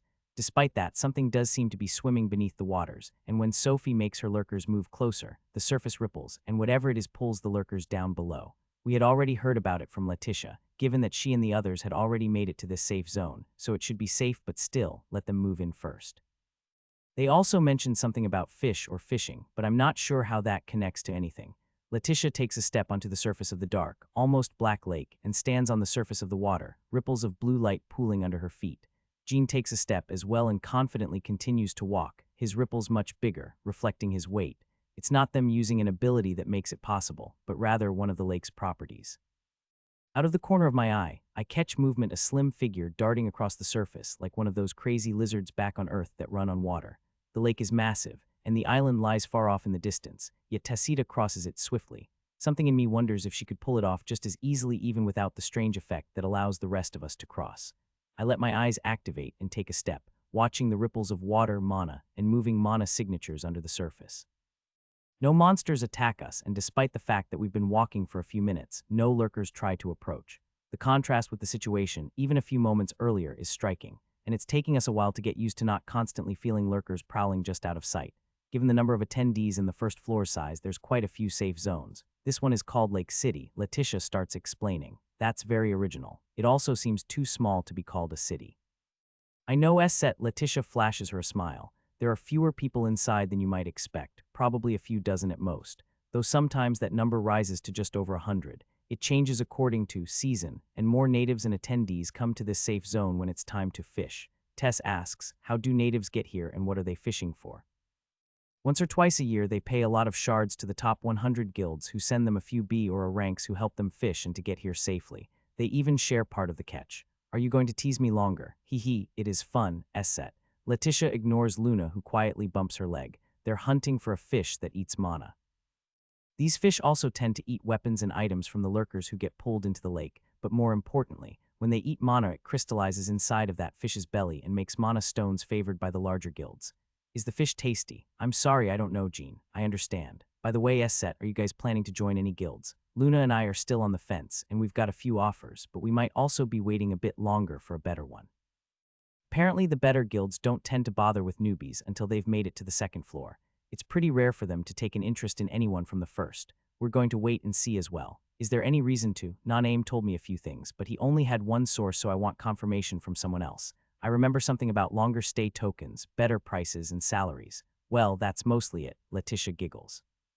Top 10 guilds can double the duration of your stay tokens, and top 3 can probably triple it. But don't quote me on that. Then there's the salary. You can join beyond events as a guild member, better prices in certain shops. You can also find new party members and get information on the floors, which can help you a lot, and they usually keep things restricted to guild members only. Bonuses, salary, items. And occasionally they run expeditions to the surface as well. No problem, set. I'm sure you'd do the same for me, and no matter how grumpy Luna can get, she'd share too, right? Luna stays quiet, glancing away without denying it, then lets out a bark as Letitia tugs on her tail, which only makes the young woman smile even more. Lake City turns out to be quite basic. There are no walls or protections. There aren't many locks on the houses, though I do spot a few rudimentary arrays to prevent break-ins. It seems like no one's even considered the possibility of a lurker attack or an assault from the monsters in the lake. All of the houses are made out of a material reminiscent of ice, but it's not cold and there are no sharp angles. Instead, it feels oddly comfortable and warm to the touch. Some of these houses are unlocked, likely serving as lodgings for the attendees, while the locked ones probably belong to the assorted guilds and natives who move in for the local fishing and trade seasons. You have reached a safe zone. Congratulations. The next time you enter Beyond, you will appear here instead of the entrance floor until you reach a different safe zone. Looking to the center of the city, I also see a teleportation array and 2 Thylarin, likely natives staying in the small house nearby. Let me guess, the guild runs the teleportation array and charges 10,000 to move to the entrance floor. Lily notes with clear annoyance, likely already missing the shards she had to pay just to reach the same entrance outpost as us. Just imagine how many pets she could buy from Luna with all those shards. Yes, starting now you can teleport to this safe zone or out of it. If you have shards, Letitia confirms. As we pass by, Luna growls at the men. That makes me wonder what experience they could possibly have had with this mode of transport. After a moment of looking around, we split up, Tess, Letitia, and Lucian heading to the merchants to find out what they can get for the items we got from the lurkers, and if we might get more selling them to the system shop. There we even have a couple of damaged arcane items, though nothing to really hold my interest. Meanwhile, the rest of us follow Luna, who has been leading us towards one of the bigger houses, which we enter. An entire wall on one side is transparent, opening out on a view of the dark lake. The view isn't perfect, but it's certainly better than nothing, and I create a mana block chair and sit there. Lily and Sophie also get one each and sit nearby. What's your problem with me? Sophie asks Jean out of nowhere. The bulky man looks at her. You're nothing more than a temporary nuisance. Do you think I mean to simply hide behind non-aim? If you come at me, I'll be the one to fuck you up. At that, he shakes his head. This calm, focused behavior runs completely at odds with his prior demeanor. You have no chance against me, he says and turns to point at Lily. You have no chance against me. Lastly, he points at me. If we fought, you would lose. I hold myself back because of the promise I made to Letitia, but even if I don't kill you now, the opportunity will come in the future. Even if you do hate mind mages, Soph hasn't done anything to you, you know that, Lily says in an attempt to defuse the situation. Instead of Jean, it's Lucian who answers. Don't bother, once he gets like this he won't change his mind. Sophie doesn't answer, but I can see that look in her eyes. If it comes down to her survival, she won't hesitate to play dirty or even kill him before he can do the same. I know she won't. Then there's the other thing I've noticed. Luna's been avoiding Sophie as much as possible. It seems like even the others from Earth are learning to fear and hate mind mages, which I consider very reasonable. Sensing a familiar presence outside, I stand up and make my exit through the door. As expected, it turns out to be Duncan, the young man carrying the massive bag on his back, following close behind a small group of natives and attendees. I do take notice of a few royal blue B-rank identification emblems on a couple of the attendees. Demons. The group seems like a powerful one, likely visiting from a deeper floor. A few eyes glance my way, towards the crown especially, but no one tries to probe my body's mana capacity or anything like that, given the offense it would cause. Though one of the demons does try to probe my heart, but he doesn't linger on it for too long. Duncan looks towards me as well, but overlooks me for a moment before his eyes snap back to me in surprise, and a big smile takes over his face. He quickly makes some excuse to the native next to him and leaves the group to come rushing my way. Non-aim, I didn't expect to see you in Lake City. Congratulations on reaching the safe zone. It's been a while since I saw you, so I thought you might have died or gone deeper. Hey, that's just how it worked out. We just got here a little while ago and now we're planning our expedition to the second safe zone. Oh, you seem to have found a nice group this time. He then looks around as if he were worried about being overheard. I form a barrier around us and add. Eclipse to the mix, making sure no one can eavesdrop. You always were quick to understand, he smiles. Listen, I've got some pretty nice info, 1,000 shards and it could be yours. If after a while you find it has some value or leads to some nice earnings, you can tip me so you could even say I'm being generous. What do you think? I guess the grind really never stops with this guy. Sure, I reply, transferring the shards. You probably have heard about fishing here, right? Just a little bit. So the group I joined has a few fresh B ranks looking to make some shards. Usually you would want a ranks, but it's not the season so the pale purple, white, and golden fish won't be around. But if you know where to look, you can still catch some, and even though they're not as valuable, they are good enough for a few B ranks. Continue. Obviously, I can't tell you much more about their plans. I have my reputation to uphold. From my own experience, I know that once you start fishing using a lure, plenty of smaller fish come to the surface all over the lake. The bigger ones will stay near the lure so the B ranks will get their stuff, but if you get lucky, you could catch one or two of the smaller ones. That does indeed sound interesting. How would one go about luring these smaller fish? Duncan smiles brightly and taps on his backpack. With a sigh I ask, how much? 5,000 shards. I promise it's worth it. Here. He hands me 3 small grape-like things. They're red and the surface is shriveled and they have a strong scent to them. It's not unpleasant, but it is weird and hard to describe. You need to crush them all at once and mix them with a bit of mana, as concentrated as possible. Someone with mana potency would be great for that. It will strengthen the effect. See you back here in a day. I'm not sure about that, but I will find you here before we leave. That works as well. Good luck. As he leaves, I cancel out the barrier around us and walk back into the house looking over the 3 weird fruits. I smell them again before carefully stowing them in one of my pockets. Let's do some fishing. We're now all gathered around the lake, surrounded by a mass of other people, likely accounting for the full population of the outpost. In the distance on the opposite side, the group of attendees and natives are making their own preparations for fishing. Everything and beyond moves quickly. They do not rest or slack around. Just an hour after arriving, they're already on the move, ready to fight again. So we're going to do some fishing of our own, Letitia asks, her voice full of childish excitement. This prompts Luna to poke her with her nose, but Letitia doesn't let that stop her. Are you excited for the fish, Luna? I thought you didn't like fishes, Letitia teases playfully. Letitia, each day you get closer to confirming my theory that I'm the real human and you are the golden retriever. I wouldn't mind, Letitia. I love you too, Luna. Silly girl, I love you too. The sigh sounds very weird from the golden retriever. Done planting death flags, Lucian gripes, impatiently interrupting the pair and turning to me. So you want us to help you fish? I nod. I paid 5,000 for the information and 10,000 for the lure. I also made it all possible, so I'll be taking 50 of whatever we make. The rest can be split among the group. I'm up for it, Tess replies before Lucian can interrupt, and when he looks at her annoyed, she shrugs and smiles. Soft grumpy, I don't mind either. Luna and I also think that's fair. Letitia, we could get more, Luna complains, it's fine. Seeing that Jean doesn't complain, Lucian just sighs. Fine, damn it. With that last confirmation, we watch as the group sets the lure. Even though I'm not using my senses to the fullest, I can feel them compressing mana, likely in an attempt to increase the lure's efficiency. It feels lacking. After a minute of tense waiting, the surface of the lake near them ripples and a blue light flows through it. They make a formation, allowing the natives to move out of the way. There are 3 fresh B ranks and the other 6 consists of D and C ranks. The dark water erupts and a fish climbs out onto the lake's surface. The lake's unique properties allow it to stand on the surface just as we do. And Yup climbs. The fish is reminiscent of a salmon with 3 pairs of human arms. It's about the size of a small house and its scales are gray with pale blue edges. Oh, they got pretty lucky, one of the natives nearby mutters to the man sitting next to him. Looking at that color, I would guess 80 years. At least 110. Just look at the size and the length of the arms. There is no way. I observe that monstrosity as it uses its arms to maneuver across the surface of the lake and uses jet-like water-based attacks. No, even kids know the fewer colors there are and the paler the fish is, the older and stronger it is. The native raises his voice at his friend. As I move, the rest of the group moves as well, and we break out into a run across the surface of the lake. When I think we're far enough, I pull out the weird fruit. Within my arm an orb compresses, its color turning dark blue really quickly, and soon a mix of light blue and purple flows through a tricolored, very densely compressed mana. I stare at it for a moment. Then I shrug and push further, turning the orb pitch black as it begins to reverberate in my hand, struggling to escape my control. I squish the fruit and the juice within reacts to my mana flowing around and encapsulating it, before shining a brilliant white and dropping to the surface of the lake. It only takes a few seconds for the vibrations to roll through the surface, the ripples rebounding all the way to the opposite side. Something moves under the surface at an incredible speed and an arm pierces the surface. Human-like, enormous, and thin as a spire. The fish pulls itself out, revealing another salmon-like creature with 6 pairs of red eyes and 3 pairs of these creepy arms.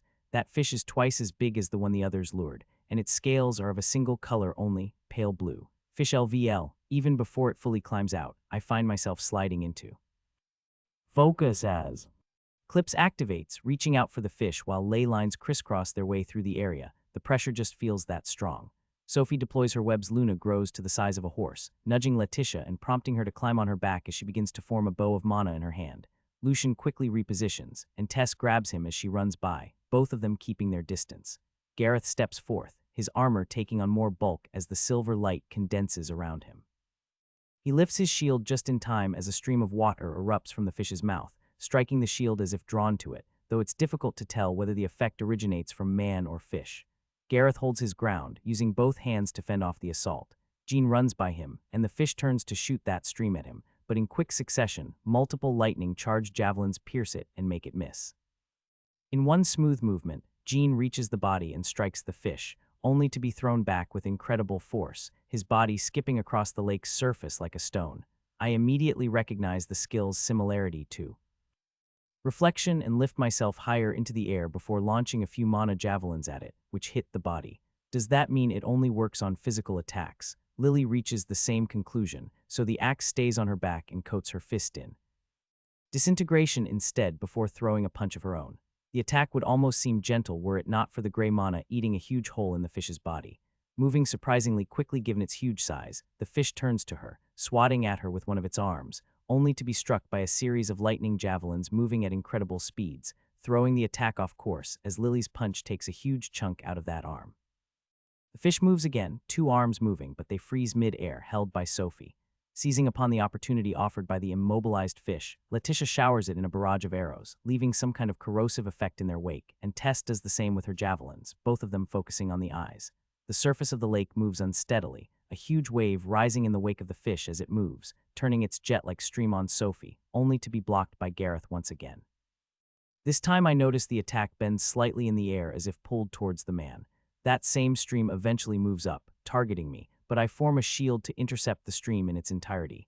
Having finished my preparations, compressing a projectile as long as a bus and as thick as a tree woven from condensed mana and kinetic energy.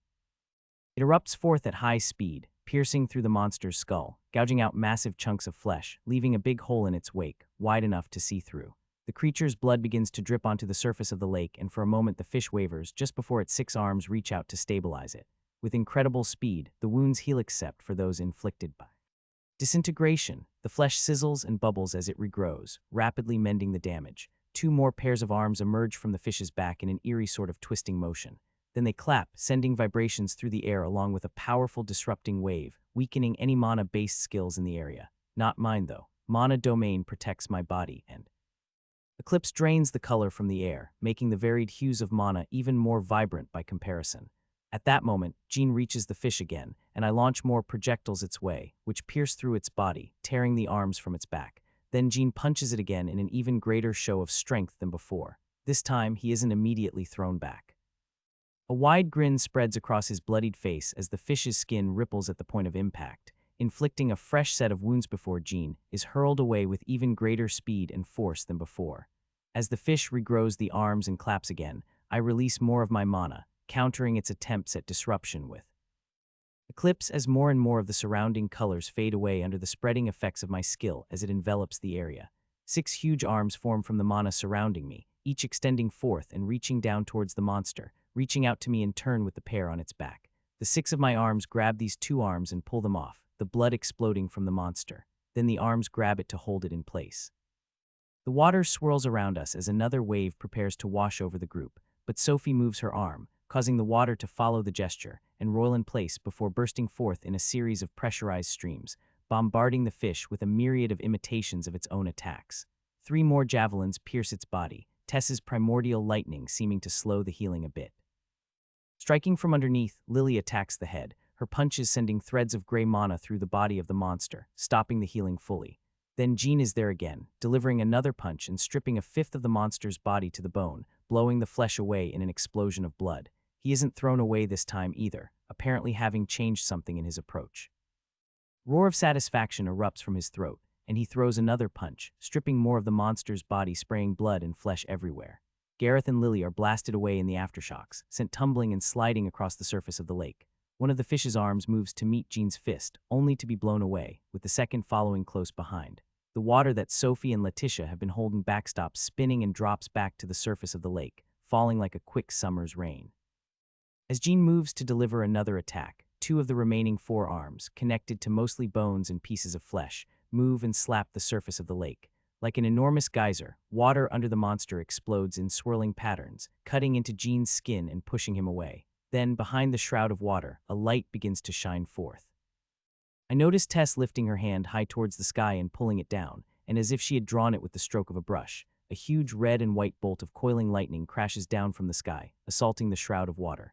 The fish runs from its cover, mouth wide open, sending a thick stream of water crashing into Jean. 3 more jet-like attacks focus on Lily, who simply deflects them with her bone axe, and 2 of the monster's arms grab Gareth. Luna starts running even faster, picking up speed as the water under her starts exploding into geysers, tracing her path as she does. Tess isn't doing much better. It seems like we've come to the final stage. Satisfied with what I have learned about the abilities of other members of the expedition, I pull my mana back to my crown. Mana starts spinning inside of it, ready to destabilize as I modify the frequency according to the fish's mana. Then I notice the first expedition moving closer. All of them seem to be in tip-top shape, seemingly having had an easy job with their fish, which seemed much weaker. I don't like the way they are looking at us, so I use one of my ley lines to appear between them and the fish. Our fish, POV Duncan.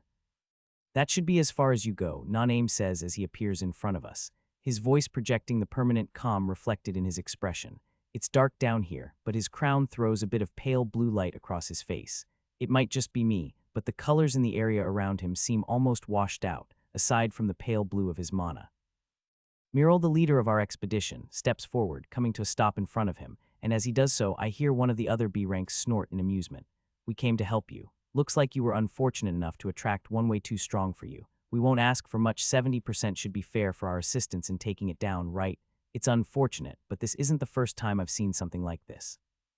Attendees tend to get this way when they find themselves dealing with people from other planets and guilds.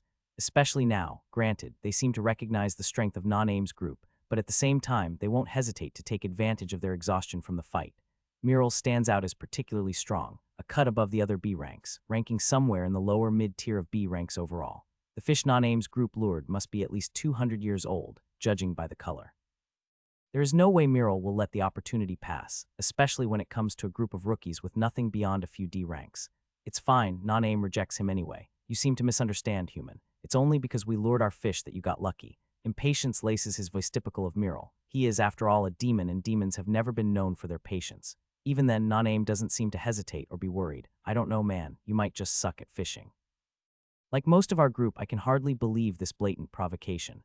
I try to convey with my expression that he should stop, that provoking the demon like this is a bad idea.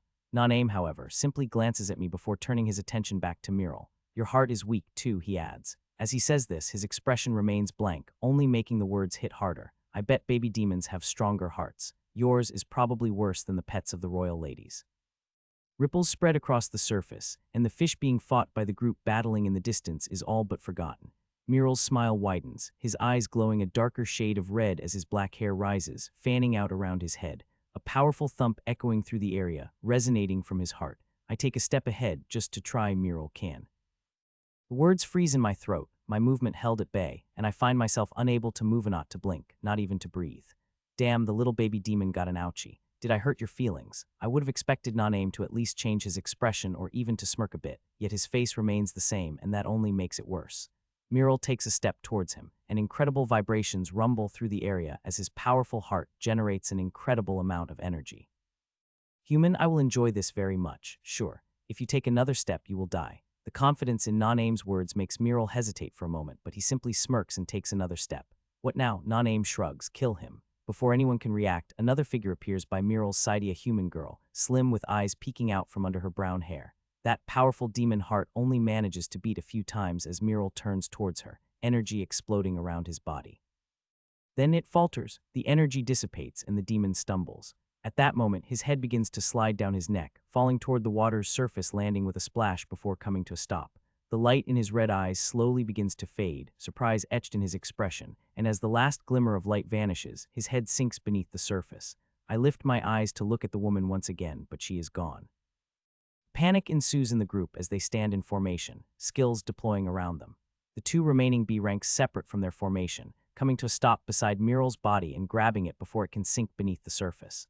Both of them are demons. The one who grabs the body is Kalen, and the other, Janrik, activates his mana, leaving a tracery of blue tattoos in its wake as it crawls across his skin, eventually reaching his horns and illuminating them in its pale blue light.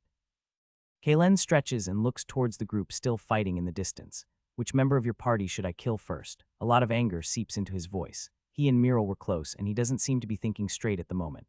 Then Non-Aim's own heart releases a loud thump, much like the demon he just had killed.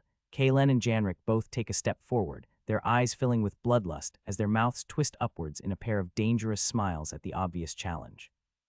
Wave after wave of kinetic energy radiates from Non-Aim, along with his mana. It increases more and more, the crown over his head spinning slowly as a golden shine appears in his eyes. The amount of mana pouring off him is incredible, crashing over us in waves, flickering around his body, emitting its signature blue light as the pressure around us increases. And this time, I'm sure, the colors are losing their hues, making his mana shine. No more words pass between them, and Kalen attacks first. I hope I'll never be as easy to provoke as this guy. Now that their strongest member is dead, this should be doable without losses on our end.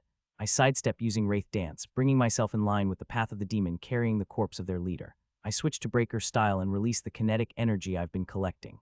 He, in defense, thrusts the body he holds into the path of my attack, and with its lowered natural defenses, it explodes into flesh and bones, but blocks most of the force. The demon grabs a thigh bone and a rib bone into his hands, oscillating mana coating them in addition as he uses kinetic energy to move towards me. My crown releases a pulse, disrupting all his mana, and before he can reactivate his skills, Eclipse cancels them out. The bones in his hands find themselves colliding with a pair of daggers woven from my mana and boosted with his own kinetic. Two arms made of mana take shape, extending from my back and reaching out to grab him, but he moves incredibly quickly, avoiding them and attacking me again. I dodge with pulsar style, and he takes the opportunity to pursue the group still fighting the fish. I teleport through one of my ley lines and then use Wraith Dance, catching up to him and absorbing the kinetic energy of his movement. But he modifies the field protecting him and pushes through, turning his attention back to me after launching one of the bones at Lily, who simply raises her axe to deflect it as I send her a warning through our link. I grab the demon's wrist, kinetic energy roaring through my body as I pull him to me, and my knee crashes into the arm he lifts in defense. His fist becomes coated with violently oscillating mana, but Eclipse disrupts it again, just as it does with every other skill he tries to activate. Time after time, I forgo efficiency, disrupting his skills before they can fully form, my reserves showing no sign of strain. He hisses, and something pierces the hand I use to hold his wrist. There are sharp bones growing from underneath his skin, stabbing into my arm. I hold on tightly and pull closer, driving my knee into the arm he raises to block the attack. His skin ripples as sharp bones begin erupting from his forearms, knees, chest, and shoulders. He strikes again, using his own bones as a weapon, eventually managing to pierce the hand holding him in place. I slam my head into his nose, breaking it and drawing blood, but that makes his smile broaden as he licks away the blood pooling on his upper lip and spits it in my face, making me move to avoid it. He makes another desperate attempt to activate skills in a last-ditch effort to unleash something powerful, at least going by the way he tries to manipulate the structure and flow of his mana. But I don't let him. I ruthlessly push through his natural defenses, destroying them, obliterating them with the sheer amount of mana I use. And as for his kinetic energy, it's nothing I can't match. He doesn't even come close to the white-haired demon I normally spar with. Gradually, armor starts to form around my body, woven from dense threads of mana that his bone attacks just can't seem to pierce. His arms, pierced with extremely sharp and durable bones, keep slamming against me, breaking and healing, each attack showing incredible physical stats, regeneration, and bursts of kinetic energy. And yet I maintain my grip on his arm and grab the other as well. With a strong pull, I grab it and tear it off. His desperate attempts at activating whatever strong skill he may possess intensify. Even in this state, seems to be cycling through all his options, running through every skill he has. But there's nothing he can do. Eclipse LVL 12, Eclipse LVL 13. His mana pool can't compare to mine, and I'm drawing on it like a bottomless well, with no concern for efficiency, just to disrupt even the earliest sign that he might be activating a skill. I pull off the other arm as well, and he staggers back. Even now, he fails to show even the slightest hint of hesitation and continues to laugh, even with the situation. Instead of restoring his flesh and bone arms, he skips the flesh entirely, choosing instead to weave a web of bone from the ends of his stumps. He doesn't run instead, he attacks me again to the same result as before. Before his arms can regenerate, I pierce a hole in his chest with kinetic energy, his own failing to counter the strike. As he stands there dying, he doesn't lose that maniacal look in his eyes. That was a beautiful use of kinetic energy. He coughs up blood for a human. As his eyes glaze over and he falls, he steals a final glance at the remains of the demon Tacita killed, sinking into the lake. Fixating on that sight, he takes his last breath. You have defeated Bone Reaver, LVL 315. LVL 298, LVL 299. And now he stands smiling shamelessly at me. I didn't like that guy anyways, but he and Miral were pretty tight, so there was no way he wasn't going to attack you, human. That's not the kind of behavior I've come to expect from demons like you. So what, given the way you guys killed Miral so quickly, even if we did manage to wipe out your entire group? However, I'd likely die in the process since you target me, leaving these assholes behind me to get all the loot. Miss me with that shit. I can't deny that logic. You have defeated Fish LVL 368. With that, part of my group moves closer, Lily joining me by my side, the axe threateningly in her hand. There are some parts of it that are damaged, but looking at it, it's from disintegration. She might have tried to channel through the axe rather than the fish. I don't even have to check. I trust Tess to watch my back, and Sophie's probably making her own move somewhere in the distance. Jean is doing his best to keep the body of the fish from sinking into the water with some help from Gareth and Letitia, who's created a set of chains from her mana for the men to use. Luna joins my side soon after, the biggest size I've seen on her yet. Her legs have grown longer, and her face has elongated into a gaping maw filled with teeth and covered in blood. Once again, I observe the group arrayed against us.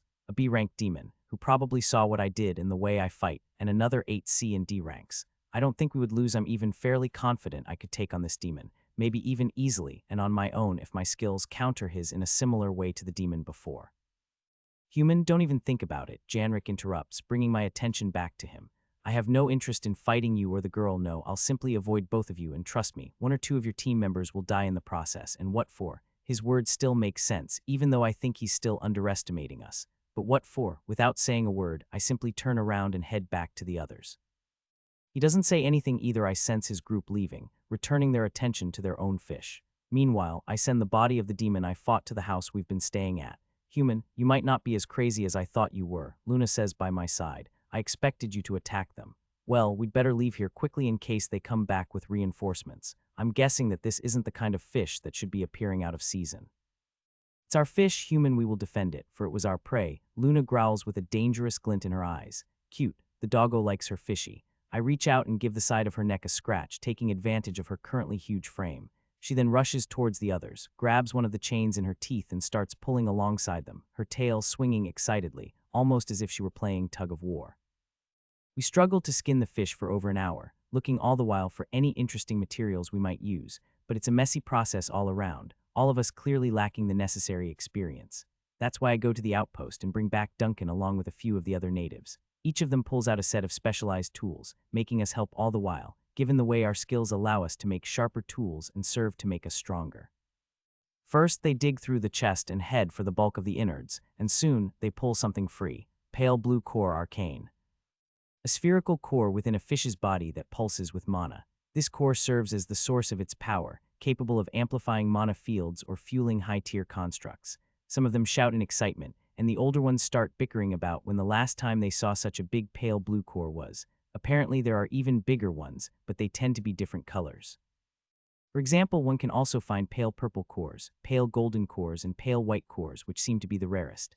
This one still has a lot of value though, with pale blue cores tending to go for around 200–500,000 shards, depending on size, age, and other parameters. Not bad at all. There are also some upper epic materials, mostly the flesh, tendons, scales, and bones, plus more besides, but there are a few more valuable ones as well. Pristine mana stones arcane. Naturally formed gemstones found within a fish's stomach and refined by its unique processes of mana consumption. They are highly sought after for their purity and potency. Reflection membrane epic. A layer of semi-transparent tissue near a fish's torso that reflects physical and mana-based attacks.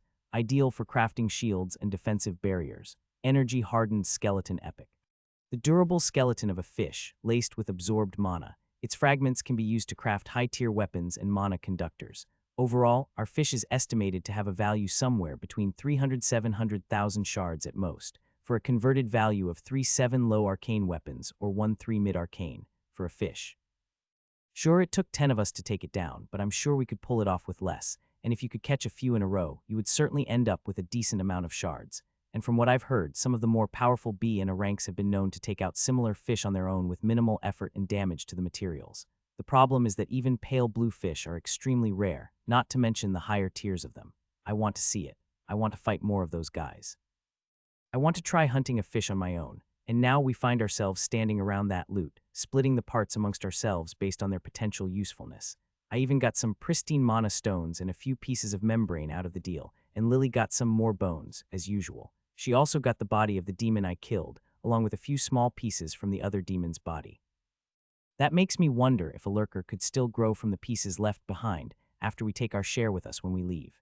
Is there a minimum amount of material required for the process to take place? Or does the process start the moment someone dies? I'm not entirely certain. It's the latter that would probably be governed under the authority of the system. That means that whatever's in the middle of this floor probably needs some pieces left over to rebuild a body in the first place. As usual, the questions never end. Jean juggles the pale blue core in his hand, it being as big as a basketball, and tapping on it with the tip of his finger. So how do we sell it? I did my part, so I better get paid. Letitia takes it from him and holds it for a moment, seeming surprised by its weight. If it sells for around 400,000, that means non-aim gets 200, and each of us will get around 20,000. When we factor in the other items, it should climb to somewhere between 30 and 40,000 each, while non-aim will get away with around 300 to 400. He didn't even help that much in the fight against the fish. He just floated there and attacked a bit. I saw him watching us, Lucian complains. I'm almost amazed by the degree of his shamelessness. This little shit barely did anything and basically just focused on healing Jean toward the end. Gareth steps forward. We made a deal, and it would be dishonest to change the terms now. Think of it as an extra influx of shards you didn't even expect in the first place. As for non-aim, without him, we wouldn't have even attempted this. He even held the other guys off while we fought. Lucian just snorts in response, but he doesn't complain anymore. So this time it's me who grabs the core and puts it into Duncan's hands, but it falls to the ground as the native finds himself too weak to even hold it. He giggles nervously and quickly rolls it closer to him while checking for damage. It's nice. After that, he attempts to roll it to me, but I stop it with my leg. You sell it in the other items. You can take 5% for your trouble. For a moment, a look of surprise flashes across his face, but then he smiles. 10%, or you can do it on your own. Duncan starts ordering some natives around and threatening them not to steal anything. He promises them bonuses paid in shards or materials, all drawn from his 10, which will also cover various fees along the way. It all seems too easy. He smiles, he curses at them, he threatens and offers bonus as all while quickly reacting to anything the natives have to say. He even uses the presence of our group to his advantage. I think they might be scared of Lily, who is already digging into the body of that demon. Even so, extroverts sure have it easy. I think it was Tess who told me that some people actually gain energy from interacting with others rather than being drained by the experience. I can see it, I can understand the theory, but I don't get it. Does Hadwin's presence in the Beyond community mean trouble? Gareth asks, moving in closer, scratching his well-kempt beard as we watch the natives move. Yup, but I'm also sure the first Beyonder is a lot of trouble, so what's one more on the pile? I meant for us, for Earth. This is something I have already thought about for a while, yet even now I'm not sure. What if that crazy cockroach really does get out of the tutorial? What if she ends up on Earth? I don't think she'd go out of her way to kill the weak, but she probably wouldn't lose any sleep over it if something were to happen. It's difficult to say. I understand, but aren't we all on track to reach the same level of power? We've all seen what champions and absolutes can do, I guess. But she might be a bit of a special case. She's the kind of person you tell stories about to scare absolutes and some of the weaker rulers. That's what we'll be dealing with once she regains her powers. Hey, Gareth exclaims, letting out a noise somewhere between a sigh and a huff. We better work hard to keep up with the others. It's our planet, so it's up to us to defend it, right, my friend? My answer is somewhere between a nod and shaking my head. POV. The tunnels are enormous and continue their downward path just long enough for me to start getting bored. Little kitten, your orbs. Quickly, I refocus my attention in a rush to keep the terrifying things from exploding in my face. From previous experience, I know how rarely she gives warnings, and just how close I must have been to putting myself in a dangerous situation. Were they about to blow me apart? I feel cold sweat running down my neck. I'm not so old that I don't understand the youth's desire for excitement to discover something new, to fight, and to have fun. But such a loss of focus is inexcusable. I'm sorry, don't apologize, do better. I promised that I would declare you a champion candidate. A true candidate, not like the pathetic imitation you were before. And little kitten, never in my life was I wrong when I made the declaration. You Linthari like to mess around, so you have to demonstrate the proper dedication before I give my approval. Knowing she will only get annoyed if I apologize again, I simply nod and return to my training. The monsters here aren't even bothering to attack us, or maybe they are and Lady Lysandra is just killing them before I can notice. But after what seems like days, we finally reach the bottom of the tunnel, and the area around us changes. We stop in front of a very long bridge and she steps onto it, walking with confidence. I feel my heart beating, I can hear whispers and movement below us. I can feel vibrations rumbling through the hair of my ears and tail. Am I scared just because of some height, a bit of darkness? All of my emotions feel amplified and my memory of them feels stronger, especially sadness, anger, and fear. I accept them all, I feel them, but I don't let them control me. They are mine, and that means I have to control them. Eventually, I even begin to enjoy them. The taste of my fear, and that sense of desperation I felt when the matriarch died, and I knew my world would never be the same, or the beautiful expression of happiness on Nathaniel's face when we fought juxtaposed with the despair of being left alone on my dying world, until this human woman came along and saved me. The bridge comes to an end sooner than I expect, and she looks back at me and nods in acknowledgement. Then she reaches into the air and grabs a patch of pure darkness hanging in the space beside her. For a moment something screeches, and then there is silence. A pulse of mana erupts from her, scattering the material darkness that once resembled smoke, leaving it lifeless and hollow. Without a word, she continues through another bridge until we reach a platform framing a deep hole at its center and find a blue-skinned Thylaran man, missing 5 of his arms at the bottom. We find him down on his knees, head lowered, and he seems almost hesitant as he rises from his bow. It is an honor to be in the presence of such power as yours. Even in this state, my instincts are screaming that he's still so very dangerous. I can see it in his eyes, all my senses are warning me to stay away from him. Even imprisoned as he is, he's still a threat. As always, Lady Lysandra dismisses his attempts at flattery with a wave of her hand, and after a moment she opens her palm, letting a small handful of white sand drift down into the hole. No, the Thylaran screams, leaping to his feet and pressing back against the wall. The sand descends slowly, almost seeming to float, as Lady Lysandra channels mana downward. A portion of which charges the white sand, while another continues on towards the thylarin. He seizes it, using it to hold off the sand, activating a shifting field of mana in an instant. It's a breathtaking display of skill. With such a small amount of mana, he crafts something so remarkable. His field even manages to hold the sand back for a moment, frequencies shifting at a speed far beyond my comprehension. His arm moves frantically as he begins drawing symbols in the air and on the walls of his prison. For a moment, it almost seems like he might succeed. But then a single grain pierces his field and his body. The thylarin champion ignores the wound, ramping up his efforts as sweat beads on his forehead. Another grain passes through, then another and another. The sand begins to swirl wildly, tearing into his body with relentless precision, driving him to his knees.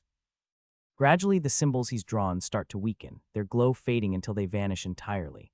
When he collapses, the light in his eyes fades as well, leaving nothing behind. I tense, bracing for the entire desert to come alive and rush toward us, just as that man in Last Rest had warned. But the silence stretches on. So disappointing, Lady Lysandra mutters, turning to leave. And don't be foolish, little kitten. Obviously, I stripped these grains of the function that would trigger the desert's protocols. I'm sorry, are we leaving? I ask, hurrying to catch up to her. Yes, I understand. Where are we heading this time? The central region. There are a few places I want to visit. And one more thing, little kitten. Yes, lately you've had too much free time to talk and let your thoughts wander. I'll be increasing the difficulty of your training. Lady Lysandra. Yes, I understand why Nathaniel kept calling you a cockroach and all those names. For the first time in weeks, the corners of her lips lift into a tiny smile. The difficulty has increased again. Was it worth it? Already stuck dealing with the orb, I barely muster the energy to nod. It might be just a play of the shadows, but she might have smiled even more at that. POV Nathaniel. Though they do take a cut, of course, truly an authentic beyond experience. Part of me wonders how I would have dealt with it on my own and how much energy I would need to spend. Part of me trains, and another part notices Lucian watching as I do. Little Space Wolf is suspicious, certainly more so than Carrot Cake, who is a clear meathead, but who seems to be the kind of person who just can't hide his intentions and feelings. But ever since Space Wolf mentioned it, I've had to wonder what kind of skill he has for Lys to take an interest in him. Even though she ditched him, unlike me, there has to be something. Would he answer in exchange for an upper epic item made by the famous tent creep? Annoyed, I turned to Luna, standing nearby. You said there was a mark on me, sent based or something. Not long ago, 2 champions said they felt a different mark on me, but they didn't seem to sense the one you do. What's the problem, greedy human? I'm not greedy, I deserve all the shards for the fish. So I tried and I couldn't sense these marks myself. Give me a bigger share of the shards I fought hard. And how could you even hope to see something only champions can see? No, and it's a mark someone left on me, I should be able to sense it. I'm not some kind of marking pole. You didn't answer my question. I'll tell you for 5,000 shards. Thievery. Letitia is terrible with shards, so I'm the one taking care of finances. I can believe that. Yes. Not long after that, we leave the safe zone, making our way through the slowly changing scenery. There is less damage to the surroundings, and it opens up more, with fewer ruins around. The land is mostly grassy flatland with hills once in a while and tall forests in between. The rock covering the ceiling changes as well, becoming lighter in color with enormous crystals giving gentle, pleasant light. Tess flies up in the air, trying to map our surroundings and compare it with our simple map. Like any other place in Beyond, the gravity here tends to be stronger than it is on, let's say, the 7th floor. I also feel a constant pull on my mana, dragging it downwards towards something at the bottom of the first dungeon. Sometimes my curiosity takes over, and I let it happen, watching the way my mana gets pulled away and study the effect that causes it. I compare it to other skills I've seen that were capable of absorbing mana and to the effects of my black mana. The black mana wins for the time being. That insane thing actually managed to nom on the mana of a quarter champion eye, so obviously it would. But how will it compare as we reach the lower floors of the dungeon? Looking at the rankings, it would seem that the only person to reach the 6th floor in the past millennia or so was that guy Adrian, at least since the last reset. I have seen some of the memories Whitey had of the guy, but they only come in short flashes as the demon refuses to show me more of them. And even that much makes me very curious. It doesn't take us too long to meet our first enemies, skeletons of monsters that used to live here, and that millennia and millennia ago the first attendees, maybe even rulers themselves, killed, and since then they are reanimating. Reanimated Beast LVL 326. Reanimated Remnant LVL 311. Reanimated Remnant LVL 320. Reanimated Beast LVL 310. Reanimated Beast LVL 291. They're all built from skeletons that clearly can't have belonged to anything friendly, even in life, and they move with unnerving ease. their bones grinding and shifting as if they still bore some semblance of intellect, but they don't. Whatever force animates them is giving them a strength far beyond anything those brittle bones could handle on their own. They charge with brutal efficiency, no hesitation, no fear, just pure mechanical intent to kill. The beast's jaws snap closed with a terrible sound and enough force to crush metal, but it's not just raw power. Their movements are precise, almost too precise for something so clearly dead.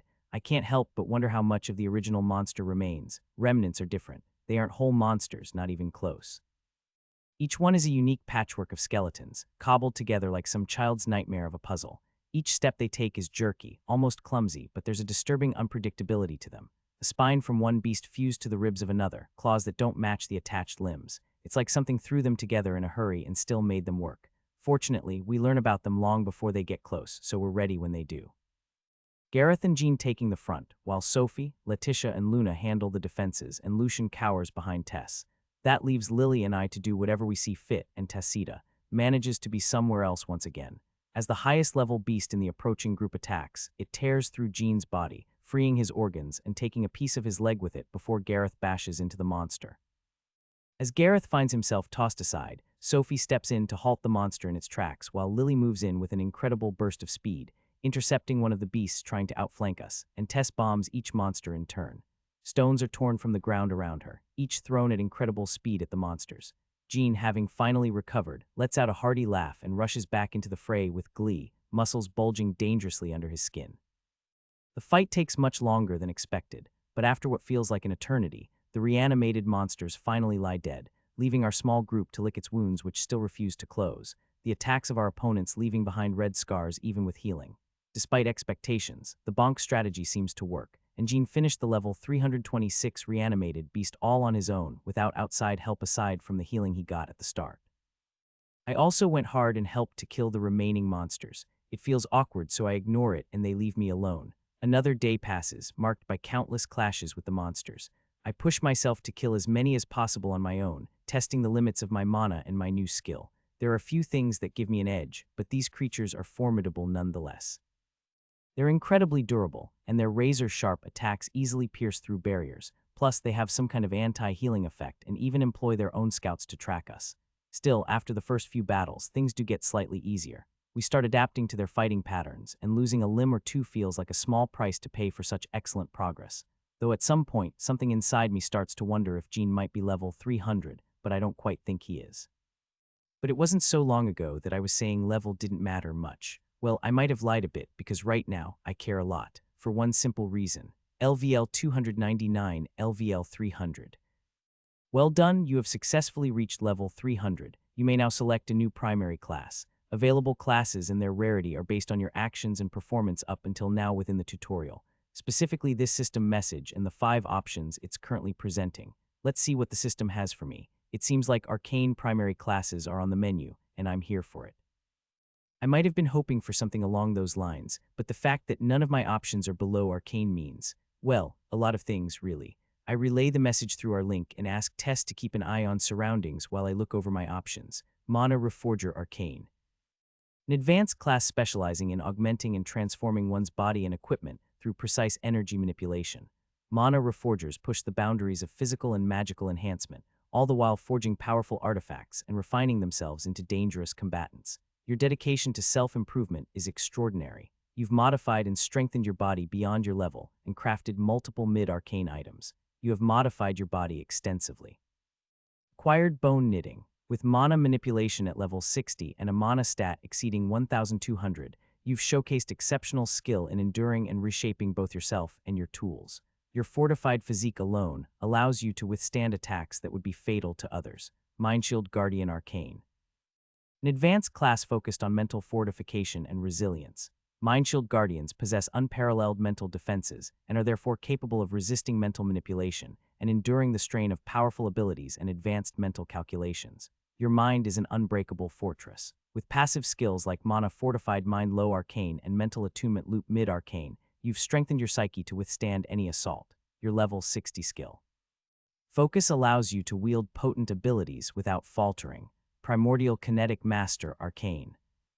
An elite class specializing in the mastery of primordial kinetic energy. Primordial kinetic masters harness primordial forces to perform feats that defy conventional magic and physical limitations.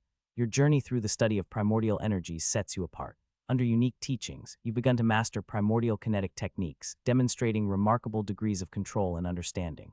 With skills like eclipse and constructs such as vortex core, along with your mastery of mana manipulation, you've unlocked a set of powers that few can comprehend. That already makes for a good start, and while they don't compare to the latter two, I still like reading the descriptions. Particularly with the system being the way it is, even these small bits of information tend to contain some important clues. Though it leaves me wondering if it's supposed to be this way, lining the offerings up from worst to best to hype me up as I read through the increasingly exciting list of primary classes. One of these days, the system is going to present me with 3 offerings and extort me for shards with the promise of more, lest I be forced to wait out a timer. In exactly the sort of vile cliffhanger this asshole system seems to love. Anyway, it's easy to see how I wound up with Mana Reforger. The system must have really liked my body modifications and crafting experiments. As with every class I've been offered thus far, I can't help but wonder what skills and passives I may be passing up. Then there's Mindshield Guardian, which is interesting in its own right, seemingly an intensely specialized class built around straight-up mental enhancements. I don't like the name very much, but the description clearly hints at a powerful mana-based class with extreme mental resistance.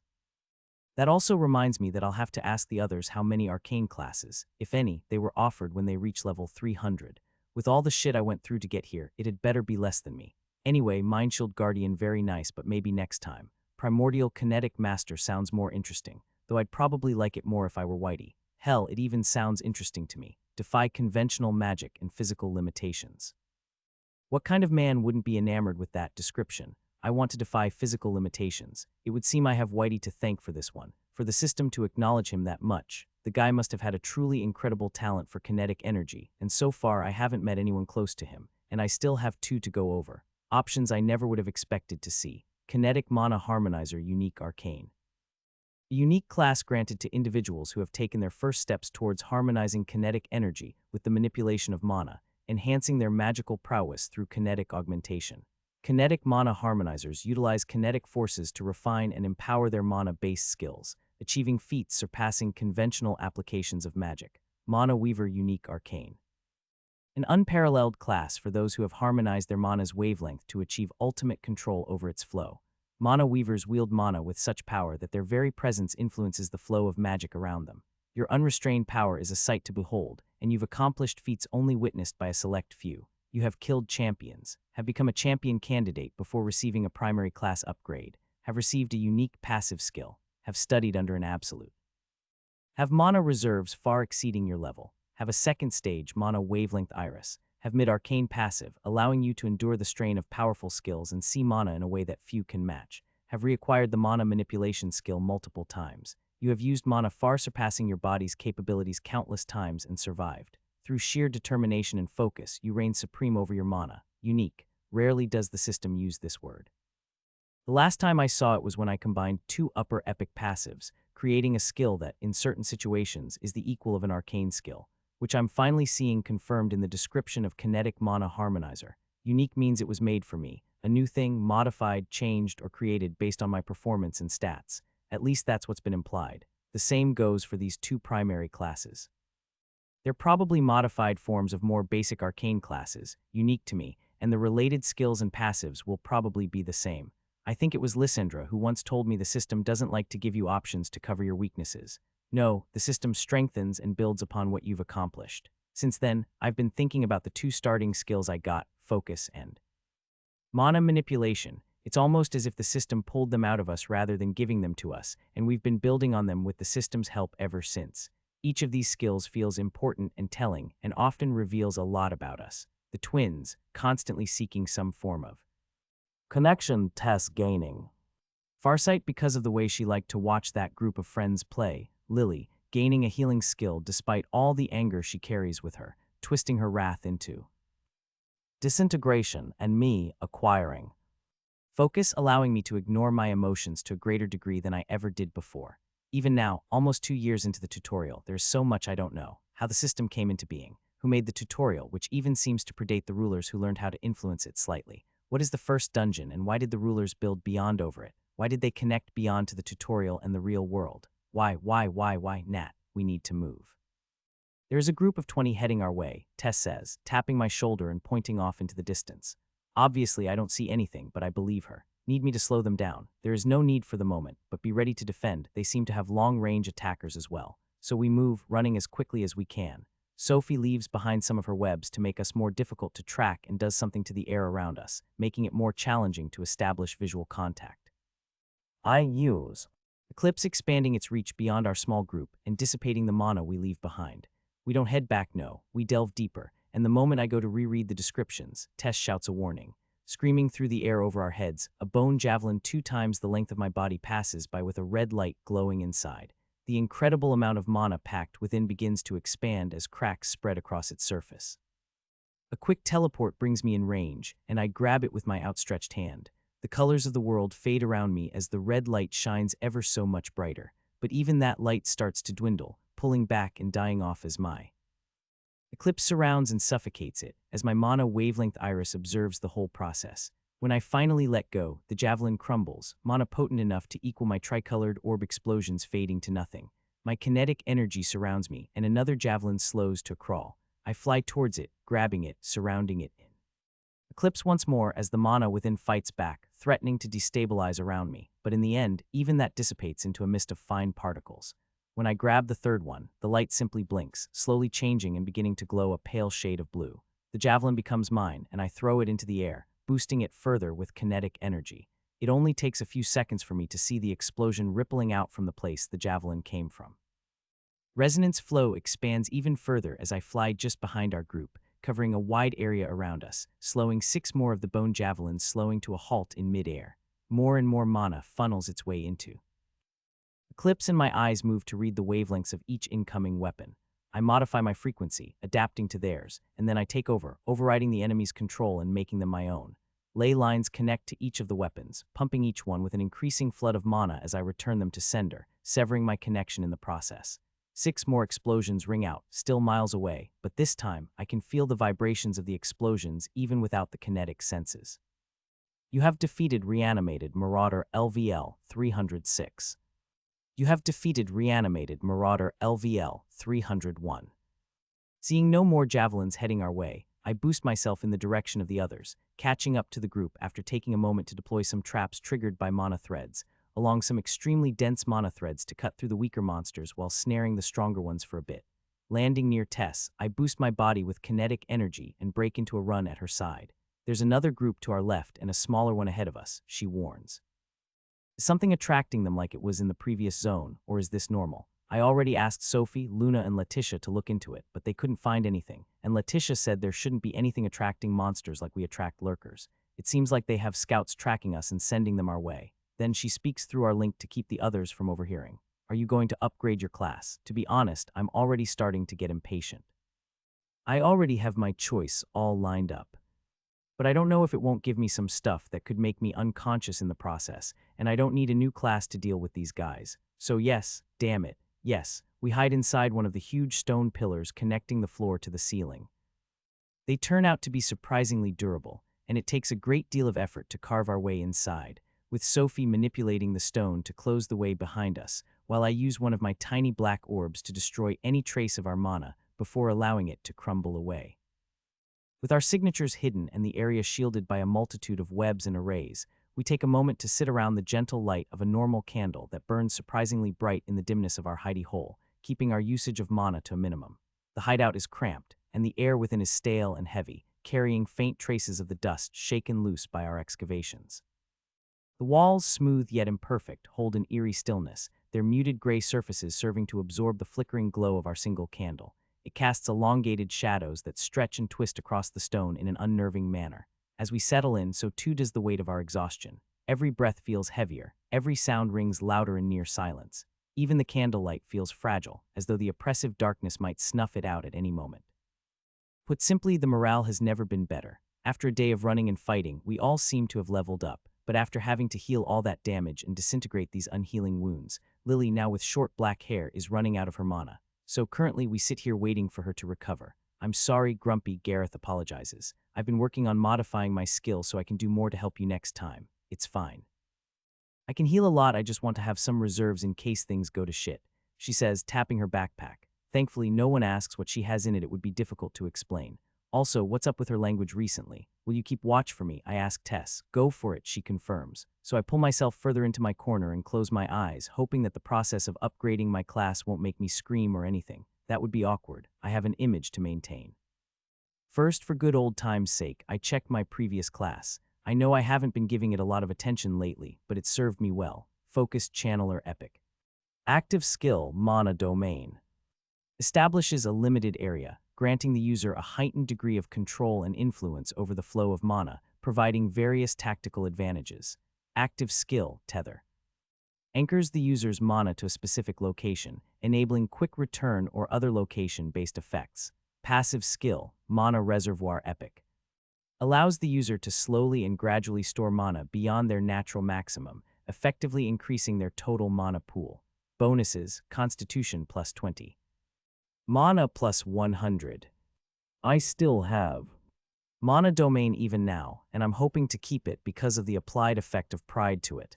I used Tether and a skill fusion to create Leyline, a skill I still explore and have great expectations from. And lastly, the passive skill Mana Reservoir, which I've since upgraded into a unique epic passive.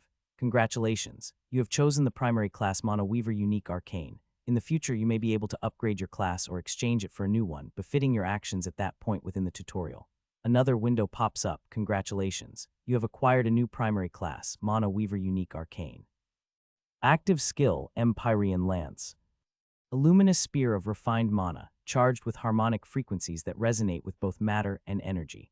The lance punctures its target, releasing concentric waves of destabilizing force that disrupts the target's structure, causing a cascading breakdown as mana vibrations radiate outward. This overwhelming attack leaves a residual field of unstable energy. Active Skill, no available slot detected. Passive Skill, Mana Wavelength Tyrant Mid-Arcane. The wavelength of the user's mana imposes itself on the surrounding environment, forcing ambient mana in the vicinity to harmonize with their energy, creating areas of heightened mana density. This synchronization creates a natural pull that gradually collects energy. This field expands outward, drawing ambient energy into a controlled and harmonious stream centered on the user. Bonuses: Mana plus 500. Active skill slots fully occupied. Performance check initiated. Unique class classification confirmed. Champion candidate status identified. Body modifications detected. Beyond attendee designation confirmed. Winner of the first tournament, 5th round detected. Additional personalization parameters unlocked. 4 options generated for selection in place of the second active skill. Passive skill combination token mid-arcane. Active skill combination token. Active skill evolution will not apply to high-grade active skills. Trait evolution will not apply to high-grade traits. Note, any of these options will be influenced by the Mana Weaver Unique Arcane primary class. Please remove one of your passives to apply the new passive skill or reject it. Well, first, bye-bye, Cognitive Fortress and welcome Wavelength Tyrant. Also, minus 100 mana because I just lost my bonus from the old class, but then I get another plus 500 from the new class, so that's an additional 400 mana. It might be a lot. Way too much, in fact, but I'm not going to complain after all the shit I got from the system. I'll take all I can get. However, I can't help but find it a little funny that I'm not getting a bonus to the Constitution this time. It looks like all my efforts have been rewarded. Damn, why would the system do this to me? Please send help. It's probably going to hurt getting so much mana at once. For some reason, my poor body just isn't built for it. I blame the system. As I brace myself, the pain envelops me, and I do my best to hide it. I absorb the movement of my shaking. I use a few of Lily's healing marks. I focus my mind to better ignore the pain, and I observe the process. The process as my body accepts and changes to accept yet another mid-arcane passive, and this time I begin to notice hints of the ways my active skills affect it. Unlike the passive, the changes are much smaller, but at the same time they feel much more important. Active skills are important. In fact, they're probably one of the most important features of the system. But the changes they bring aren't something I can observe all too deeply, not even with my eyes, not even with my passives working together to allow me to process the information. I think someone at the level of a champion with the right specializations might be able to see and understand more, assuming one doesn't need to be an absolute to do so. As all of these changes are getting applied, my subclass is also active, not in a way I can actively sense. I would think it's like it's having an effect on each of these new skill and the changes they bring. As a subclass, pride seems to be pulling everything in a specific direction in much the same way active skills influence the body of the user. Then my mana pool expands by 400 points, and then again by another 400 under the effects of my mana attribute upgrade. Even with mana cycling and sneaky mode working double time to help me contain it all, I fail. My mana radiates from me for a moment like a match igniting a large flame.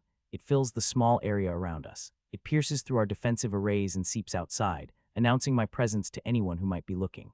A few seconds pass in silence before the dozens of presences lurking outside extend their senses our way, brushing against the pillar we've hidden inside and finding us. I would swear Luna seems to be the most disappointed out of all the people here. Jean punches through one of the walls, and we leap out into the open before the first wave of attacks can crash into the pillar. A pain in my head and running through my body makes me furrow and twist my expression, but I surround us with resonance flow, all the material projectiles slowing down as if stopped in time. I activate Eclipse to stop them from detonating, as a huge surge of mana moves through my body, ruining all the fine control I've worked so hard to master and ruining the fine balance of my skills and techniques, causing Eclipse to flare up violently before deactivating, only managing to neutralize half of the projectiles as they lose their shine.